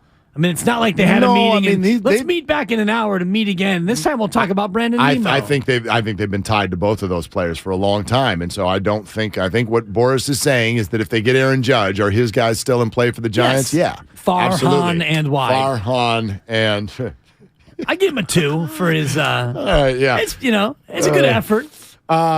So we mentioned that pod with Brandon Ayuk going on with our guy TJ Hushmanzada. Yeah. Listen to the specifics when the conversation goes to the quarterback quandary for the Niners right now. Give me Brock Purdy. Brock Purdy, first of all, people talking about the performance he had. We talking about a backup quarterback. You say Mr. Irrelevant, 7th-round draft pick, a quarterback in his rookie season. And it's beyond how he played. It's the preparation throughout the week when you don't even think you have a chance to even touch the field. You still prepared to go out there and give yourself a chance to perform. That's why I can respect it. He gave himself a chance to perform because the way that he prepared when he didn't even think there was a chance in hell that he was going to play. And when that moment came, he played well. And he came up to me earlier, just right before I came in here. Man, I miss you on a few things. That's on me. Just know I'm going to get better and I'm going to feed you. As a receiver, I'm like, I'm like, damn, you ain't got to tell me. You got to apologize to me. But I feel it. I feel the energy. So it's like, I don't care who on the waiver wire, what they talking about out there.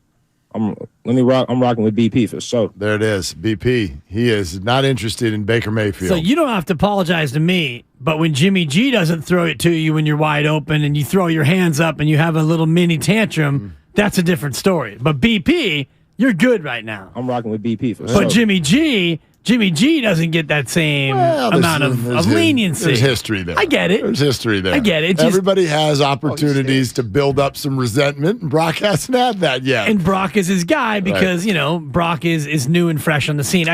that part of it I found to be a little funny because you saw what he did after he was wide open. I think you're overstating the anger there. I think that's normal in a football game when a receiver's wide open and they don't get seen. The nonverbal demonstration? The same that I see in almost every other football game. When a it was an Iguodala plus. Yeah, when a receiver's open and the quarterback doesn't see him, they get frustrated. Yeah. And then you That's move all on. I'm saying. Yeah, I didn't say he threw his helmet or cussed him out. It made it sound like you think that Brandon has shown up Jimmy Garoppolo and has beef there. No beef. He was clearly not happy with the fact that he was wide open. That was a walk-in touchdown. And I'm sure he was not happy when Brock Purdy didn't see him to the point where Brock felt the need to go over there and say something to him. So that's just football. He's rocking with BP, though. Yeah, but he ain't got no choice now. Exactly. So let's rock with Schlep Rock in Sunnyvale. Schleppy. Here with Willie and Dibby.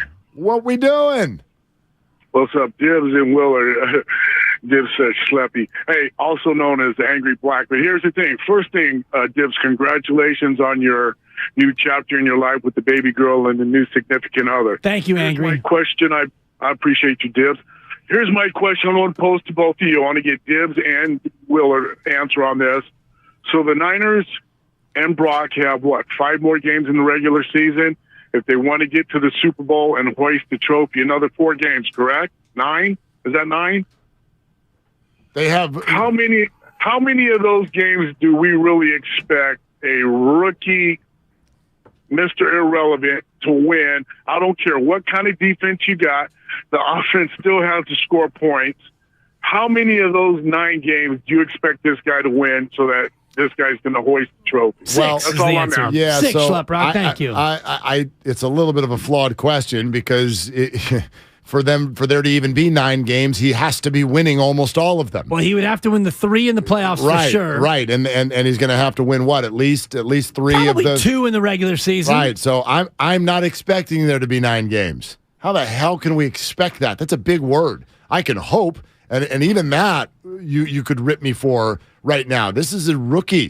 This is a rookie who's gotten thrown in here at the second half of the season, and we're just because I get it. Very good roster, best defense in the NFL. I've already said I still expect them to win the division and therefore go to the playoffs. But to then think that he's going to go on a 3 or 4 game win streak and play in February, I think is asking a little more than is reality. Well, let's lose the Mr. Irrelevant label also because he's the starting quarterback of the 49ers. He's actually maybe the most relevant player on the team. So let's not hide behind that label any longer. He wasn't undrafted. He was a drafted player. And now he's the starting quarterback of the 49ers. Yeah, absolutely. I don't use that label, but I'll use this one. He's a rookie. He's a rookie who hasn't been playing. Right. And now it's December.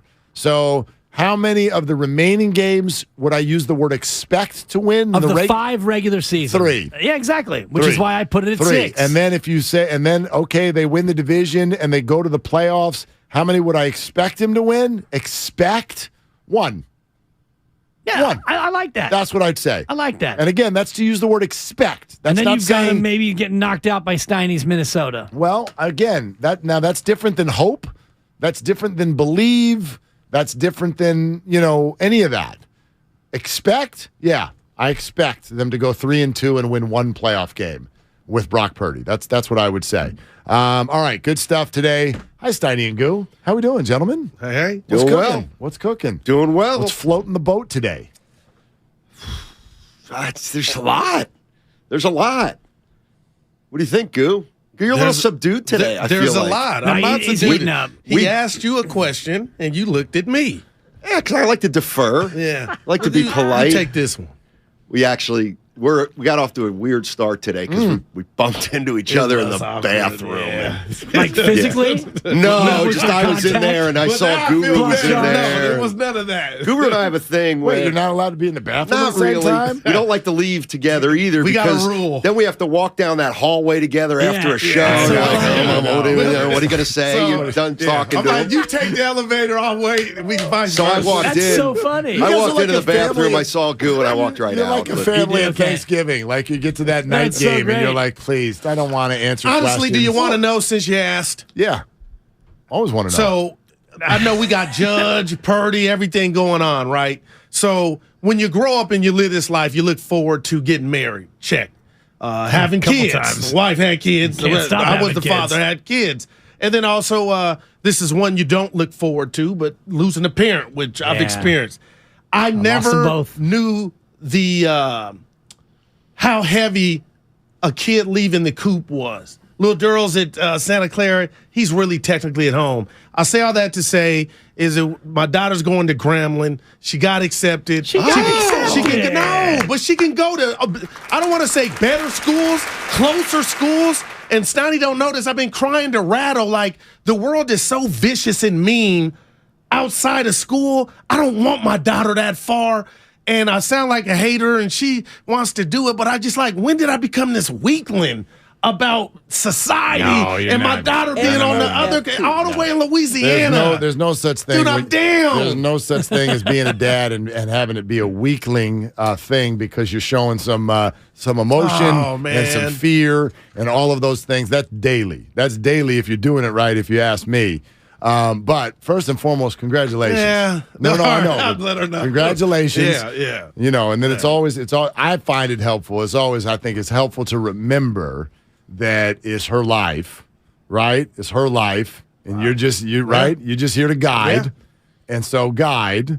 But that's going. I mean, if that's what she wants to do, and doesn't have a great reason not to do it. Yeah. I mean, she wants that experience. I haven't met your daughter, Good but for from her. all things I can see, she's a strong, confident young woman. And what an opportunity this would be for her to go and leave the comforts of home, leave the nest, and go out there. Something your boy didn't do. No, I mean, I did it, and it didn't go well for me. But the things I learned when I was down in L.A. for my 5 junior years, I wouldn't give those 5 junior years back for anything. Oh, what a run for your boy.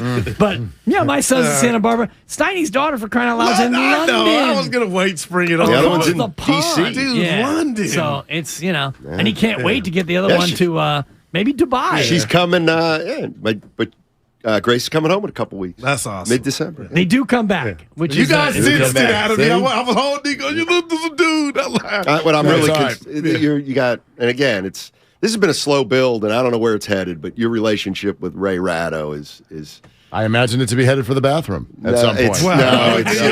There's something. Meet me in the throw. There's something special happening there. Yeah, stop. Willard, you're one game out of the playoff spot, bud. Oh, stop. You got it. You're tied for the 6. Yeah. Willard. Where are you, Goo? 95-7. I'm third seat. Yeah, Okay. exactly. He's not bringing it up if he's the 11.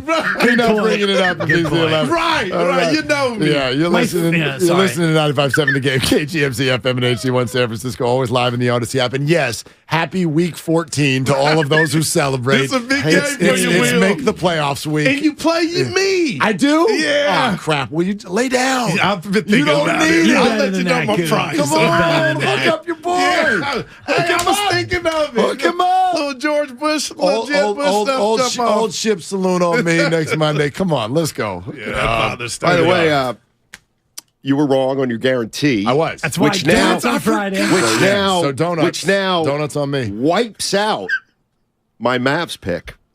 No, yes, it does. No, it doesn't. Yes, I picked the Mavs. I picked the Mavs. Stupidest thing I've ever We're not even gonna go into. We're not even gonna go into. Why I did. I paid the price for 4 months. Let us know when you're You done made a with this guarantee. stupid take. You made a guarantee. Didn't come through. I've been waiting 6. That now becomes our reference point, our data point. That's our new data point, is what he's saying. For the 96% of the audience that doesn't know what's going on. Guaranteeing something and being wrong is very different than predicting something you actually don't believe is going to happen because you're playing a fakakta game with yourself because you don't like what everyone else picked. Wow. That is like that. So stop. It means nothing. You can have a donut Friday if you want. Although if you keep this up, I'm going to write across the donuts everybody but Steiny. Okay? Tap it down. Tap it down. The bottom line. The bottom line just got. No, I just wrote the bottom line. There's no more lines. Tap it down. There was a part of this Mavericks. Did you understand the kind of team player I was trying to be? I had the best of intentions. She comes in. I didn't say you had evil intentions. Sandretto, our girl. All I did was psychoanalyze you, and I was right. And I'm a people pleaser. Yeah. I try to please people. Yeah. You're an agitator, you're a counterpuncher, and you are somebody who does not like to go along with the company line. And that's why you did what you did, and you had to wear it for 4 months. Now, Mark, thank you. He's a little too pie in the sky, Captain Optimism, and he got burned. I'm going to wear it for 3 days and eat a donut. I saw that game coming. I saw it coming. You know what? Did you really? Karma. Nimhard, it was balling. Listen to this. So Steph Curry comes out. Tuesday night against the Pacers. Steph Curry comes out with this cockamamie fake news video about all these shots he makes, and then you come out in a real game and you can't hit a shot. That's karma, Steph. Wow. Did he say this on the program? No. Of course I said yes, he did. Actually, what Dibs just did is that's the take version of Steiny's pick. Dibs doesn't actually think that. He's just trying to poke everybody in the ribs. Steph Curry, 4 for 17. I go 5 for 5 from 88 feet, but I can't hit an open jumper in an actual game? Karma, Steph. That was an odd Karma game. Curry. Check it out. JP Morosi, I do believe, this is quote, I do believe we're in a 48-hour window of an Aaron Judge decision, and that came probably 4 hours ago. So now we're in a 44 hour, yeah. You guys feeling any different than yesterday? Yeah, I do. Even more confident. He's got something that even the publishers of Time Magazine wouldn't have you believe. Yeah, 10 years ago? I feel 20. A little bit more optimistic, but I'm telling you, there is no way I'm going to truly believe this is done. Until it happens. Until it's done, because this is the damn Yankees. And I just... It's real. There's no way for, I've said it to you guys before, there's no way to know. You know, Dibs asked a really cool question earlier, which is, do you think he already knows? And I said, I think he's known the whole time. Oh, no doubt. Judge? Yeah, I think he's known. But when we enter situations like this, we often are like, well, that's what I want to do. And then sometimes the process guides us to be like, actually, no, you're going to have to go do this, or maybe did you think about it this way? I don't think this situation went that way for Aaron, because the two contenders are both so hard up for him. They're like willing to do whatever. So he's going to get whichever side he actually wants to do what he wants. And then therefore he gets to take that. But which one is he using to get the other one where he wants? No way for us to know. Right. What was he doing at the Tampa game? Who did that favor? Talking to Brady Tom being about from real estate. Giants? Yeah. Talking to Tom about being on the Niners if next he's year. already made his decision, then nothing. he's got nothing to do but wait until he actually announces the decision. So you got free time.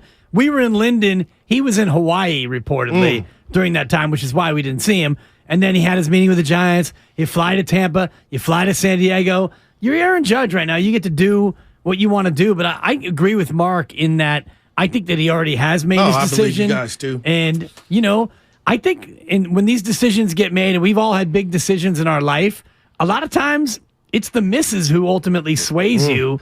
And if that's the case here, I think he's coming to the Giants. Wow. They need him, Dibs. Steiny, they need him. I wouldn't count the Padres out.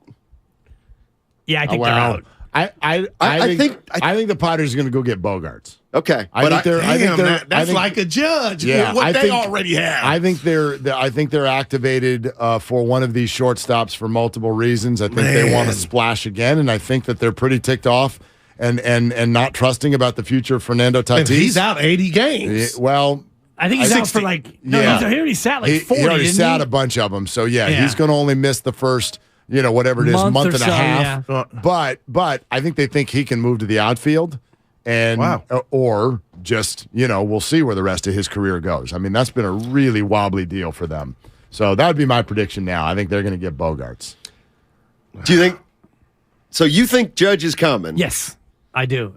And I came, 4 months ago, I was laughing at my own partner, Mark Willard. I mean, openly, you guys know how I like to do that. Yeah. I thought that there was no shot, absolutely zero shot. But as we've gone through the process and all the different layers of what's taken place, the contract details that the Yankees released early in the year, Yankee fans booing him after an American League record, the Linden angle. We went to Linden. We saw what the hometown's like. The wife is from there.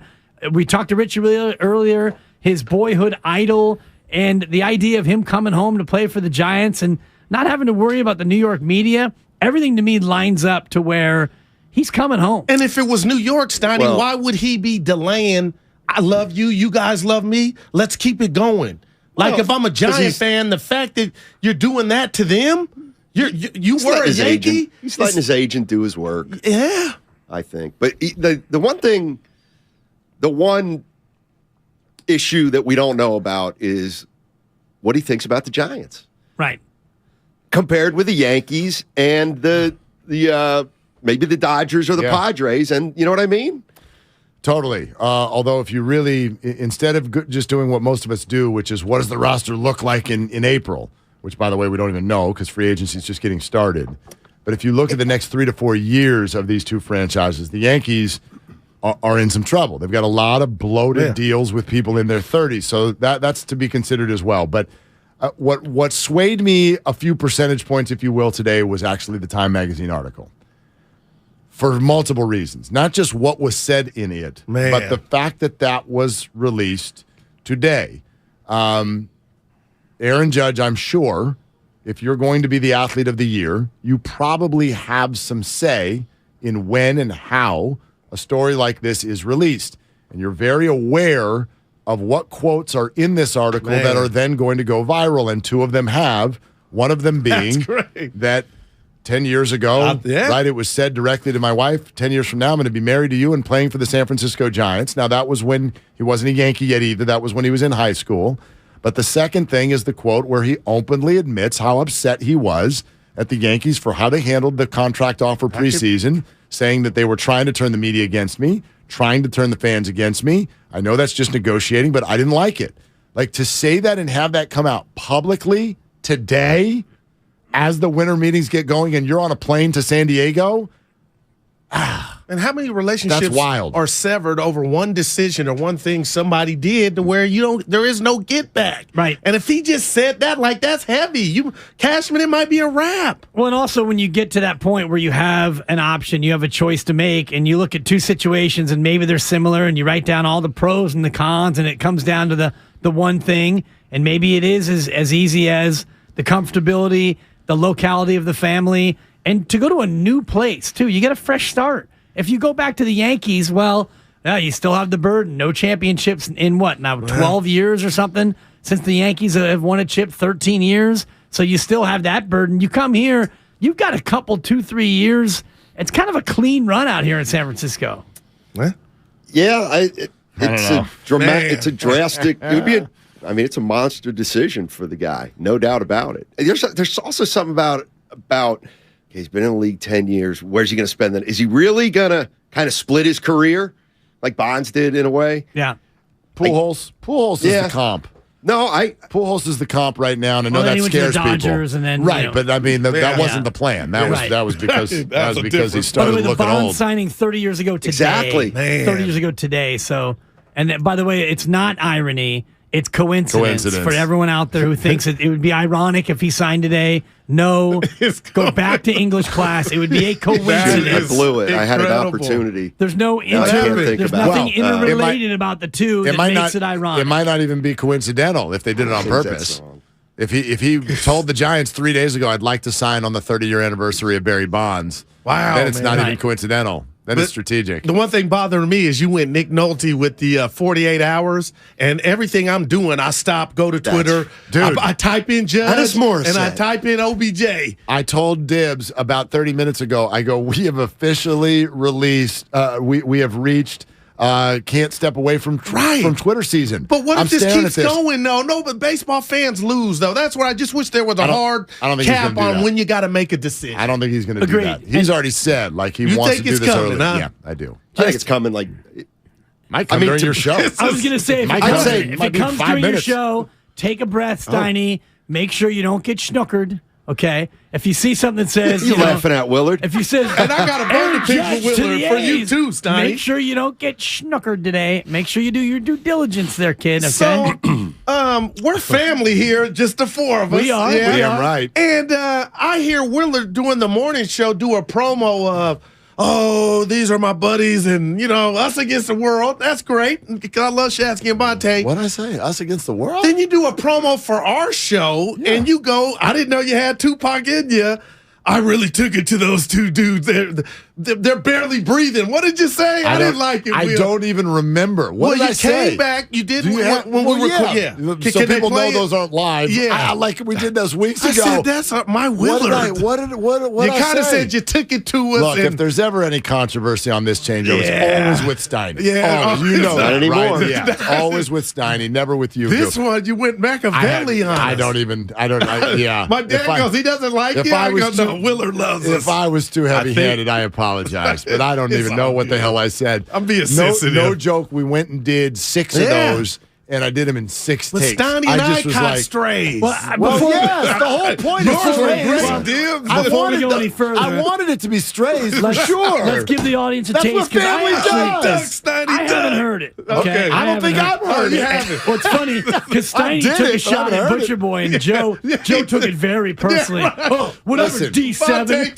D7 40 years ago. There was never any chance that I was going to go in there and do those straight. There was zero chance I was going to be like, okay, now back to Steiny and Guru, who are my two favorite people in the entire world, and I think they're great, and we have peanut butter and jelly sandwiches. In honor of John Curley coming back to the company, let's play a little game of fair or foul. Here's Mark Willard. Here's Mark Willard on Steiny and Guru. Is this fair or is it foul? Hey, it's Willard from Willard and Dibs, 9 to noon, but now let's get you back to Steiny and Guru, who we owned in the changeover a short time ago. Let's listen to them recover right now, guys. Okay, yeah. You know what that was? All right. Oh, wow. 2 feet in nuts. So here, I thought this was, we were buds. So there's two things that I think happened here. One, I probably this is Mark Willard. Thank you. Yeah, I probably. I sound great. I am great. I probably fell into a prisoner of the moment deal. Like that probably that was where my mind was that day because we went and recorded those right after talking to you. Coming in hot. But secondly, like there was no way I was going to play these straight. Will went Machiavelli on us. Yeah, you all get served on a daily basis. 12:15. I said, whoa. You got served. Yeah, I think that's what it was. You okay? Yeah. I'm fine. All right. My fault. No, I'm good. I'm good. It's all love with you. We love yours that you have for our show. Yeah, Warriors. Giants. Yeah. See, now you can't remember what you did either, huh? It took me like a half hour. I could not do it. It was unbelievable. In fact, I said I did it. I failed doing it, and then I walked out of the room. I'll be back to do it. I just struggled with it. Back to Ratto. Yeah, exactly. That's great. Answer this, because this Dibs and I got into this a little bit today. Maybe you heard it. So let's say, and we've now got the report. Giants come in about $360 million. Let's say that Judge does the Trey Turner and goes to the Yankees for $325. You mad at the Giants, or do you shrug your shoulders and say they did all they could do? They did all they could do. Bottom line. Oh, it'll be hugely disappointing. Totally. But it also it has nothing to do with Farhan Zaidi. I agree with that too. So I think it has everything to do with Farhan Zaidi. Right, like why would you say because that? if he doesn't come here, there's got to be a reason. So what's that reason? Is it because this roster is backfilled with Rule 5 nobodies? But why would you look? Why would you look at someone not leaving the Yankees when that's never been done outside of Robinson Cano in the history of baseball? And if another guy also doesn't leave the Yankees, you'd immediately go, it's because the Giants have stupid Austin Slater. No, what if it is because they have stupid Austin Slater? No, it wouldn't be. It would be because he wants to stay with the Yankees. Not necessarily. Now you're putting things in his mind. You wouldn't let me earlier. You wouldn't let me put things in his mind. Mine makes a lot more sense than yours. Not necessarily. He might say, "Hey, you're making it sound like the Giants are the favorite and they messed it up." No, the Yankees have been the favorite all along, like a massive one. Not currently. The Giants are actually the betting favorite, minus 130. Right. That started about 5 days ago. Exactly. But what's Farhan's job? Why would Steiny say he's an invisible man? It's above him. Agreed. It's above him. It's Bear and Johnson. Mr. Johnson. Those are that's when I get scared. The GM does not if we start run around looking with at the hit, you know what I mean? Yeah. $360 million does not come from any GM. That comes from an owner. Yeah. That comes from an owner. But Farhan's job is to sell the team, too. Yes. His job is to put out a winning product and make this team attractive on the field to where fans actually want to show up. And if you miss out on Judge, and it's what's plan B? Well, I hate to go there, but Brandon Nemo. Let's get excited. Correa season tickets. In Minnesota. I don't know. Well, we don't know. This is interesting. On Cody Bellinger, Nightingale just broke something. Oh, God. Oh, yeah. Ellen Keller. 150 strikeouts. Yes, Bellinger just struck out in his free agent conversations. No, he's received several multi-year contract offers, but Scott Boras, he's another Boras guy. Scott Boras says he plans to accept only a one-year deal and try this again next year. That means strategically he thinks he's going to play a lot better. Right. I'm sure the multi-year offers aren't. And you saw something that said he might be getting a $20 million for one. That's what, I don't know if that came from Boras either. But yeah, so wherever Cody goes, it's for 1 year, which I would suggest makes it more likely that it would be here. So that sounds like something the Giants would love. Totally. Love a 1 year deal. I'm getting excited in this sense, Donnie, because I remember when all the drama followed Gabe Kapler and what was going on in L.A. after he got signed. But if he were to make a decision tomorrow, the Giants would be having that press conference when? By Friday. I don't know. Man. I don't know. We would stop, go, I'm sure, Like, man, could you pop the bubbly, Giant fans? I don't know how quickly they come. Because, has DeGrom had his yet? Has anybody, or they wait until the meetings are totally over? Like, no one's had a press conference yet. Yeah. No one. I guess it would depend on the availability and the timing of it. Like, I don't think Trey Turner's doing anything tomorrow, or I think that'll be. It might, This feels different though, and if you're the Giants, it's like the sooner we get you in here for the presser, the sooner we can actually sell season tickets again. Well, sure. Although, I don't know. I mean, the tweet is going to send people to buy season tickets. He didn't go to a Warrior game. That bothered me. He was here and they had a game. Mm-hmm. Courtside with Lake Up. Can he stop the ball? They could have used him. No, they could use his height. Man. Yeah. And you know what? Indiana gave him their best punch last night, Mark. Without a couple of players. Thank you. Yeah. 4 players. Hey, they were too fast and too athletic. That's real talk. That's the kryptonite. No, that's real talk. That's the Dubs kryptonite. Dr. Wiggins, yeah. Wiggins was missed. What were you going to say, Steiny? I was going to say the one thing that's crossed my mind, I guess you don't do it in baseball like other sports, but this whole player empowerment era where, for example, Durant never signed long-term, and I think it was his way of kind of controlling. Yeah. I was just wondering, what if Judge said, you know what? I want a 2-year deal. Oh, gosh. I want a 2-year deal, and I'll come back. Like, he could probably get, 120 for 2 years? 60? 100? Could he get 2? I think somebody would pay Judge 100 over the next 2 years. Oh, for sure they would. If they could get Verlander 86. Yeah. Would Farhan do that? Oh, God, he would love it. But then be right in 2 more years. That's the thing. 3 years. They would love, the teams would love that. I know. The issue, though, is... I bet that's what the Dodgers tried to do with Judge. Well... And he probably was like, no. That's why there's been no smoke there. Well, there has been no smoke with LA. The Dodgers called, and I bet that's what they tried to do. Now, he did bet on himself before the year, and it paid off. Yeah. But the problem is this contract, if it's long-term, he's going to get money on the back end that he's not going to perform for. Yeah, right. So, he could get 2 years, 150, get another 100 the next 2, but then he might be shot, and it's over. Right. So, I get that. Find a home. You know what I mean? Would you take $350 in the hand or risk maybe getting $550 over the course of the same period of time?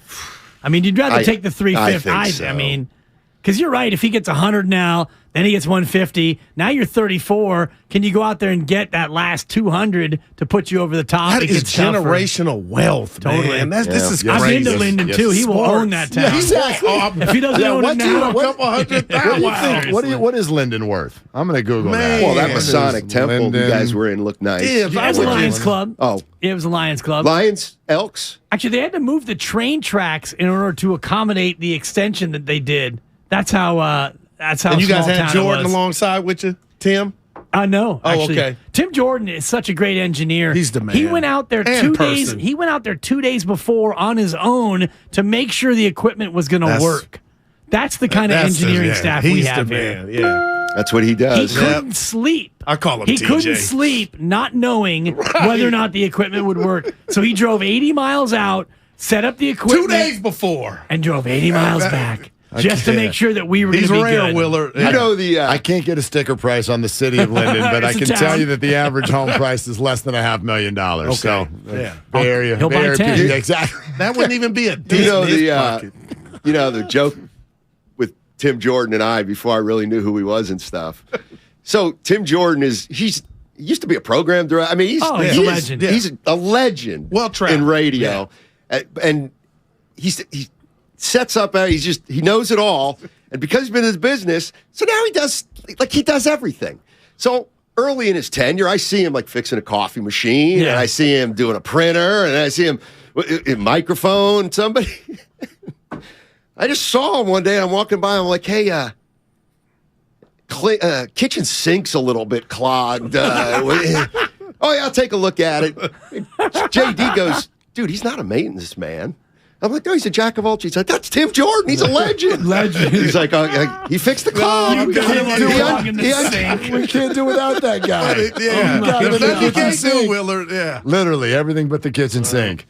Let's see. Jack Rose, beat reporter for MLB Network, reports the Giants are among 6 teams that currently have outgoing offers already on the table for Carlos Correa. Oh, Correa. All right, okay. I love Carlos and Correa. I know they're in on Andrew Heaney, too. You guys can kick that around for 3 hours. By the way, I know who he is. I had him on my fantasy baseball team. Injury prone. Oh, God. Crying out. I know we're up Good against start it. this year. Not another Garoppolo. Michael Irvin on Damon Ratto, who I love the playmaker. You know that, but did he compare Purdy to Brady? Oh, my God. Same amount of letters in his last name. No, I think he actually said a more athletic Tom Brady. Call me, there it Mike. is. Call me. Yeah, but I'm excited to see, man. Did you hear Ayuk, though? Ayuk on that podcast, yeah. He said, I don't even want to hear about Baker Mayfield. But what was he supposed to say, right? Well, but it's all about how hard you come when you say it. Like, he does. Of course, he's not going to say, go sign Baker Mayfield. But you can also say, look, we love what we saw with Brock Purdy this week.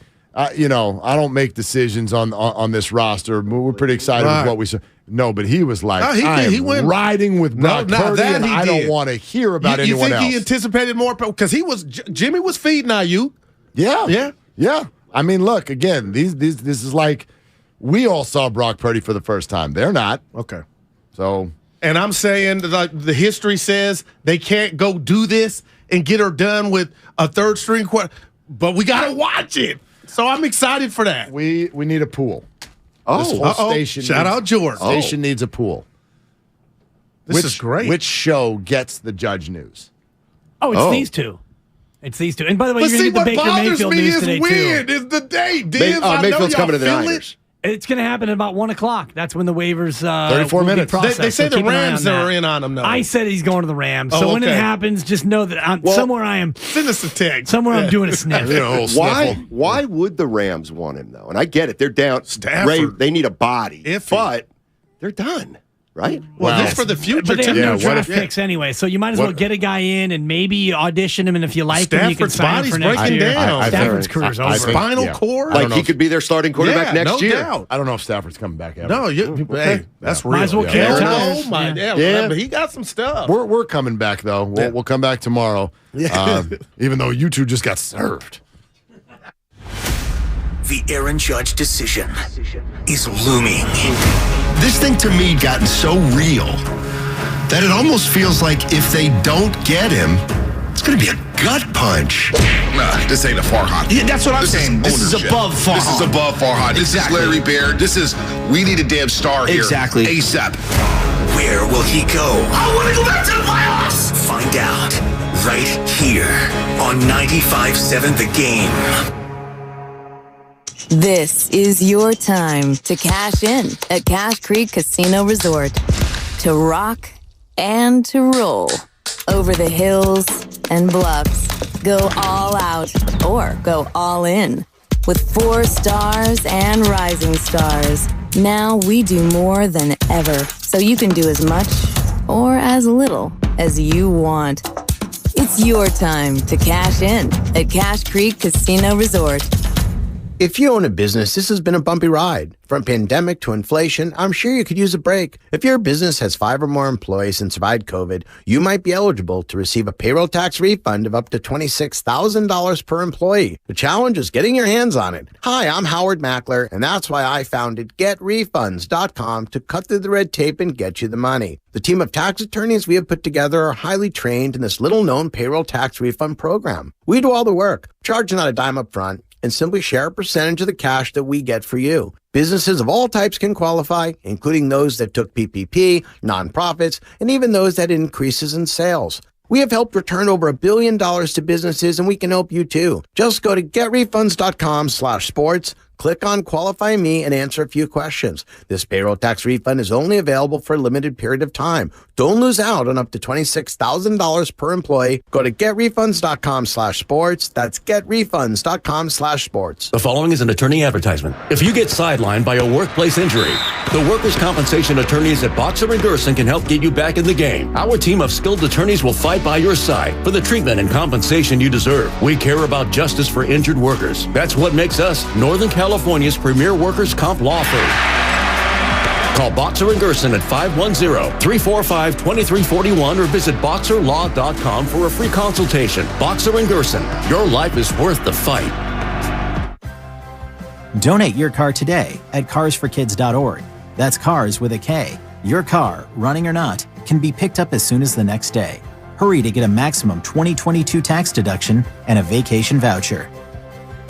There's a reason Golden State has become the trusted partner for professional builders and contractors. The breadth of what they offer is remarkable. Their product knowledge can save you time. They're the largest distributor in NorCal of many of the brands they carry. Golden State's newly refreshed app offers installation guides, building codes, and much more. And the GSTV link on their homepage is a useful resource. Family owned for 3 generations. Golden State. When you succeed, we succeed. Thank you to all of the business owners who kept people employed during the pandemic. For all you've done, you may be eligible to claim the Employee Retention Tax Credit, a payroll tax refund from the United States Treasury Department, applicable to businesses who kept employees on payroll during the pandemic. The window is closing to claim your refund. Contact Paychex to see if you qualify. Paychex is proud to have helped more than 45,000 businesses secure over $9.2 billion in ERTC claims, an average of $190,000 per business. 50 years and thousands of experts in HR, payroll, benefits, and insurance. You may be eligible to claim the Employee Retention Tax Credit, a payroll tax refund from the United States Treasury Department,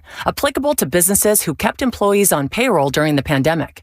The window is closing to claim your refund. Contact Paychex to see if you qualify. Visit paychex.com/ERTC to find out how Paychex can help you get additional cash into your business. Paychex.com/ERTC. Paychex.com/ERTC. Is your home ready for the holidays? Hi, this is Matt Jesse, president of MB Jesse Painting, and I'm here with some great news. There's still time to paint before your guests arrive. Interior painting, exterior painting, cabinet painting. We can help with everything on your wish list.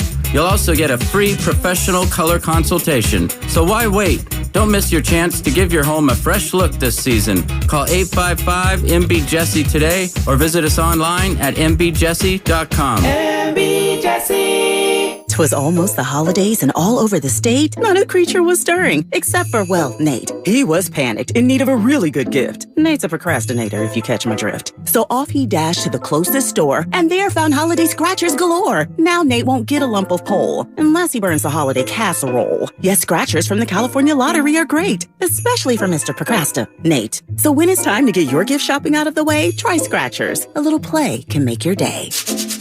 Please play responsibly. Must be 18 years or older to purchase player claim. Ad paid for by the Sentinel Group. Attention Marines, military personnel, families, and contractors who were stationed at Camp Lejeune. Were you present at Camp Lejeune between August 1953 and December of 1987? You may be entitled to significant compensation. For nearly 34 years, those in the Marine Corps' base Camp Lejeune were exposed to contaminated drinking water, resulting in devastating injuries, including several forms of cancer, adverse birth outcomes, Parkinson's disease, and more. North Carolina's procedural laws have prevented victims from getting the justice they deserve, but passage of the Camp Lejeune Justice Act of 2022 would allow you or a loved one to file lawsuits seeking compensation for illnesses and injuries linked to the toxic water. Call today for your free consultation. 800-610-9256. Let our experienced attorneys fight to get you the compensation you deserve, and you pay nothing unless there's a recovery in your favor. Call 800-610-9256. That's 800-610-9256. Again, 800-610-9256.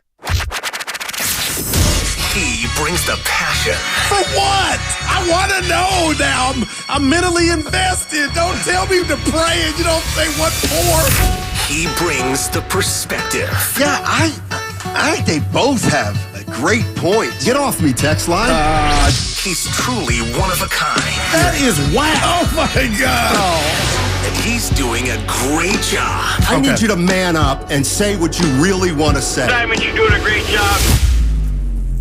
And together, they're Steiny and Guru. Yeah. On 95.7 The Game. Oh, man. I'm ready to go today, Goo. I see you. We've got a lot going on. There's an anticipatory feeling. Look at you. That I'm getting, because it does feel like the judge decision is going to come down in the next couple days.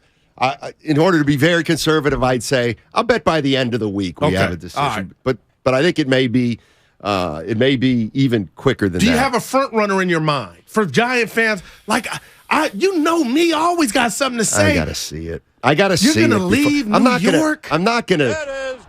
Like, it's great. You know, I have no idea what's going to happen. I just know that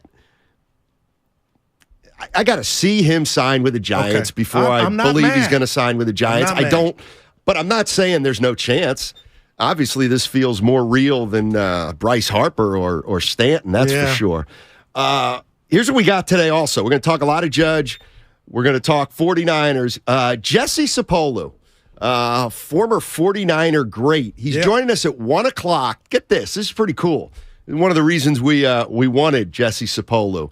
So I didn't realize this until yesterday, but Brock Purdy, the last player selected in the NFL draft, known as Mr. Irrelevant. Yep. Apparently they have a dinner for the guy, and it's kind of a roast, and it's a big event. And I didn't realize this. I didn't realize that. Anyway, Jesse Sapolu was at the dinner, and apparently he was part of the roasting of Brock Purdy.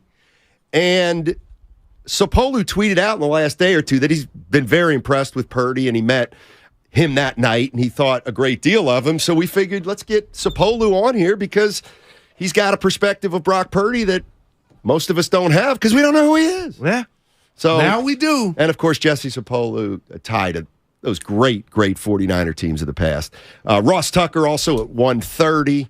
And let me ask you this. Yeah. Now, the Warriors lose to the Pacers. I'm done predicting games. Okay. Judge on the brink. Yep.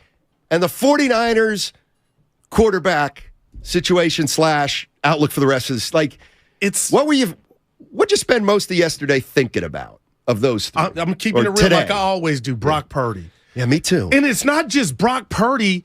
It's if you honestly believe this 49er window is open for Kyle Shanahan to bust through and get that Super Bowl, which I think he already should have, it just took another, what we think is a major hit, unless they can pull off, I'm going Annie, a miracle, Steiny. Can they pull, maybe they're not done. I've never told you Jimmy was Joe Montana, but Brock doesn't have to be that. And Ayuk on that podcast with TJ Husmanzada saying, we love him and he's got some moxie to him. All I'm telling you, partner, is I'm watching. I haven't counted the Niners. They're not dead, but they could easily go up to Seattle with Brock Purdy's first time being a starter, playing a road game, division road game, and throw a couple picks or cost them. I don't know, but that superseded this Judge news, and I'm not raining on anybody's parade. I just feel like they're going to draw this thing out. I hope I'm wrong. And the Warriors, Andrew Wiggins is the second. This is no shade at anybody else. Of course it is. He is the second best player on the Golden State Warriors. Ready to tell Klay Thompson that? Yo, no would doubt. you say and it to his face? Klay would tell you. No, he wouldn't. The dude can do it all, and it was just incredible watching that. And it's not why they lost, but the appreciation, or I think Warrior fans, Dub Nation, we take them for granted, Matt. And I know I did, and it was apparent last night. Yeah, they got beat by the Indiana Pacers. Kind of unexpected. Nembhard went hard. Steiny, did you know about him? 0.5. Because producer E knew about him. He just didn't tell us before the game. But I mean, I'd heard of him, and I knew he went to Gonzaga, but I didn't know that he was going to score 31. Apparently, he never scored more than 25 in college. And he had 31 Pacers last night are against 13 the and Warriors. 11, and we're without a few starters. By the way, yeah, and I'm going to get on John Dickinson because what happened? Well, he went to the Kings Pacers game last week. He liked the beam, and he said that the Pacers stink. Right, Carlisle. Because I guess the Kings blew him out, dude. Athletic bigs they got. That's what the Warriors need more of. The Golden State. Yeah. What's he down there now? Has it been a month? I told you I'm not even following. I just want him back up, and then I'm back in. Why do you want him back up? Back to Wiseman. That's where he belongs. You don't. No, apparently it's not. My mom has a phrase. You're exactly where you need to be. Damn. And he's in the G League, where he belongs right now. Mm-hmm. But do you there used to be a successful TV show called The Real World. It was the first reality TV. The Real World is Wiseman up here seeing what you like. At some point, Steiny, you got to take off the training wheels. No, hey, don't you get it? We have to don't see. Don't you get it? That could be a sweatshirt. You can't. Yeah, he'll be up at some point. You can't what? You can't. Look, it's been proven you can't develop 3 rookies and try to win a title. So one of them's going to have to go on ice for the whole year, I think. Wow. There's no way that all 3 of those young guys are part of the rotation come playoff time. But I want to get back to the 49ers. I can't put my finger on it. But where are you going? How is Kyle Shanahan? Let me ask you before.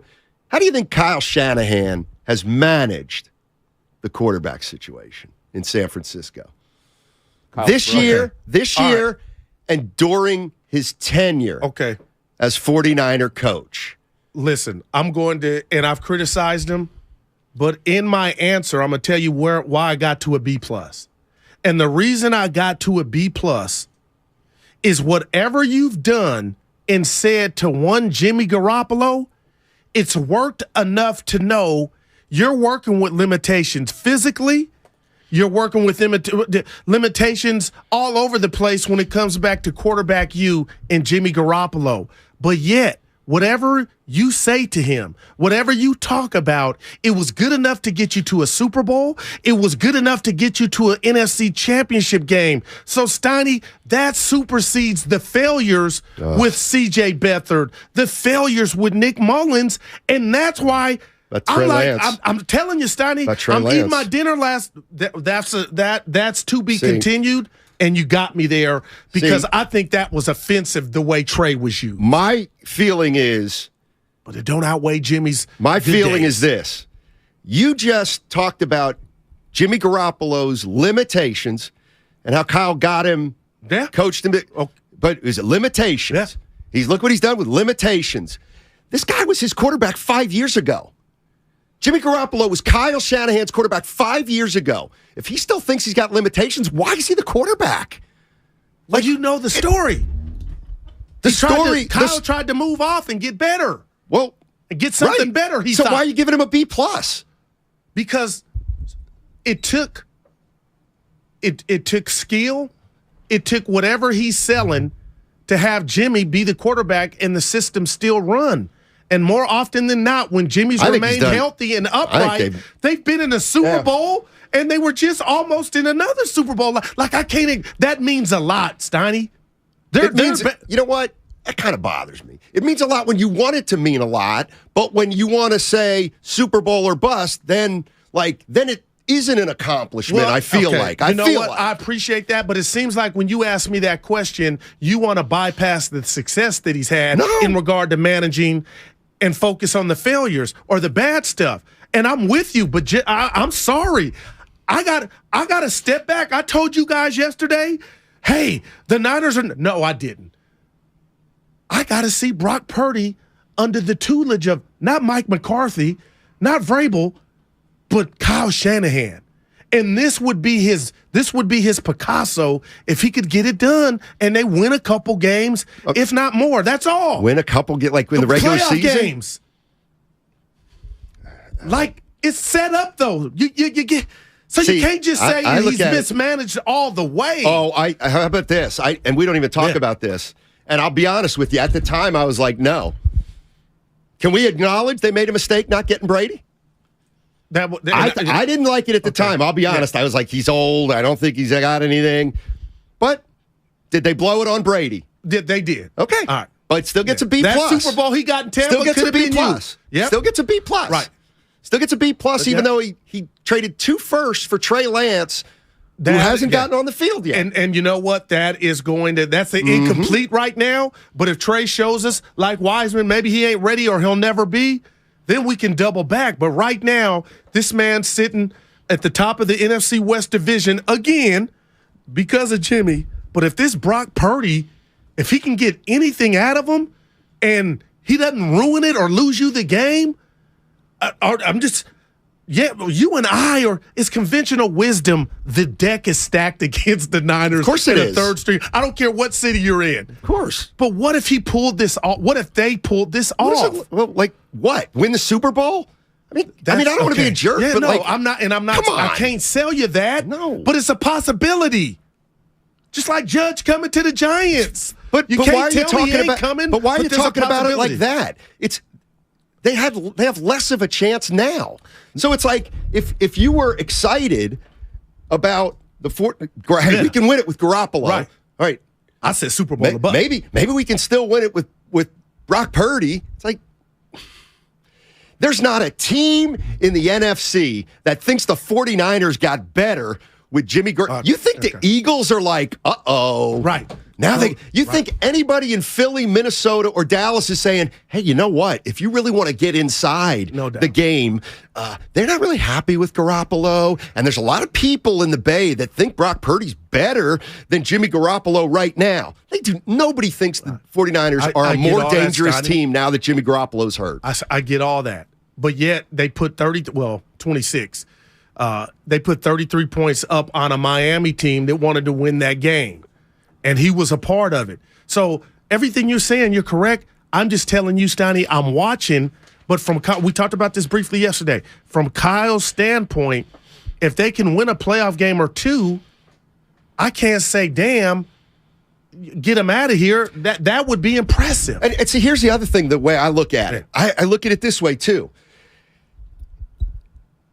Everybody who says, this 49ers team got a window. They got a window. Well, you know what? If this team truly has a window, well, you know what, Kyle? You blew it because you didn't get a quarterback good enough to take advantage of the best roster in the NFL. And here's also what I mean. Shanahan took over, who was it? They had Hoyer and somebody, and then they traded for Garoppolo. All I'm saying is, it's 6 years later. Who's the starting quarterback for this team? Mr. Irrelevant. Who's starting quarterback next year? Who's starting game one next year? Nobody knows that. You think that's I don't think that's necessarily positive. All right, I understand all that. But right now they got a game against Tampa. They're going to have another game against Seattle, and they're going to play a playoff game most likely. And I'm just saying, Steiny, I want to see that. Okay, if I had a bet on them making the playoffs, of course I would bet on them making the playoffs. But it's one of these things. They get beat by the Bucs, no doubt. Then they better win up in Seattle, or they're in trouble. Yeah. So, I mean, they're the front runner, but you never know what can happen. And when the last thing, does he get credit for luck, or how Kyle, for how when you say it managed the quarterback situation? Listen. Right, but didn't you? You got lucky, and you parlayed that luck into first place in the NFC West. Did they get lucky? It was more than luck. It was more, but it went his way. It helped his team.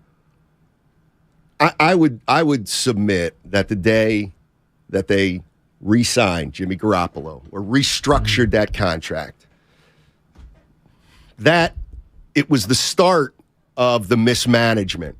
And here, you know what? I remember this. And you can jump down my throat, and maybe I am wrong, but I said it at the time. You know what? The only way Kyle can mess this up is if he doesn't play the best quarterback. And I don't think he played the best quarterback to start the season. And I think the entire team knew it. They knew it. And so Kyle Shanahan spent draft picks to get Trey Lance. He doubled down to have him start the season, even though I don't think anybody really thought he was ready to do it. But he was Kyle's guy, so he had to do it. But he built himself, but they got lucky because Garoppolo didn't go anywhere.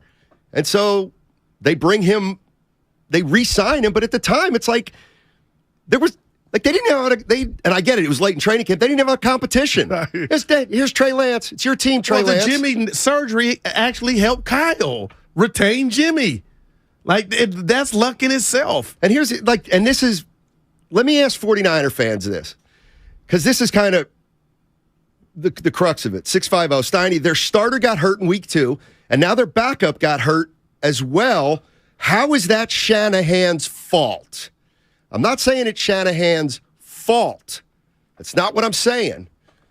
But what I am saying is, I mean, the quarterback situation in Kyle's tenure has been, you can make a case, such an unsettled position, it's cost him the Super Bowl a couple times. Yeah. Well, you know, I put that at his doorstep, but you didn't ask me that. You asked me about, you know, the quarterback position, and here we are. He has Brock not handled Kyle Shanahan. If you would, at the day Kyle Shanahan was hired, and everybody talked, this guy, who knows what we knew or not, this guy's a genius. This guy's a great play caller. This guy is creative. This guy's this, that, and the other thing. This guy knows how to coach quarterbacks. He's recognized talent. Yeah. Okay, 6 years later, and we don't know who the quarterback is. And I'll tell you this. We don't know who the quarterback is. Okay. And you got one in sick bay that I could say is the NFL version of James Wiseman, where you had a plethora. You could have picked Fields. I don't know what Trey Lance is going to be, but right now, Steiny, we've seen him play. We got a glimpse. He's James Wiseman. He has more questions, and the way you used him makes me have more questions on top of questions, like, who's out here feeling confident about the future of Trey Lance in the Niner uniform? And let me tell you something. I don't know where this season is going for the Niners, but let me tell you who might be on the move. Tom Brady again, who you didn't fire on the first time, and Aaron Rodgers. Like if that comes into play and people tell me, oh, yeah, that's real, then you failed with this whole Trey Lance project. Yeah. I mean, yes. You bypassed on Deshaun Watson. I know that name. Nobody's going to say, oh, there's no big deal there. You bypassed on Patrick Mahomes. My question to you, Steiny, is do you trust him when it comes to quarterback talent and recognizing? Because I was insulted how he used Trey Lance. I mean, I don't feel like Trey Lance was put in a position to be successful. But that Jimmy Garoppolo, that Super Bowl with a 10-point lead, that last year getting up off the turf like Rocky Balboa off the mat and having a 10-point lead with Jimmy. 6 years of an average or below quarterback.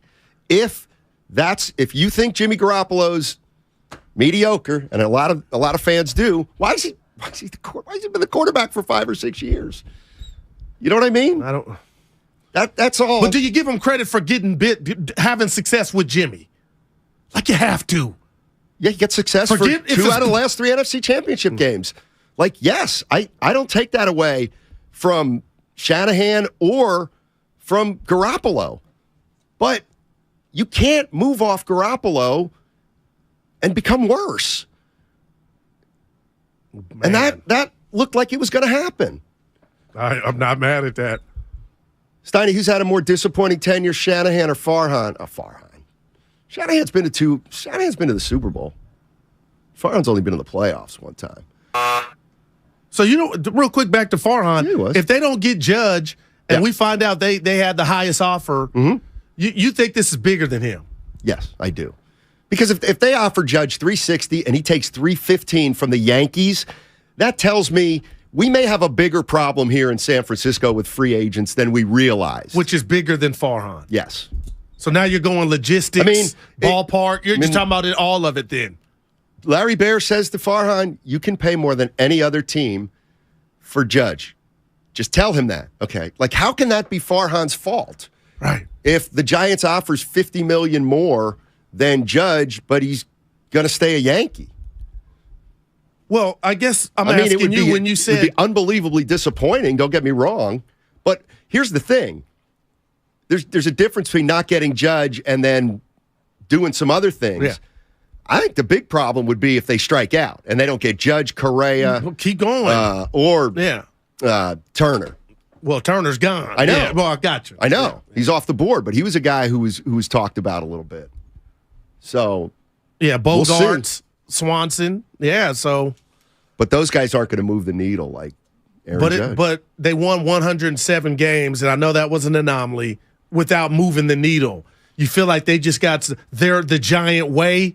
So if you could go get some lesser players, maybe 2 or 3 or 4. I don't know, Steiny, but if I'm a Giant diehard, and Shasky said this is Christmas for him. He'll be devastated if they don't get him. And he's not the only Giant fan. Well, Bonte is going to raise holy hell on Farhan if they don't get him. But what are the higher-ups above Farhan supposed to do that Farhan couldn't do, Steiny? Come in a room, close the door, and say, hey, look, I need you to sign this contract. Like, what can you do after the money talks? Charlie Sheen. I don't know. Dude, why can't they sign free agents? Why haven't they signed a free agent since Bonds? And that's why tell me if I'm dumb, if I'm missing, that's Farhan's job. Well, Sabian didn't really sign free agents. Well, that's what they were going to fit. Okay, yeah, thank you. But they had Barry the homegrowns all going through their puberty. And they've got homegrowns down in the minor league system, supposedly. I mean, the other thing I'm just not crazy about with the Giants is they just seem to be acknowledging that they're all about the splash. Like, I get it. If they get Judge, there's no way you can paint it as a bad thing. Right. Obviously. It'd be a great move, biggest free agent signing since Bonds, maybe KD, this, that, and the other thing. But they're basically admitting, we just want to sell tickets. Our number one thing is to sell tickets. If we win, that's great. Like, I think that if we win, that's great. It's bigger than that, They didn't bring Farhan Zaidi to be the general manager if this was going to be their MO in terms of, like, what are we going to do? We're going to try to go out and sign big-name free agents. That's not what Farhan does. Like, that's not his strength. Well, the goal is to get better. But that's not his strength. Okay. So they're asking him to basically, like, Farhan's a roster builder. For lack of a better term, they won 107 games 2 years ago. But how are you feeling if you're a Giant fan about the future without Judge? My point is when you hired Farhan Zaidi, you knew he came from the A's tree. That's what his strength was. So that's the way he's trying to build this team, or has started to. But that philosophy's just been thrown out the window because we got to get a free agent, get butts in the seats. Yeah. Well, speaking of which, how do you think the product on the field's why attendance is down? I do. I think there's a correlation. Well, of course. But I think that takes care of itself if you win. But apparently there are a lot of people that think, no, it's not enough to win if you're a Giant fan. Now you got to win and you got to be exciting. All right, Jesse Sapolu. Jesse Sapolu is on the other side. All right, he was at a dinner with Brock Purdy, Mr. Irrelevant, this offseason, got to know him, and was very impressed by him. So we're going to get to know a little more about Brock Purdy through Jesse Sapolu. Hey, remember, everyone, we're live on YouTube and Twitch. Go to youtube.com/957thegame or twitch.com/957thegame to see Steiny and Guru. Coming up next, he's going to talk about his dinner with Brock Purdy and the outlook of the San Francisco 49ers, 4-time Super Bowl champ, Jesse Sapolu. Congratulations to Steph Curry, Sports Illustrated's Sports Person of the Year. Curry with the ball, takes a three off the dribble, knocked it down straight on for about 28 feet. Curry, one dribble after half court. Curry! Back to Curry, relocation. Are you kidding me? Nobody in the association has scored more than Curry in a single game this year. He's got 48. The best shooter the game has ever seen has cemented his legacy. No one has made more threes than Stephen Curry. Ladies and gentlemen, it's official. Fast just got a whole lot faster. Xfinity has the fastest internet with up to 6 gig speed. Plus, Xfinity Mobile is the fastest mobile service with 5G and millions of Wi-Fi hotspots. You heard that right. Xfinity just increased internet speeds again. And Xfinity Mobile gives you can't catch me speeds. The fastest internet, the fastest mobile service, and major savings? Can't argue with the facts. Now through December 21st, new customers can get 1.2 gig internet plus X-Fi Complete with unlimited data and Wi-Fi equipment included. It's just $50 a month for 2 full years with no annual contract when you add Xfinity Mobile with unlimited data at regular rates. Plus, get $200 back. Go to Xfinity.com/faster. Call 1-800-XFINITY or visit a store today. Requires paperless billing and autopay with stored bank account. Restrictions apply. Taxes and fees extra. Xfinity Mobile requires Xfinity Internet. After promo, regular internet rates apply. Actual speeds vary. The Golf Mart, home of the 90-day 100% satisfaction guarantee, serving Northern California golfers for over 30 years. Someday, you might be with friends in the Bay Area, telling the story of how you navigated these complex times. The market was all over the place, so you reached out to a Merrill advisor, and with their help, charged ahead. And unlike your fishing stories, you won't have to go overboard. Find an advisor at ml.com/bullish. Merrill, a Bank of America company. What would you like the power to do?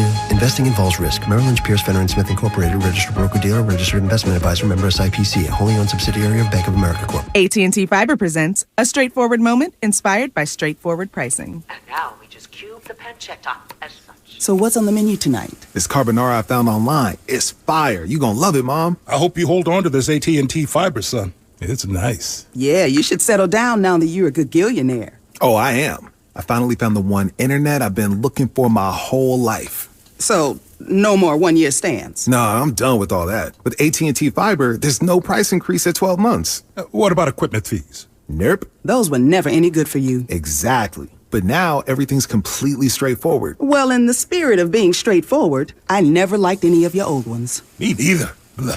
Y'all never told me that. But we're being straightforward now, which feels good, yeah? Yeah. Now let's get straightforward about that girl he's been seeing.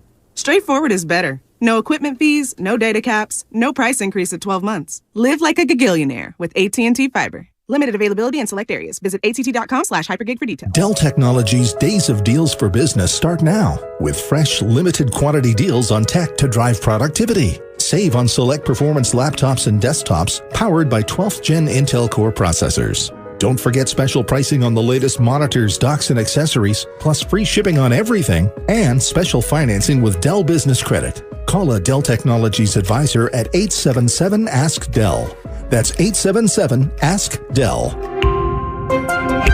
Ray Magliozzi here for eBay Motors. You're driving along and some nimrod cuts you off. You hit the horn. Jeez, it sounds like a goose in distress. Time to head over to eBay Motors. They have horns for every make and model, not to mention horn pads, steering wheels, wiring, and more. 122 million parts. You can even go for an upgrade. Looks like Mr. Cutoff Man needs a new seat cover. Try eBay Motors, pal. Get the right parts at the right prices. eBay Motors. Let's ride. You're the one who protects the flock, and that requires an eye for detail. Because when safety and well-being are on the line, it's the details that can save lives. Even when no one else is watching, you see everything. Grainger gets you, and we're here for you, and all the ones who get it done with a wide range of safety products and solutions, plus board-certified safety consultants here to answer your questions. Call, click Grainger.com, or just stop by. Grainger, for the ones who get it done. What's your retirement look like? With Fidelity Income Planning, a dedicated advisor can help you create a flexible income strategy to grow and protect your wealth so you can stop worrying about the future and enjoy whatever comes next. Investment minimums apply. Fidelity Brokerage Services member NYSE SIPC. Flying Ace, this is Sky Hunter. I've got my compound eyes on the target. Copy that. You're on his flight path. I'm going in. Got him! Nice move, my four-wing friend. Tasty. That mosquito never saw me coming. See how dragonflies catch a mid-air meal at Bugs, a new exhibit at the California Academy of Sciences. Explore the secrets of bugs, massive models, and more. Now open. Get tickets at calacademy.org. Universal Studios Hollywood is where the holidays come together. We've tested it. Festive food with refreshing Coca-Cola. Family, friends, and fa-la-la. Dazzling lights cranked up to maximum merriment. The Grinch and his dog Max stealing your tree. All the science adds up. It's the awesomest celebration of the season. Save $20 on a Coca-Cola 2-day general admission ticket. Offer ends 12/14/22. Restrictions apply. Details at universalstudioshollywood.com/Coke offer. You're listening to 95.7 The Game, KGMC FM at HD1 San Francisco. Always live on the free Odyssey app. Purdy underneath for the touchdown. It's McCaffrey. Second touchdown throw off of the bench for Purdy. Niners back in front. Now, back to Steiny and Guru on 95.7 The Game. All right, let's have a little fun right now and visit with Jesse Sapolu. He's a 4-time Super Bowl champ with the 49ers. But interestingly, and I didn't even know, Jesse, they had an event or a dinner for who they call Mr. Irrelevant, the last player drafted in the NFL draft. So when did this start? How did you get involved? Why were you even there? Well, it's been going on for like, I would say something like 40-something years. Oh, my. Yeah. Huh. So I got involved in it when I, first retired. I think the first 3 years I retired. The guy that hosted, that goes on stage and reads the very last draft choice, is a 49er alumni named Paul Salata. So because he's a 49er alumni, of course we're involved in it. And the first year I spoke there was, I think the 49ers had the last pick also that year. I forgot his name, but they invited me to come and speak. I've been there with Pete Carroll before, some of the SC coaches, some of the former Raiders. And the idea behind it is roasting the guy for being the last pick. But, my style is a little different, right? Especially if it's our pick. It's about encouraging and because you never know if this guy's a gem or diamond that's, going to come and help us win. Jesse, let me ask you this, man, because I've always heard growing up the game is won in the trenches. And I'm just a dude in his boxers eating nachos on Sunday, and I'm telling my partner when I'm watching the Niners outside of Trent Williams, when I look at the O-line, I feel like they're getting pushed the other way, back into the quarterback, and Jimmy gets hurt. He took some hits against New Orleans. Can you speak to what I now know is a science of what it takes to be a good offensive lineman? Is it just strength? And how big of an adjustment is it going to be to learn a new quarterback for this current offensive line for the Niners with Purdy under center now? Well, it's a combination of both. Obviously, you got to be strong, but you also got to be very athletic, and be quick. Now, if you look into the Niners dynasty, we weren't the biggest line, The heaviest I weighed was about 307 because they moved me in the center. Right. And I knew I had to play guys that were 330, 340. But when I was a pulling guard, I played at about 295, 290 because, we had to lead those sweeps with Roger Craig. And, you got to be able to run. But that was our style. And then we were challenged by Dallas, who was big. Their style was to block for Emmitt Smith straight, down the line. And we needed a defense. And we lucked out with having 2 rookies of the year in Bryant Young and Dana Stubblefield. We got Kenny Norton from them and Gary Plummer to just plug up that middle. And once we were able to do that, then we were able to come back and beat them in the 90s. But, it's a combination of both. Now, our young line has been a pleasant surprise until, like we mentioned, New Orleans and this past game. Yeah. And, so we were spoiled by the fact that Aaron Donald did not wreck the game the 2 times we played him with our 2 young guys inside. But, there's a little leakage here and there in the last couple games. And part of that is we got to give them time to grow into playing in the NFL. But at the same time, we have Trent Williams that will lead them and encourage them. And I think they're only going to get better. But I agree with you. They struggled a little bit in the New Orleans game and this past game. 49er great Jesse Sapolu joining us on 95.7 The Game. Just a little more on Purdy, Jesse. Obviously, he comes into that game after Jimmy Garoppolo gets hurt, and he played well. And it leads everybody to think, well, I'll tell you what, if Purdy can play like this, they still have action. What is going to be the biggest challenge for Purdy as the season moves forward and teams see more and more of him? Well, the biggest challenge in the assumption of people looking from the outside in is that, now that people are going to see films of him and they're going to adjust. Of course they're going to do that. But then Kyle will also adjust things for him, to open some things up for him. Now, when I watched him in preseason, I was really impressed. And for him to come out as a 7th-round draft choice and straight out beat the guy that was backing up for us that I thought wasn't too bad, I think it's Sudfeld. Yeah. For Purdy to come out and beat him out as a rookie, that's very, very impressive. Now, I was impressed during preseason. The thing that really impressed me this past Sunday is they blitzed him like 85% of the time.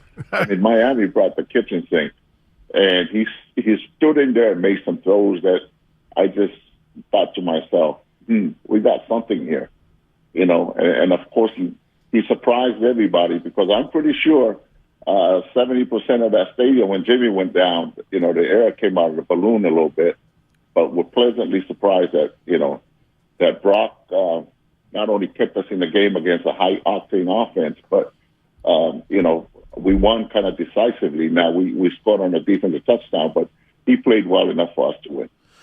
Jesse, I don't have to tell you, Niner fans were excited when they got the addition of McCaffrey, and I love McCaffrey. He's dynamite, but he's more finesse to me. And when Mitchell came back and was running between tackles, I was like, okay, this is thunder and lightning. Now that Mitchell went down, I told my partner, but I saw Jordan Mason rush for 8 for 51 yards, 6 yards a pop. And I said to myself, running backs, Jesse, he moves the pile. How much do you need to see of this young man before you tell guys like me, hey, slow down? Or what? Are you excited about what you saw from Mason? Well, I'm excited. And I love it because I know you're very observant because that's exactly what I felt with Mitchell being in there. When we played the Chargers, when he came back, Christian, he gets into open space. Yeah. He'll give us a big plays. But Mitchell was the one that was penetrating and giving us the tough yards. Now, Mason has taken that spot because when Mitchell got hurt, I was a little concerned because you're absolutely right. Christian is a very lightning type of running back, but he just can't take a lot of hits inside. It's just not his style. But when you have Mason now to take over for Mitchell that can penetrate little holes, get through those holes for 5, 6, 7 yards, which later on in the game becomes 11, 12, 13 yards. We're lucky to have this young man to help Christian out. And I'm pretty confident with that group. Now, we got to stay healthy, as we go forward. But we're lucky that we have some young men that are stepping up for us and a defense that can keep us in a lot of games. Jesse Sapolu joining us on 95.7 The Game. The other thing I want to ask you, Baker Mayfield has just been claimed by the L.A. Rams. I guess the point is kind of a moot, but do you think the 49ers do they remain in the quarterback business, or is it just Purdy's team, and if he gets banged up, we'll go to Josh Johnson? Well, there's no question in my mind it's Purdy this year. I think he's good enough to take us deep. No disrespect to Jimmy because Jimmy was our guy, before he got hurt. But I think, a lot of people talk about how Shanahan's offense is quarterback friendly. Yes, it is quarterback friendly, but the quarterback still has to make plays in key times of the game. I think Brock can do that. I think he's our guy. The one thing I was concerned about with bringing Baker in is the ego thing. This guy is the very first pick of the draft. He really going to be content to become a backup? Is he really meant to, or is he the type of guy that's going to be good for the first 2 weeks is here and stop becoming impatient and can ruin our locker room? That was my number one concern But there's no question in my mind that if he stays healthy, Brock is our guy. Wow. I was just going to ask you if you were in a boardroom and it was full of Niner fans and I'm one of them that thought, you know what, they might not be able to win it all. What would you say to them? But it seems like you haven't lost much confidence, huh? Well, you know, I mean, we're on our third quarterback, but we're lucky. I think the kid is good. You know, now Jimmy, you know, when he was our guy, I just felt like he was underappreciated in a certain, a certain sense. But I think Brock is who we got. I think he's a kid that's confident. You know, you don't see him going out there and the moment's too big for him. That's what we have to go with, and now we have to depend on Kyle to bring him along. And if anybody can do that, you know, everybody that you listen to in the morning show says Kyle's offense is as quarterback friendly as any offense around, and then we have a defense that can help, you know, our young quarterback out. I feel pretty good about that. The only concern that I have is his health. You know, the other thing that Brock brings to the table is he can run pretty good. You know, he's not Fields or Lamar Jackson, but he runs well enough that I'm sure some of the defensive coordinators look at it and respect that enough. Interesting. All right, I'm going to put you on the spot before we let you go. Who's going to be the 49ers starting quarterback week 1 next year? You know, if I knew that, me and you both would be multi-millionaires. You know? Yeah, it's going to be interesting, Jesse. Thank you so much for joining us. Really appreciate your insight, especially on Brock Purdy. Thank you, guys. All right, that's 4-time Super Bowl champion Jesse Sapolu. Good dude, man. Talking a lot about Brock Purdy. What if you had to make that bet? Who's the 49ers? I'm going CNN. Politics, it's Trey Lance. Kyle's backed himself into that corner to where he started this last season and maybe wasn't the best option over Jimmy.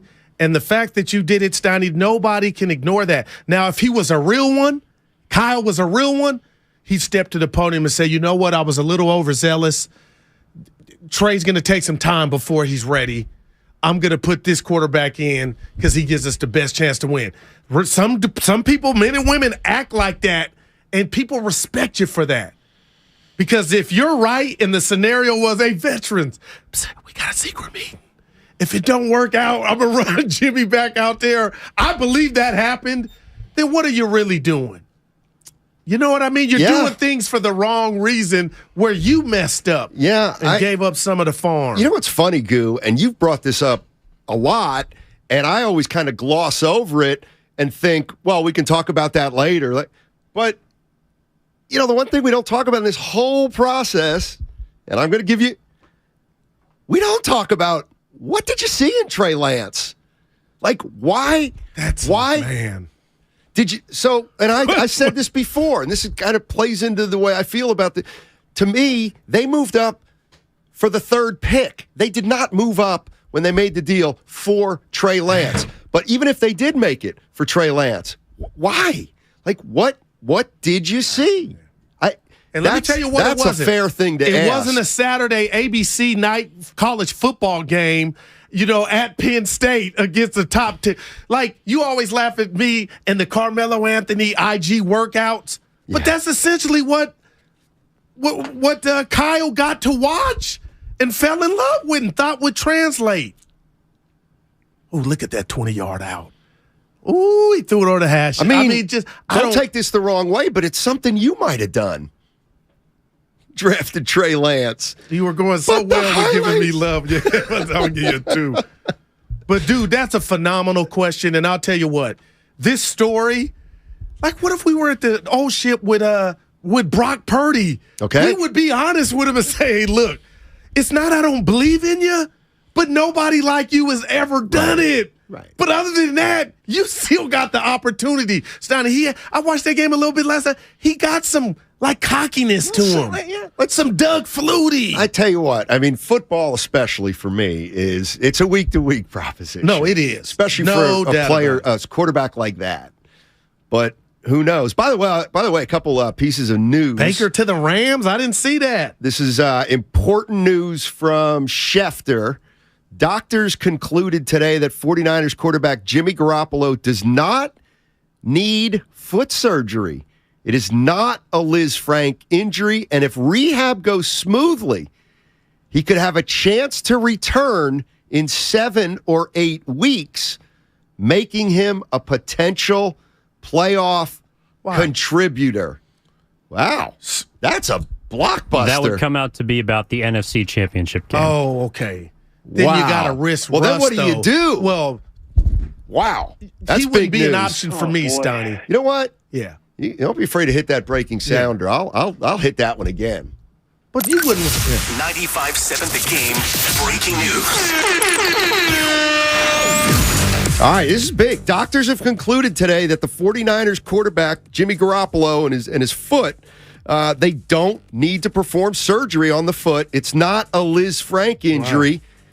And if the rehab goes smoothly, Garoppolo could have a chance to return in 7 or 8 weeks, making him a potential playoff contributor. That's Adam Schefter. Adam Schefter is reporting that Jimmy, not so fast. Well, I don't want to be the bearer of bad news, Steiny. They got 5 games left. Okay. You would have, right now, you'd have a playoff game that following weekend. Okay, that would be the 6th 6th week. Then you got to look at success, and if the team's rallied behind Brock, would you make that change if you got to that game? I don't know. And the rust factor for me, forget if we were in a different city, forget the names. I would have to go with the Eagles didn't have a choice. I'd have to let Brock ride it out. All right, so the 49ers finish, and this is great because hypotheticals, but it's a legitimate hypothetical in case you're just joining us. No under the knife. Adam Schefter reporting that no surgery for Garoppolo, and it's possible he could return in 7 or 8 weeks, which would coincide about with either the second playoff game of the NFC Championship. Most likely game. the NFC Championship. You got to get there. I mean, what if the 49ers stumble in? They go 1-4, but they get in. Yeah. And then they got to win 2 games. The defense, a great game against somebody, and the 49ers win 13-7 with Purdy. And now Jimmy, he's close. Jimmy might be able to play in the end. I love you, Jimmy, but yeah. You're going with Brock Purdy? Oh, I'm going with the hot hand. Well, he's not hot. That's my point. But would you risk? They went 1-4. They went 1-4 to we're limp talking in. about another game before the Super Bowl. If you told me there was 2% rust factor, that quarterback can't get on the field. And I'm not saying Jimmy couldn't do it. Steiny, no coach would go to him. It would the rust. You ain't threw a pass in a live game. It would be what was the game, Jimmy? Denver. Yeah, there you go. Well, he would miss all off season. Yeah, well, you're right. And was coming off shoulder surgery. Yeah. I mean, wouldn't it be karma? Who said it was Kyle, a Liz Frank? I'm mad. If Kyle has to make a tough decision like that. You know what I mean? Yeah, well, I'm sure he'd want to. Who said Jimmy had one? I'm mad at the doctors. Why? What? Couldn't we let the swelling go down before we throw out Liz Frank? By the way, another piece of news. This is baseball news. First baseman Josh Bell is going to the Cleveland Guardians. 2 years, $33 million. And that was told to ESPN's Jeff Passan. There is just lots of stuff going on right now. Yep. See, 510. I'm with the 510. Of course you go to Jimmy if Purdy has been underwhelming. But you think you could win 2 playoff games with him being underwhelming? With who? Brock. To get to that championship game. Let me tell you, Goo, that would the defense would have to be everything it's cracked up to be. I think that's too big of an ask. Maybe. Yeah. Maybe. Let's go to Tracy in Tracy. What's going on, Tracy? Hey. How you doing, man? That's a guy. Hey, what's up, gentlemen? How you doing? Good. What's up, T? Hey, listen, hey, Mr. Irrelevant. So there was 2 Mr. Irrelevants that actually became Super Bowl champions, right? What that do? I looked it up. Jim Finn and Ryan Suckham. They became champions. Come Mr. on. Irrelevant. Tracy. Look. Tracy. I gotta look at Now, Are we getting schnookered? Right. Are we getting schnookered? Because we would have heard of those names yesterday, Oh, right? Suckup, the kicker. I thought he said suck okay. up. Oh, all right. No, I knew where it was. Oh, Ryan, the kicker. Oh, my bad. Okay. I thought we were getting schnookered by Tracy. He calls. My bad, Tracy. Dibley's got me on the look at. What are you looking at, Goo? Somebody said from Chicken Little to Doubting Thomas. I know I've been called Chicken Little before, but the sky's falling. I'm not doubting anybody. You wouldn't put Jimmy in at that juncture because you're not winning a playoff game, too, with Brock being underwhelming. Brock gets you to the NFC Championship game. That's about their defense, Goo. Jimmy was pretty underwhelming in last year's playoff run. Man. He didn't do anything against Green Bay, and then wow.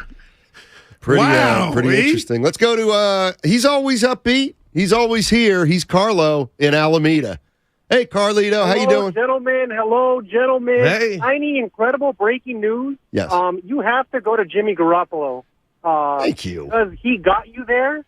He's earned it. Ugh. You have to go to him. And also, Brock Purdy might be banged up by that point. Incredible Good point. news. Thank you, guys. Good point, Carlito. Hey, if you're just joining us, yeah. I mean, this is big news, not quite Aaron Judge type news, but Adam Schefter, ESPN reporting Jimmy Garoppolo not necessarily done for the season. He does not need surgery on his foot. It's not a Liz Frank injury.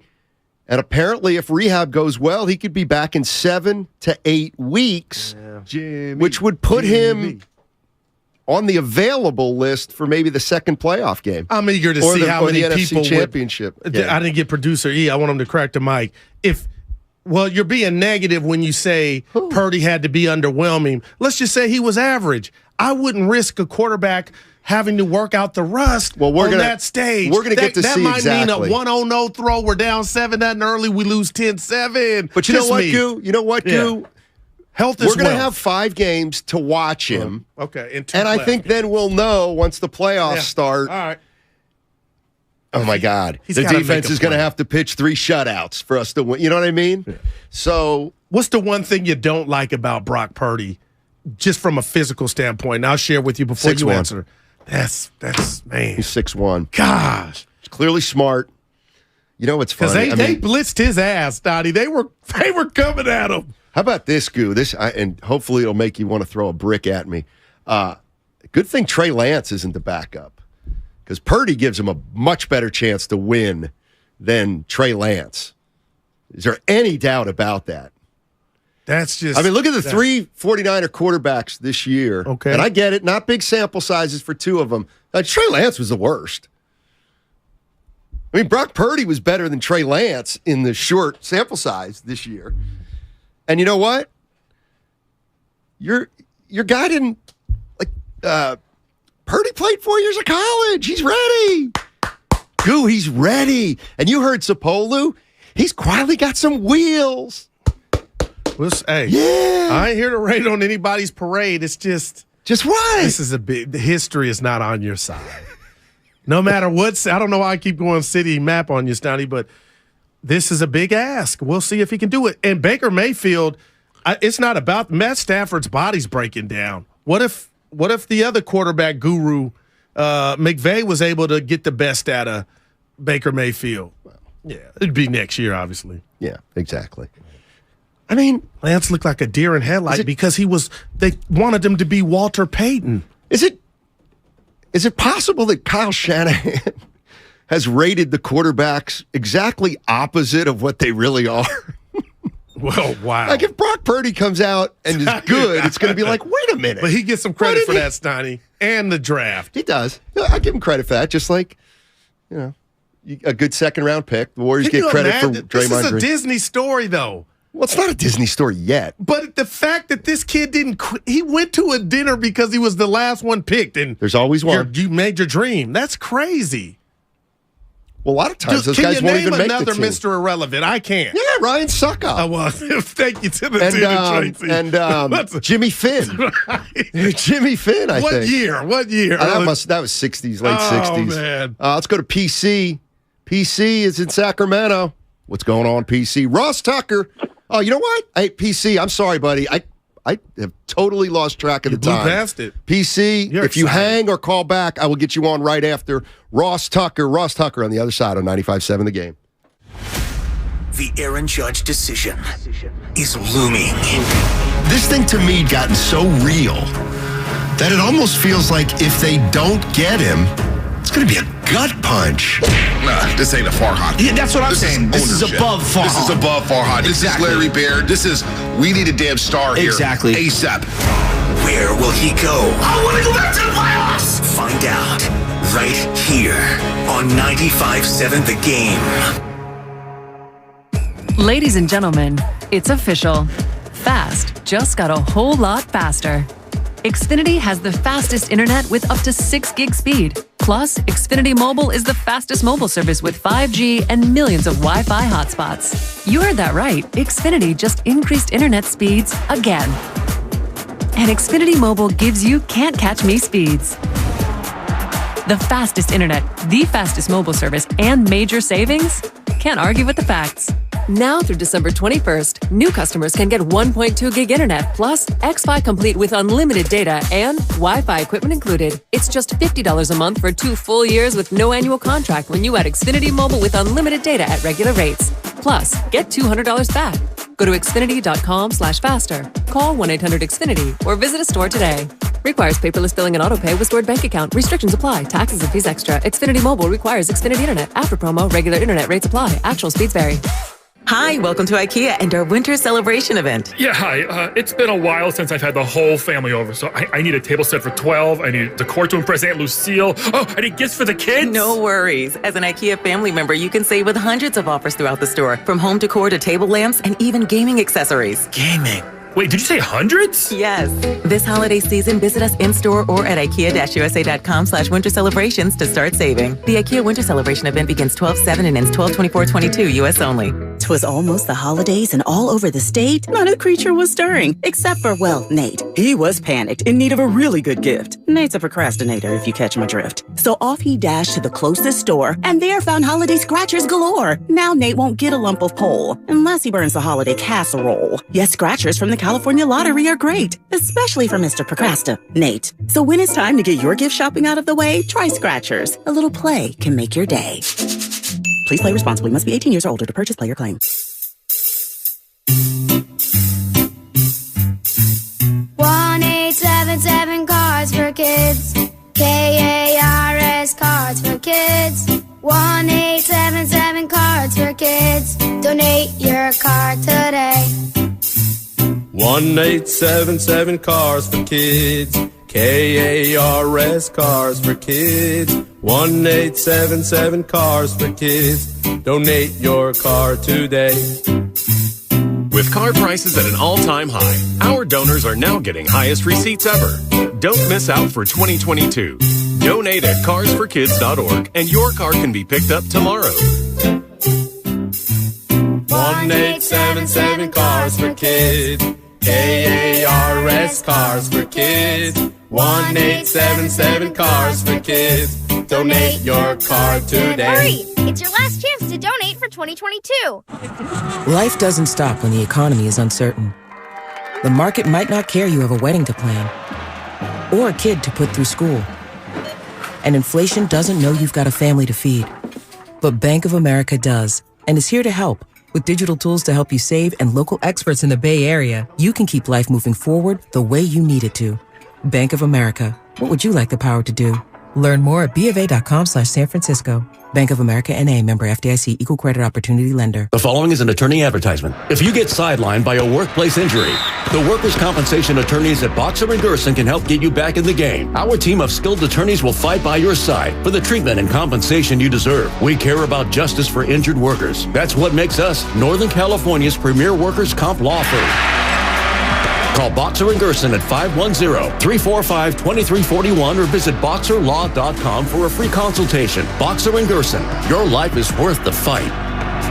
Kirby is your driveway mechanic. They bring the shop to you with brake replacements, oil changes, washes, and so much more. Get $50 off your first oil change with code OIL50 at Kirby.com. That's CURBEE.com and use code OIL50. Get in zone, AutoZone. Welcome to AutoZone. What are you working on today?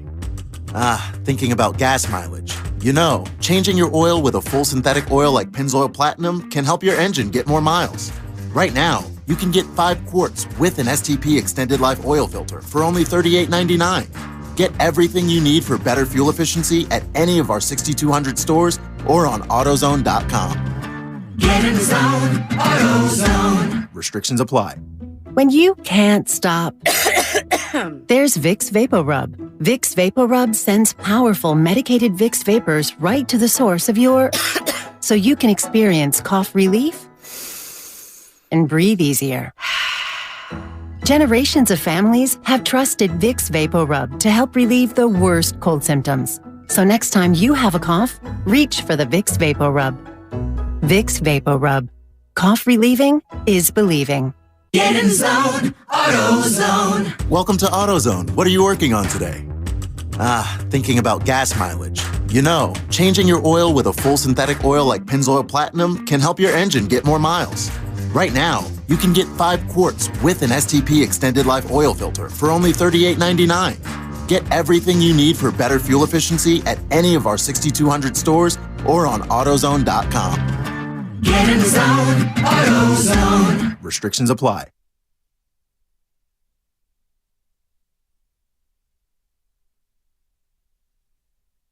He's the GMOAT. Now, back to Steiny and Guru on 95.7 The Game. All righty. Let's welcome in Ross Tucker, 95.7 The Game's Odyssey NFL insider. Generally a good guy. What's up, man? How you doing? I'm doing awesome. How are you guys doing? Anything to talk about out there? Oh, my goodness. Yeah, I'll tell you what, and I'll just read the latest. I don't know if you know it or not. It's come in the last few minutes. Doctors have concluded that Jimmy Garoppolo doesn't need foot surgery, and it's not a Liz Frank injury. And if rehab goes smoothly, he could return in 7 or 8 weeks, making him a potential playoff contributor in the second playoff game or maybe the NFC title game. Yeah, they're not doing that at that point. I mean, that's what I said. What if they're what if they back in? Unless Purdy is playing terrible in the game and they bench him, they're not going to oh, hey, we're doing great. We won our first playoff game. We're in the divisional round. Oh, Jimmy, you're healed? Okay, you're back in there. They're not doing that. Maybe they win. Maybe they only won that first week, Ross, 6-3. And Purdy threw 3 picks, but the defense bailed him out. Mm-hmm. What do you think? No. Yeah, Ross. They're not doing that unless Purdy plays terrible. I mean, to have a guy after 2 months come out there, not great.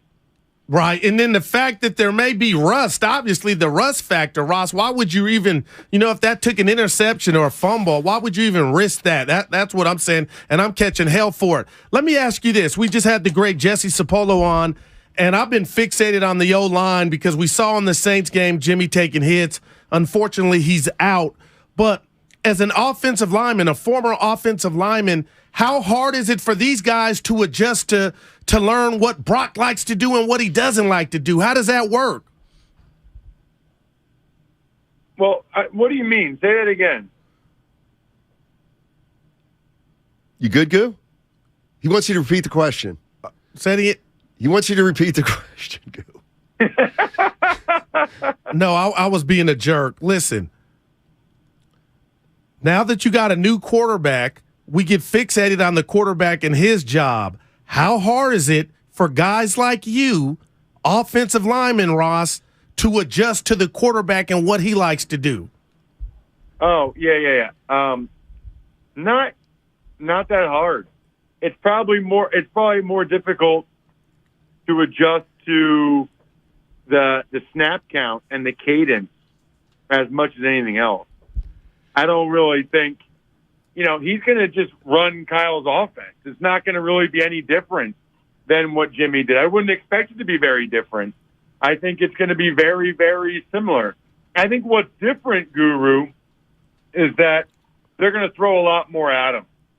I mean, the next few weeks, they're going to throw the kitchen sink at him because he's young and he hasn't seen a lot, even though I could swear he played for 10 years at Iowa State.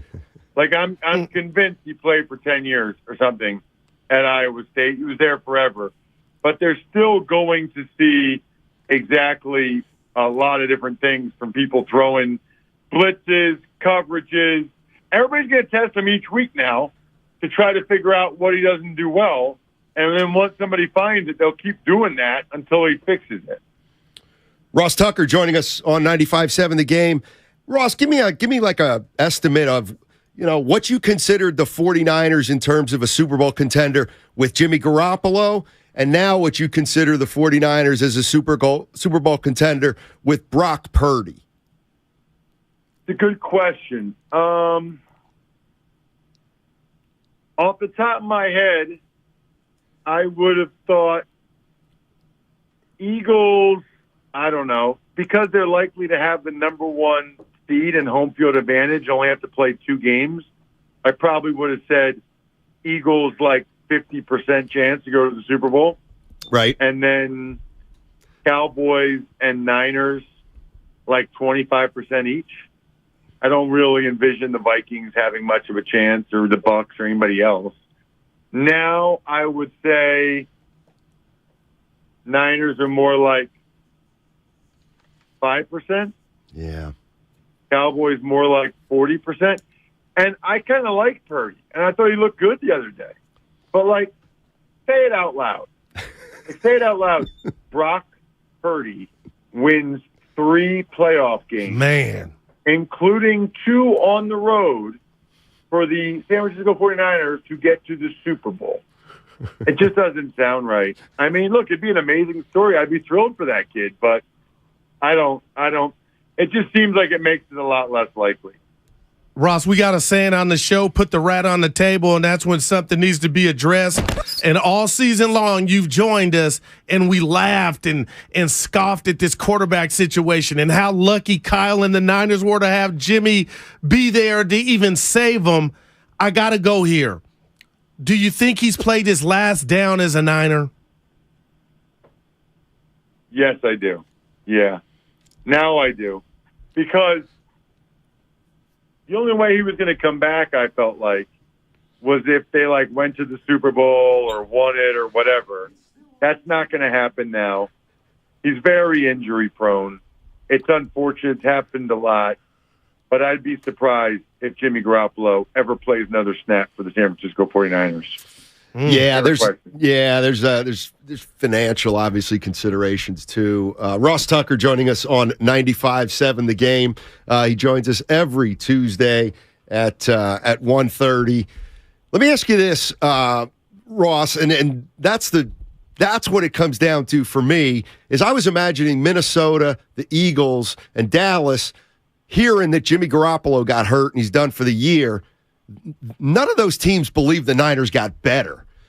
And there's a feeling out here among some. They think that Brock Purdy could get done very easily what Jimmy Garoppolo gets done.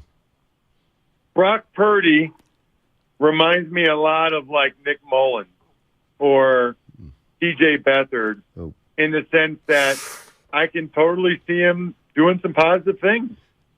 I still think they got a great chance to win the division. Wouldn't shock me at all if they won a playoff game. But, man, that's asking a lot. Yeah. For him to be able to win multiple playoff games and get them, multiple playoff games on the road and get them to the Super Bowl, which is just it's a shame. A lot of people were starting to talk about the Niners like they were the favorite. Yeah, I was one of them, Ross. I was telling you, I was just something about Dak, something about McCarthy. I didn't know if Hurts was battle-tested, but I'm with you, and history is not on the Niners side. Let me ask you this.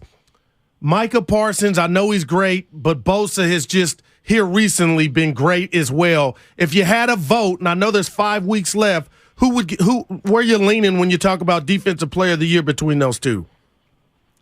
I think it's really close. Really close. I think Micah Parsons is the best defensive player.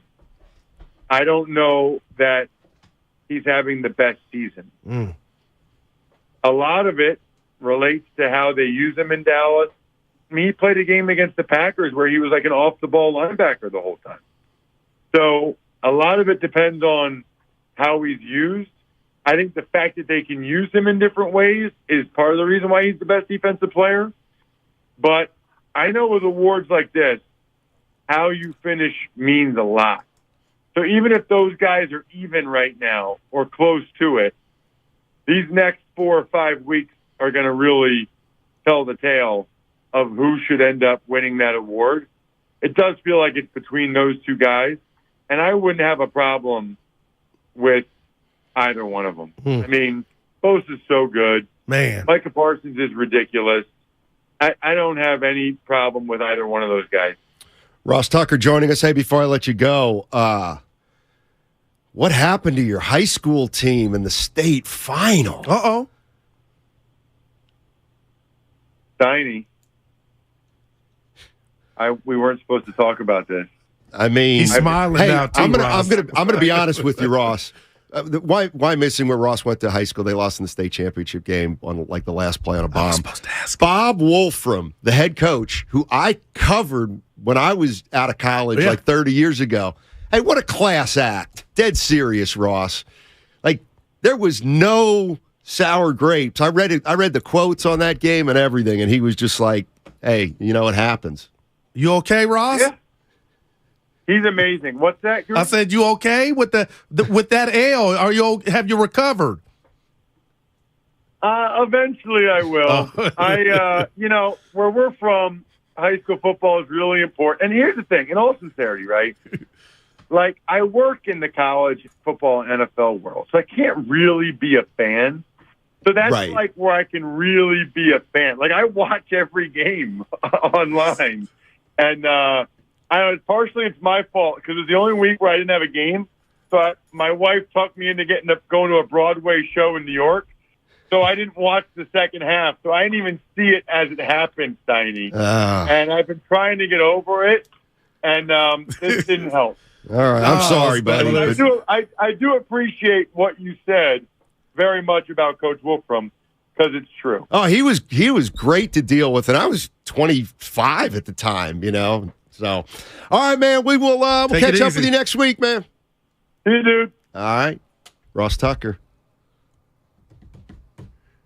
He doesn't think there's a chance Jimmy would ever quarterback that NFC Championship game, even if he's feeling frisky. Well, I think there's a better chance he comes back than you saying if he's ready to go in week 8 that you would run him out there. Like that, you know what I mean? Like Brock would have to be more than just below average to win 2 games to get you to the championship. Why aren't you allowing for a 6-3 win? You know what I'm saying? Yeah. Where the defense scores. Here we go. Got a little news here. Back to Wiseman. Thank you, Dibs. And it is about Wiseman. He's being recalled.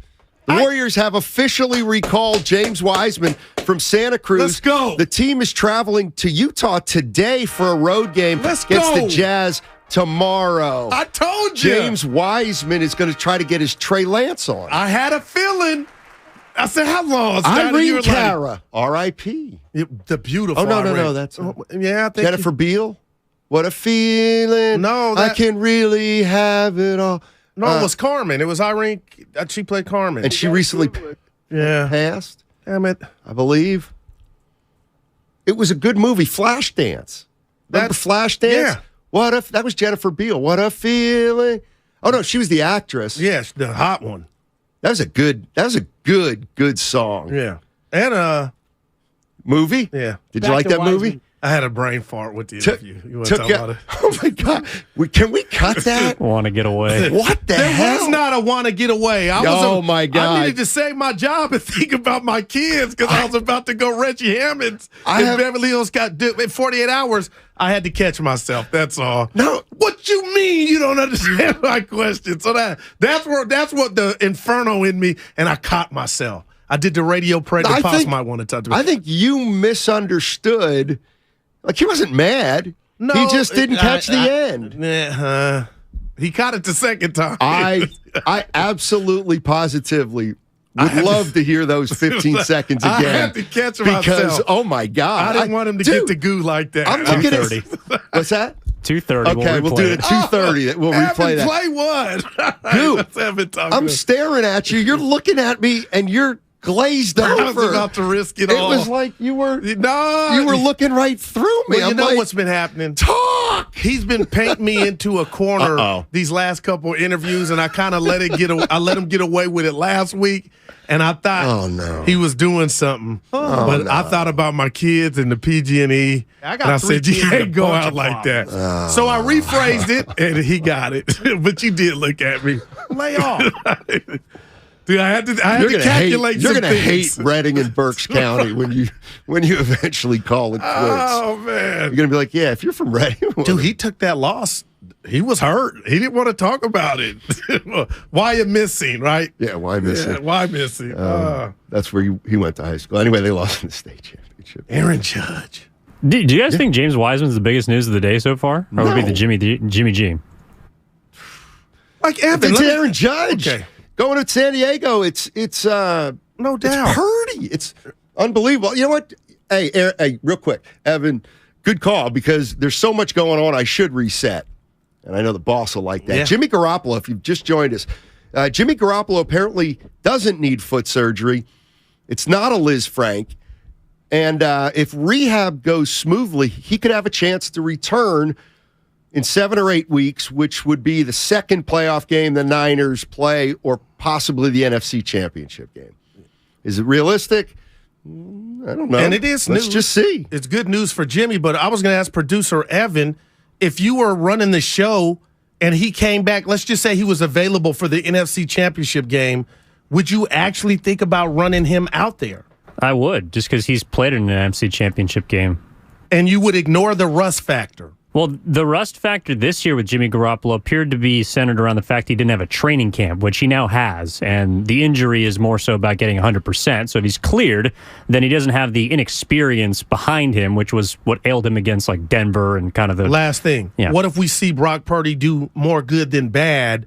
Would you wouldn't say to yourself, you know what, the team, it's got continuity, they're rolling, and just let him kind of finish the season? I mean, if he looks like 0-1 Tom Brady, which is the name that has been tossed around a lot, I think unfairly, then stick with him. But I guess I just don't believe that Brock Purdy is going to be 0-1 Tom Brady.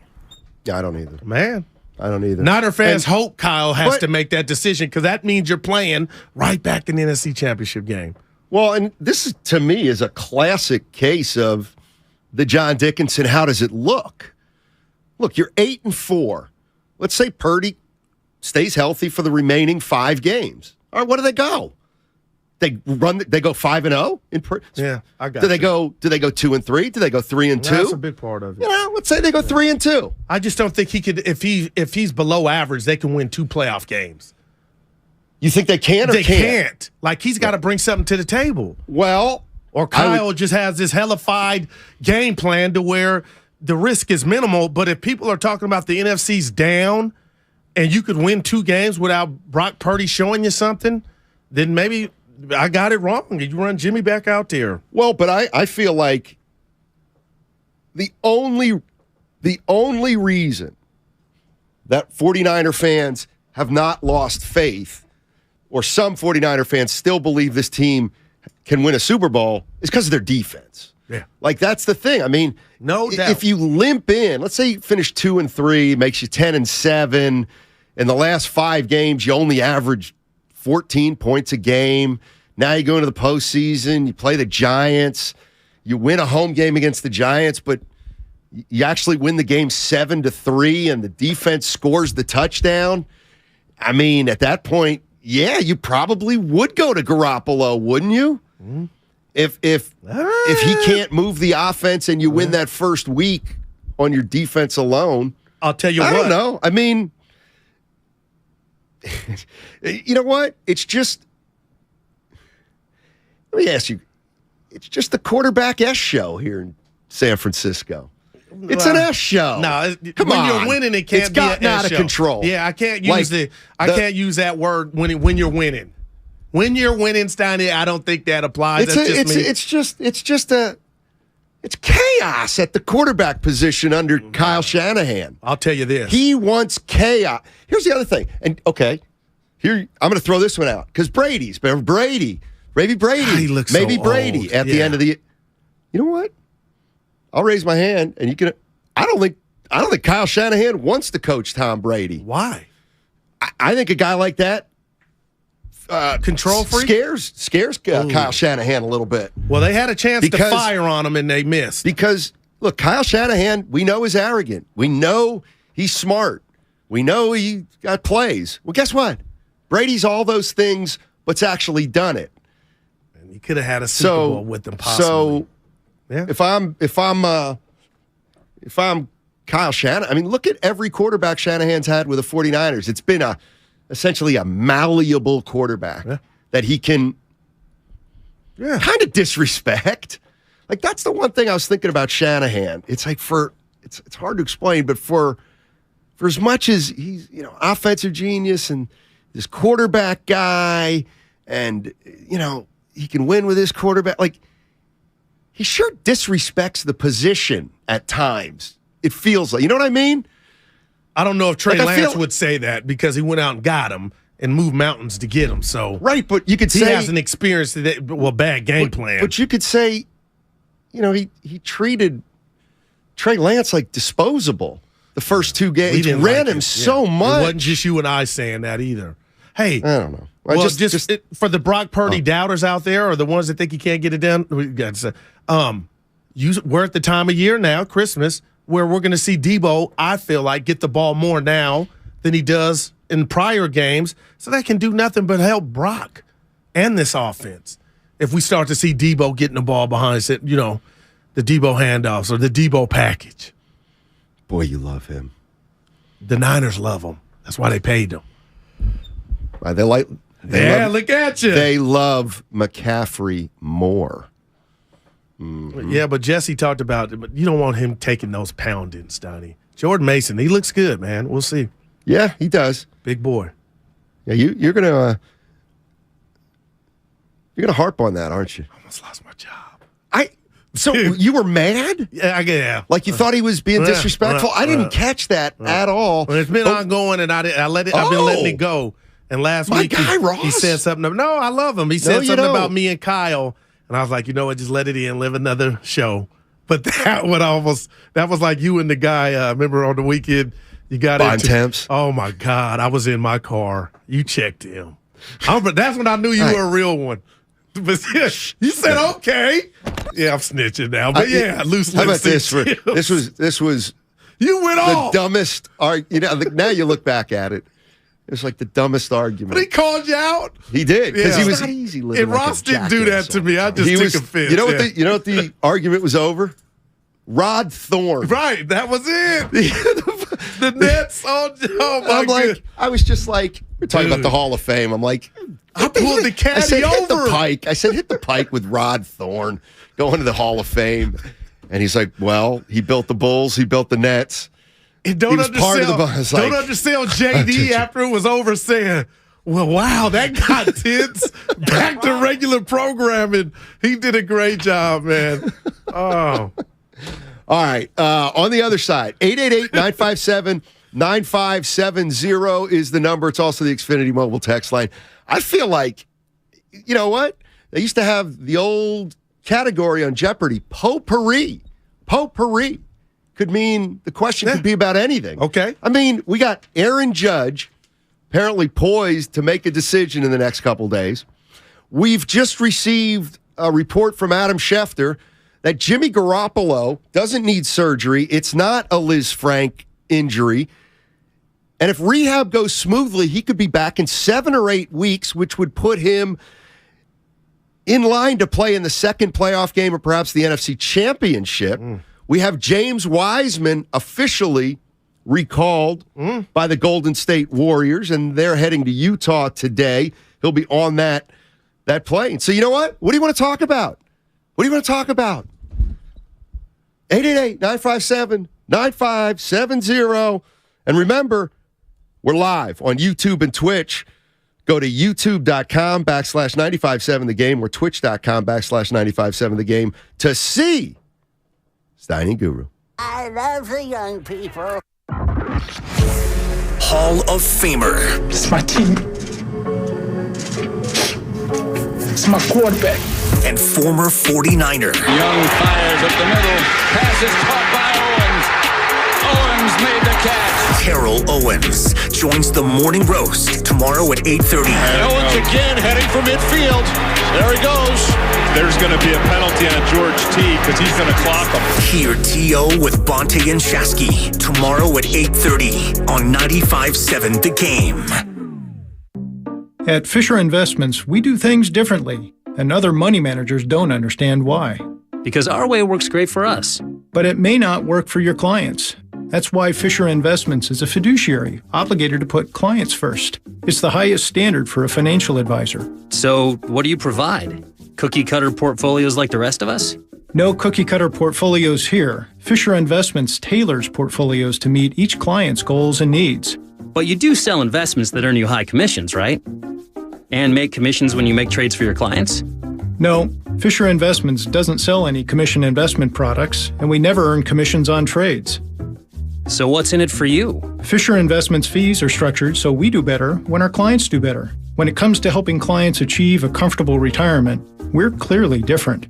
Visit FisherInvestments.com to find out why investors like you switch to us. Fisher Investments, clearly different money management. Investments in securities involve the risk of loss. Get fast, reliable speeds at home and on the go with internet and mobile from Xfinity. Now through December 21st, new customers can get 1.2 gig internet plus Xfi Complete with unlimited data and Wi-Fi equipment included. It's just $50 a month for 2 full years with no annual contract when you add Xfinity Mobile with unlimited data at regular rates. Plus, get $200 back. Go online, call 1-800-XFINITY or visit a store today. Requires paperless billing and auto pay with stored bank account. Restrictions apply. Taxes and fees extra. Xfinity Mobile requires Xfinity Internet. After promo, regular internet rates apply. Actual speeds vary. If you own a business, this has been a bumpy ride. From pandemic to inflation, I'm sure you could use a break. If your business has 5 or more employees and survived COVID, you might be eligible to receive a payroll tax refund of up to $26,000 per employee. The challenge is getting your hands on it. Hi, I'm Howard Mackler, and that's why I founded GetRefunds.com to cut through the red tape and get you the money. The team of tax attorneys we have put together are highly trained in this little-known payroll tax refund program. We do all the work, charge not a dime up front, and simply share a percentage of the cash that we get for you. Businesses of all types can qualify, including those that took PPP, nonprofits,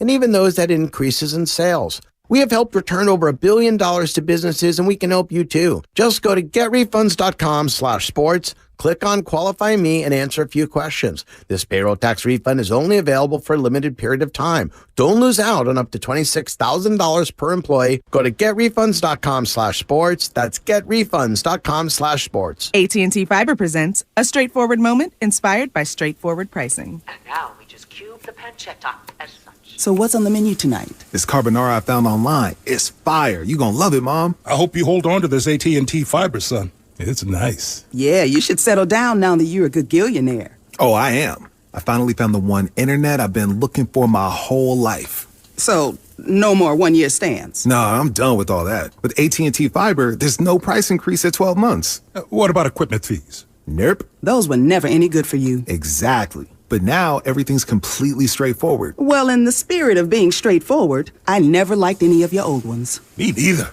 Blah. Y'all never told me that. But we're being straightforward now, which feels good, yeah? Yeah.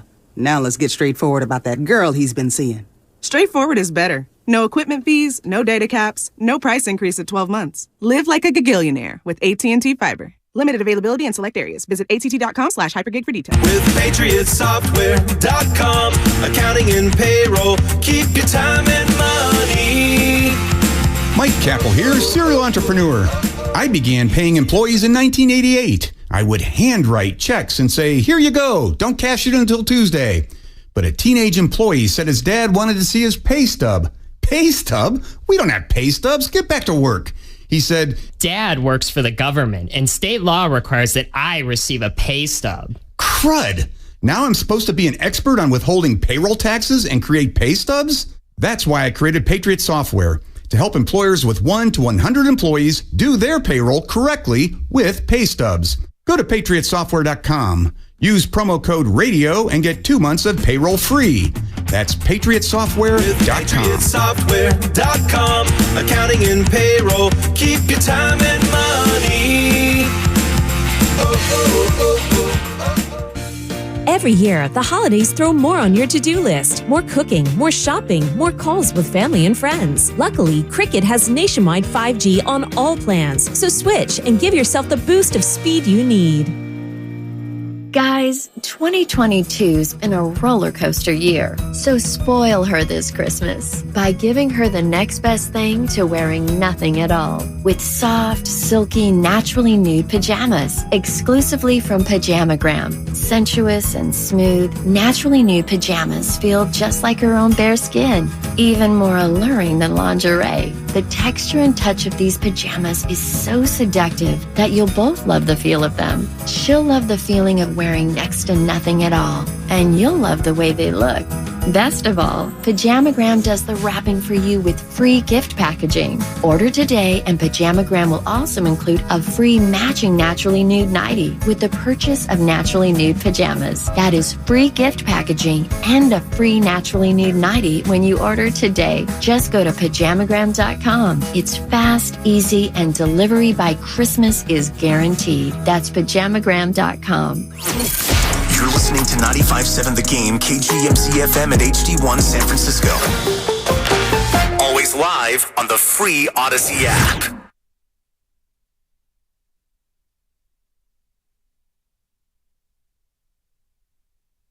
It is gone, but caught. Infinite number of outcomes. Now, back to Steiny and Guru on 95.7 The Game. All right. Coming up at 2:30. One of the most awkward moments in radio history we're going to replay. I got something for you too, man. What? No, not in a bad way. Something you said about the Giants and in this world of entertainment and venues that you want full. You kind of said something that the Giants might be trying to do, but you said it like if it were a bad thing. And you said, you know what, Goo? And Willard and Dibs were with us. Dibs giving himself flowers for calling Baker Mayfield to the Rams. We'll get to that. But you kind of said it was almost like they're doing it for the wrong reasons if they go after Judge to fill the ballpark. Yeah. Well, what entity? Because the one here, we're about ratings. Everything is about surplus. You're right. So I'm just like, what's wrong with that? It's not that there's anything wrong with it, but here's the thing. It's clear that there are a percentage of baseball. Here's what I hear a lot of. Not a lot of, but Sam Loveman. Yeah. Giants fan. Love him. Yeah. You know, like morning show producer. Basically, like, you know, he says people think that if we get Judge, it's like we're going to be good. He's like, we need so much more than Judge. So that tells me there is an absolute positive other couple of avenues you could go to improve your team. It seems to me like there are other avenues you could theoretically go down that would be better than signing Aaron Judge to a 10-year, $360 million contract. But that's not even being talked about right now because it's about the splash, I think. Yeah, right. But we're talking about MVP, a reigning MVP that's hitting the ball out of any park. And I get that, but I just don't feel like the portfolio of Plan B, we don't even know what that looks like, and that's why that's not sexy. Let me just let's say hypothetically, they give Judge $400 million. All right. Okay. There was another avenue where you get they got Turner for $260. They got Verlander for $80 over 2, and then they got Correa for whatever. Okay, well, right. Wow. $500 million for whatever. They get 3. Okay. Like, isn't that better? Wouldn't that be better than, like, if you only get Aaron Judge? Wouldn't it be a better team? That's all I'm saying. Yeah. Now, I get that's a drastic example because who the hell knows if they're going to be able to sign 3 great free agents like that? Probably not. And that's a mini all-star team right there. Absolutely. Yeah. That's all I'm saying is it feels like the Giants have, I don't know. Well, from a baseball standpoint, also he's feels going like to do his job, Steiny. Here's what I keep hearing. Well, the Giants are desperate. They are for a star. I guess. Motown was desperate when Barry. This is what you do. You got to appreciate that they're going all in trying to get a star. And what about every time you play in LA or San Diego in your division, that sacred word in sports, in your division, there's stars everywhere. Okay, maybe you get Judge and you still go 81-81. Hey, okay, we're still trying. Rome wasn't built in one day. But, man, if they miss, please miss and let the masses know that you tried to overpay. That's all. And if you're trying to fill the ballpark, that's not a bad thing. Obviously, you're trying to win, Steiny. But I've heard, and even Mark Willard said this, and it's the deal you have to make, clearly, if Judge wants 9 or 10 years. But we all know, pretty much, the last 3 years are going to be garbage. Okay, we'll talk about that when we get there. How many World Series in between, man? Okay. How many World Series in between? Well, you're hoping they could win 2 titles. We don't know. And JD and I went 15 rounds on this. I missed it. I get it. If they sign Judge today, boom, they're gonna sell 15,000. Let's go. Okay, season tickets. Right.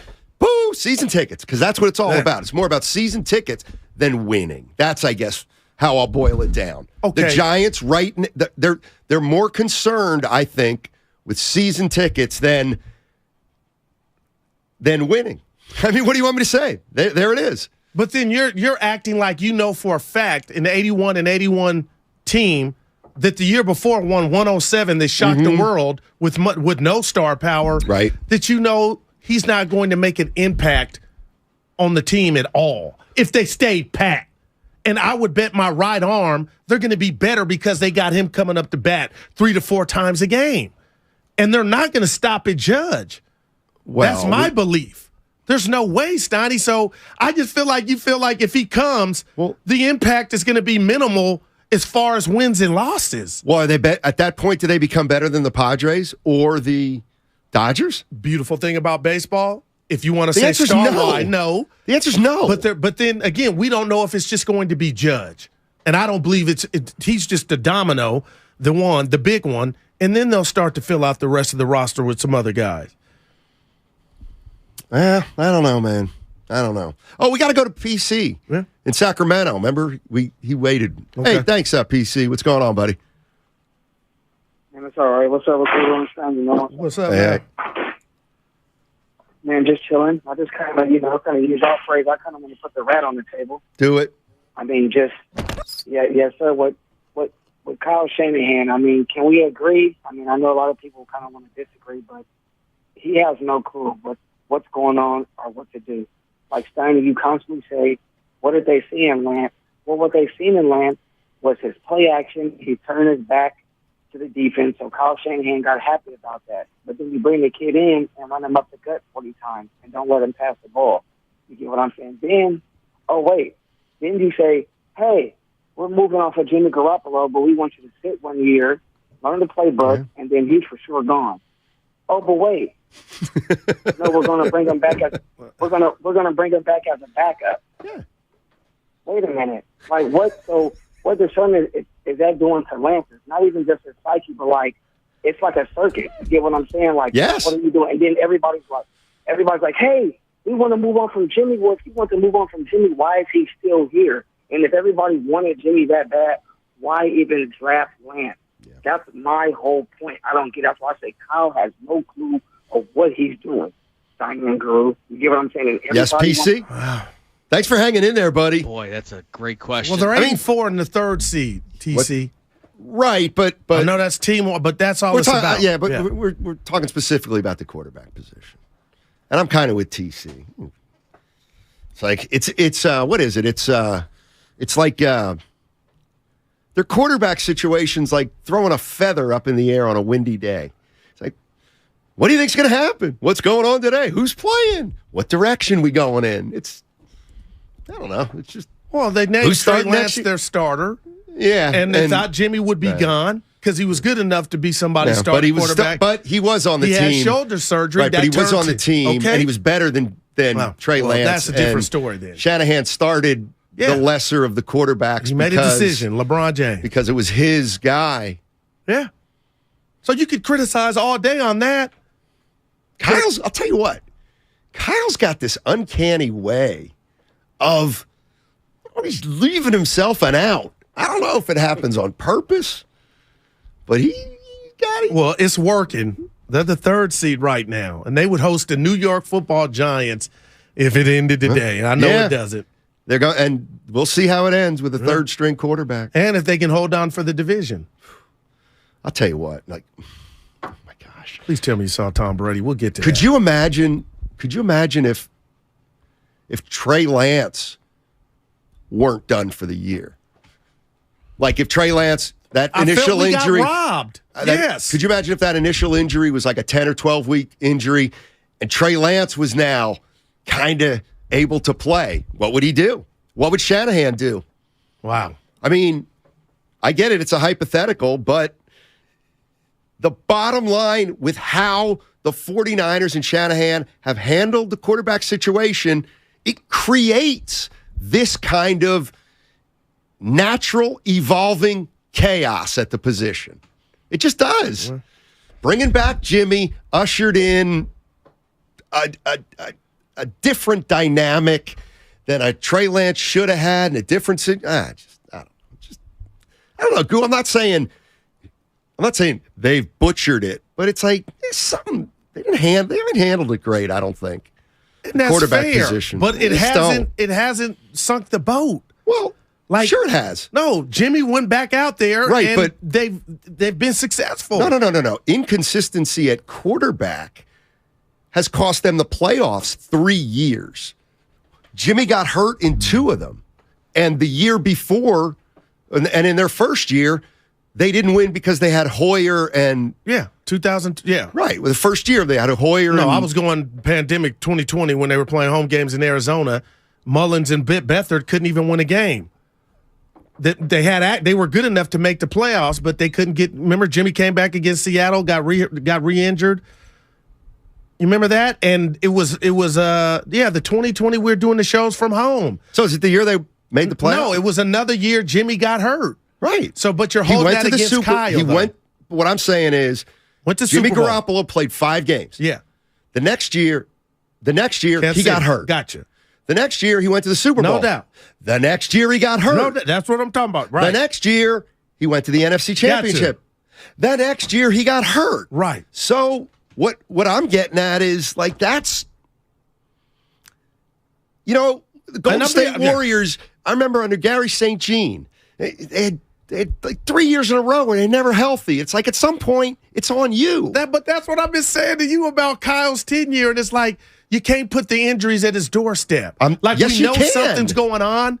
Like, do we hold Kyle accountable for Jimmy's body betraying him and letting him down pretty much? I hold Kyle Shanahan accountable for knowing and acknowledging that Jimmy Garoppolo was injury prone and was a big reason you got off him. Well, what if he were here right now and said, damn it, Steinmetz, that's why I went out and got something new. Forget Trey. I went and got something new because I was tired of that. Okay. And I tried to start him, and you say I'm starting the lesser quarterback. Like, you are. Like, which one do you want? Because I can't win with you. What are you talking about? Why did you draft Trey Lance? Because I wanted something more dynamic than 10. When? Soon? Immediately. That's why we did what we did in the draft. So you think this guy's going to play immediately? That was the plan. Hey, Kyle, you thought Trey Lance was going to play immediately and stuff? I did.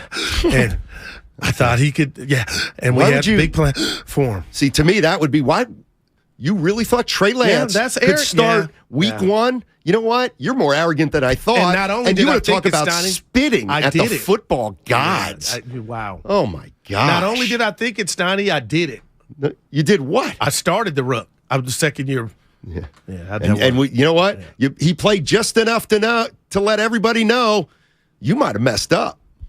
And how's your boy looking in Chicago, man? Who? Justin Fields. I thought when you watch him play, there's a light on, a good light. What the hell am I going to do watching the Chicago Bears on a Sunday? Well, the highlights. Yeah, they're everywhere. Exactly. So you haven't really seen him play in and play out. No, he's either. putting out. Right, he's putting up a lot of fantasy points. Oh well. What about we can't repeat what I put on the thread Sunday. Kind of bothered me. I don't remember about fantasy. I got 5 teams. It's Raj taking too in much San time. Jose. Hey, Raj, how you doing? Much time. Don't do that. Don't be jealous. I'm not jealous. It's just, we're trying to attract listeners here. And we're talking about your 5 fantasy football. Hey, Raj, what's going on, buddy? Yeah, man. I feel like you're talking about Trey Lance way too much. I mean, I think he's injured. We'll see what happens when he comes back. I think he's going to produce, eventually. But right now, I'm talking about the news. Jimmy G's potentially coming back 7 to 8 weeks. And the day of his injury, I mean, through the last game of this, year against the Cardinals, that's 5 weeks. And knowing Jimmy G, how he's been last year, playing through the shoulder injury, playing through all the injuries he's been through, I think he'll be ready for that Week 18 game, and I think he'll play against Arizona. And there's no need to panic about the division. Our defense is the best defense in the league. Brock Purdy, Josh Johnson, they can hold it down until then. But yeah, really excited with Jimmy G possibly coming back, and I think the Niners Super Bowl chances are back up now. Wow. Yeah. So he's ignoring. I don't know what it's 7 to 8 weeks. You said 6 to 8 weeks. The report was 7 to 8 weeks. Although in fairness, and I'll give the caller the benefit of the doubt. I mean, that's precise 7 or 8 weeks. So, me personally, if I'm a coach, maybe it could be man, 10. Yeah. I don't know. Maybe it could be 6. I got a rookie quarterback that's won 2 playoff games. Now I don't know, JD, what's it look like? But damn, what if it looked okay? I just don't know if I would be confident enough to run a quarterback that hadn't played in 8 weeks out there for a playoff game. What do you think about this from the 408 on the Xfinity Mobile text line? Steiny Guru, you keep saying third-string quarterback Brock Purdy, but I think the 49ers were comfortable with him being the second quarterback behind Trey before Jimmy returned. See, I could read that. Still third. I would read that as they were uncomfortable with Brock Purdy as the backup. So that's why they signed or restructured Garoppolo. Well, that's why we're different. I take that as they thought Jimmy was gone. They didn't think it was a chance in hell this dude would be open to coming back. And, flukily he was. And that's why not saying Purdy wasn't good enough to be the backup, but Steiny, I think that's the way they were going at it. Yeah. Let's go to Dave. Dave's in Hayward. Let's switch up a little bit. That's fine. We can do it all, baby. Hey, guys. How's it going? Going well. Hey, I'd like to know, just from an outside looking in, going back to the Barry Bonds / Judge thing, how many World Series did they win after they signed Barry Bonds? 0. Okay. He was the highest paid player in baseball. I got bad news for you guys. The Giants are a long ways away from one player from winning a World Series. And guess what? They can walk Aaron Judge just like they walked Barry Bonds. Yeah. I guess we got some news for you. Do you think? Dave? 95.7 The Game, breaking news. According to John Heyman, let's go. Aaron Judge appears to be heading to the San Francisco Giants. Wow, man. Appears to be heading. That's according to John Heyman. He's our 95.7 The Game Odyssey insider. But now, are you going to go speechless again? No, it's appear like I can't go all the way to it's done, but man, I wish you'd. You better not be wrong on that. It appears. I mean, if you say he appears to be going, that you can't be wrong there. Right. You just cannot be wrong there. All right, Steiny. All right, let's go to Then we can't celebrate. Well, I mean, it's got to be official, right? Well, now we just keep our eyes on Twitter and the news. But there it is. John Heyman reporting that Aaron Judge appears headed to the Giants. Wow. Appears headed to the Giants. Damn. I mean, that's John Heyman. That's almost it. Odyssey Insider, Baseball Insider. Man. So, I mean, I will. What do you do with that? I mean, what I will acknowledge is, why is he saying appears? No, I know I'm a little stickler like that, but there's.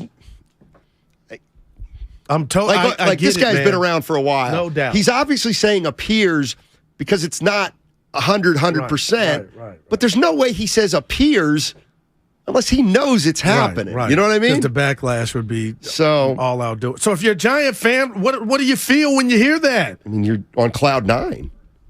And again, like rightfully so. And the people are said that if Xfinity Mobile text line Steiny 707, why aren't you guys more excited? It's kind of shocking right now. Right, but I don't want to be excited for if it ain't 100% because then we don't know. Yeah, in case you're just joining, John Heyman reporting Aaron Judge appears headed to San Francisco. I mean, I'm gonna say that's a done deal. I'm going to say Aaron Judge is coming to the Bay. Wow, man. Wow. If they got him. Wow is right. Wow. You talk about the biggest free agent signings. I mean, that's up there with KD and Bonds, right? No doubt. KD, Bonds. Somebody was mentioning Deion Sanders. 888-957-9570. John Heyman reporting Aaron Judge appears to be heading to the San Francisco Giants. 888-957-9570. What does it mean if your team got Aaron Judge? Aaron Judge, a Giant. Now, if you're another free agent, yes, you look at this situation. If Judge is a Giant now, like, okay, I can go be a part of that. Maybe. And that's what we were talking about. The plan B can really be plan A if you get Judge and some others now to turn this team around. 1 minute ago, John Heyman says Aaron Judge appears headed to the Giants. John Heyman reporting appears. That's just that one little sliver. But the tweet says Arson Judge. ARSO. Well, we have. He did tweet out another one that had his name spelled correctly. We have been. Listen, we bear no responsibility. This is up to those guys to vet, and they're doing a great job. They're doing an absolutely great job. 888-957-9570 is the number. Man. Wow. Aaron Judge, according to John Heyman, appears headed to San Francisco. That has to mean something. Heyman. Coming from John Steiny. I mean. You wouldn't do that if you didn't know, you know? Yeah. Well, 888-957-9570 is the number. We're going to take a short break, and then we're going to come back, and I'm going to... John Heyman joining Damon and Ratto at 4. Okay. That's humongous. And I'm sure he'll be definitive by that point. And I'm sure... I think there's a chance by the end of the commercial that when we come back, it's official. There's more official type language. Wow.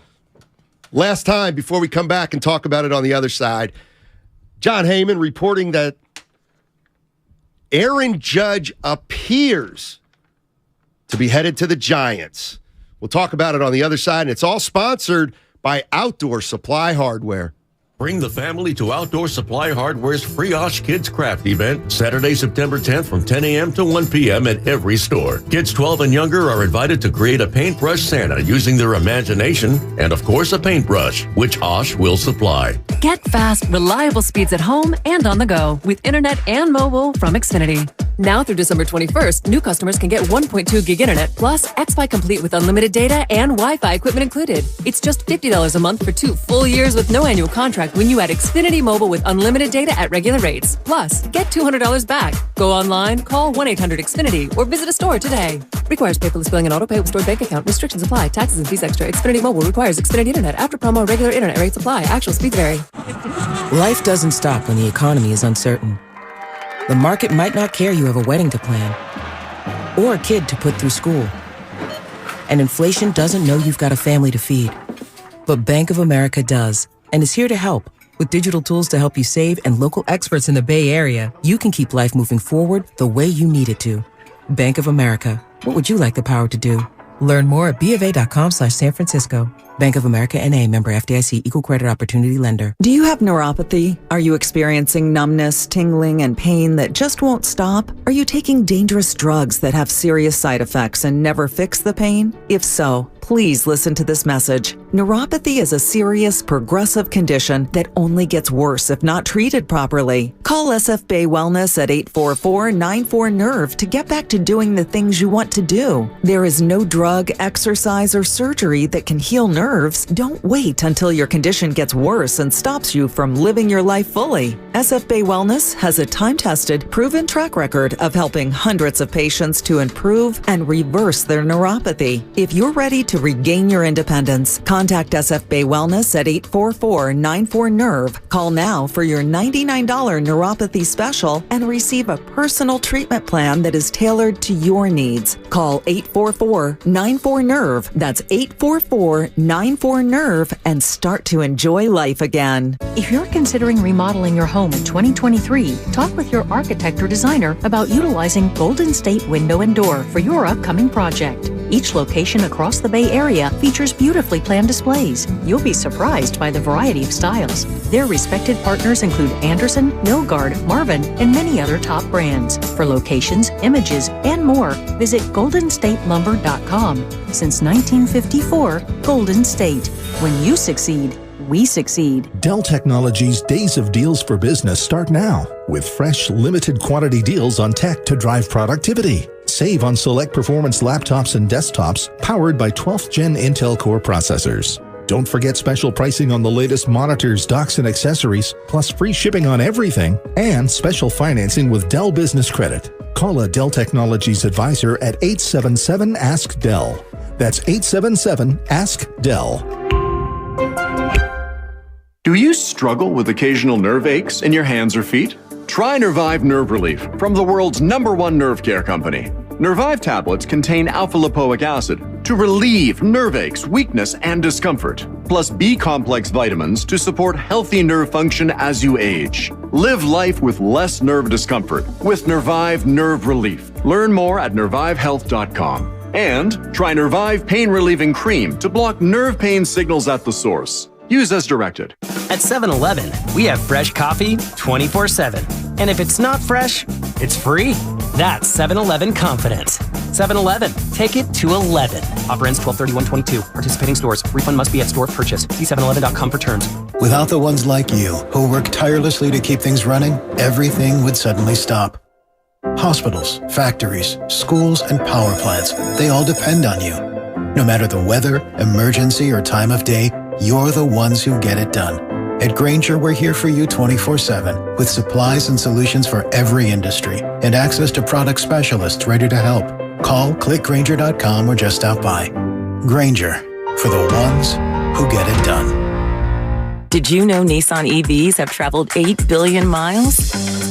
Just a quick trip to Pluto and back. And what did we learn along the way? Well, that an EV can take on the world, like the Nissan Leaf. It can move racing forward and take your breath away, like the all-new Nissan Ariya. We learned to make EVs that electrify.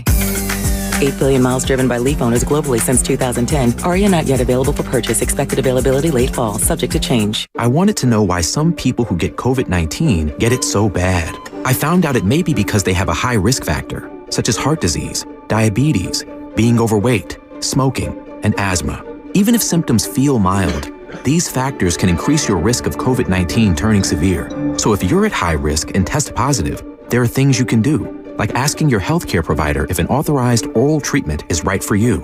Learn about an option at treatcovid19.com. This message is sponsored by Pfizer. In Danville, partly cloudy this afternoon, highs near 54. Weather brought to you by Macy's. It's Macy's Friends and Family with incredible deals on great gifts. Save an extra 30% off with your coupon or Macy's card and take 15% off fragrances and skincare too. Now at Macy's. Savings off regular sale and clearance prices. Exclusions apply.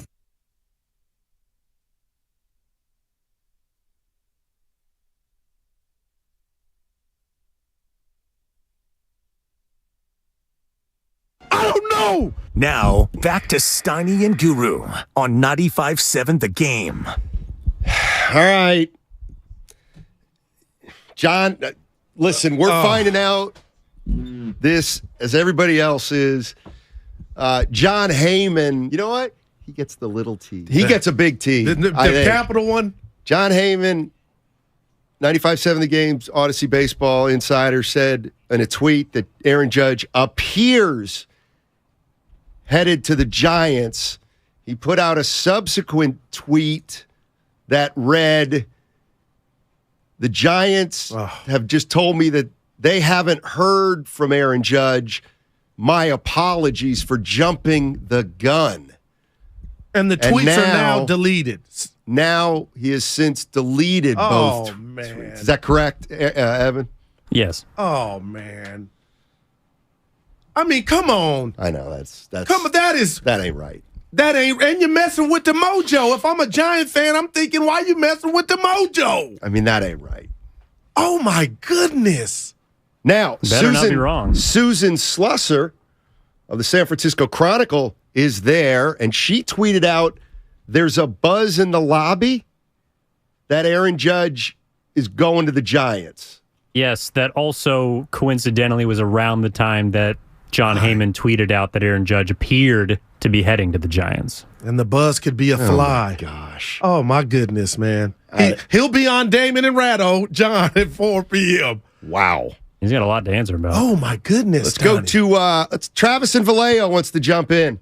Hey, Travis, how you doing, man? Well, obviously you're playing. Bad connection. I saw that one coming from a mile away. Oh, man. Yeah. Wow. Wow. What a day. If you're just joining us on 95.7 The Game, let me try to give it to you straight. Go ahead. Oh, my gosh. Let's go least important or newsworthy. James Wiseman being recalled by the Golden State Warriors. He's going to play or be in uniform tomorrow in Utah. Jimmy Garoppolo does not need surgery. Wow. In fact, it's not a Liz Frank injury, and they're saying, the doctors, if the rehab goes smoothly, Garoppolo, in theory, could return in 7 or 8 weeks. 7 weeks would be their second playoff game. 8 weeks would be the NFC Championship game. Jimmy Garoppolo technically not done for the season if the 49ers go deep. Lastly, John Heyman, 95.7 The Game Odyssey Insider, tweeted out that Aaron Judge appears headed to the San Francisco Giants. He followed up that tweet saying he jumped the gun. Hypotheticals. And he since deleted both tweets. John Heyman. John Heyman will be on with Damon and Ratto. You think he doesn't cancel? At 4 o'clock. You think he don't cancel? Peter King at 5 o'clock. Man, I'd cancel. You better be careful. Well, he could still be right. He could still be right. But it ain't a good right. He didn't deleted the stuff. You know what? Now what's funny is you don't know what's real, what's not. I'm looking at something that Logan Webb has tweeted to John Heyman, not cool, man. Oh, see, man, wow. Steiny, as someone who has been given news, had to report news, like how does that even work? I mean, is he getting it from a source in New York, San Francisco? How do you determine what you can put out there and what you can't? That's a great question now, because I mean he's working on Twitter. Because there's no backlash except the fans. Well, this is. I mean, I don't like when he said appears headed. That didn't sound like that. Right. That's a red flag right off the bat. You said it. It just doesn't. You wouldn't say that. You would say he's going, or you would even say something like, it looks like 90-10. You know what I mean? I mean, you'd always leave yourself an out, which he did by saying appears, but it's a tough way to leave yourself an out. Hey, Steiny, it appears I'm getting married. Well, congratulations. Well, are you? It appears I'm getting married. Oh, man, dude. I cannot believe this. I mean, where does this information come from? I mean, it could be the Giants and the Yankees, and it could be a third team involved. Let's say the Padres are involved, right? Padres. Let's just say, hypothetically. They had a meeting with them and talked, but they're not really in the picture. I could see it could happen in a million ways. What's his name? A.J. Preller the GM of the Padres. Yeah. Maybe he knows a writer, Heyman. He goes, yeah, we're out. No, he's going to the Giants. Pretty sure he's going to the Giants. Really? He's going to the Giants? Yeah, they came in $50 million higher. We're hearing he's if I'm a Giants fan, I'm hot, Steiny. Steiny. Well, like Preller, it doesn't really matter to Preller. That's just what he's hearing. Gotcha. They just know that they're not, this is hypothetical, by the way. But this hurts John. No doubt about it. Just the fact that the tweets are deleted. All right, another tweet by Susan Slusser. Also rumbling among Giants players and other personnel that Judge is coming aboard. Susan Slusser, San Francisco Chronicle. I mean, what's clear that Logan Webb doesn't we're just going to have to hang out until somebody officially. But for Susan to say that's bigger than just John's tweet, unless she's doing him a solid. Yeah. We'll see. Fascinating. There was also a tweet from Andy Martino of SNY saying as of 5:22, which was around the time Heyman fired that first tweet off about Judge, that the Yankees, quote, have not been told that they are out on Aaron Judge. So obviously conflicting reports right now. Wow, man. This just, wow. I mean, the Judge sweepstakes. Judgment It feels to me like they're going to get him. And you said that coming in here. Feels to me like they're going to get him. And nothing that just happened in the last 10 minutes. No, I think Heyman panicked a little, probably. I don't know. I mean, he was trying to get the scoop. I know that you can't put something out unless you're sure of it. Dude, man. And in fact, I was going to ask Willard and Dibs and you, like, I wonder who is going to break this story, because appears headed to San Francisco. That ain't breaking the story, really. What about Susan's tweets, Donnie? I kind of like that. Giant. I mean, I'm just saying, she's getting it from somewhere that the players feel like he's coming. Yeah. A lot of information out there right now about Aaron Judge and the San Francisco Giants. But if you're driving around or listening to this station and you just heard that report before we went to break, you got to be mad at John. Like that. Well, yeah, and the 415 says, and celebration. 415 says more about Twitter than anything. It says more about he tweeted it. And listen. And now I'm getting KD to the Niners, stuff like that. All you can listen, if he made a mistake, he made a mistake. Bad mistake. Adam Schefter did it. Terrible timing, but guys make mistakes. Lots of disinformation. Women make mistakes. Not as many as men, though. I'm not in there. I didn't say it. Wow. Yeah, that's a double wow. According to Chelsea Janes, just spoke to Larry Bear Giants CEO on Aaron Judge. Quote, nothing to report. Wow. And if I've never been in this situation, Steiny, the respect factor, if he were to leave New York, he's calling them before he goes tell the team to go public, right? Wouldn't you? I don't know. You know, what if you've been a free agent before? Oh, yeah. I've been sought after. Don't you call him, hey, look, you know. Okay. One of the hardest phone calls I ever made, Guru, was when I had to tell Steve Moore, the head basketball coach at Muhlenberg College in Allentown, Pennsylvania, that I had chosen Franklin and Marshall College over Muhlenberg. Difficult. Did he tear up? He was bummed. He put on a lot of time with your boy, and that can be painful. That ain't Dude, easy. That's the worst, man. Yeah. So it continues. Yeah. So thanks, John. Maybe we can get to that most awkward audio. No, we can. Yeah, that they don't even. We got the most awkward audio already. See, 415. Hey, Steins, can we play the Guru sound that was supposed to be played at 2:30? Maybe we'll wait on that. Just because that's one where the boss could be like, "You guys got to read the room." Not today. Look. Oh no, you're right. We got Judge coming, not coming. Is he coming? Is he not coming? We got Wiseman being recalled. Wink, wink. Garoppolo could come back before the season's over. And you guys talked about. I got another question. Give it to me, baby. Rick James. And you already told. That's a 4. Why do you feel like he's coming again? Slusser's tweets. Oh, but I thought you were feeling that way all the way. Like before today, the Judge was coming to San Francisco. You're saying right now. I'm sorry, one more time. Why do you feel like Judge is coming? Because you said it in the changeover. Well, I said in the green room I didn't think he was coming. I have no idea. Like I'm not. That's where I was going. It's just a guess. I mean, it's a complete and utter guess. If he was in love with New York, wouldn't it already be consummated? Wouldn't he have already said, "I'm coming back, nothing to see here"? But to go on this worldwide tour, go to hit Tampa Bay. Mm-hmm. Well, this story is obviously sweeping the nation. Michael Kay, voice of the voice of the Yankees, just received a text. Quote: "The Yankees are still in play."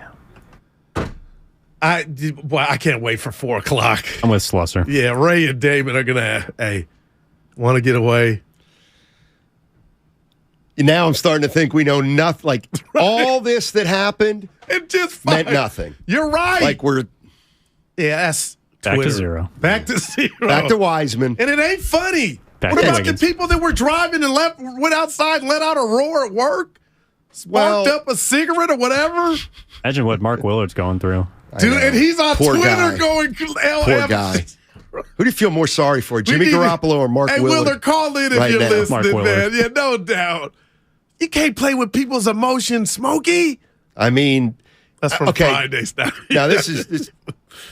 I'm trying to think. Like, I haven't been a huge fan of a team in a while, but I am trying to think when I was a fan of certain teams. What crushed me? I mean, what just absolutely crushed me? Because that's big. If Judge doesn't come, that would be a crushing blow to Giants fans. I mean, I liked the Celtics in the mid '80s and I thought they were when Len Bias died. That was 2 days after getting drafted big. by the Boston I'll never Celtics, forget. and he died. Yeah. It was like, oh my God! Can I give you one? That for was me? much bigger than basketball. It was shocking. No, that was stunning. real life. And then Reggie Lewis. Go ahead. Chris Webber. When I found out he wasn't going to be a Warrior, Steiny, that crushed me. The trade? Oh, it was just, that hurt, man. And again, that year was special. They lost to Phoenix, I know, but they were building something. And man, what could have been? Remember, Tim Hardaway was hurt that year. He came back the next year, and that's an untold part of that dynamic. We don't have to talk about that. And they still made the offs without Timmy. Yeah, with Avery Johnson. Dude. Yeah.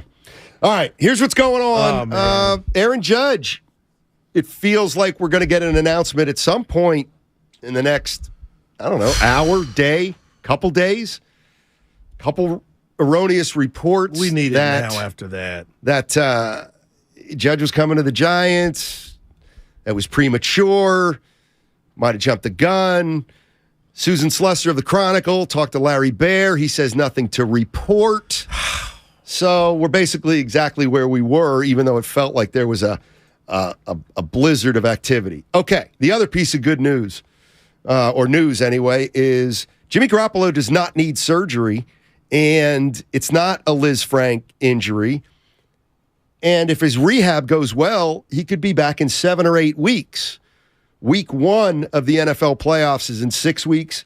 Week 2 is in 7 weeks. And then the NFC Championship game is 8 weeks from today. 8 weeks. So in theory, if the 49ers make the playoffs and win a game or so, they would have Jimmy Garoppolo available. Now, Guru thinks there's no chance, and Ross Tucker, and I kind of get it. But you know what? They'd at least have him as a backup. Dude, wow. I mean, seriously, like, even if you make the decision we're going to let Purdy play it out because he looked good in the 5 remaining games in the playoff game, well, if he gets hurt in that game, there's Jimmy again to save the day. Something funny from YouTube San Jose Jazz fan. You tell me. No pun intended. I'll be the judge of that. Okay. You didn't even know. That's a 3. I just canceled my gown and gavel order on Amazon, thinking the judge was coming. He still could come. Hey, you've been in this business. He just talked about it. If John was right there, what would you say? John who? Heyman. Would you say, why'd you tweet it? Wow, dude. How would you honestly, if you were his, what made you send it? Well, yeah, I'm sure Damon will ask him that at 4 o'clock. I can't John wait. Heyman at 4 o'clock. I feel like he's going to cancel. He might. Evan, I swear. I would. Listen, the one thing. Give me a double. The one thing, I mean, it's too early to pile on. Like, he made a mistake. But was Twitter trying to be the first to get the story? Probably. But okay. That's all. And I'm probably. Yeah. He also, I mean, he's pretty tapped into New York. Maybe heard something from a Yankees person that they weren't feeling good about it, and then felt like it appears was leading enough, but not misleading enough, and he got caught with his hand in the cookie jar. Yeah. John Heyman reported that. And the tweet itself was written strangely. It said Aaron Judge appears to be headed to the Giants. Arson Judge is the original tweet. And on fire. Yeah. Wow. I'm gonna check on Willard after. Yeah, why don't you give him a call? Yeah. John Morosi was on though, and listen, here, let's go to him because it will make you. Oh, Mark Willard is on the phone. Right. You told him to call in. He's calling Willard, in. you okay, bud? I'm okay. I'm only okay though. I mean, first of all, it's the best typo in the history of the internet, is it not? Arson. You're literally going to call the man Arson Judge, and then what you're actually doing is setting fire to the internet. Oh. I gotta give Heyman that. I got to at least give him that. But good Lord, I got to believe that where there's smoke, there's fire, and I got to believe the Giants feel good about where they're at. But I told you guys 2 hours ago, I'm not going to believe it until it is done. Yeah, and I mean, the one that's great. The positive, the Susan Slusser tweets to me are maybe more important than Heyman's because I just think she would be, I don't know, a little more careful, and she's saying that there's a buzz in the lobby. So right, I agree with you, and I think what's happening there is. She's talking to more people than John Heyman is. John Heyman probably has his source.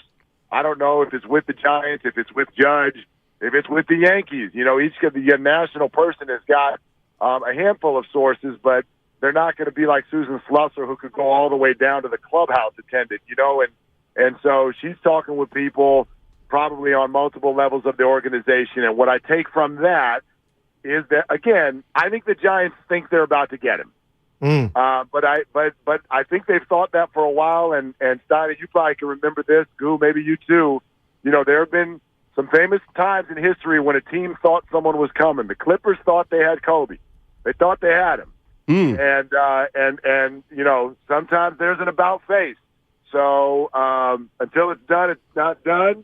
But at minimum, for all the people who thought that this was a smokescreen, and that this was just Judge using the Giants, and that nobody ever leaves the Yankees, at a minimum, this is now real. This is real. Let me ask you this, Willard, because I asked Steiny, and I don't know, I can't recall. My producer E just told us Michael K checked in with a source, and the Giants, the Yankees had not been notified.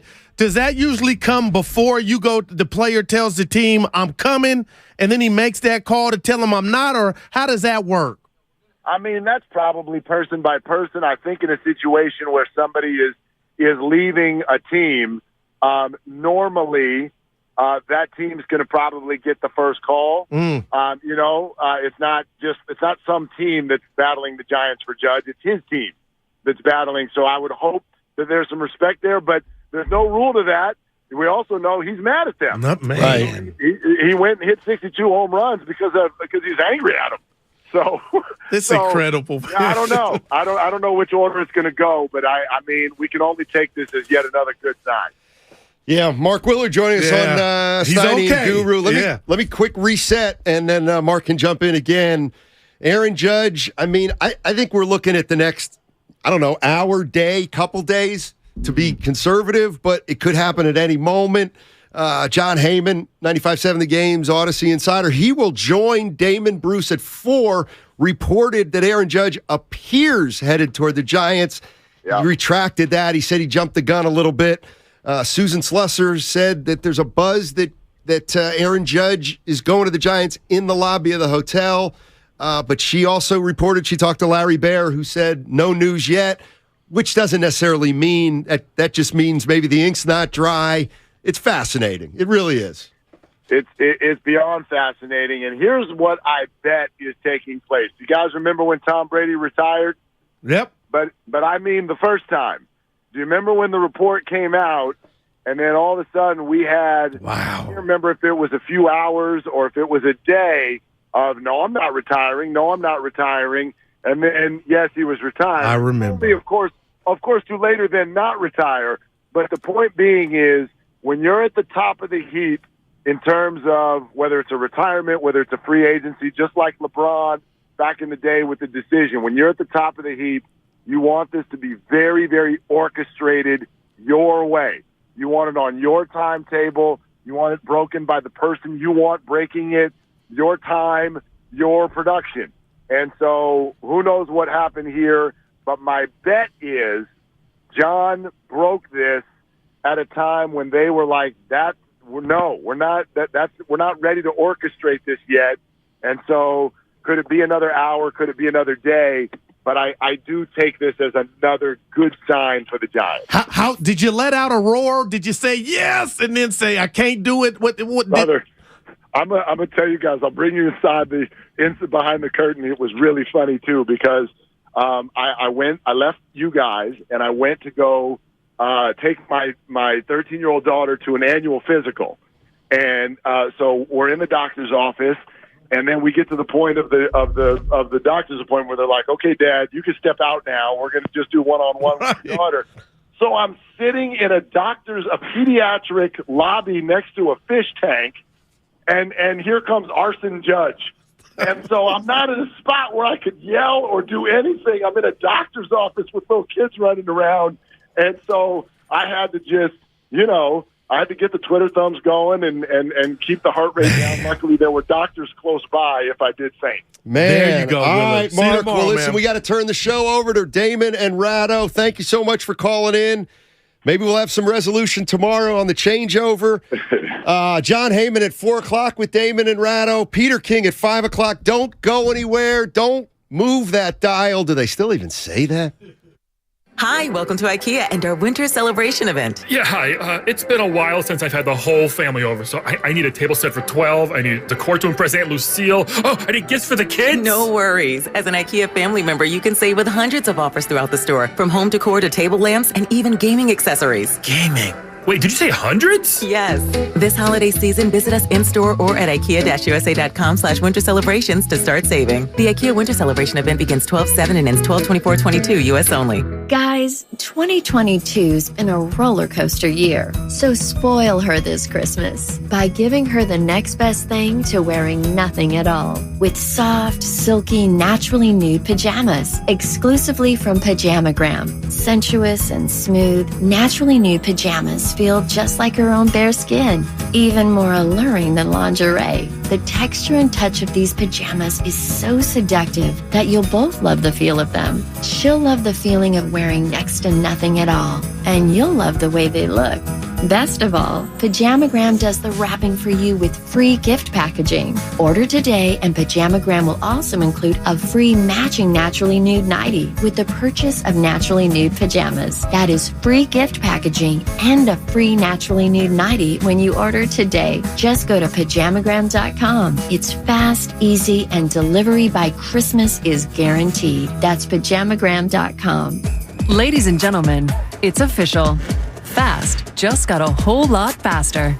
Xfinity has the fastest internet with up to 6 gig speed. Plus, Xfinity Mobile is the fastest mobile service with 5G and millions of Wi-Fi hotspots. You heard that right. Xfinity just increased internet speeds again. And Xfinity Mobile gives you can't catch me speeds. The fastest internet, the fastest mobile service, and major savings? Can't argue with the facts. Now through December 21st, new customers can get 1.2 gig internet plus Xfi Complete with unlimited data and Wi-Fi equipment included. It's just $50 a month for 2 full years with no annual contract when you add Xfinity Mobile with unlimited data at regular rates. Plus, get $200 back. Go to Xfinity.com/faster. Call 1-800-XFINITY or visit a store today.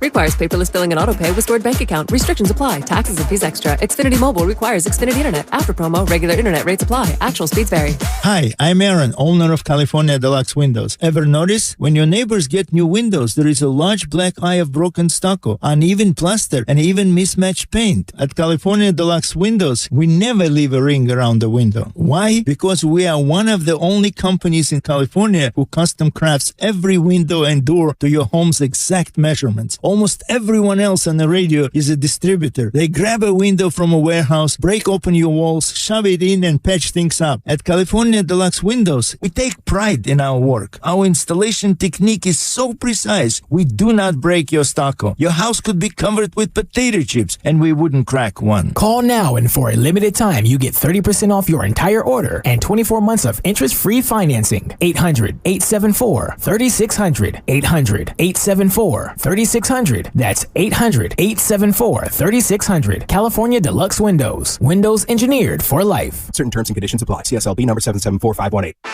Get locked into You Better You Bet, presented by BetMGM, with Nick Costos and Ken Barkley on the BetQL network. I don't know who's good, and that's really awesome. That's what made the weekend so fun. I'm leaving that weekend questioning everything about who's going to win the college football national championship, who's even going to go to the playoff, who's going to win the Heisman Trophy, who's going to win the Super Bowl if it's not Buffalo. You Better You Bet, 3 to 7 p.m. Eastern from the BetQL network. Always live on the free Odyssey app. Kansas City Steak Company, another AmericanEagle.com success story. Started in 1932 as a family-owned butcher shop, today they're a leading distributor of superior all-American steaks delivered right to your door, ready for the grill and your taste buds. When it came to their website, an average site wouldn't do. They chose AmericanEagle.com to take their website to the next level. With a dramatic increase in competition and a softening market demand, they had two challenges: improve their brand presence and message, and produce a positive return. AmericanEagle.com got to work and executed usability studies and detailed audits of site experience, digital assets, and marketing. The result? An integrated digital marketing and customer experience plan, organic traffic increase of 20%, and a long-term roadmap for success. If you love great steaks, go to kansascitysteaks.com for website design, development, and online solutions that bring efficiency and results. Visit AmericanEagle.com. If you need a results-driven website, call the team at AmericanEagle.com at 877-WEBNOW1. That's 877-WEBNOW1. If you own a business, this has been a bumpy ride. From pandemic to inflation, I'm sure you could use a break. If your business has 5 or more employees and survived COVID,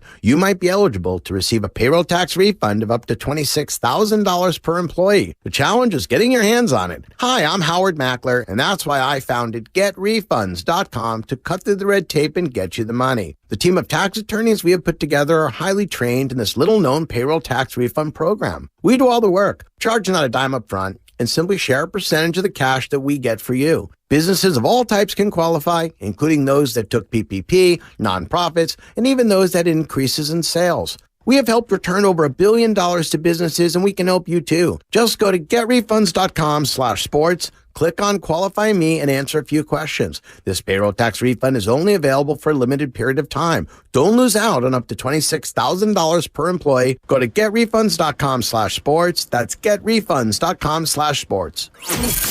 You're listening to 95.7 The Game, KGMC FM and HD1 San Francisco. Always live on the free Odyssey app.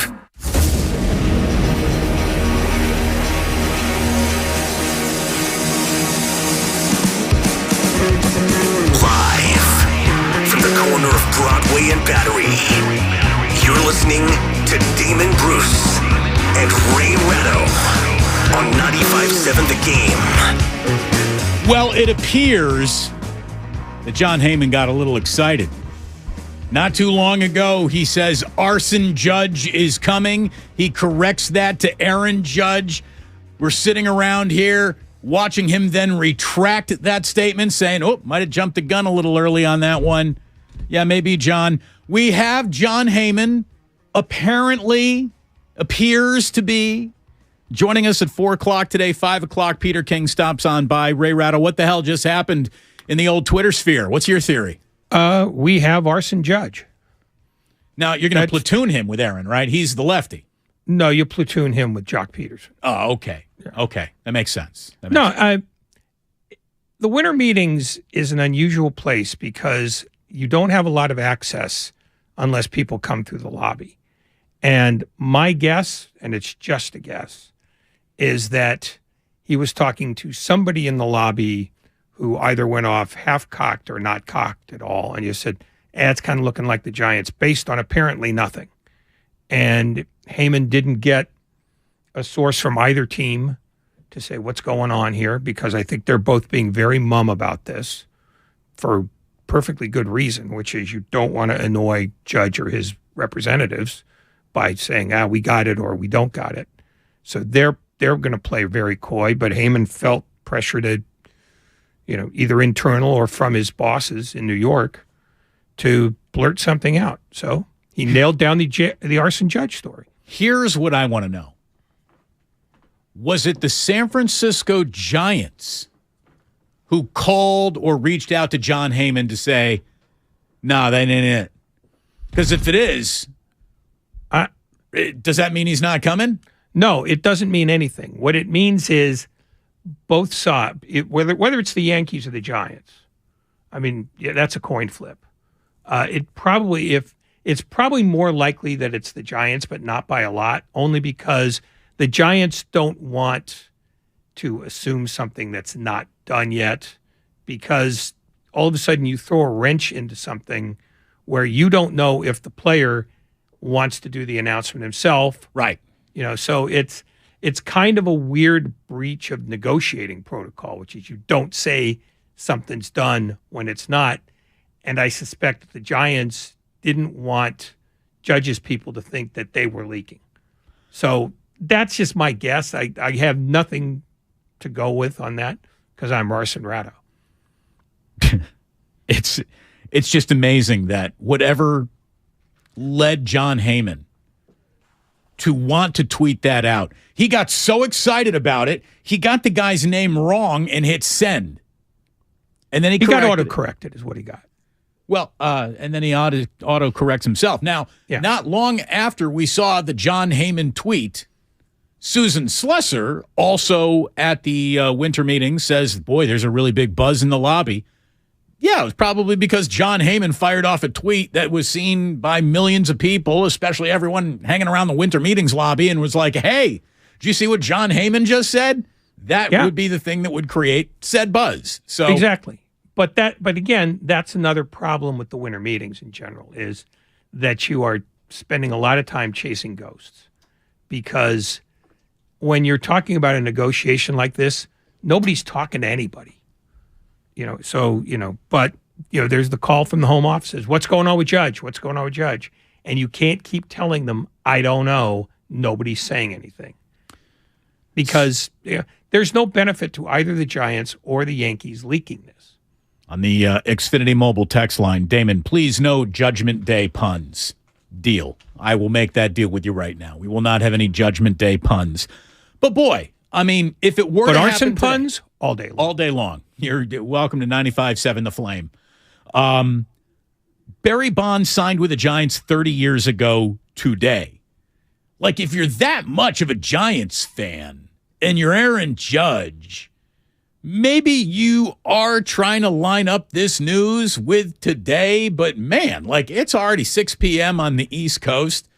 And I just have a feeling that if this news were actually going to happen today, it's going to happen in the next 90 minutes, I would say.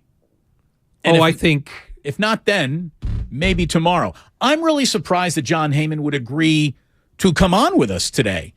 Number one, he is apparently very busy, as anyone who covers baseball is, that, he would take his eyes off whatever radar he tracks arson on to do a radio hit. I'm surprised, but good booking, Lucas. We'll see if he actually stops on by at 4 o'clock today.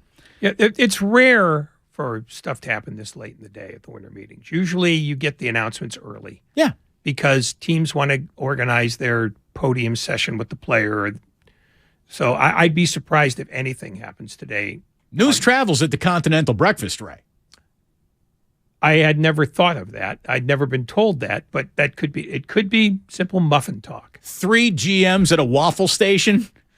Yeah. That's at least a Rule 5 draft pick happening. They're getting swapped right there. Well, the great thing, though, is you never see general managers down there. They stay in their suites the whole time. At least the last time I was at a winter meetings, they don't do the lobby. Right. They walk in, they walk out, and they probably got a backdoor entrance to any other time they leave the hotel. They room service the whole time. They don't leave the room because they don't want to be seen. 2, they don't want to be pestered. And 3, they don't want to miss a call. I mean, what you get is a lot of job seekers down in the lobby. You don't get people with jobs. Right. It's a little bit of a baseball, who wants to work in baseball, who wants to work in baseball media convention. Kind of. And there are about 4 people in this sport who are actually dialed in to what is going on up in those private GM rooms, wherever they are, the corner suites, the Rain Man suite, wherever. And they're all agents. Well, they're all agents or they're all Jeff Passan. Until Jeff Passan tells me what Aaron Judge is doing. But the interesting thing is, Passan has been relatively radio silent through all this. And I think it's, he's more careful about this, I think, than most other guys. Because at ESPN, the need to be first is not company directed as much as it is personally directed. Like Adrian Wojnarowski has to be first because he's psychotic.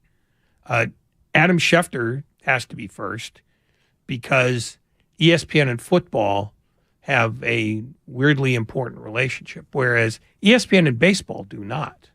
So the urge to tell Jeff Passan anything does not burn as bright with general managers as other sports do with it. I mean, in the NBA, they definitely want Woj to break stuff. In the NFL, they want Schefter to break stuff.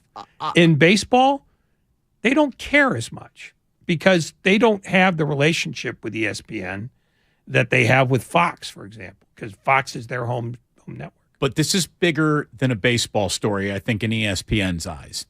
It's a Yankees story. Oh, no and question the Yankees very much are in bed with ESPN's coverage, vice versa. So it's just...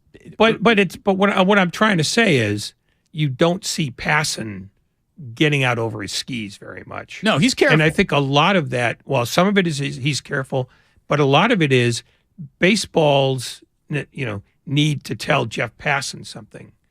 It's certainly something this delicate is not considered nearly as important as football regarding Schefter or basketball regarding Woj. I mean, because, when you talk about Woj v. Shams gets his stuff from agents and players. Woj is wired with agents and general managers. And agencies. Yeah. John the Arsonist Heyman is scheduled to appear at 4 o'clock today. Peter King at 5 o'clock. And, man, always an interesting day around the San Francisco 49ers and whatever Jimmy Garoppolo is doing, not about to do, or could possibly do again. The story today is that his foot will not require surgery. There was not a Lisfranc injury that is more than the time that would maybe allow Jimmy to rejoin the San Francisco 49ers before the playoffs end. So something to keep an eye on. Meanwhile, though, if you're Kyle Shanahan, you got to proceed as if it's Brocktober, baby, because even if Jimmy does return, it wouldn't be until you reach the playoffs. So it's Brock Purdy time to get you to the playoffs, at which point a very interesting decision might be following. So we got a lot today for you this afternoon. We're going to be keeping an eye on everything. We're going to be refreshing so you don't have to. You can keep both your hands on the wheel and your ears on 95.7 The Game, and we'll let you know what's going on as soon as we know. How about Trey Turner taking $41 million less than the Padres were offering to go to Philadelphia? We got a general manager getting shown the door in the NFL today, and all of our attention is around the sport of baseball because the winter meetings almost made everybody in the Bay go, and then it went, oh, maybe not. So we're on top of all of it. It's good to have you here this afternoon. Damon and Ratto, the 95.7 The Game merch store is open, baby. 957thegame.shop.com for all of the stuff that we are selling. And who knows, will the San Francisco Giants be selling Aaron Judge jerseys this year? If we don't find out in the hour, I would say it's probably going to happen tomorrow. So let's see what happens together. Stick around. Damon and Ratto, 95.7 The Game. Hall of Famer. It's my team. It's my quarterback. And former 49er. Young fires up the middle. Pass is caught by Owens. Owens made the catch. Terrell Owens joins the morning roast tomorrow at 8:30. Owens again heading for midfield. There he goes. There's going to be a penalty on George T because he's going to clock him. Hear T.O. with Bonte and Shasky tomorrow at 8:30 on 95.7 The Game. This holiday season, tee it up at the Golf Mart for the hottest gifts from Ping and Bushnell. Save $150 off on the Ping G425 drivers, the most forgiving driver in golf. And there's hot gifts from Bushnell. Save up to $75 on the Tour V5 and Tour V5 shift rangefinders. We also have gift cards for those favorite golfers on your list. Don't miss these holiday gifts and more happening now at the Golf Mart, home of the 90-day satisfaction guarantee. Universal Studios Hollywood is where the holidays come together. We've tested it. Festive food with refreshing Coca-Cola. Family, friends, and fa-la-la. Dazzling lights cranked up to maximum merriment. The Grinch and his dog Max stealing your tree. All the science adds up. It's the awesomest celebration of the season. Save $20 on a Coca-Cola 2-day general admission ticket. Offer ends 12/14/22. Restrictions apply. Details at universalstudioshollywood.com/Coke offer. At Outdoor Supply Hardware, to give is to receive. December 6th through Christmas Eve, get a free $10 gift card with every $50 Osh gift card purchased. Limit 4 per household. Osh gift cards never expire, fit everyone, make terrific stocking stuffers, and look fantastic tucked into trees. Plus, they make great gifts that are perfect to give all year long. So snag this BOGO deal. December 6th through the 24th for a free $10 gift card. Great gifts are in the cards at all 14 Osh stores. The following is an attorney advertisement. If you get sidelined by a workplace injury, the workers' compensation attorneys at Boxer & Gerson can help get you back in the game. Our team of skilled attorneys will fight by your side for the treatment and compensation you deserve. We care about justice for injured workers. That's what makes us Northern California's premier workers' comp law firm. Call Boxer & Gerson at 510-345-2341 or visit boxerlaw.com for a free consultation. Boxer & Gerson, your life is worth the fight. Does your heart long to wander? To encounter colorful creatures from the deep blue sea and amazing animals from the Amazon and beyond? Feed your wild heart. Travel the world right here in San Francisco. Make your reservation to the California Academy of Sciences at calacademy.org. Explore Wanderwoods, our new outdoor playscape, now open. Our company Repurpose has a really cool mission: get rid of plastic. Meanwhile, we had this problem. Our office was all paper, and nobody wanted to file paperwork, print checks, mail them. We don't do that anymore. Now we've got Bill. It lets us be digital. Bill saves us paper and time. No matter where our key players are, they have visibility into our cash flow. Goodbye plastic, goodbye paper. Automate your finances with Bill. Learn more at Bill.com. Every morning at 8:50, the Morning Roast presents the Xfinity Flex of the show.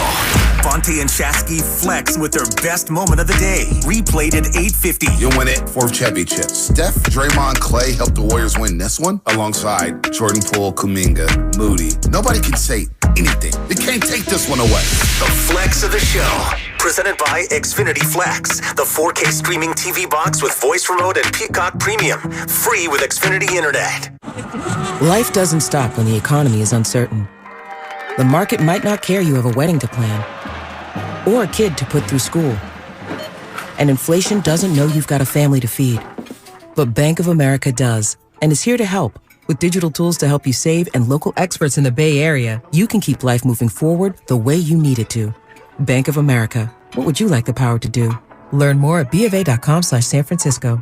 Bank of America N.A. member FDIC equal credit opportunity lender. Dell Technologies' Days of Deals for Business start now with fresh, limited quantity deals on tech to drive productivity. Save on select performance laptops and desktops powered by 12th Gen Intel Core processors. Don't forget special pricing on the latest monitors, docks, and accessories, plus free shipping on everything, and special financing with Dell Business Credit. Call a Dell Technologies advisor at 877-ASK-DELL. That's 877-ASK-DELL.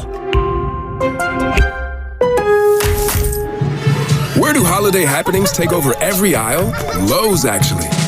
Experience the magic of Winterfest at Lowe's and save on gifts like a Craftsman 243-piece mechanics tool set valued at over $600 if purchased separately, now for only $99. Give the gift of tech this season with a Ring Video doorbell at an everyday low price of $99.99. Explore the festivities of Winterfest at Lowe's, home to any possibility.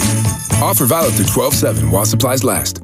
From the creators of Kentucky Fried Chicken comes the Taste Good holiday event of the year, KFC's $5 Famous Bowl, starring crispy chicken, creamy mashed potatoes, gravy, corn, and everyone's favorite, melty cheese. I'm in love with you, Famous Bowl. Treat yourself to the bowl critics are calling a whole lot of food that even a Scrooge couldn't resist. A humbug, that's tasty. Gift yourself a KFC Famous Bowl for just $5. Now on the app and at a Kentucky Fried Chicken near you. For limited time, prices and participation may vary. When temperatures drop, COVID-19 cases may rise. So if you test positive and are at high risk, act fast. Even if your symptoms feel mild, ask your provider if an authorized oral treatment could be right for you. Visit treatcovid19.com. Sponsored by Pfizer.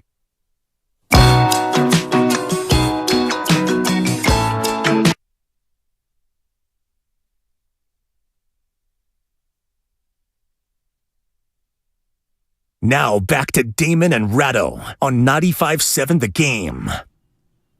Little fire on the mountain? Need an arsonist for that? Nice. Right now, outside of 24 Willie Mays Plaza, they have a Grateful Dead poster, and then on top of all the tour dates, it just says sold out. Why would you even put the poster up if it's all sold out? I don't get it. Because you already committed to the poster. I guess so. Apparently, the San Francisco Giants are trying to commit a very significant contract to Aaron Judge. It was reported by John Heyman, who's supposed to join us today and is having a very odd last 20 minutes or so. Apparently, someone here, 510 on the Xfinity mobile text line, says Wikipedia already has John Heyman as being known for the guy who botched the Aaron Judge free agency announcement. Yeah, the internet moves fast, I can tell you that. But the Giants reportedly have a deal in that $360 million neighborhood, and if really getting to an annual average value of $40 million, that's a 9-year, $360 million contract, because that's what the math says. So, is it 8 and it's even more? I still don't know what the years are, still don't know exactly what the money is, and it's fascinating to see what is about to happen, if anything, today with Aaron Judge, because today, 30 years ago, is when Barry Bonds signed what was at the time a record deal, when the Yankees offered Bonds 5 and the Giants put 6 in front of Barry. And that deal was done at the winter meetings. Bonds inked a then record $43.75 million contract over 6 years with the Giants, and you want to round that up to inflation, it's still a bargain, Ray, where that's now $82 million and change just last year to adjust it to modern times. The funny thing about that contract, though, was Peter McGowan did the negotiating on that before he owned the team. And the contract that he agreed to with Bonds had to be redone because Bob Lurie says, you're not paying him with any of my money. That's fascinating. I did not know that angle. No, that was... Lurie and McGowan did not end up being close, and that was part of the reason, because McGowan was in a hurry. And he says, I'm doing the Bonds deal. He says, you don't own the team yet. Well, look, what he understood is that you better strike quickly once the free agency and winter meetings begin, because dominoes start to topple. And this is why earlier today I was saying, look, do the Giants need a judge and jury? Yeah, they need a lot of things. What they need to do is sign a living, breathing, actual major leaguer, and they need to do it today. Like, I don't care if it's Aaron Judge or not. You need more than Aaron Judge. Sign someone else then. Start at the bottom of the mountain. Start at base camp before you try to reach the summit that is Aaron Judge. Because I watched all last offseason the Giants just playing the waiting game, and they waited themselves right out of a 107-win season, didn't they? So if I were Farhan, you don't need to do anything crazy, but you better damn well do something. And oh, by the way, we can report to you that Cody Bellinger will not be haunting the San Francisco Giants unless they're playing the Chicago Cubs. Cody Bellinger has a 1-year, $17.5 million deal with the Chicago Cubs. Cody Bellinger is going to make less money than Jock Peterson. There you go. Bellinger, although in fairness, Peterson had a better year. He did. But Cody Bellinger is, clearly taking the I'm betting on myself route, and we'll see how that bet pays off for him. So that's a legit center fielder. It's a legit presence on the base paths, but we all know how much he struggled at the plate. When I think of the Giants, I think of struggling at the plate. And look, so Aaron Judge, Carlos Correa, Carlos Rodon, all three of those very big ticket items for the day. One of the things that I wanted to see, one of the players I wanted to see the Giants kind of pivot to was maybe Josh Bell.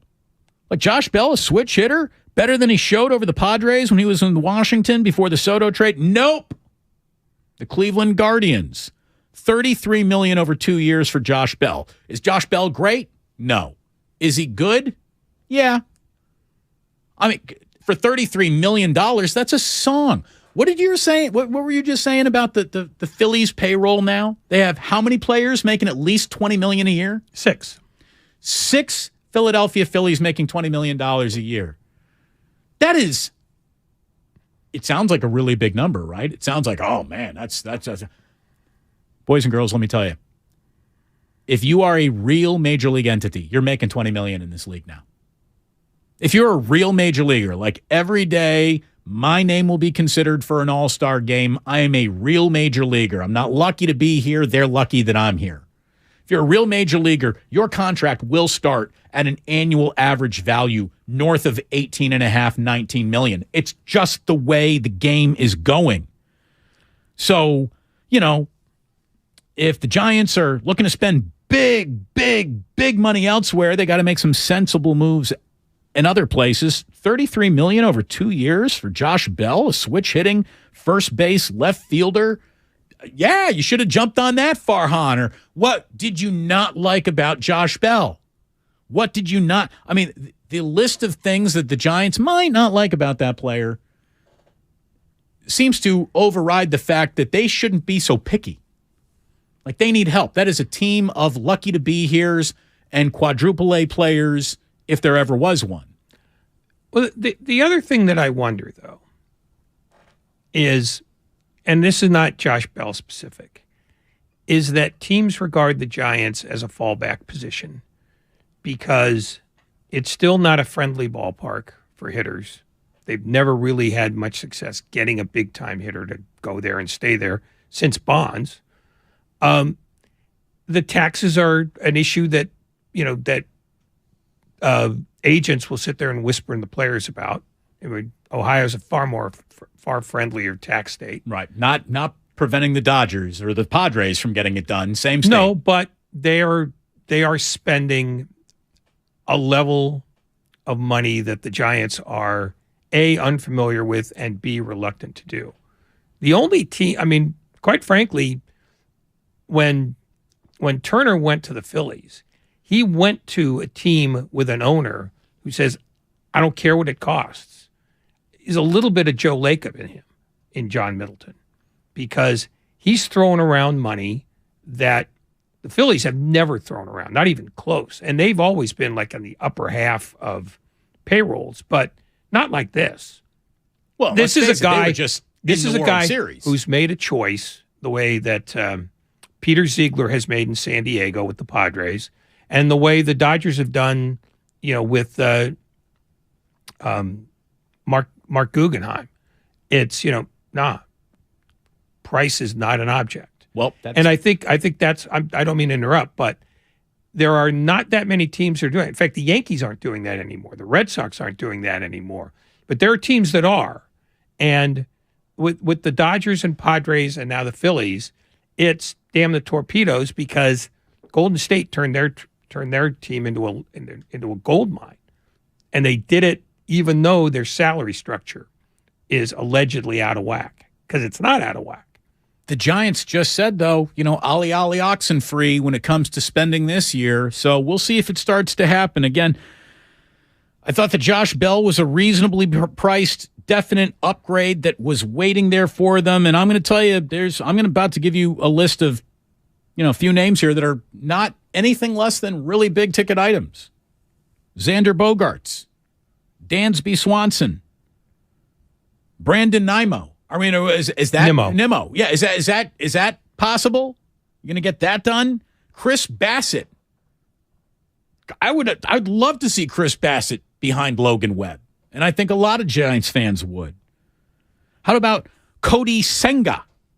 Kodai? Is that a hard I? Kodai? He is from Japan. He's known for the ghost fork pitch. If you're a fan of Pitching Ninja, you've seen this guy's video already. There's another player who is an on-base machine and a corner outfielder from Japan who officially posted and filed today. Masataka Yoshida is someone go ahead and sign him right now, San Francisco. I've never even seen him, and I don't care. I'm going to bet on just about any player from Japan who is about to be ready to be a decent major leaguer. Like, I'm going to give him the benefit of the doubt. Go ahead. The fact that the Giants haven't gotten into the business of offering their fan base a Japanese baseball player, to me, shows you that they're maybe not as good at doing this as they claim to be. Or, and this is from Brian Hoke, who covers the Yankees for MLB.com. He quotes Brian Cashman as saying the Yankees have not been given any assurance from Aaron Judge's camp that they will have an opportunity to beat a final offer. So maybe the reason why the Giants haven't been active on other guys is because they're still thinking that they're deep in with Judge, and they don't want to spend money on other guys and then find out all of a sudden, well, now we priced ourselves out of Judge. Well, look, that's my guess. But you need more than just Aaron Judge anyways. And if Aaron Judge left you at the altar, wouldn't you then say, well, at least we got these other guys? Well, yeah, but I think it's not like those other guys are going to renege on their contract if you don't sign Aaron Judge. No, but ultimately you have to prioritize what you're doing, because nobody's got unlimited money. And I've always thought that the Giants are not the spendthrift team that they used to be. So if they're going to commit to Judge, it sounds to me like they're committing to Judge, period. And if it takes too long, they might be left at the altar with everybody else. Hey, overpay to bring in the ghost of J.D. Martinez on a one-year deal. He's 35. It's okay last year. I mean, whatever. The Giants need Major League Baseball players. I don't even care what their names are. If they're actual Major League Baseball players, that's who the Giants should be going after right now. And, you want to say you got priorities. Aaron Judge is such a line item unto himself, Ray. I don't think that you even look at his pile of money and say it affects what's going on with the rest of the team. I'll say this, though. If it really is $360 million on the table for Aaron Judge, and Aaron Judge is back in pinstripes, the Giants better figure out a way to spend that $360 million that they had for Judge. They better figure it out. And again, if you're going to do that, that's when, the Carlos Correa, Xander Bogaerts, Dansby Swansons are on your radar. And those names are on a lot of radars. Big names are falling. Big names are signing.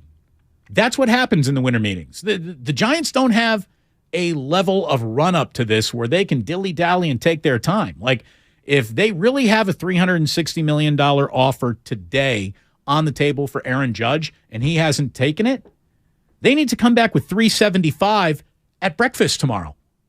I'm not arguing with any of your logic. I'm just saying that I think that might be what the Giants' plan is, not what I think their plan should be. I'm not sure that I would go all in on Judge if I could get three other useful players. But, it sounds to me like they're committed to this plan. And if you're committed to this plan and you were comfortable at 360 and now you're looking at 375, that's still going to end up being money that comes away from the table on other guys. Because this Giants organization is not the one that's going to throw money at people the way the past organization did. It just isn't. There's no evidence that they would. In fact, I'm surprised that they're still in on Judge, to be honest. Well, Just because you haven't done it doesn't mean you won't. And they've officially reached event horizon when it comes to just their own place in the hierarchy of Bay Area sports. I mean, they're number 3 and falling. Yeah. So if there was ever anything that was going to make you bust your wallet out, that might be it. When you realize that, yeah, we are no longer in the conversation in terms of got to go see that ballpark. If you wanted to see the ballpark, you have by now. So at this point, you better give me something to watch in that ballpark. And fans summarily rejected going to watch what the Giants fielded last year when Larry Krueger was in here, Ray, on Friday. He dropped a pretty interesting number. The Giants had 800,000 fewer fans last season. Yeah. That's a big number. That's the kind of number that makes you go, maybe we do need to start spending, unless, of course, you're John Fisher, in which case you're just one of the most bad faith actors in the history of owning a professional sports franchise. And I hope you and the commissioner both get in the car crash you deserve to be in together. Those two guys, baseball would be better without them, I guess is what I'm trying to say. Nobody has to die, but I would like them to go away forever. I hate the commissioner. I hate John Fisher. They hate baseball. They hate Oakland. They hate fans. And they just said that they're going to waive any relocation fee to go to Las Vegas. What a waste of putting a team in Las Vegas. The commissioner's bad at his job, Ray. Oh, no, he's trying to create leverage where there is none. I don't even know why he answers questions about the A's anymore. Because the truth is, Las Vegas is not interested in the A's. Portland's not interested in the A's. Nobody's interested in the A's.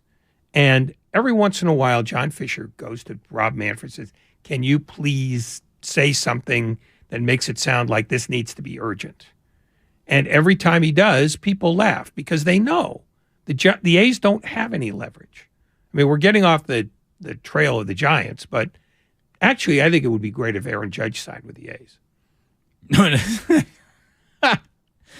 But no, would Aaron Judge's contract be worth more than the stadium could be sold for? Not including the land in the parking lots, just the stadium itself. Well, the stadium would get bulldozed. Right. So, but no, I think, I think as far as the A's go, they've been trying to make leverage for 3 years, and they can't. Well, they've been trying to make leverage for 30 years. They can't do it at all. I mean, no city is in the market for a Major League Baseball team anymore. It costs too much, and there's not enough return, especially when you realize that every owner wants a deal where they don't have to pay rent or taxes, but they make all the profit. Somebody, Ray, says, the Giants saying we won't be outbid shot themselves in the foot with fans if they don't get those funds distributed to other players. You're kind of right about that. They have really leaned into this Aaron Judge story more dramatically than they've leaned into any other big-ticketed free agent story since I think I've been covering the team. You haven't heard any sort of, we're telling you we're going to get that done until Aaron Judge really came around. And that's what they said. And now the whole John Heyman thing, like that, the amount of people who are getting their emotions toyed with here, the Giants are really flirting with a disaster. Yep. In terms of PR and fan anger, if Aaron Judge isn't either in their uniform or he goes back to New York. If he goes back to New York, I don't think you can be really angry at the San Francisco Giants, because I do think they've put their best foot forward in trying to recruit this guy and make him feel goody-goody two-shoes. Let me tell you what would be the death nail for this front office and the Giants in terms of credibility and mattering. If Aaron Judge all of a sudden is a San Diego Padre, because the San Diego Padres seriously tried to pay Trey Turner $341 million at least. And he said no to that. That's how much he wanted to go back to the East Coast. It's how much he wanted to be in Philadelphia. He says that he and Bryce Harper are boys. He does know the National League East. There's an appeal to go back to the East Coast. But I'm going to tell you right now, if you get $341 million to play baseball in San Diego with the current team that is built in San Diego and Bob Guerin and essentially the least Bob Melvin, and the least amount of local media pressure possibly available in a major league market. Like, I even think there's more heat on the Tampa Bay Rays to get it right than there is in the San Diego media to get it right. So, Trey Turner, I don't care how much you wanted to shovel driveways back on the East Coast. You chose wrongly there. And if I were the Major League Baseball Players Association, there would be a dead skunk arriving in a shoebox addressed to Trey Turner at his house, at his locker room. This guy just left $41 million on the table. That's really got to rub the union the wrong way. Well, I wanted to be where I wanted to be. So what? That's $41 million. That's you're literally setting a new market for every single high-priced shortstop behind you. And you said no? That's going to piss the union off. The union will get over it because they don't have control over any of that. They can express their, whatever concern they have. But Trey Turner made it clear during the regular season and said more than one time, I want to go back to the East Coast when my contract's up. Yeah, he did. I mean, so it's not like he misled anybody. And I was reading a story by Matt Gelb in The Athletic about how the Turner deal got done, is that the Phillies were talking about this well before the postseason began, and the Padres came in fairly late. They just thought, well, let's take a stab at it. So it really, I think they were willing to overpay, but they waited too long. And by then, Turner he had his mind made up.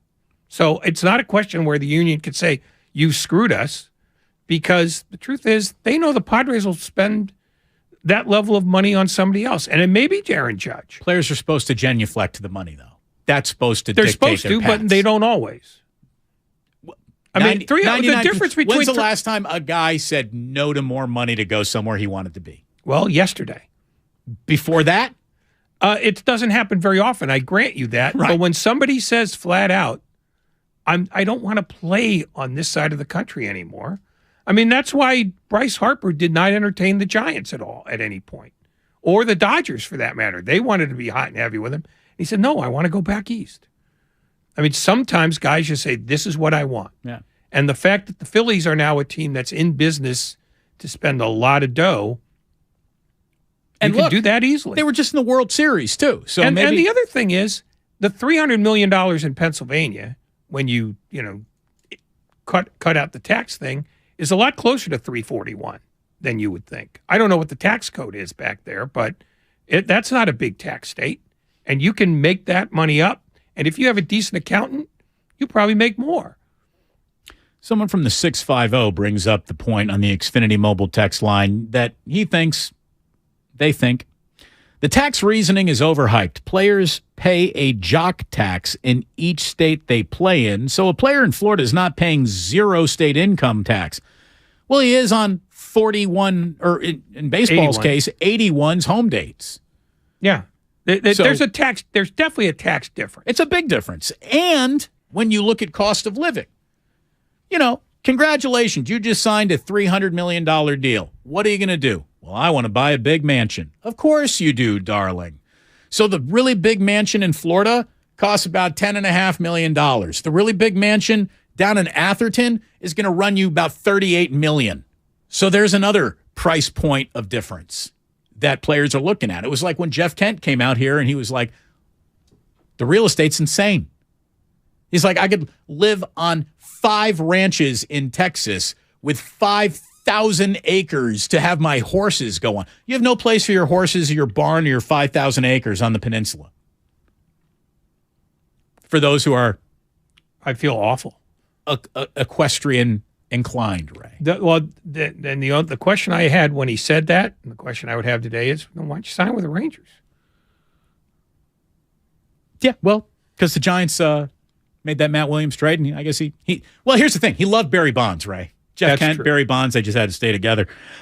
We have an awful lot coming up. Jon Heyman is supposed to be joining us in 20 minutes. We'll see if he shows up. It's probably been a very odd day for Jon Heyman on Twitter when he released the fact that it appears the Giants are getting closer to Arson Judge. He corrected that. Aaron Judge, and then came back and saying, oops, never mind. I jumped the gun on that.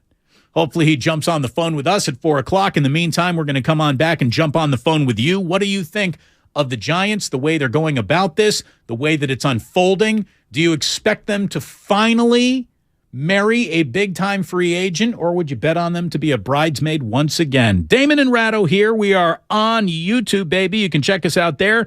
You will see two dazzlingly handsome men greeting you with an impressive array of graphics. And, oh, my gosh, there's a reason why it's on the radio. We're also brought to you by Fremont Bank, full-service banking, no compromises. The Aaron Judge decision is looming. Ray Ratto, what the hell just happened in the old Twitter sphere? What's your theory? We have Arson Judge. Where will he go? Swung on, hit in the air to deep right. That ball is high, it is far, it is gone. Find out right here on 95.7 The Game.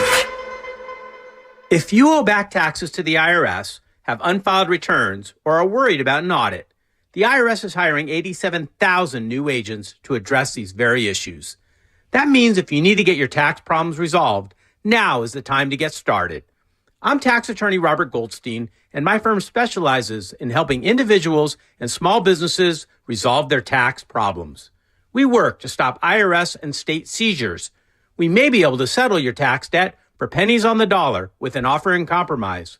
We prepare your past due returns, even if you have no records, and represent you before the IRS and state in an audit. At the law offices of Robert Goldstein, the consultation is always free, and we have offices located throughout the Bay Area. To schedule your free consultation, call 1-888-TAX-EXIT. That's 888-TAXEXIT. 888-TAX-EXIT. And make us your last stop. Hi, welcome to IKEA and our winter celebration event. Yeah, hi. It's been a while since I've had the whole family over, so I need a table set for 12. I need decor to impress Aunt Lucille. Oh, I need gifts for the kids. No worries. As an IKEA family member, you can save with hundreds of offers throughout the store, from home decor to table lamps and even gaming accessories. Gaming? Wait, did you say hundreds? Yes. This holiday season, visit us in-store or at IKEA-USA.com/winter celebrations to start saving. The IKEA Winter Celebration event begins 12/7 and ends 12/24/22, U.S. only. If you own a business, this has been a bumpy ride. From pandemic to inflation, I'm sure you could use a break.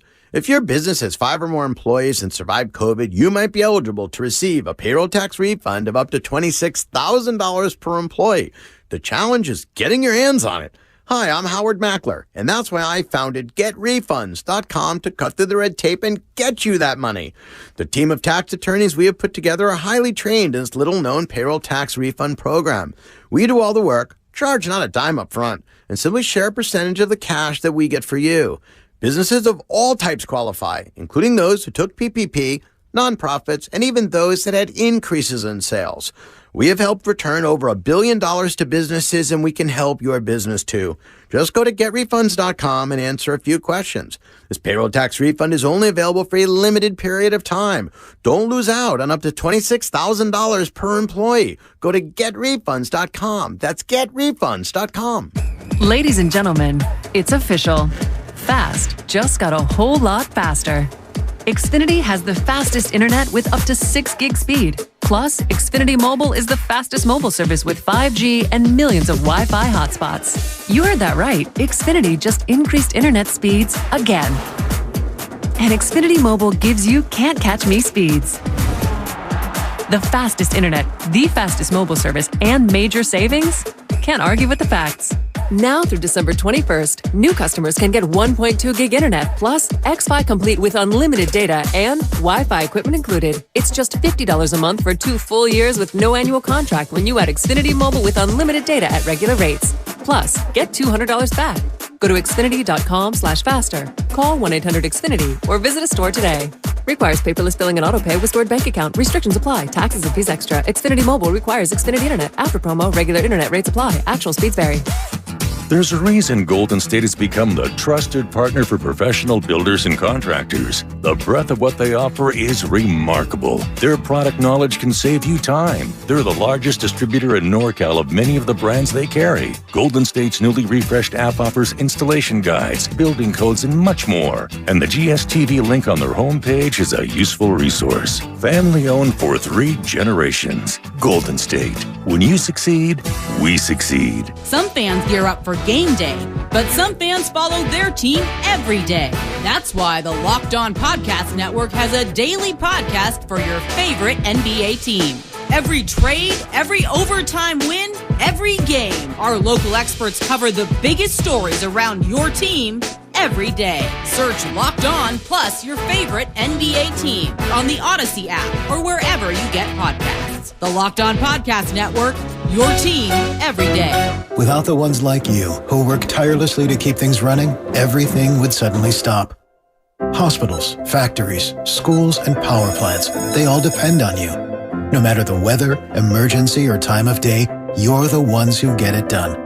At Grainger, we're here for you 24/7 with supplies and solutions for every industry and access to product specialists ready to help. Call, click Grainger.com or just stop by. Grainger, for the ones who get it done. Meet Joe A, Hi. Joe B, Hello. and Joe C. What's up? 3 everyday Joes perfecting their banking with Chase. Joe A is locking his lost debit card with the Chase mobile app. Joe B is cruising toward his new ride with AutoSave. And Joe C's Chase banker is helping him budget to go back to school. Tools that help protect, support for what's next. One bank that puts you in control.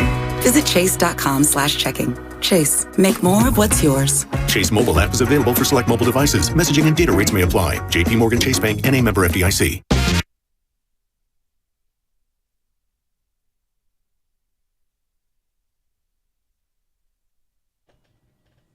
Now back to Damon and Ratto on 95.7 The Game. Well, Odyssey MLB insider Jon Heyman joins us at 4 o'clock, so stay locked right here on 95.7 The Game. Insider calls are brought to you by BetQL, here to help all of us make better bets through real proven analytics. Bet smarter, beat the books. Download the BetQL app.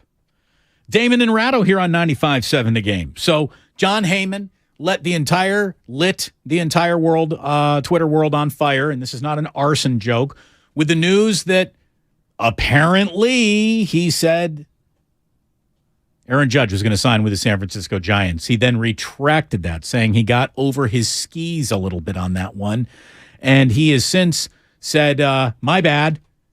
So hopefully he can join us 10 minutes from now, and we will get into what led to maybe that, what he's heard, what his gut is telling him about this. I mean, I will say that the longer the jury is out, Ray, the longer it takes, because it's the Yankees. Like, why do you have to think so hard about returning to the Yankees? It really doesn't seem like a type of decision that you would spend a lot of time mulling over unless you were convincing yourself, maybe it's time for me to move on and put myself in a different situation. The other possibility, and this is grasping at straws a bit, is the Yankees are not the biggest spenders in the room anymore and haven't been for a while. And when you're trying to hit the home run contract, you're open to the best offer, whatever it is. I mean, and the only reason why he would prefer the Yankees to everybody else is either they make the best offer or he loves New York. And he loves New York more than anything else. Because I think it makes just as much sense for him to go to the Padres. I think it makes just as much sense for him to go to the Dodgers because the Dodgers have now freed up all that Trey Turner salary. Hell, I think it'd make perfect sense for him to go to the Phillies. If John Middleton wants to blow money, why not blow the most money ever? Go make a $350 million payroll. Knock yourself out. First of all, you got Kyle Schwarber holding down right field, right? You move him. You move him yesterday. There's no moving the Schwarbs. No, you move him to left. Of course. Well, he'd be the most expensive outfield ever. Oh, sure. By light years. But they also, you could also put Judge at first. There's a number of things you could do if you want to just buy everything in the shop. So I don't think the Yankees are a slam dunk, not necessarily because Judge doesn't love the Yankees, but because there are other teams that might love him too. So, I mean, when you're basically open for bidding, that means you don't turn down anybody from calling you and giving you an offer. the whole Aaron Judge wants to come back to the San Francisco Giants. I'm sure that there is some appeal of the team that you grew up rooting for. But the team that you grew up rooting for is nowhere near ready to compete the way that the San Diego Padres, the LA Dodgers are. You said that the Dodgers now freed up some Cody Bellinger money. He signed with the Cubs today. And obviously, Trey Turner isn't sticking around. The Padres apparently offered Trey Turner the biggest contract in the history of shortstops. He says, no, I'm going to take less money and go to Philadelphia. So if you are the Padres, maybe you did call Aaron Judge and say, you know what, man, before you make your final decision, why don't you come talk to us? Because we do have about $350 million. It's got somebody's name on it here now, somebody who's a star. And, oh, by the way, how do you think about being, sandwiched in between Machado, Soto, Tatis? Like, is there a scarier 1 through 4 maybe in baseball? I don't want to say history because that goes back a very long way, but that's about as scary as 1 through 4 could possibly get. Yeah, and if Tatis never gets his head out of his rear end, they could move him. Well, I wonder if that wasn't a big part of making such a strong overture towards Trey Turner. It might be. I mean, I don't know, I don't know Peter Ziegler's way of operating, the owner of the Padres, in any great detail, except that he doesn't get outspent. If he wants somebody, he's going to overpay. I mean, he gutted his minor league system to get Soto, and they didn't get a ton of a return this year, but they're planning, I think, on, going back in deep again with him this coming year and for years to come. So I think with him, money is not an object. And I think there are a few owners in baseball now where that's more true than ever before. And we just mentioned 3 of them, the Dodgers and the Phillies being the others. Because at some point, that money's coming from somewhere, and it's not coming from the Red Sox anymore, and it doesn't seem like the Yankees are first to the table the way they used to be. So, I think there are arguments to be made for Judge to come to either Southern California team, because I think they would outspend the Giants. Well, and let's be totally honest. I know that he's from Linden. His parents they still live in Linden. Wouldn't you crumple up all your Linden memories and throw them away to go live, just off the golf course at Torrey Pines? Like, if you think you like Linden, wait until you have more money than God down in San Diego. I mean, it's only 3 more hours by car. Oh, there's no car. No, involved but I'm for just these private plane flyers for the rest of their lives. I don't know if Linden has a private airport, though, so I can't speak to that. I know that everybody in Linden has a car.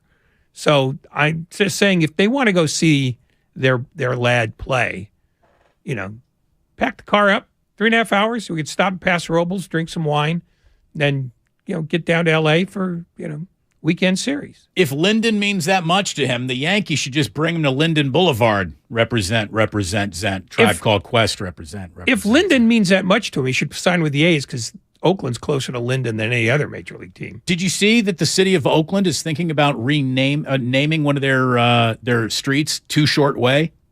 I saw that. That needs to happen immediately. How is this held up in a committee vote? The fact that there isn't already a Too Short Way in the city of Oakland is a personal affront to all of us. It should be Broadway because I think that might be the longest street that runs in Oakland. I wonder. He needs to be represented at some point. Like MC Hammer Lane needs to be somewhere in Oakland. Let's be honest. The Tower Power. Absolutely, yeah. I mean, I can't. Maybe somebody from Vallejo can tell us if Sly Stone's got a street named after him. Hey, isn't he from San Francisco? Sly Stone? No. Yeah. Vallejo. Okay. All right. Adam in San Diego. I think he cut his bones in the Mission, though. Adam, what do you got?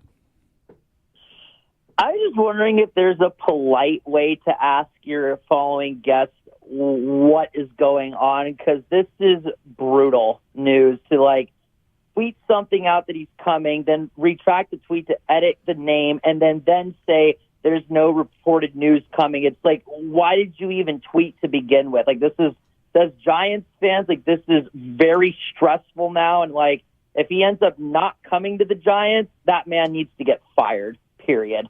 No, Adam, that just is not the way it works. I'm sure you've been wrong Except you do a job that nobody cares about or follows, so you don't have the world scrutiny coming down on top of you. Heart surgeon. Well, how many times have you ever seen a heart surgeon say anything that bothered you unless it was about your heart? Well, when was the last time we saw a heart surgeon who carved time out of his day to talk to us? Do you think you'd ever need a heart surgeon considering you're like the Tin Man? You are without a heart. Oh, I know. That's like having an appendix specialist. Look, Adam, I don't mean to crap on you, but no, look, if John Heyman's nice enough to come on with us, we will be respectful of a guy who, throws darts at a board. Some of them land, some of them didn't. But yeah, the question, what the hell was that? Yeah, well, I don't even think we need to be careful about it. I think we can ask John, what the hell was that? And he'll understand why we're asking. He gets it. He knows how this works.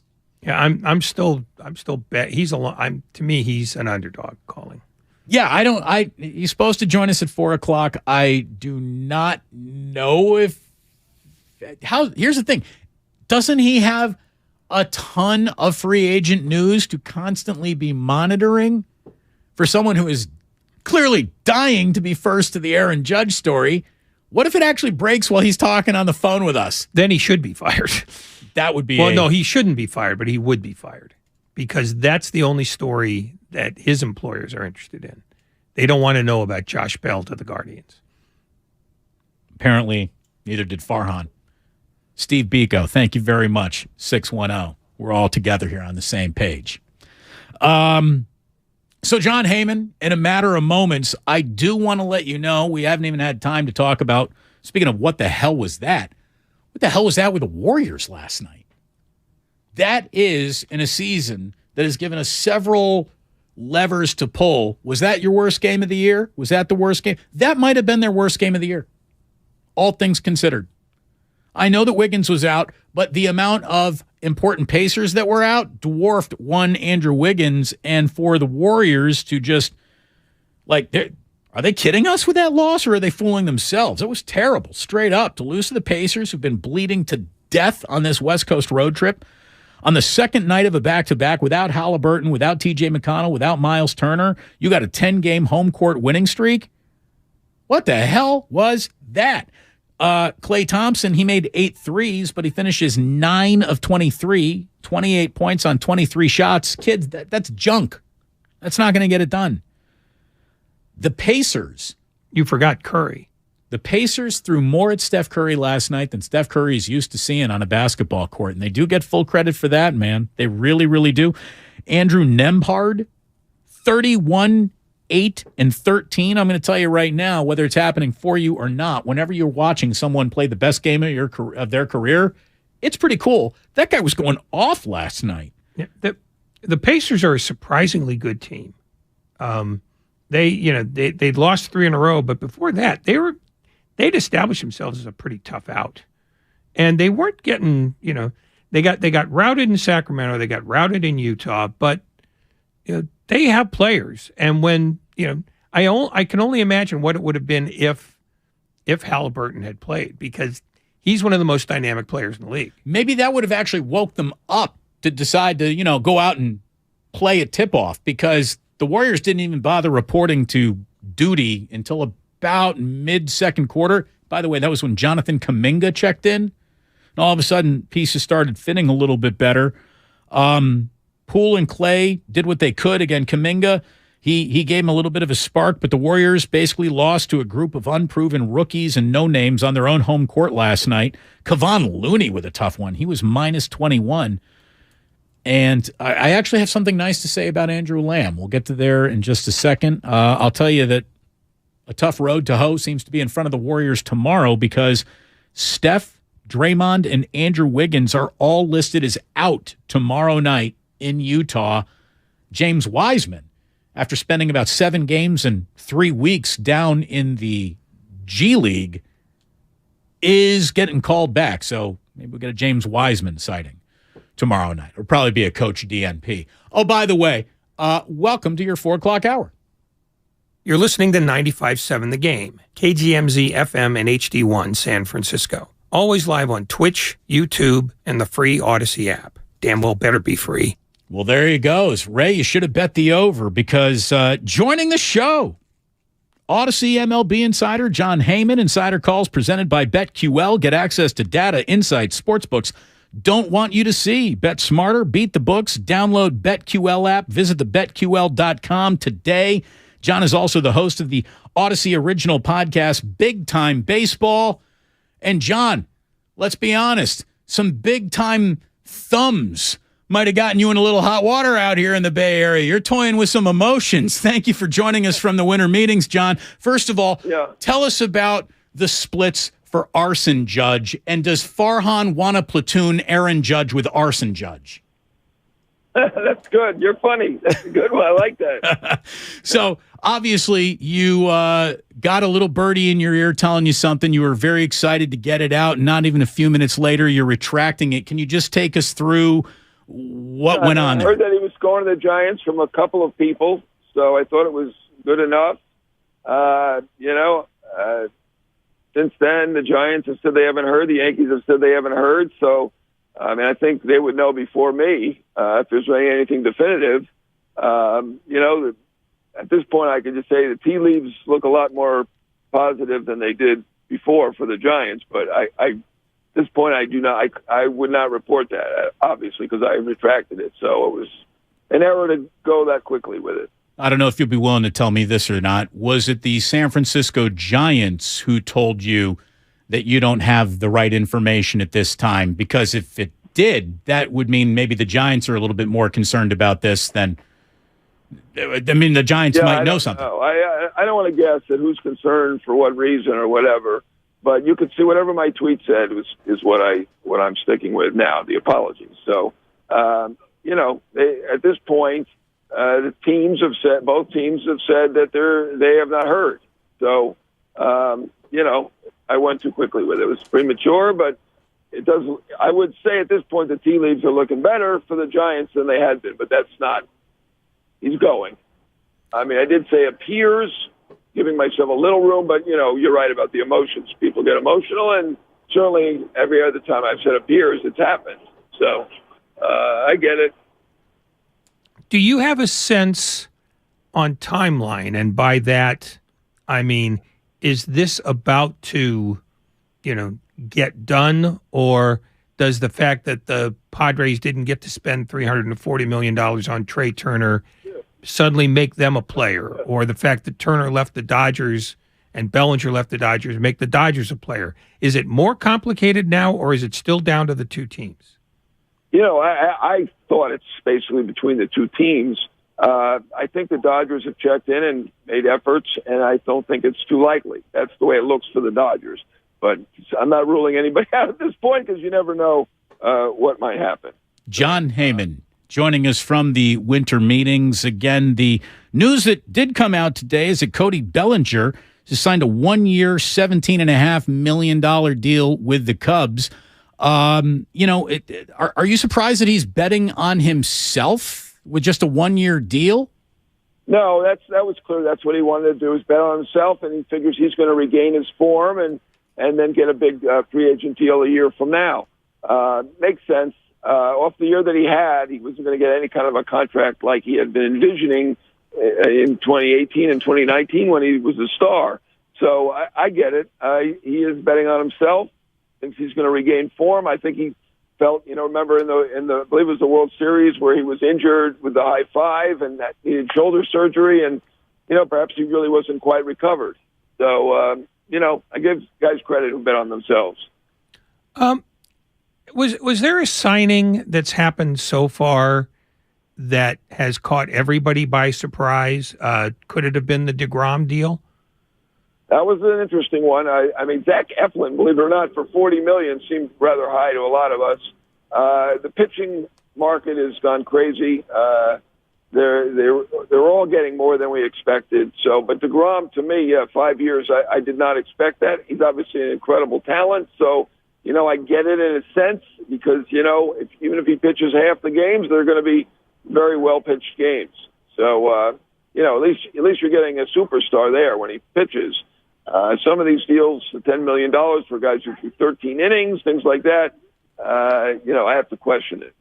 Jon Heyman from the winter meetings here. We're waiting on news from Aaron Judge, which John says is between pretty much the Giants and the Yankees. So is there a last-minute negotiation? Is there, sort of a, here's the offer, Pinstripes. Are you going to better that or not? Do you think Judge takes an offer back to New York? Or is he waiting on the money to go up or the years to go up? Yeah, I don't know. I really, I can't get inside his head. He obviously is, it's taken a little longer than we thought, but a lot of star players have not signed until January, February, whatever. But here's where it seems fairly well defined with two teams, his quote-unquote hometown team and the team he's been with for a long time. So, he certainly has formed an opinion about the Yankees, and he's had a good chance to form an opinion about the Giants. I don't know. Usually the deal is very important, but maybe it's about where he wants to be. And, obviously the Giants sounded very optimistic the other day, and obviously they did a good job of recruiting, and, they feel like they have a shot here, which, at the beginning, a lot of people felt that it'd be a shocker if he left the legacy behind. John, in your experience, does a lot of news come out of winter meetings post 7 p.m. East Coast time? Because that's where we are. It feels like a lot of stuff you'd want early in the day throughout the news cycle, especially a story this big. Do you think this story at least goes to bed tonight and we get our possible conclusion tomorrow? Or might something happen before Ray and I are off the air 2 hours from now? Well, it's difficult to predict exactly when a deal is going to be finalized, but it feels fairly close at this point. I will say that. So, yeah, I would say fairly close. Does that mean tonight, tomorrow? I couldn't swear to you. We were thinking he might be here today, and we're not sure if he is going to be here or not. Nobody's really saying. Obviously this is a big deal, and everybody's been relatively quiet about it to this point. But it does feel like it's going to be fairly soon. He is going to Hawaii in a few days, and presumably he'd want to have it wrapped up before he goes for Hawaii anyway. Has there been any behind the potted palms in the lobby talk about who else the Giants might be targeting, if anybody, or are they all in on Judge and... Well, I think the market's being held up by Judge, and it's a huge contract. But they're certainly talking to Rodon. They're talking to other outfielders. They tried to get Bellinger. They're still working. They're talking to shortstops. If they don't get Judge, I wouldn't be shocked if they went out and signed Correa or Bogarts or somebody like that, because they obviously want to spend to win. I give them credit. They do a good job from the business standpoint, and they're trying hard. So they're talking to all these big players, but I think the Yankees and Giants are generally on hold for these other big players right now. Yankees made a signing of Tommy Kahnle, a reliever, but I think at this point they're waiting on the others. John, do you think 360 is the max offer the Giants are willing to go, or would they go to 375? That I don't know, but I do think that's about where we are right now. So as we look around, if the Giants don't land Judge, if he goes back to New York, I think fans would understand that. If there is a third team that comes in the 11th hour, people are going to be very, very angry about that.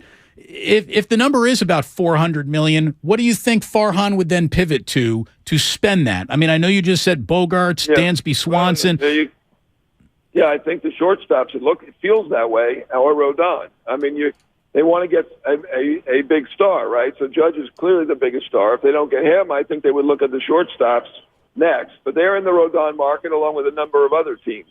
Rodon's a great pitcher, but he's not going to excite the fan base as certainly Judge would, and probably the shortstops would. So I think those shortstops will be in good shape if if Judge does go to New York. John, thank you very much for joining us today. If you're running up a bar tab, put it on the room. Thank you. All right, thank you. Jon Heyman, Odyssey MLB Insider. Insider calls presented by BetQL. BetQL to help make us all make better bets through real proven analytics. Bet smarter. Beat the books. Download the BetQL app. All right, so I appreciate Jon Heyman's time. He did cop to it, saying his Twitter's got in front of himself, but he's got nothing. He's got no information that he was willing to share with us in that interview to really lead us down which way he's feeling, one way or the other. So I also think he's a little skittish about returning to that spot above his skis where he looked down and thought he saw something he didn't. So he might know more than he's letting on. But if I were him, even if I did, I wouldn't venture any more guesses, because the last time I ventured a guess, I ended up looking like an idiot. You don't want to be out in front of wrong information, not even once. You certainly don't want to be out in front of wrong information twice. We're trying to get the right information. Hey, John Heyman sounds a lot like Trent Baalke. Yeah, he kind of did. He does. He's clearly been working the phones. By the way, the merch store, it's open. It's live, 957thegameshop.com for everything you might need. Station merch related, that is. Damon and Ratto here on 95.7 The Game. We got Peter King joining us at 5 o'clock, getting in deep into the NFL. Cache Creek Casino Resort is the place for the biggest names and the very best in live entertainment. Rock out with your favorite bands, whether it's throwback classics or today's top hits. Sit back and laugh at stand-up comedy from well-known icons and tomorrow's legends. Plus, so much more. This is your time to cash in at Cache Creek Casino Resort. Find tickets and see our full lineup at cashcreek.com. Universal Studios Hollywood is where the holidays come together. We've tested it. Festive food with refreshing Coca-Cola. Family, friends, and fa-la-la. Dazzling lights cranked up to maximum merriment. The Grinch and his dog Max stealing your tree. All the science adds up. It's the awesomest celebration of the season. Save $20 on a Coca-Cola 2-day general admission ticket. Offer ends 12/14/22. Restrictions apply. Details at universalstudioshollywood.com/Coke offer. No one knows where this market will go. Things could change tomorrow, next week, or next month. At Merrill, we've been here before, and history shows this is the time to stay focused on your future. Because through every market, the bull will always have your back. Find an advisor in the Bay Area at ml.com/bullish. Merrill, a Bank of America company. What would you like the power to do? Investing involves risk. Merrill Lynch, Pierce, Fenner & Smith Incorporated, registered broker-dealer, registered investment advisor. Member SIPC, a wholly owned subsidiary of Bank of America Corp. 'Twas almost the holidays, and all over the state, not a creature was stirring, except for, well, Nate. He was panicked, in need of a really good gift. Nate's a procrastinator, if you catch my drift. So off he dashed to the closest store, and there found holiday scratchers galore. Now Nate won't get a lump of coal, unless he burns the holiday casserole. Yes, scratchers from the California Lottery are great, especially for Mr. Procrastinate. So when it's time to get your gift shopping out of the way, try scratchers. A little play can make your day. Please play responsibly. Must be 18 years or older to purchase player claim. Help San Francisco's under-resourced high school girls of color envision, rise, and create with Oasis for Girls. Oasis for Girls provides intensive after-school programming that helps connect girls to internships, resources, and job opportunities. At Oasis for Girls, they equip students with the skills and mindset required to do the work. Your support this holiday season helps San Francisco girls cultivate the skills, knowledge, and confidence to discover their dreams and build strong futures. Please donate today at oasisforgirls.org. Commercial property managers, do you have a fall or winter painting project on your to-do list? Or maybe you're planning your painting budget for 2023. Hi, this is Matt Jesse, president of MB Jesse Painting. When it comes to painting, it always pays to plan ahead, saving you time and helping you get the most value from your paint project. My team of painters have the experience and training to get the job done right. Let's get started. Call 855-MB-JESSE today or visit us online at mbjesse.com. MB Jesse. It's easy to think all money managers are pretty much the same, but at Fisher Investments, we're clearly different. Different? How? You sell high commission investment products, right? No, Fisher Investments doesn't sell any commission-based investment products. Well, you must earn commissions on trades. Nope, never at Fisher. We're a fiduciary, obligated to act in our client's best interest. It's the highest standard of care for a financial advisor. How do you know what's in their best interest? We get to know our clients and then tailor a portfolio based on their goals and needs. But you probably sneak in some hidden and layered fees. No, we have one transparent management fee structured so we do better when our clients do better. Wow, you really do look out for your clients. That's because our top priority is helping them achieve a comfortable retirement. It might be why most of our clients come from other money managers. Visit FisherInvestments.com to find out why investors like you switch to us. Fisher Investments. Clearly different money management. Investments and securities involve the risk of loss. You're the one who protects the flock, and that requires an eye for detail. Because when safety and well-being are on the line, it's the details that can save lives. Even when no one else is watching, you see everything. Grainger gets you, and we're here for you, and all the ones who get it done with a wide range of safety products and solutions, plus board-certified safety consultants here to answer your questions. Call, click Grainger.com, or just stop by. Grainger, for the ones who get it done. Hi there, I'm your host, Dog, filling in for the human who's normally here and bringing you the smells and sounds of the holidays, courtesy of Beggin' Dog Treats. We wish you a begging Christmas. We wish you a begging Christmas. Dog rest ye merry Doberman, let begging you acquire. Deck the halls with strips of begging. Arf, arf, arf, arf, arf, arf, arf, arf. Remember, for bacon-loving dog excitement this holiday, it's Beggin'! Here's to Prilosec OTC. Without Prilosec, I wouldn't be able to enjoy all this yummy holiday food. Speaking of, whoever made that apple pie, delicious. I just take one pill each morning and zero heartburn all day. So cheers to Prilosec OTC. Ooh, are those jalapeno poppers? Prilosec OTC prevents excess acid that can cause heartburn, so you can enjoy the holidays. One pill a day, 24 hours, zero heartburn. It's possible while taking Prilosec OTC. Use as directed for 14 days to treat frequent heartburn, not for immediate relief. San Ramon, partly cloudy tonight with a low of 36. Weather brought to you by Staples. Staples stores are a new world of possible with innovative tools for small business and remote workers and learners. Explore more at your Staples store or staplesconnect.com.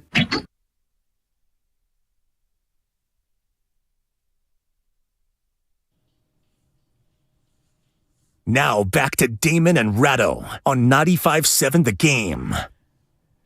Welcome on back. It's good to have you here. Everything we do can be found on the Odyssey app. Download it today and bask in it. You'll be happy that you did. Someone from the 408 says, John Heyman sounds a little defeated. That's the postman in Capitola. Hey, he got major egg on his face, trying to be first to the front of the line with Aaron Judge news, which he quickly then had to retract and say, I don't have the news. Somebody says, Heyman, calling you a funny guy sounded a lot like Leota and Goodfellas. yeah, you're a funny guy. Funny guy. Again, that wasn't a Leota line. That was Pesci. But an interesting observation here, Ray, is that someone from the 707 on the Xfinity Mobile text line says, you can tell that John Heyman knows something. The body language says it all. You could tell his body language from that phone call? That's incredible. You should go work for the FBI. I've never gotten body language out of a phone call, so I don't know how that was concluded. But look, here's what John Heyman knows. He knows whatever someone tells him. Someone told him something that they quickly told him it was wrong, and that's why he took it back. But he didn't know if it was going to be dickering or negotiating over years. He didn't know if it was going to be the money. He suspects it's between two teams because that's the story that everyone's been told. Will the Padres or the Dodgers emerge? I think that is now the biggest threat to this happening because the Dodgers and the Padres got a level of money that they are either capable or desiring to spend and have been told, no, thank you. At least the Padres have. So, I don't know. What do you think? I think the bidding is resuming. I think the market has opened up again. I think Judge's people knew that Turner was going to leave the Dodgers. I don't know how well they knew about San Diego's late interest. But they know that there are now two other big spending teams who have money that they're ready to commit to somebody. And Judge is one of the game's leading somebodies. I also wouldn't be surprised, weirdly enough, even though they just fired down 300 large, if the Phillies wouldn't make a run and just go, you know what, screw it. We're going to spend like the Warriors without a luxury tax and just go mad. I mean, I wouldn't be surprised that there are 4 or 5 teams that are in this now, whereas there used to be only 2. Now, there still might be two that are the leaders in the clubhouse, but, if I'm Peter Seidler, I'm totally getting involved in the judge market. Like, this is why you don't let the player out of the ballpark. You don't let him back to the airport. The Giants, if they really do have 360 over 9, Farhan should be getting approval for 400 over 10 right now. And by the way, that is poison pill. That is a contract that the day it's offered, it's built to fail eventually. Who cares? Prices of crab sandwiches and anchor steams are going up in that ballpark no matter what. So who cares? Who cares? Well, I think that's the lesson that the Phillies and the Padres have been teaching us, which is you could still make more money, by burning money. Just throw it out there. You'll get, the Padres, we talked about the Giants with, losing 800,000 in attendance. The Padres, were one of the leading attendance teams in baseball again this year. And it's because people get excited when you burn money on players. Well, and they're the only game in town. So all they have to do is give a legitimate "we're trying," and you will hold the city's attention. But they've been the only game in town since the Chargers left.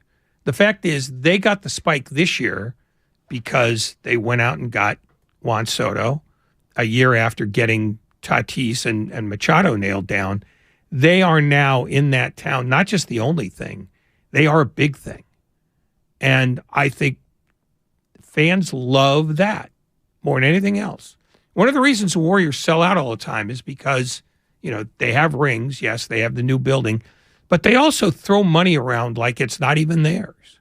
And people, as much as they say players are paid too much, they don't believe it for a minute. They love seeing their guys make $60 million a year. Well, and everybody in the Bay Area likes a big ticket item. That's why minor league baseball, minor league sports, I don't think could ever really work around here because there isn't an allure of, man, there's a lot on the line tonight with the way that they put this together. Like, it's just, this is a decidedly first class spend to impress me town. And I'm not saying that that's a good or noble thing, but that's clearly what works around here. But it works just about anywhere. That's the thing. You throw money around, people will go, man, this guy's committed. It's human nature. They want to see what you spent all that money on. And I think, the Padres have shown that. The Dodgers have spent money forever and draw like crazy. The Yankees have spent money forever. They draw like crazy.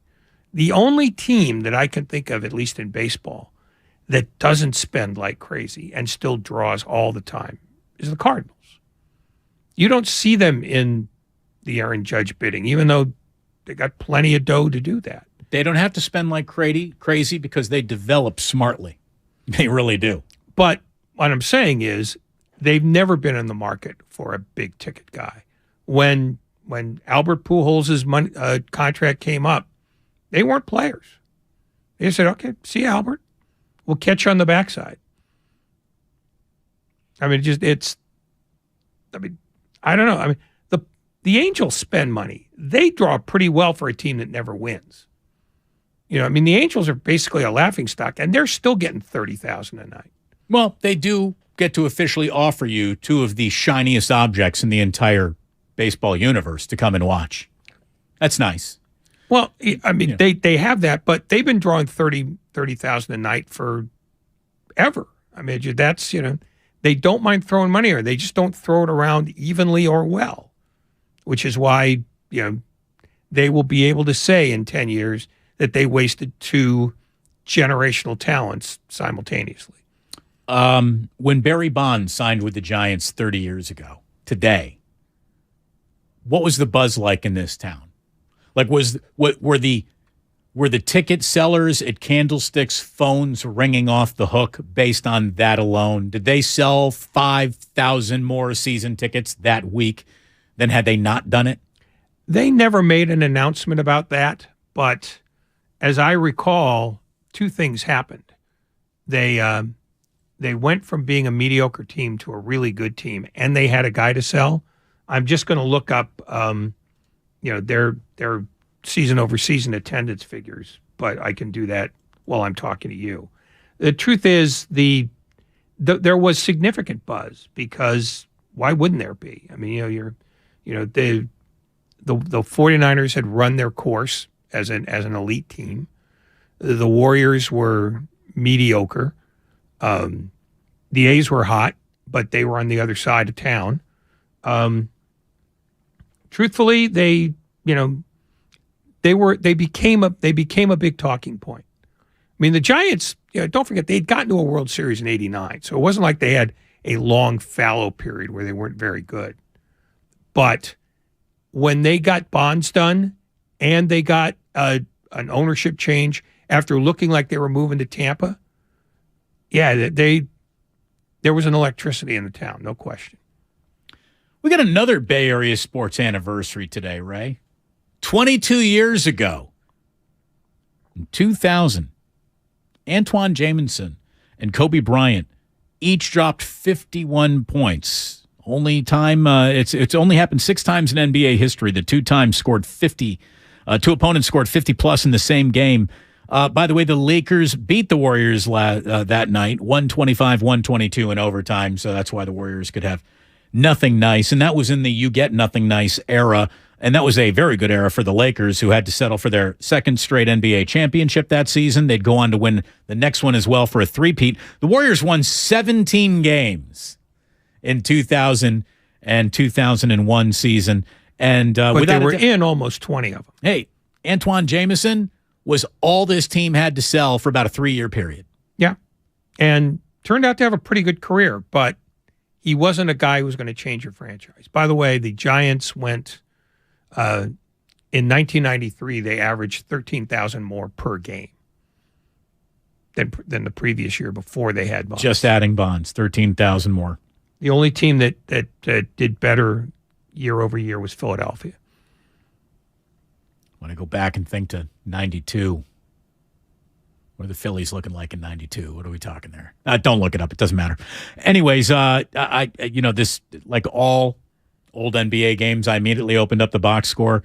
Larry Hughes chipped in 24-9 in that 3-point overtime loss. Mookie Blaylock came off the bench with 11. Vonteego Cummings, a very Vonteego game. 6 points, 0 rebounds, 0 assists, 0 steals, 0 blocks from Vonteego that night. Eric Dampier had a very rough night. Shaquille O'Neal had a good night. 25 points, 10 rebounds, and 6 blocks. The night Kobe and Antoine Jameson each traded 51s. So that was 22 years ago, 30 years ago, Barry Bonds signed. And somebody says here, yeah, Damon, it was a great time out. It sure was. There's no doubt about that. Look, somebody says enough. Like it's going to it'll happen when it happens, when it happens, when it happens. And I agree with you. I really do. But we had our emotions toyed with today. We absolutely had it's happening. Everyone battle stations. And then, no, never mind. We're not even going to war on this. It's not going to happen. I don't think we're going to get anything tonight, Ray. I gave it at 3 o'clock. I gave a 90-minute window. That 90-minute window officially has been eclipsed. And I just don't see. Well, actually, that's not true because baseball is so bad at its own PR. I could see them screw this up and get this out late at night. And not really capitalize on all the PR as everyone's leaning into their phones in the afternoon. But this isn't a baseball call. That's the problem. It's not an MLB call. They throw the winter meetings, and they will try to discourage people from having late night announcements. But the agents control as much of this as the teams do. And if Aaron Judge wants to sign at midnight and the agent wants to tell Jeff Passan at 12:01 a.m., baseball's got no control over that. What they do is they rent out the hall and then they let everybody have their party. By the way, the year before, the Phillies were in the World Series that year. At Dykstra, you had Mitch Williams going full wild thing. You had Dutch Dalton. Mm-hmm. And Kurt Schilling. And they went back in 93. Yeah. Cito Gaston got some, right? Twice. Yeah. Fast-moving week on 95.7 The Game. I can tell you this. The Warriors are going to be in Utah tomorrow. They're going to be there without Steph Curry, who's out with an ankle. Draymond's hip has flared up, and Andrew Wiggins' abductor strain is enough to keep him out of the Utah game tomorrow night as well. James Wiseman has been recalled from the G League. Also happening tomorrow, Ray, one of my absolute favorite shows of the entire year. You and I down at the Guardsman Tree Lot spreading that holiday cheer. That's right. Oh, yeah. Pull up to the fire. Open some presents. All the holiday cheer and stuff you could possibly need to decorate your home, your hearth, your tree with at the Guardsman Tree Lot tomorrow, a charity that is very, very important to me, giving back money to Bay Area at-risk youth here and providing educations to kids who would normally not be in a very good educational situation. That's what the Guardsmen do. We send kids to summer camp. You can come support that by picking up a Christmas tree tomorrow. Ray, we're going to be giving away some trees tomorrow. The old first one to come down and ask for it might get a Christmas tree tomorrow. We're going to be doing that and looking forward to it. It's the one day of the year where Ray is actually nice to people. That's a lie. No, you were very nice to everyone. It's happened several years in a row. I simply didn't speak. No, you were nicer than you want to admit. I believe you're lying to people. No, do not make me talk about the charitable donation that you also made last year. We want you to double it this year too, man. So, Oh, you could bring your wallet. You could piss off with that. Bring your wallet, Ray. It's been a hard year for me. Been a hard year for everyone. So look, I'm going to go double my money in Las Vegas over the weekend. So when I come back, we're all going to be stinking rich because I'm going to spread the wealth around the station. And this leads up to a kind of chowderhead weekend in the Bay Area. Like the Celtics are going to be at Chase Center on Saturday, and the way that they're playing right now, the way the Warriors are playing right now, the Celtics are going to win that game by 30 points. I mean, the Warriors should be on full red alert. Celtics are going to come in here and embarrass them if they throw out anything that resembles the effort that we saw last night. That was a disgraceful night of Warriors basketball.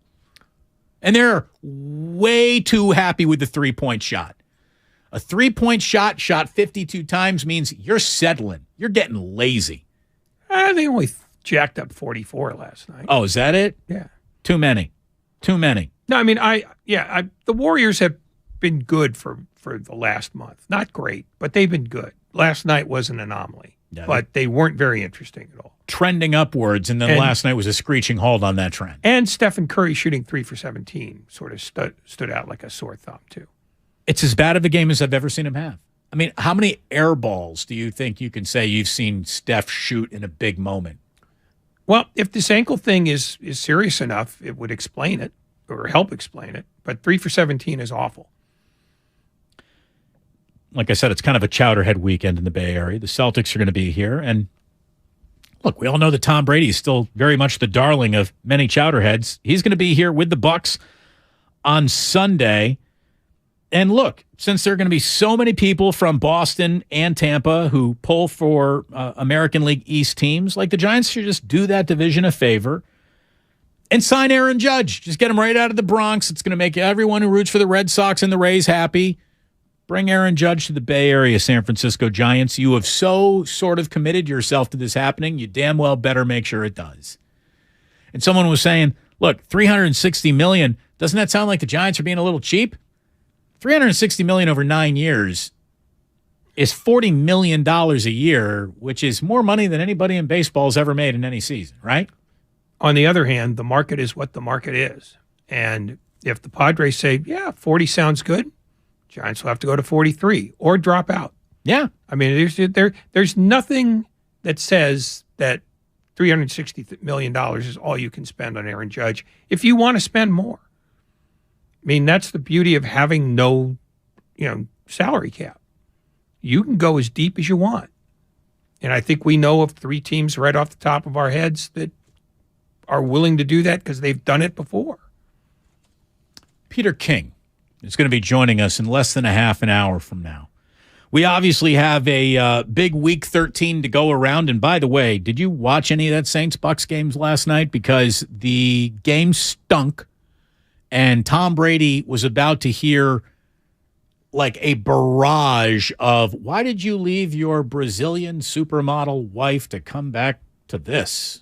Like, what are you doing? And then Tom Brady pulled a little miracle out of his pocket. Would they score the winning touchdown with 3 seconds left in the game? Yeah. Woo. Brady rallies late. But even at that, it was one of the most tepid comebacks he's ever engineered because it was, like you said, it was a nothing game. And he had to throw 54 times to get that done. I mean, it was... They just got no running game right now. They're well, no, one-dimensional. which I understand. But, I mean, it looked more like a desperation than it did a master plan. And in fact, you don't think the plan was to get down 16-3 and then win? That wasn't the plan, Ray? Well, no, I'm talking about just the whole night. They never seemed to have sort of any sort of concept of what they wanted to do. You know, and this is not the first time that's happened. This is like the 5th time this year he's thrown 50-plus times. Look, their plan is officially Brady carries us or we lose. That's it. That's what they got. I mean, they had to come back. They're 6-6. They're awful. I mean, that whole division's awful. In fact, the 2 South divisions are awful. The AFC South is gruesome. I mean, they came, you know, they got swept again this week. Nobody won, and 3 of those games were routs. I mean, the southeastern part of the United States has been abandoned by the NFL. They just gave it over to the SEC and said, we're out. Georgia's like, we're in. Cool. Yeah. By the way, Brady was 0-37 in the regular season and 1-43 in the playoffs when trailing by at least 13 points. He is now 2 wins in that scenario. He's won 2. The only other time in the win in his career he's erased a 13-point fourth quarter deficit was 28-3 to the Falcons in the Super Bowl. So you can say it wasn't a thrilling game. It wasn't, but it was a big win for Brady in the end, and they are 6-6, and they are coming to take on the Brock Purdy-led San Francisco 49ers. But for how long is Brock Purdy really going to lead the San Francisco 49ers? Because today we did learn that there won't be a surgery on Jimmy Garoppolo's broken foot. And he didn't break the Lis Frank, which I guess is there is no coming back from that quickly bone break in the foot. So there is now an actual scenario where Jimmy Garoppolo could rejoin the San Francisco 49ers in the postseason. I don't even know if that's good for business, to be totally honest with you, if Brock Purdy gets them to the postseason and is actually playing well. And I would really, Ray, I would love to drug Kyle Shanahan. A little sodium pentothal. You wanted to do that for a long time. Hey, well, but not with the good stuff. Sodium pentothal. So we can get to the truth, the real truth. And I have 4 questions for Kyle Shanahan if I could be guaranteed the real truth. Do you really think that Purdy can navigate a postseason run? Just yes or no. Do you believe that can happen? Yes or no, Kyle? 2, do you really think that Trey Lance is still where your future lies? Number 3, how stupid do you feel for having gone through all of this with Jimmy G in the first place? Imagine if you just remained committed to him and used those draft picks that you traded away on not a backup quarterback, but on players that could make an incredibly well-built team even more well-built. And finally, maybe the true $100,000 question, if you could actually get it out of Kyle Shanahan, is simply this. What really was the breaking point that he reached with Jimmy that made him want out of the Garoppolo business in the first place? What was it? What was it? What really was it? Was it he does disappear in the offseason? He's not working hard enough. He's not as committed. He pukes down his own jersey in fourth quarters of big games.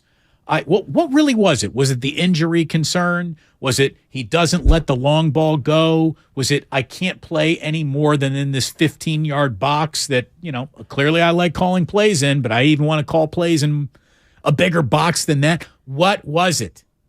What was it? Because there are times where everyone clearly knew why it was time to move on from Jimmy Garoppolo, and then He has played stretches that make you think, what the hell's going on? Why would you walk away from this guy when he fits the style of football you say you want to play so well?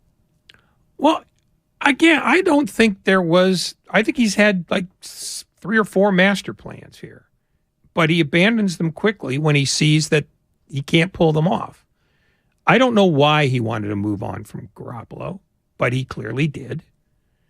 And then he did until Lance turned out that he wasn't ready last year.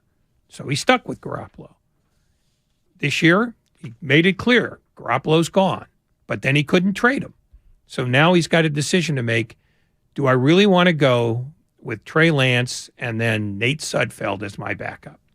And he said no. So what I think is he's had a bunch of different plans, and they change with the circumstances. That's a terrible way to make long-term plans. Well, that maybe the lesson here is that in the NFL, you don't make long-term plans, especially when you're talking about a quarterback who wasn't an embarrassment to you. We're going to go ahead and have Peter King join us at 5 o'clock this afternoon. When we do come back, one of my single favorite 49ers press releases I've read in a really long time. Stick around for all that, and Peter King at 5 o'clock. Obviously, if anything happens with Aaron Judge, I swear to God, we will stop the damn commercial break and let you know something has happened. But in the meantime, I don't think anything's going to happen tonight with Aaron Judge. I do think something, though, could happen tomorrow when Ray and I are going to be down at the Guardsman Tree Lot. So maybe you're making plans to even come see us. Ray's going to be bouncing kids on his knee. It's going to be absolutely adorable. Damon and Ratto here on 95.7 The Game. We are brought to you by Fremont Bank. Full service banking, no compromises. Ladies and gentlemen, it's official. Fast just got a whole lot faster. Xfinity has the fastest internet with up to 6 gig speed. Plus, Xfinity Mobile is the fastest mobile service with 5G and millions of Wi-Fi hotspots. You heard that right. Xfinity just increased internet speeds again. And Xfinity Mobile gives you can't-catch-me speeds. The fastest internet, the fastest mobile service, and major savings? Can't argue with the facts. Now through December 21st, new customers can get 1.2 gig internet plus Xfi Complete with unlimited data and Wi-Fi equipment included. It's just $50 a month for 2 full years with no annual contract when you add Xfinity Mobile with unlimited data at regular rates. Plus, get $200 back. Go to Xfinity.com/faster. Call 1-800-XFINITY or visit a store today. Requires paperless billing and autopay with stored bank account. Restrictions apply. Taxes and fees extra. Xfinity Mobile requires Xfinity Internet. After promo, regular internet rates apply. Actual speeds vary. If you own a business, this has been a bumpy ride. From pandemic to inflation, I'm sure you could use a break. If your business has 5 or more employees and survived COVID, you might be eligible to receive a payroll tax refund of up to $26,000 per employee. The challenge is getting your hands on it. Hi, I'm Howard Mackler, and that's why I founded GetRefunds.com to cut through the red tape and get you that money. The team of tax attorneys we have put together are highly trained in this little-known payroll tax refund program. We do all the work, charge not a dime up front, and simply share a percentage of the cash that we get for you. Businesses of all types qualify, including those who took PPP, nonprofits, and even those that had increases in sales. We have helped return over $1 billion to businesses, and we can help your business too. Just go to GetRefunds.com and answer a few questions. This payroll tax refund is only available for a limited period of time. Don't lose out on up to $26,000 per employee. Go to GetRefunds.com. That's GetRefunds.com. Does your heart long to wander? To encounter colorful creatures from the deep blue sea? And amazing animals from the Amazon and beyond? Feed your wild heart. Travel the world right here in San Francisco. Make your reservation to the California Academy of Sciences at calacademy.org. See rare specimens, ancient fossils, and more at our new exhibit, Hidden Wonders.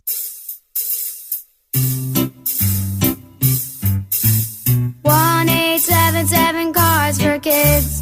KARS Cards for Kids. 1-877 Cards for Kids. Donate your card today. 1-877 Cars for Kids.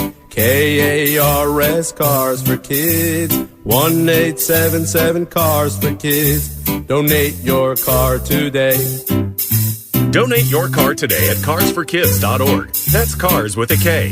Your car, running or not, can be picked up as soon as the next day. You'll get a maximum 2022 tax deduction and a vacation voucher. 1877 Cars for Kids. KARS Cars for Kids. 1877 Cars for Kids. Donate your car today. Hurry! It's your last chance to donate for 2022. Life doesn't stop when the economy is uncertain. The market might not care you have a wedding to plan or a kid to put through school. And inflation doesn't know you've got a family to feed. But Bank of America does, and is here to help. With digital tools to help you save and local experts in the Bay Area, you can keep life moving forward the way you need it to. Bank of America. What would you like the power to do? Learn more at BofA.com/San Francisco.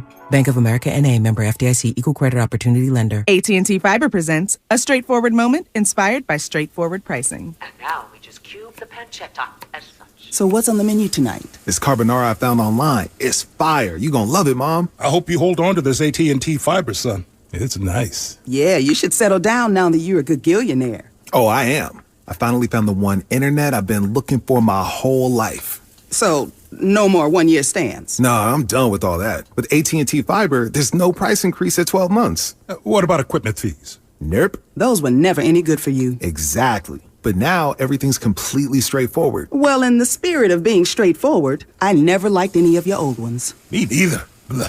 Y'all never told me that. But we're being straightforward now, which feels good, yeah? Yeah. Now let's get straightforward about that girl he's been seeing. Straightforward is better. No equipment fees, no data caps, no price increase at 12 months. Live like a gagillionaire with AT&T Fiber. Limited availability in select areas. Visit att.com/hypergig for details. Get in zone, AutoZone. Welcome to AutoZone. Thinking about gas mileage? If your check engine light is on, it may be affecting your MPGs, but the free AutoZone Fix Finder service can help. With the most complete free warning light report backed by technician-verified fixes, you'll know what's affecting your gas mileage and more, and you don't have to drive too far to find the fix. The free AutoZone Fix Finder service is available at all 6,200 stores. Get in zone, AutoZone. See details at AutoZone.com. This holiday season, switch to Boost Mobile and get a single-line unlimited plan for $25 a month and a partridge in a pear tree? Coverage on America's largest 5G networks. How about 7 swans of swimming? No, but if you're not satisfied within the first 30 days, Boost gives you your money back. Turtle doves, French hens? The lowest truly unlimited plan on the market, one line for $25 a month when you switch. I'll take it. Boost Mobile. Unleash your power. Limited time offer. New customers only. One line for $25 per month with autopay. Device must be returned in like new condition. Monthly service refunded via e-gift card. Additional restrictions apply. See your local Boost Mobile store for details.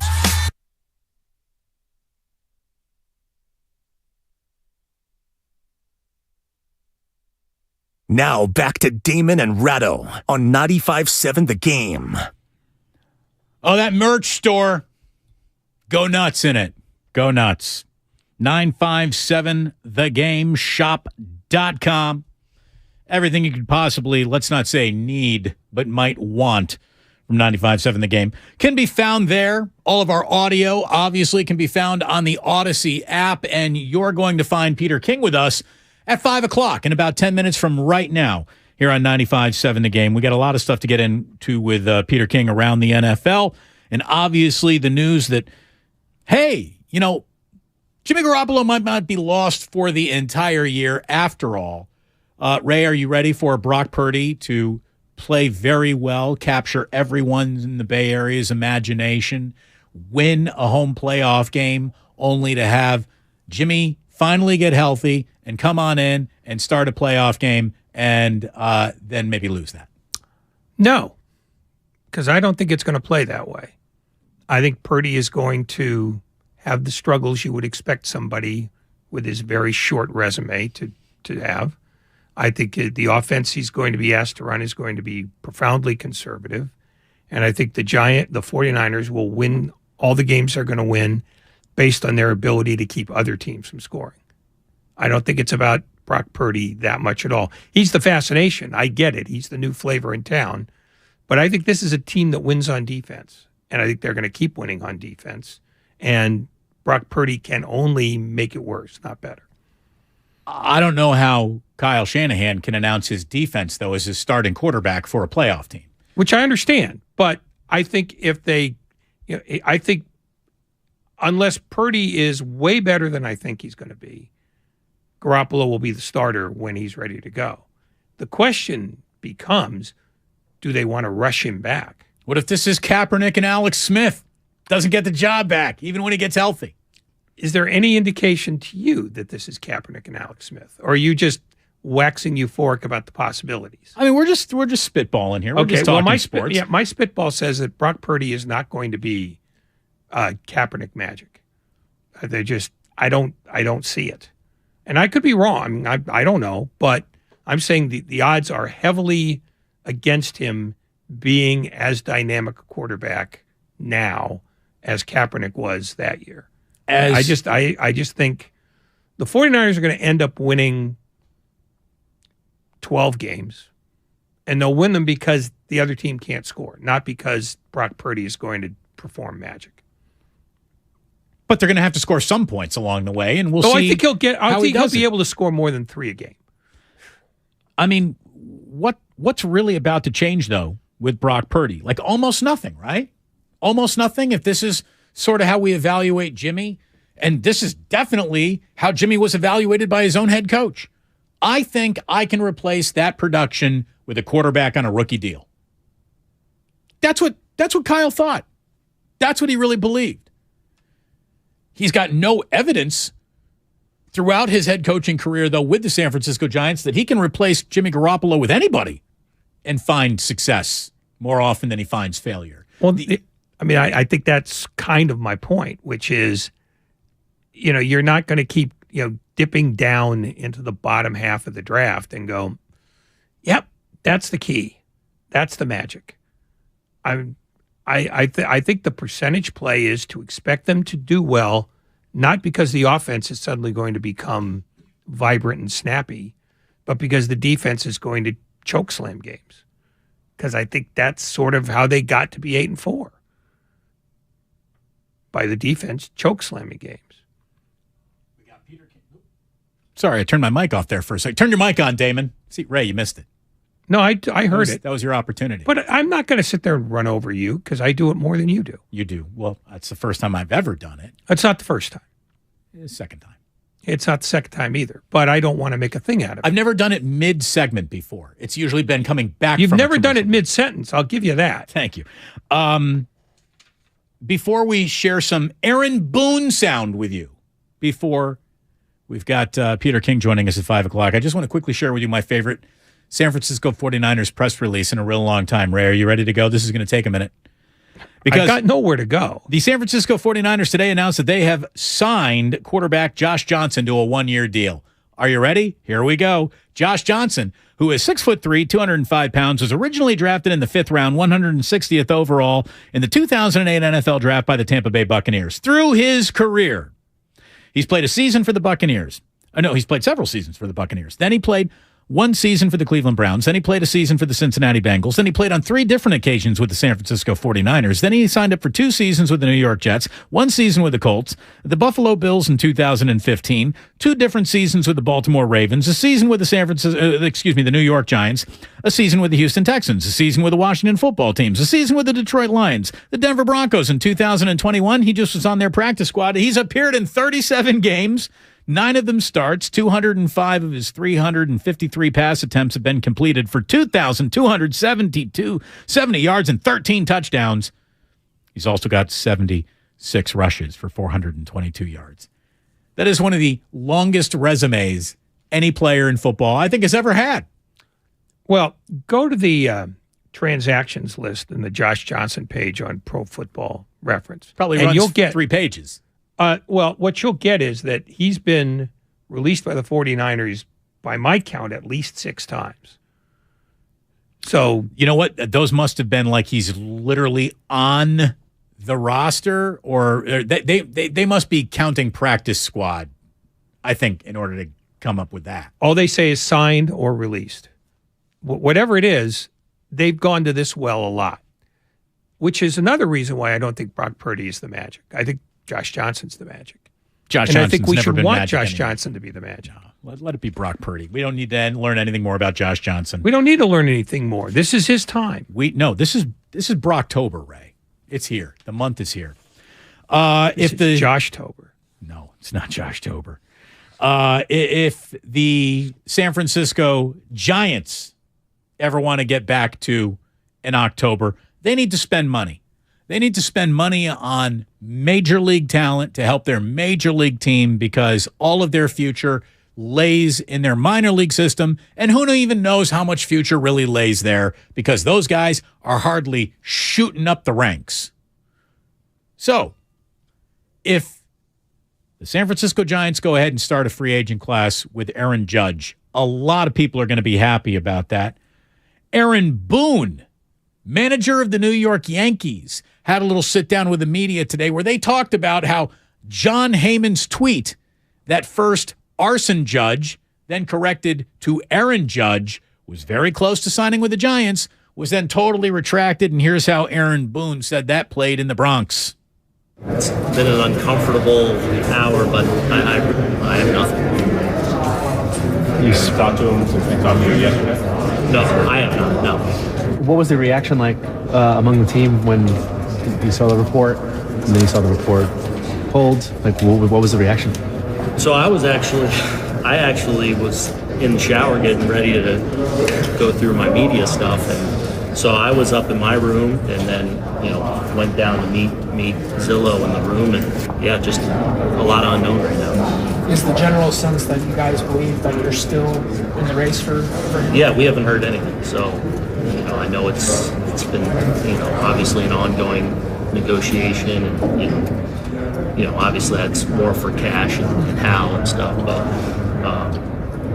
yeah, that's been my understanding. At the end of the day, we're the New York Yankees, and we've always got to be in position to do everything we can to try and be the best we can be. And different things come up all the time. If you lose out on things, you get certain things. So the past never stops from trying to improve and trying to become the best team we can be. And hopefully that helps there. So there you go. Aaron Boone today at the winter meetings telling everyone, hey, I was in the bathroom. I was taking a shower when John Heyman got the excitable fingers and started firing off tweets about where Aaron Judge may play next. I get downstairs. Everybody's going, what's going on? What? And the answer is nothing. Nothing's happened. It's 8 o'clock almost on the East Coast. If something was going to happen with Aaron Judge, I think it happens already today. I think we're now moving to tomorrow. No, I mean, it's very rare when a signing gets done late or gets announced late. The winter meetings is designed as a PR exercise. We're going to show you our new stuff. We don't show it to you after you've gone to bed.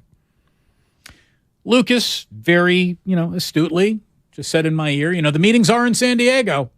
And you're right about that, Lucas. But believe me, Major League Baseball is always on East Coast time. It's still, New York is still 8 o'clock, no matter where the winter meetings are. The winter meetings could be in Hawaii. Right now, it's 8 o'clock in New York. Right. Somebody's like, my 10-year-old says Brocktober makes no sense unless it were October, maybe Brockcember. See, but that doesn't work. So we're just moving time and space around to accommodate Brock Purdy, as anyone should do, because he's that much of an entity. Clearly now in the NFL, it's going to be fascinating to see what the 49ers actually do, how different their offense looks, performs. We all know that the defense is driving that bus, but you got to pick up a few scores along the way. A 0-0 shutout doesn't get you a win. So you're going to have to score a little bit. And I think that, and this isn't meant to be a slight to Jimmy. I'm not in the slighting Jimmy business. I'm really not. But everyone always said everything he does is replaceable. Everything he does can be, you can get a comparable performance out of somebody else. And boy, we're about to see that experiment run in real time. By the way, speaking of real time, let me welcome everyone to your 5 o'clock hour. You're listening to 95.7 The Game, KGMZ FM and HD1 San Francisco. Always live on Twitch, YouTube, and the free Odyssey app. Damn well better be free. It's always great to have Peter King stop on by Damon and Ratto each and every Tuesday. And if for any reason, Peter, we end this quickly, it's because all of a sudden we are going to get news on Aaron Judge, who, let's face it, a couple of months ago, not even, or I guess it was like during the World Series, you were saying you thought that Aaron Judge might end up with the San Francisco Giants, and today we saw John Heyman get everyone really excited with a tweet that he retracted. It's not about to happen. So I ask you this, Peter King, before we get into any football talk. Have you ever tried to break a story that you found out was completely wrong and then had to retract it? Well, not exactly the same way, but when Deflategate was birthed with the Patriots, I don't know who remembers this, but the night that happened and the next day, Chris Mortensen of ESPN reported, first Bob Kravitz at the time of the Indianapolis Star reported that the league was investigating the Patriots for deflating the footballs in a playoff game at Foxborough. And what happened was Chris Mortensen the next day came out and said that he had information that 11 of the 12 footballs were indeed underinflated, I think he said, by 2 pounds. And so obviously that was the story of the day. So I called 2 people inside the league who I felt would have intimate, very close knowledge of this.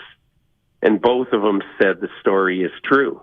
And I reported that, I can confirm this story is true. And then as time went on, we found out that the story was not true. And I think I know exactly what happened, and why I was told what I was told, not because somebody was lying to make the Patriots look bad, but it was because the people inside the stadium, the security people and the people who initially discovered this, gave him wrong information. Not that the story was entirely out of left field, although when Roger Goodell gave his penalty for that, I said that, when it was very, very hard on Tom Brady, I said that Roger Goodell killed an ant with a sledgehammer because he way overpunished for what was an extremely mild. I shouldn't say that. Shouldn't say extremely mild. It wasn't that serious of an offense if it indeed happened. We don't really know if it happened. But be that as it may, I reported that, and I had to come out and basically say, I'm wrong. I apologized. I offered to resign from Sports Illustrated at the time, and they said, no, we don't accept your resignation, and so life went on. But wow, you tried to fall on your own sword. Do you realize that if everyone... I reported, it was a big story, and just because I trusted these 2 people who told me this, they were wrong, and so I was wrong. But the public doesn't care that they were wrong. They trust me and what I say to be true. And so the fact is, it wasn't true. And if they had said, we're going to have to accept your resignation, I would have said that I'm not even angry about that. It's worthwhile. It's not worthwhile, but it's the right decision. And so anyway, we all moved on, but I don't have any idea what happened with John Heyman or anything like that. But there are many times in today's world, because of the intense competition involved in stories like this. And now John works for the New York Post. So everybody looks at him and Joel Sherman of the Post and says, okay, you guys, you ought to know this better than anybody, what's going on. But again, I don't have any idea what happened or why this happened, and we'll see where he goes. But, can I just get back to one last thing about Judge when we talked about it a couple of months ago? Please. The only reason why this always had some legs to me is that, I live in Brooklyn, and I've lived in greater New York for all but 2 of the last 37 years of my life. And so I'm used to the way life works here and the sports life works. And if you live here, and I'm a big baseball fan, you can tell the players in all sports who love playing here and maybe the players who don't really love playing here. Yeah. Like Jacob deGrom. I could just tell this guy doesn't like New York. He never does anything in New York. He never says, "Oh, this is great. I'm going to spend New Year's Eve in Times Square." You know, he just was a guy, and there's nothing wrong with that whatsoever. But he was a guy who I always thought, when that guy's contract is done, man, he'll be on the first train out of town. And this past year, you started hearing it and feeling it with Aaron Judge. You just did. That he was a little bit ticked off at the Yankees, and Time Magazine wrote it today. He's a little bit ticked off at the Yankees for spreading what the contract was that he didn't want to sign. Right. So there was that, and you just always got the feeling every time he was asked about it this year. Hey, look, I love the Yankees. I love playing for the Yankees, but I'm hitting free agency. I'm going to see what's out there. And I always thought, you know, here's a guy from, I don't want to say rural California because it really isn't, but here's a guy from sort of Americana California who's not used to the big city life necessarily, and you never got a sense that this guy really was adopting New York as his place. And I always just said, well, let's just see. He's going to have one time in his life, one time in his prime to choose where he wants to play. And this is it. We're here right now. So he has to know that if you sign with the Yankees, you'll die a Yankee. And there's nothing wrong with that.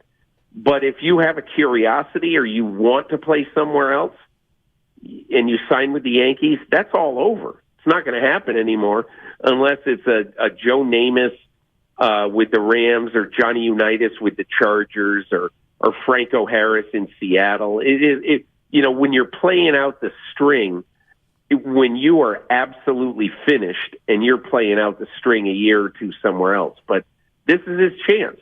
If he truly loves California and did, in fact, dream at one point of playing for the Giants, this is the only time he's ever going to get a chance to act on it. All right. I was just told if we ask you another follow-up baseball question, they're going to ask for my resignation. So let's get to what we have Peter King on to talk about. And obviously, you talk about playing out a string.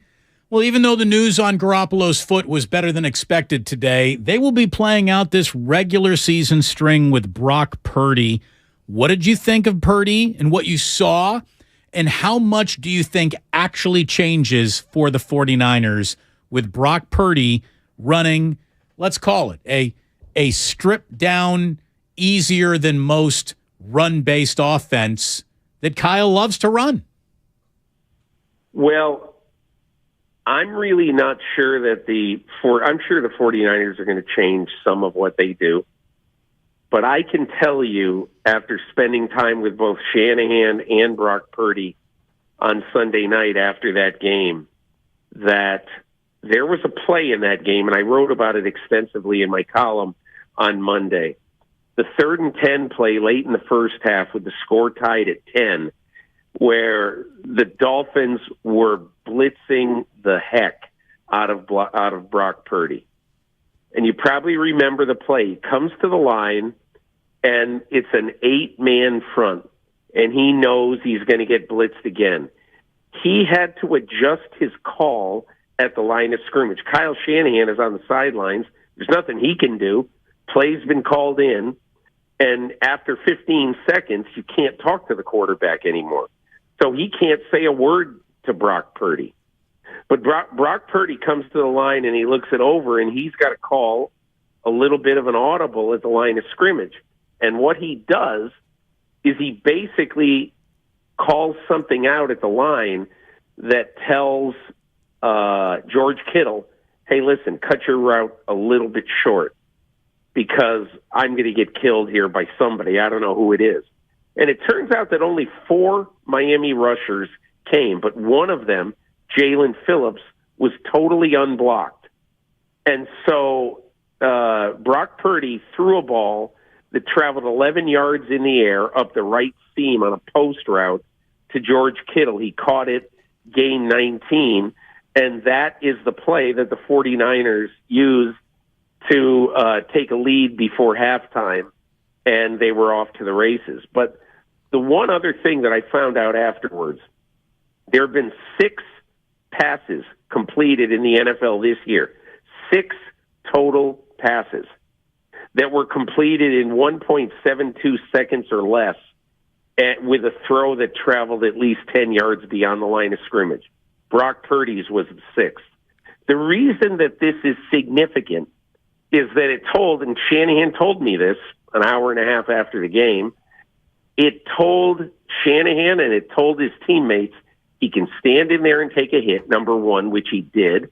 Number 2, he can understand at the line of scrimmage, I have to change this play, and the play clock is in the single digits, so we got to do it in a hurry. And number 3, he can be accurate in the face of a heavy rush.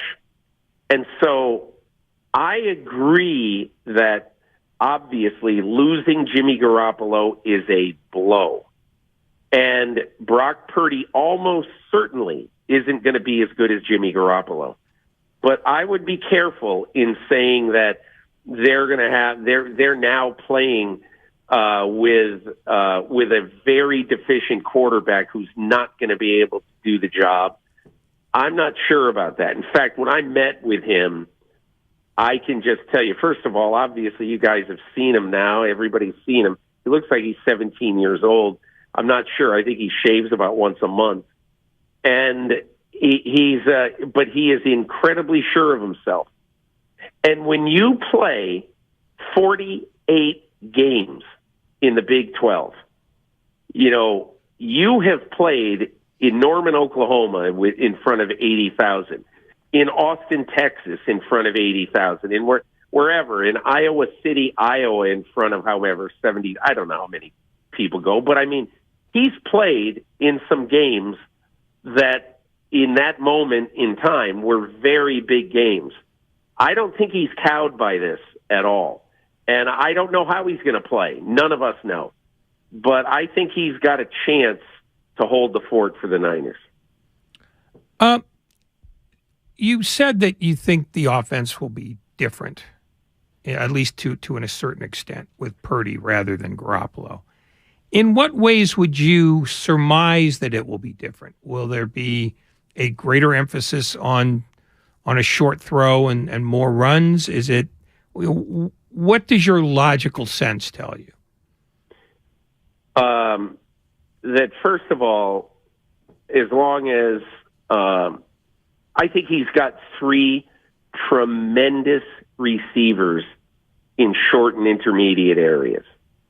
Christian McCaffrey, Deebo Samuel, and George Kittle. And I think that they are really going to try to make a living, not necessarily dumping the ball to these guys, but in taking shorter chunks to those guys.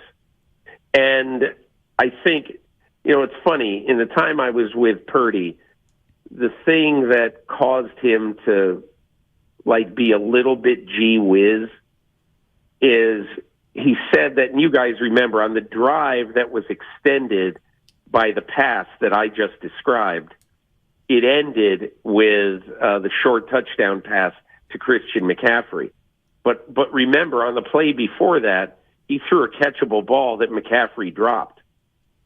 And after that play, and then the next play, obviously, the touchdown pass is thrown.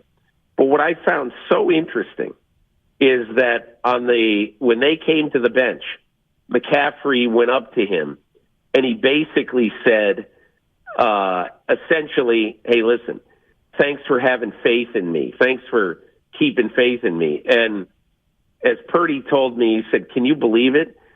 This is, one of the best players around, and he's telling me really in my first game action, and he's accomplished so much already. Hey, thanks for having faith in me. Are you kidding me?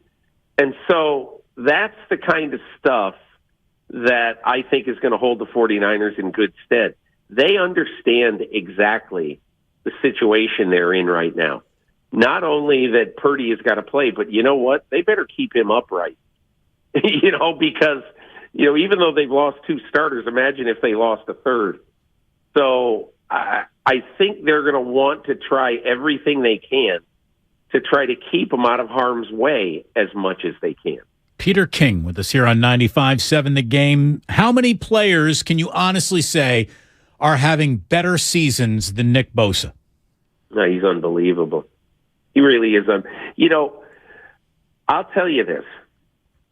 If this had been a game that the 49ers won 25-17, and Garoppolo played and everything, my story was going to be about Nick Bosa coming out of it.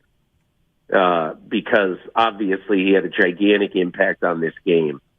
And look, the one thing that we know about the 49ers right now is that, and again, this is the biggest if of the rest of the season, because we have seen the 49ers get hurt a lot and at different times. But the point I would make is that if they stay relatively healthy, Brock Purdy can be a C to C+ quarterback, and they can still go very far. I don't think they can win at Philadelphia on the last Sunday in January, but I think any other challenge they have, if they have that defense, they can meet those challenges. What? Okay, since you broached the subject, what teams do the 49ers, as presently constructed and with no further injury issues, what are the teams you don't think they can beat come January, including Philadelphia? Well, I mean, to me, the big question is, and again, I wrote the other day, I am not a huge fan of if the season ended today, but, if the season did end today and the 49ers won their first playoff game, their second one practically, would be on the road in Minnesota against the Vikings. I think they could win that game. I think Minnesota is a good matchup for them because I think that Cousins, when pressured, is able to be affected, and he would be affected on the fast turf of U.S. Bank Field against this front. But again, we're talking a game that is 7 weeks away, or 6 weeks away, rather, which the only reason I emphasize that, it is 7 weeks away. The only reason I emphasize that is that the 49ers play so friggin' hard that, you have no idea whether the injury bug is going to bite them at all by the end of the year. But as of right now, I think they would have a very good chance to beat Minnesota. But I think going to Philadelphia is a little bit different kettle of fish because the Eagles have a great offensive line. They have weapons all over the offense. They can run it very well. And I think the Eagles are going to be a hard out for anybody, certainly anybody in the NFC. But the way I would design the playoffs right now, or the way I would look at the playoffs right now, it'd be the 49ers likely as the 3rd seed if they win the division. So then they would play the 6th seed, which would be, let's just say for the sake of argument, Washington, the Giants, or Seattle. Probably. That's a probably. And the other game, would be, 5 and 4 would be Dallas and Tampa. So, if San Francisco got one of those other teams first, I think they would be fortunate instead of and being able to avoid Dallas in the first round. And then if I were San Francisco, I'd much rather play Minnesota than Dallas. So, it could be that the Eagles will take care of Dallas for San Francisco or for anybody else. But Philadelphia is the only team. I think Dallas would be very hard for the Niners to beat in the playoffs because they're on fire offensively right now. And I'm not sure that the Niners can keep up with Dallas offensively. I mean, we'll see. But I think the only team I'd be really worried about in the NFC is Philadelphia. Peter, is Odell Beckham about to be a Cowboy? I don't know the answer to that. I saw that Ed Werder reported something that I have been harping on all along, which is, I don't know what, I mean, everybody is so excited about Odell Beckham. I mean, and again, I don't mean to be the wet blanket of the year, but I mean, just think about it. It has been 9 months since Odell Beckham Jr. has had ACL surgery. This is his second ACL surgery. In 2 straight years, he had ACL surgery. The first time, it took him over a year to be right when he came back. He had this surgery, I believe, around March 1st. So what leads anybody to think that Odell Beckham Jr. is going to be a really good player for any team, even in mid-January? That's still just 10.5 months removed from surgery. And Ed Werder reported today that Cowboys have some concerns about Beckham's ability to be anywhere near 100%, even by the middle of January. So again, we'll see what happens, but I'm not sure anybody putting a lot of eggs in that basket is very smart. 2 years ago, the NFC East was top to bottom awful, one of the worst divisions ever in the history of the sport. How does that compare with the AFC South this year? And might that be worse than the 2020 division? AFC South or NFC South? They're both bad. They're both awful, but terrible. I think the 3 teams in the AFC South are significantly worse than the 3 bad teams in the NFC South. Yeah, I think you're right. I mean, right now, they're Indianapolis, Jacksonville, and Houston are 13, 14, and 16 out of 16 in the AFC. And lately, it looks like Tennessee is just really, really struggling. You can't make an impact in the playoffs in 2022 scoring 18 points a game, and that's what Tennessee's average this year. I guess I would say that the thing that really stands out about the NFC East a couple of years ago is how horrendous they all were on offense, and that really it's just a little bit different this year. It's maybe not quite as bad. Jacksonville has had some good days. Indianapolis has had a couple of good days, and it seemed like 3 years ago, whenever it was, 2 years ago, that the NFC East, it was just an absolute offensive wasteland. But here's the one thing I would say about this year's NFC East. On a given day, any team, any of those 4 teams, can hold the opposition under 10 points. And that is a tremendous strength of a team, especially going into the latter part of the season. Peter King with us here on Damon and Ratto. Knowing that the Denver Broncos are about to be in the Russell Wilson business at least a year or 2 more, because that's just how that works. Yeah.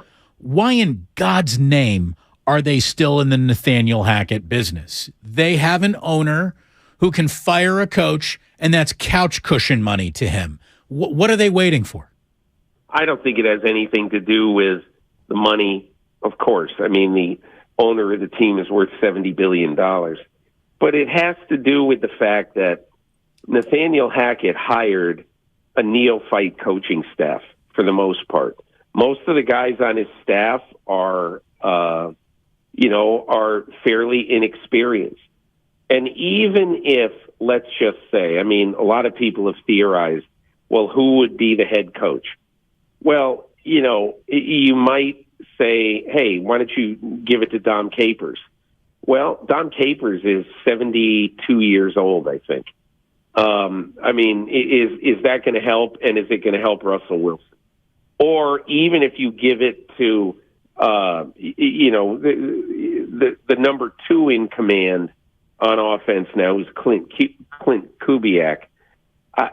I don't know. I don't know what good that does right now. So to me, I don't know what good it would do to fire him right now, other than for the fans to be able to say, ding dong, the witch is dead. And plus, here's the other one thing, all right? So a lot of people have talked about, look, the owners are not married to this coach. They had nothing to do with hiring him, had nothing to do with hiring the GM, had nothing to do with signing or with trading for Russell Wilson.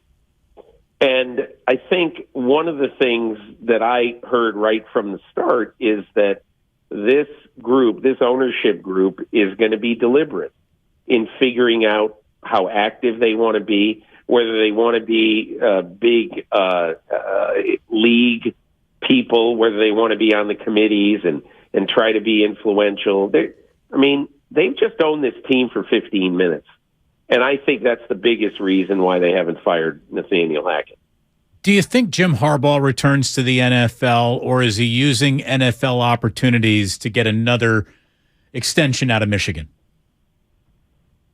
I don't know. I guess the one thing I would say is that he'll probably never be hotter than he is right now. And he's going to have, theoretically, at least 1 or 2 teams that would be absolutely desperate to have him. Denver is one. Indianapolis might be another one. I think that if Indianapolis could get in the Jim Harbaugh business, there's a lot of people, fans, media, veteran Colt watchers, who think that Jim Irsay would be smitten with the prospect of bringing Jim Harbaugh in. So I think that's a possibility. And I think the other possibility in Denver is interesting for Harbaugh, because he could make $1 jillion and he would be in charge of fixing Russell Wilson. I think that would appeal to Harbaugh. But, we'll see. There are going to be other jobs. Sean Payton is out there. I don't think Sean Payton has any interest in going to Denver. I doubt he has any interest in going to Indianapolis. He can't go to Carolina because the ownership would never trade him in the division. So all of those things are interesting. The one little X factor I would say about Denver in going after any coach is that I think this ownership group has no problem with spending a lot of money. They'll go big. So I think if any team out there really goes after, a highly regarded coach, whether it's Harbaugh or somebody else, I would not be surprised at all if it's Denver. Thank you, as always, Peter, for joining us. Really appreciate it. And, my heart always palpitates during a long interview that we might get some breaking news somewhere. Nothing broke anywhere, so we're okay. Peter, thank you so very much. All the best, guys. Thank you. Thank you. Peter King on 95.7 The Game. Look, the Harbaugh thing, Ray, I think it's kind of interesting because he's smart and he does know that he can probably right now make a leap back into the NFL more than any other year. Peter's right. He's a hot commodity. I think he's also incredibly happy with what's happening at Michigan. And if he can squeeze a little more money out of Ann Arbor, this is an opportunity to do that. There aren't a lot of college coaches who can really pivot to the NFL and use that as leverage in a negotiation. He can. And when I think about it, I do agree. The Denver Broncos can pay him more money than God. And he can also walk in there and just alpha his way over that entire franchise, especially Russell Wilson, who he'll have at his heel instantly if he were to take that job. I also think, though, that if I'm Jim Harbaugh, the Indianapolis Colts and the captain comeback and all that. Here's the deal. If you're going to stay as a football coach in the Midwest and you can be the head coach of the Colts or the Michigan Wolverines, you should probably pick the Michigan Wolverines. They're the bigger brand, to be totally honest with you. And the Colts are a disaster. If I were Jim Harbaugh, I would be waiting on the Chargers. I would say that's a quarterback I want to work with. That's got an awful lot of money attached to it. If I'm Jim Harbaugh, I would come back to the NFL for an opportunity to just big you-know-what my way around Denver any way I wanted to, or to go into a Charger team where the day you become head coach, have one of the 5 best quarterbacks in the sport. I think there are a couple of problems with the Charger scenario, though. One, Justin Herbert is himself a Harbaugh-type personality-wise, and I can't imagine them getting along very well together at all. Hard head. Iron sharpens iron, Ray. It also breaks iron. And I think that Harbaugh's experiences with headstrong quarterbacks, particularly at Stanford, did not go well in the end. He and Andrew Luck, they were iron melting iron. And Harbaugh left so that Luck didn't have to, because Luck was ready to bolt. So I think personality's got something to do with it. But if it's just about money and power, he'll get all the money and power he's got at Michigan now, and there won't be anybody that's going to challenge him at Michigan the way there would be in the NFL, where you either have to toe the line with an owner or toe the line with a strong general manager. I think Jim Harbaugh is comfortable where he is because he has nobody to answer to except himself. And I think that's the situation he's always enjoyed the most. I think he's been happier at Michigan than he's ever been in any other stop he's been at. And I think it just suits him. I don't know that the NFL is an itch for him the way that it might be if, say, they won the national championship. If they win the national championship, I think all bets are off, because then he's got a whole different set of decisions to make. Do I want to see if I can repeat and become the next Nick Saban, and step on Ohio State's neck for the next 10 years? Or have I done everything I wanted to do in college football and I want to move on? I think for right now, if they don't win the national championship, I think he stays. If they do win the national championship, I think the equation changes. But I don't think he'll be any happier in the NFL than he is right now. We have breaking news. It is from Jeff Passan.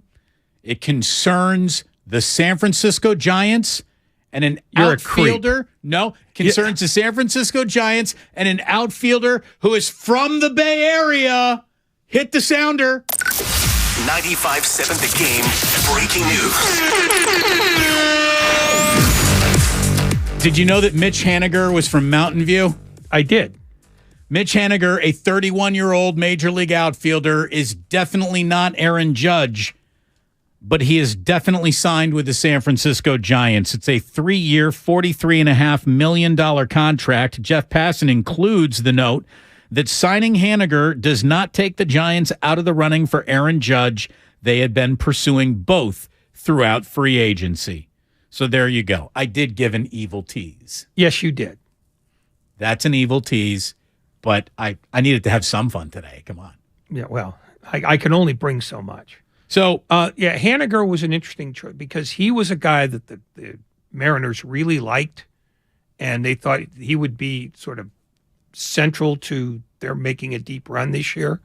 And then he got hurt and missed half the season and never really did get comfortable again. So it'll be interesting to see, health prognosis and how they use him, because he's at his best when he plays every day, so they've got to make a room for him. Well, look, he had, in 2001 with the Mariners, 620 at-bats. I mean, was there a Giant who sniffed 500 last year? I don't even, the way that they chop it all up with their platoons galore, you're right. They're going to have to do something a little different. He only played in 57 games last year, 224 at-bats. But Haniger was a .253 hitter in his full season back in 2021 with 39 home runs.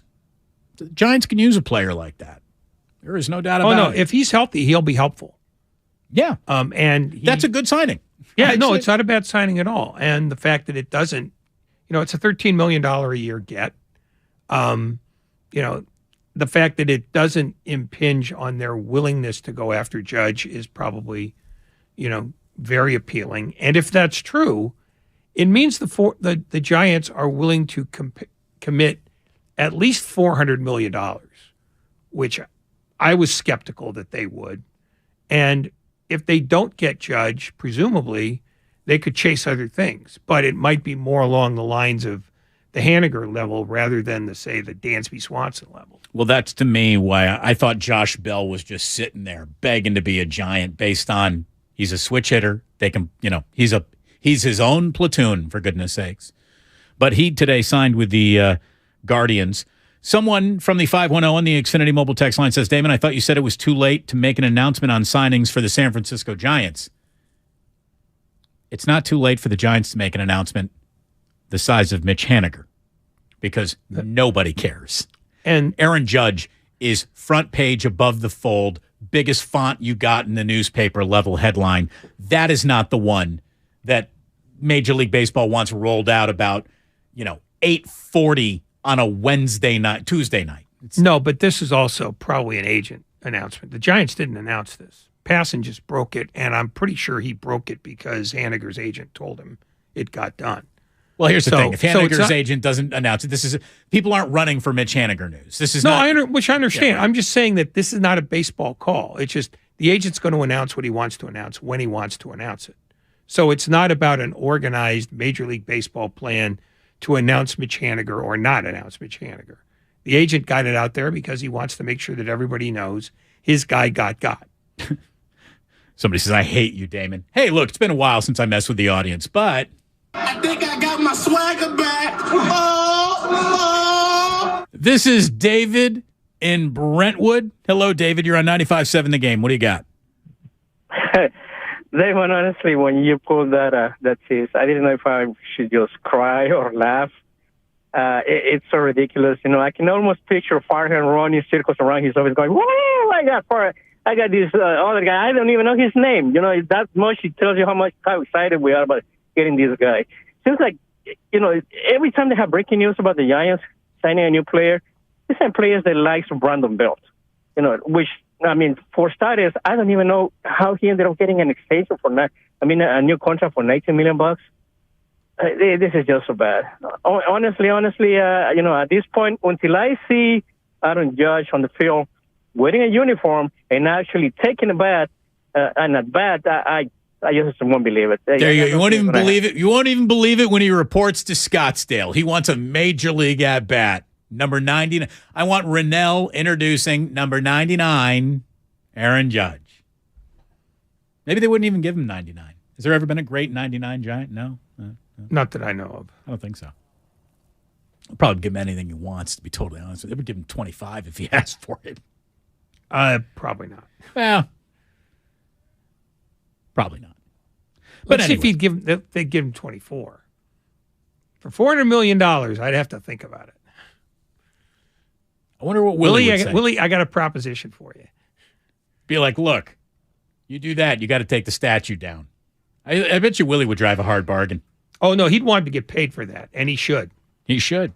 Anyway, there you go. I'm sorry to toy with your emotions, but that's really all Aaron Judge was today. One big toying with emotions around the Bay Area. When we do come on back, what can really be said about what the Warriors did last night? They fell on their faces. It was an embarrassing loss. It's an embarrassing loss, I think, for Steve Kerr. He needs a team that plays harder than that. He needs that now. And yeah, it was a rough night for Steph Curry, and it was an inefficient night for Klay Thompson. But Poole and Klay, they did enough. They did enough to win that game with just a little bit anywhere else, and they didn't get it. That was a bad loss in a season that's got a lot of bad losses to choose from. That stunk as much as any of them, and I can tell you tomorrow night the chances of the Warriors losing have gone up greatly because Steph Curry with his ankle, Draymond, who now has a hip problem, and Andrew Wiggins, whose abductor is going to keep him out another game, are all out tomorrow night in Utah.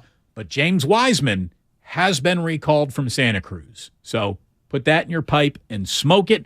When we do come on back, If anything happens, Mitch Haniger news or otherwise, we will share it with you. But Ray, we have to say goodbye to two people who became quite household names. One is absolutely in the household name business. The other comes from a group that rarely becomes household names.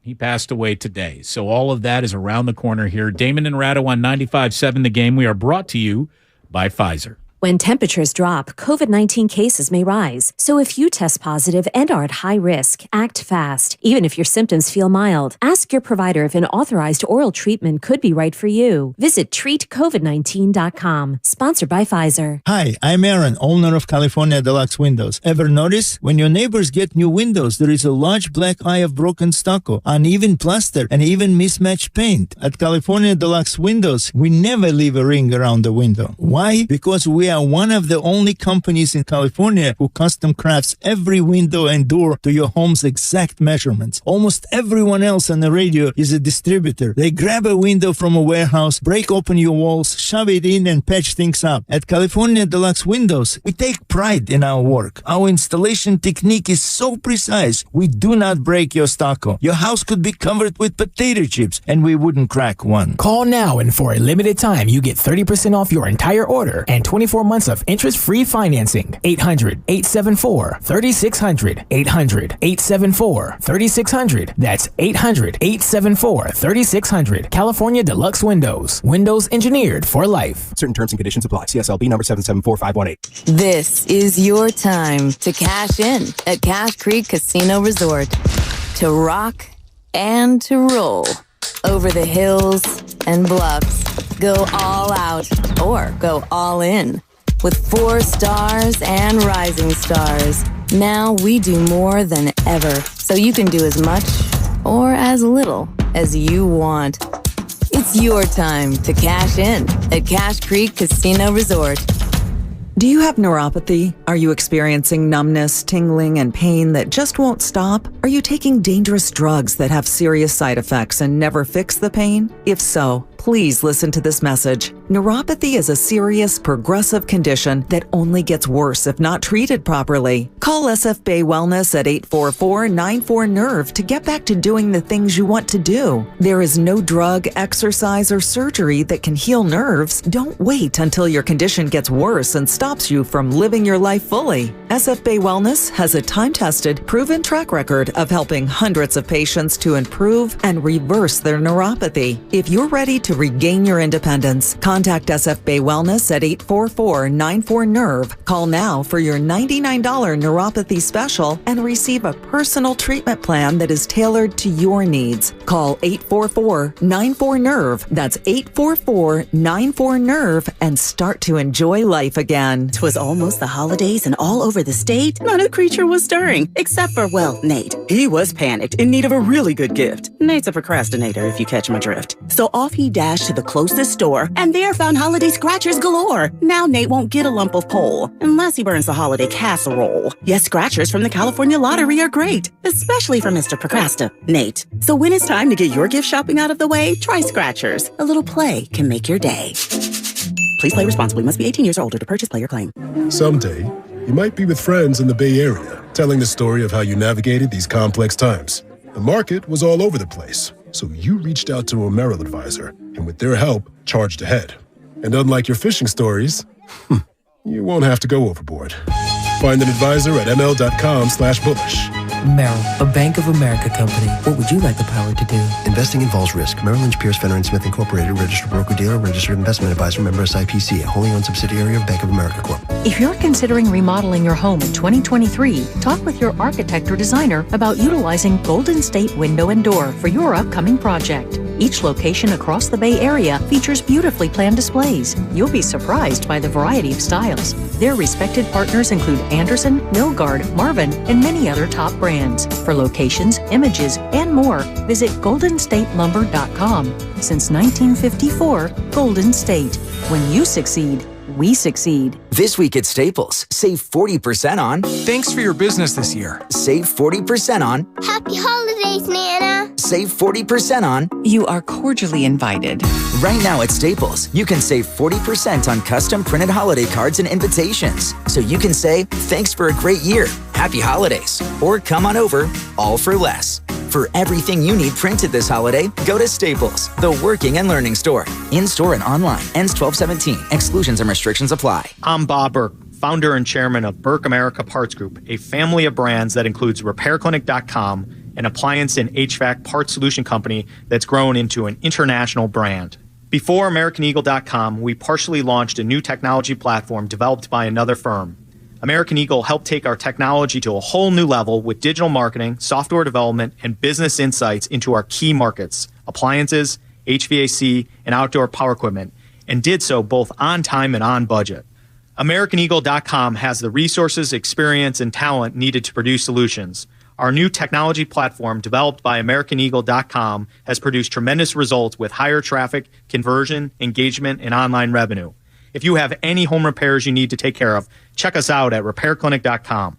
If you need a world-class website or technology project, then I would highly recommend AmericanEagle.com. Call AmericanEagle.com at 773-NETWORK. That's AmericanEagle.com, 773-NETWORK. Here's what happened today on The Game. Presented by the County of Santa Clara. The Morning Roast from 6 to 9. I'm going to be devastated if they don't get judged because I feel like I've gone really far down. You know, in Back to the Future, the point of no return, I feel like I've reached that. Willard and Dibs from 9 to noon. If the Yankees match and you lose, that ain't cool. That's not good enough. Then you should have beat them. But if you beat him and he doesn't come anyway, that's different. Steiny and Guru from noon to 3. If this team truly has a window, well, you know what, Kyle? You blew it because you didn't get a quarterback good enough to take advantage of the best roster in the NFL. And Damon and Ratto from 3 to 6. What they need to do is sign a living, breathing, actual major leaguer, and they need to do it today. Like, I don't care if it's Aaron Judge or not. The best of the game, presented by the County of Santa Clara. Book a COVID-19 booster shot now at sccfreevax.org or call 211.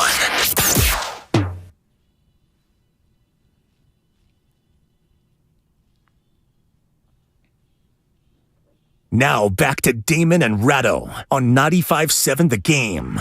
Well, as I was just saying there in that promo, it doesn't matter if it's Aaron Judge, but the Giants need to start doing something. Like, especially if Aaron Judge wants to see a little more oomph in a lineup that he's joining, make some of those middle-of-the-road peripheral signings, and that's how you officially start free agency. You just can't wait. Things happen quickly at the winter meetings. Well, the Giants went out and signed Mitch Haniger. Just broken the news, and look, he's a good player. He's a good player. The girth machine. Girthy, Ray. The girth machine is going to be playing for the San Francisco Giants next year. It is a 3-year deal, player option in that last year, $43.5 million. Mitch Haniger, no longer a Mariner. He is a San Francisco Giant. And Jeff Passan, who broke the news, went on to quickly tell everyone this does not mean that they are out of the Aaron Judge business. No, but it does suggest that if they're going to do Aaron Judge and it's going to be north of 360, if this becomes another bidding war, they might start getting a little queasy, because I don't know that they're ready to say we're going to spend $450 million on 2 outfielders. I like the Haniger signing. I think if he stays healthy, he'll be helpful for them in ways that none of their current outfielders are. But, you know, I don't know that I think Passan's right. It doesn't impact Judge either positively or negatively. How about this?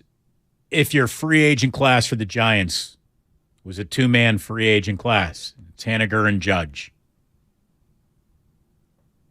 who's starting after Logan Webb on opening day? You're really going with DeSclafani? I mean, I think that they need a pitcher too. They need Chris Bassett. To me, Chris Bassett is in a price point at that point they would be looking for, right? I mean, that's a $40 million contract waiting to happen too.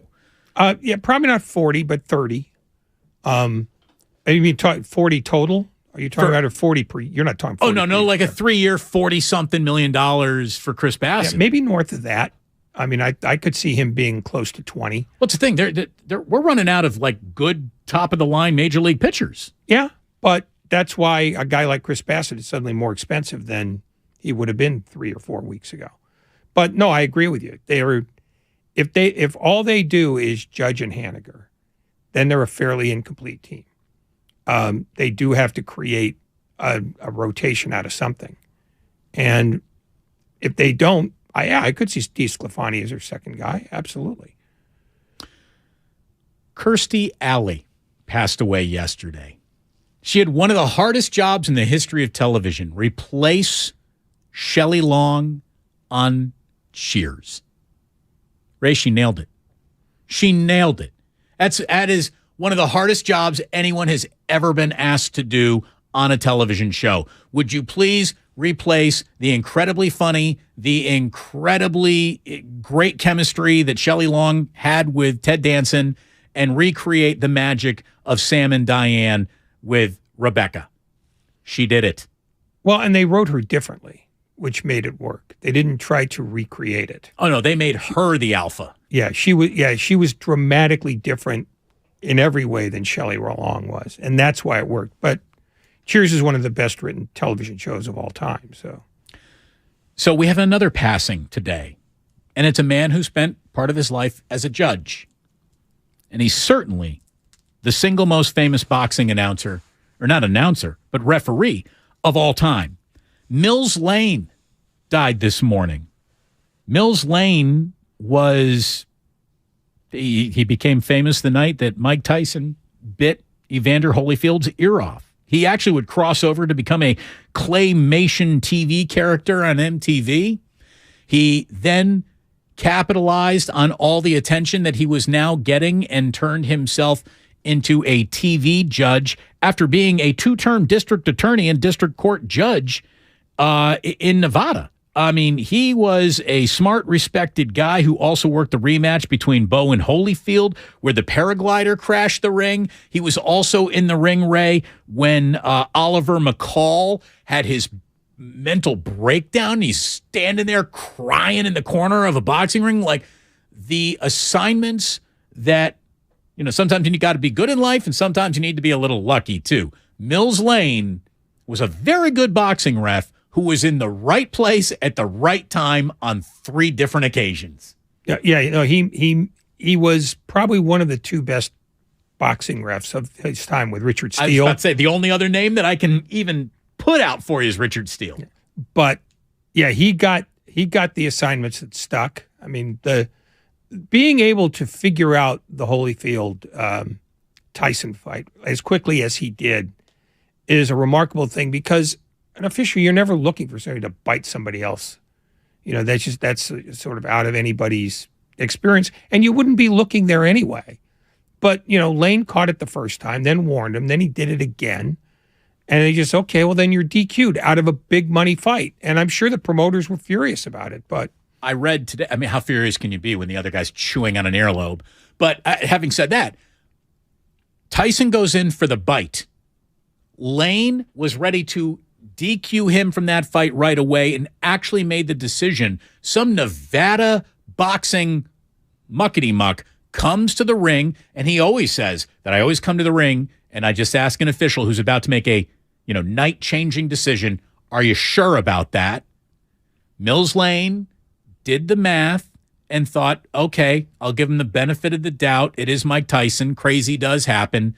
Let's see how we can go. And within 30 seconds, Tyson's in there looking for bite number 2, and that's when he really tossed him. Yeah. No, it was, It's one of the craziest nights in sports history. Yeah, nobody could figure out how to write it. I remember talking to guys later who covered that fight. They were flummoxed. Was Kawakami still doing boxing for the LA Times back then? Was he covering? He might have been. He might have been there that night.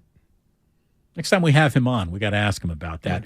Ray and I are going to be down at the Guardsman Tree Lot tomorrow from 3 to 5:30 because we're going to have to make way for a little Warriors Live from 5 to 5:30 before they get going against the Utah Jazz tomorrow night.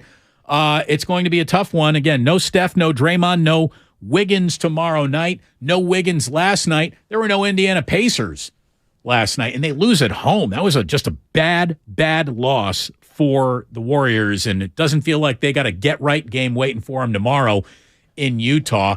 Are we going to have Steve on Thursday? Is that the way it's going to go? Yep, Thursday at 5. Thursday at 5 o'clock. Steve Kerr is going to be joining us. We will settle up the official bet between my Hoosiers and his Wildcats coming up this weekend in Las Vegas, which is why I'm going to be out on Friday because I got to go to Vegas and I got to start partying early. Ray, I got to drink for at least 24 hours before tip-off. So I don't know why you wouldn't start now. Well, because tomorrow we have my preferred charity and we're going to go down. We're going to be great ambassadors, not just for the station, but dare I say humanity? Two things I'm against.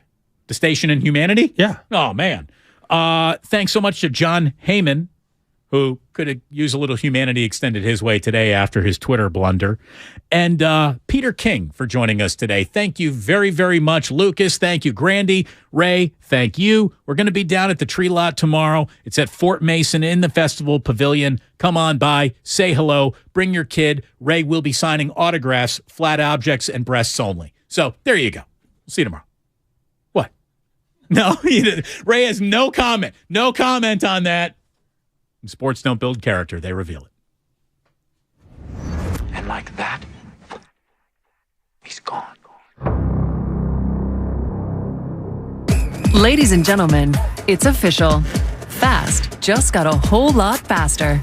Xfinity has the fastest internet with up to 6 gig speed. Plus, Xfinity Mobile is the fastest mobile service with 5G and millions of Wi-Fi hotspots. You heard that right. Xfinity just increased internet speeds again. And Xfinity Mobile gives you can't-catch-me speeds. The fastest internet, the fastest mobile service, and major savings? Can't argue with the facts. Now through December 21st, new customers can get 1.2 gig internet plus Xfi Complete with unlimited data and Wi-Fi equipment included. It's just $50 a month for 2 full years with no annual contract when you add Xfinity Mobile with unlimited data at regular rates. Plus, get $200 back. Go to Xfinity.com/faster. Call 1-800-XFINITY or visit a store today. Requires paperless billing and autopay with stored bank account. Restrictions apply. Taxes and fees extra. Xfinity Mobile requires Xfinity Internet. After promo, regular internet rates apply. Actual speeds vary. Universal Studios Hollywood is where the holidays come together. We've tested it. Festive food with refreshing Coca-Cola. Family, friends, and fa-la-la. Dazzling lights cranked up to maximum merriment. The Grinch and his dog Max stealing your tree. All the science adds up. It's the awesomest celebration of the season. Save $20 on a Coca-Cola 2-day general admission ticket. Offer ends 12/14/22. Restrictions apply.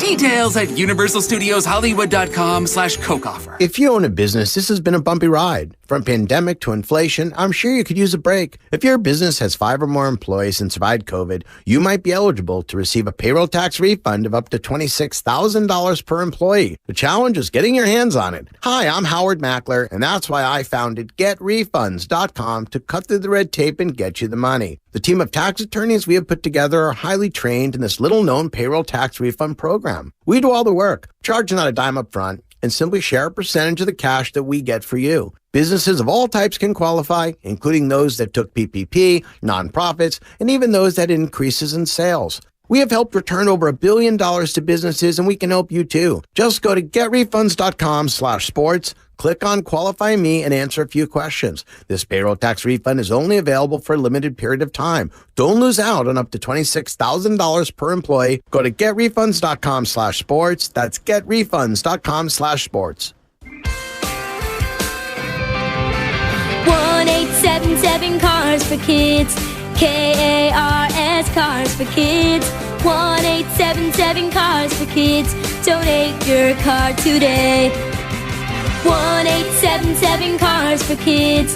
KARS Cars for Kids. 1-877 Cars for Kids. Donate your car today. With car prices at an all-time high, our donors are now getting highest receipts ever. Don't miss out for 2022. Donate at carsforkids.org and your car can be picked up tomorrow.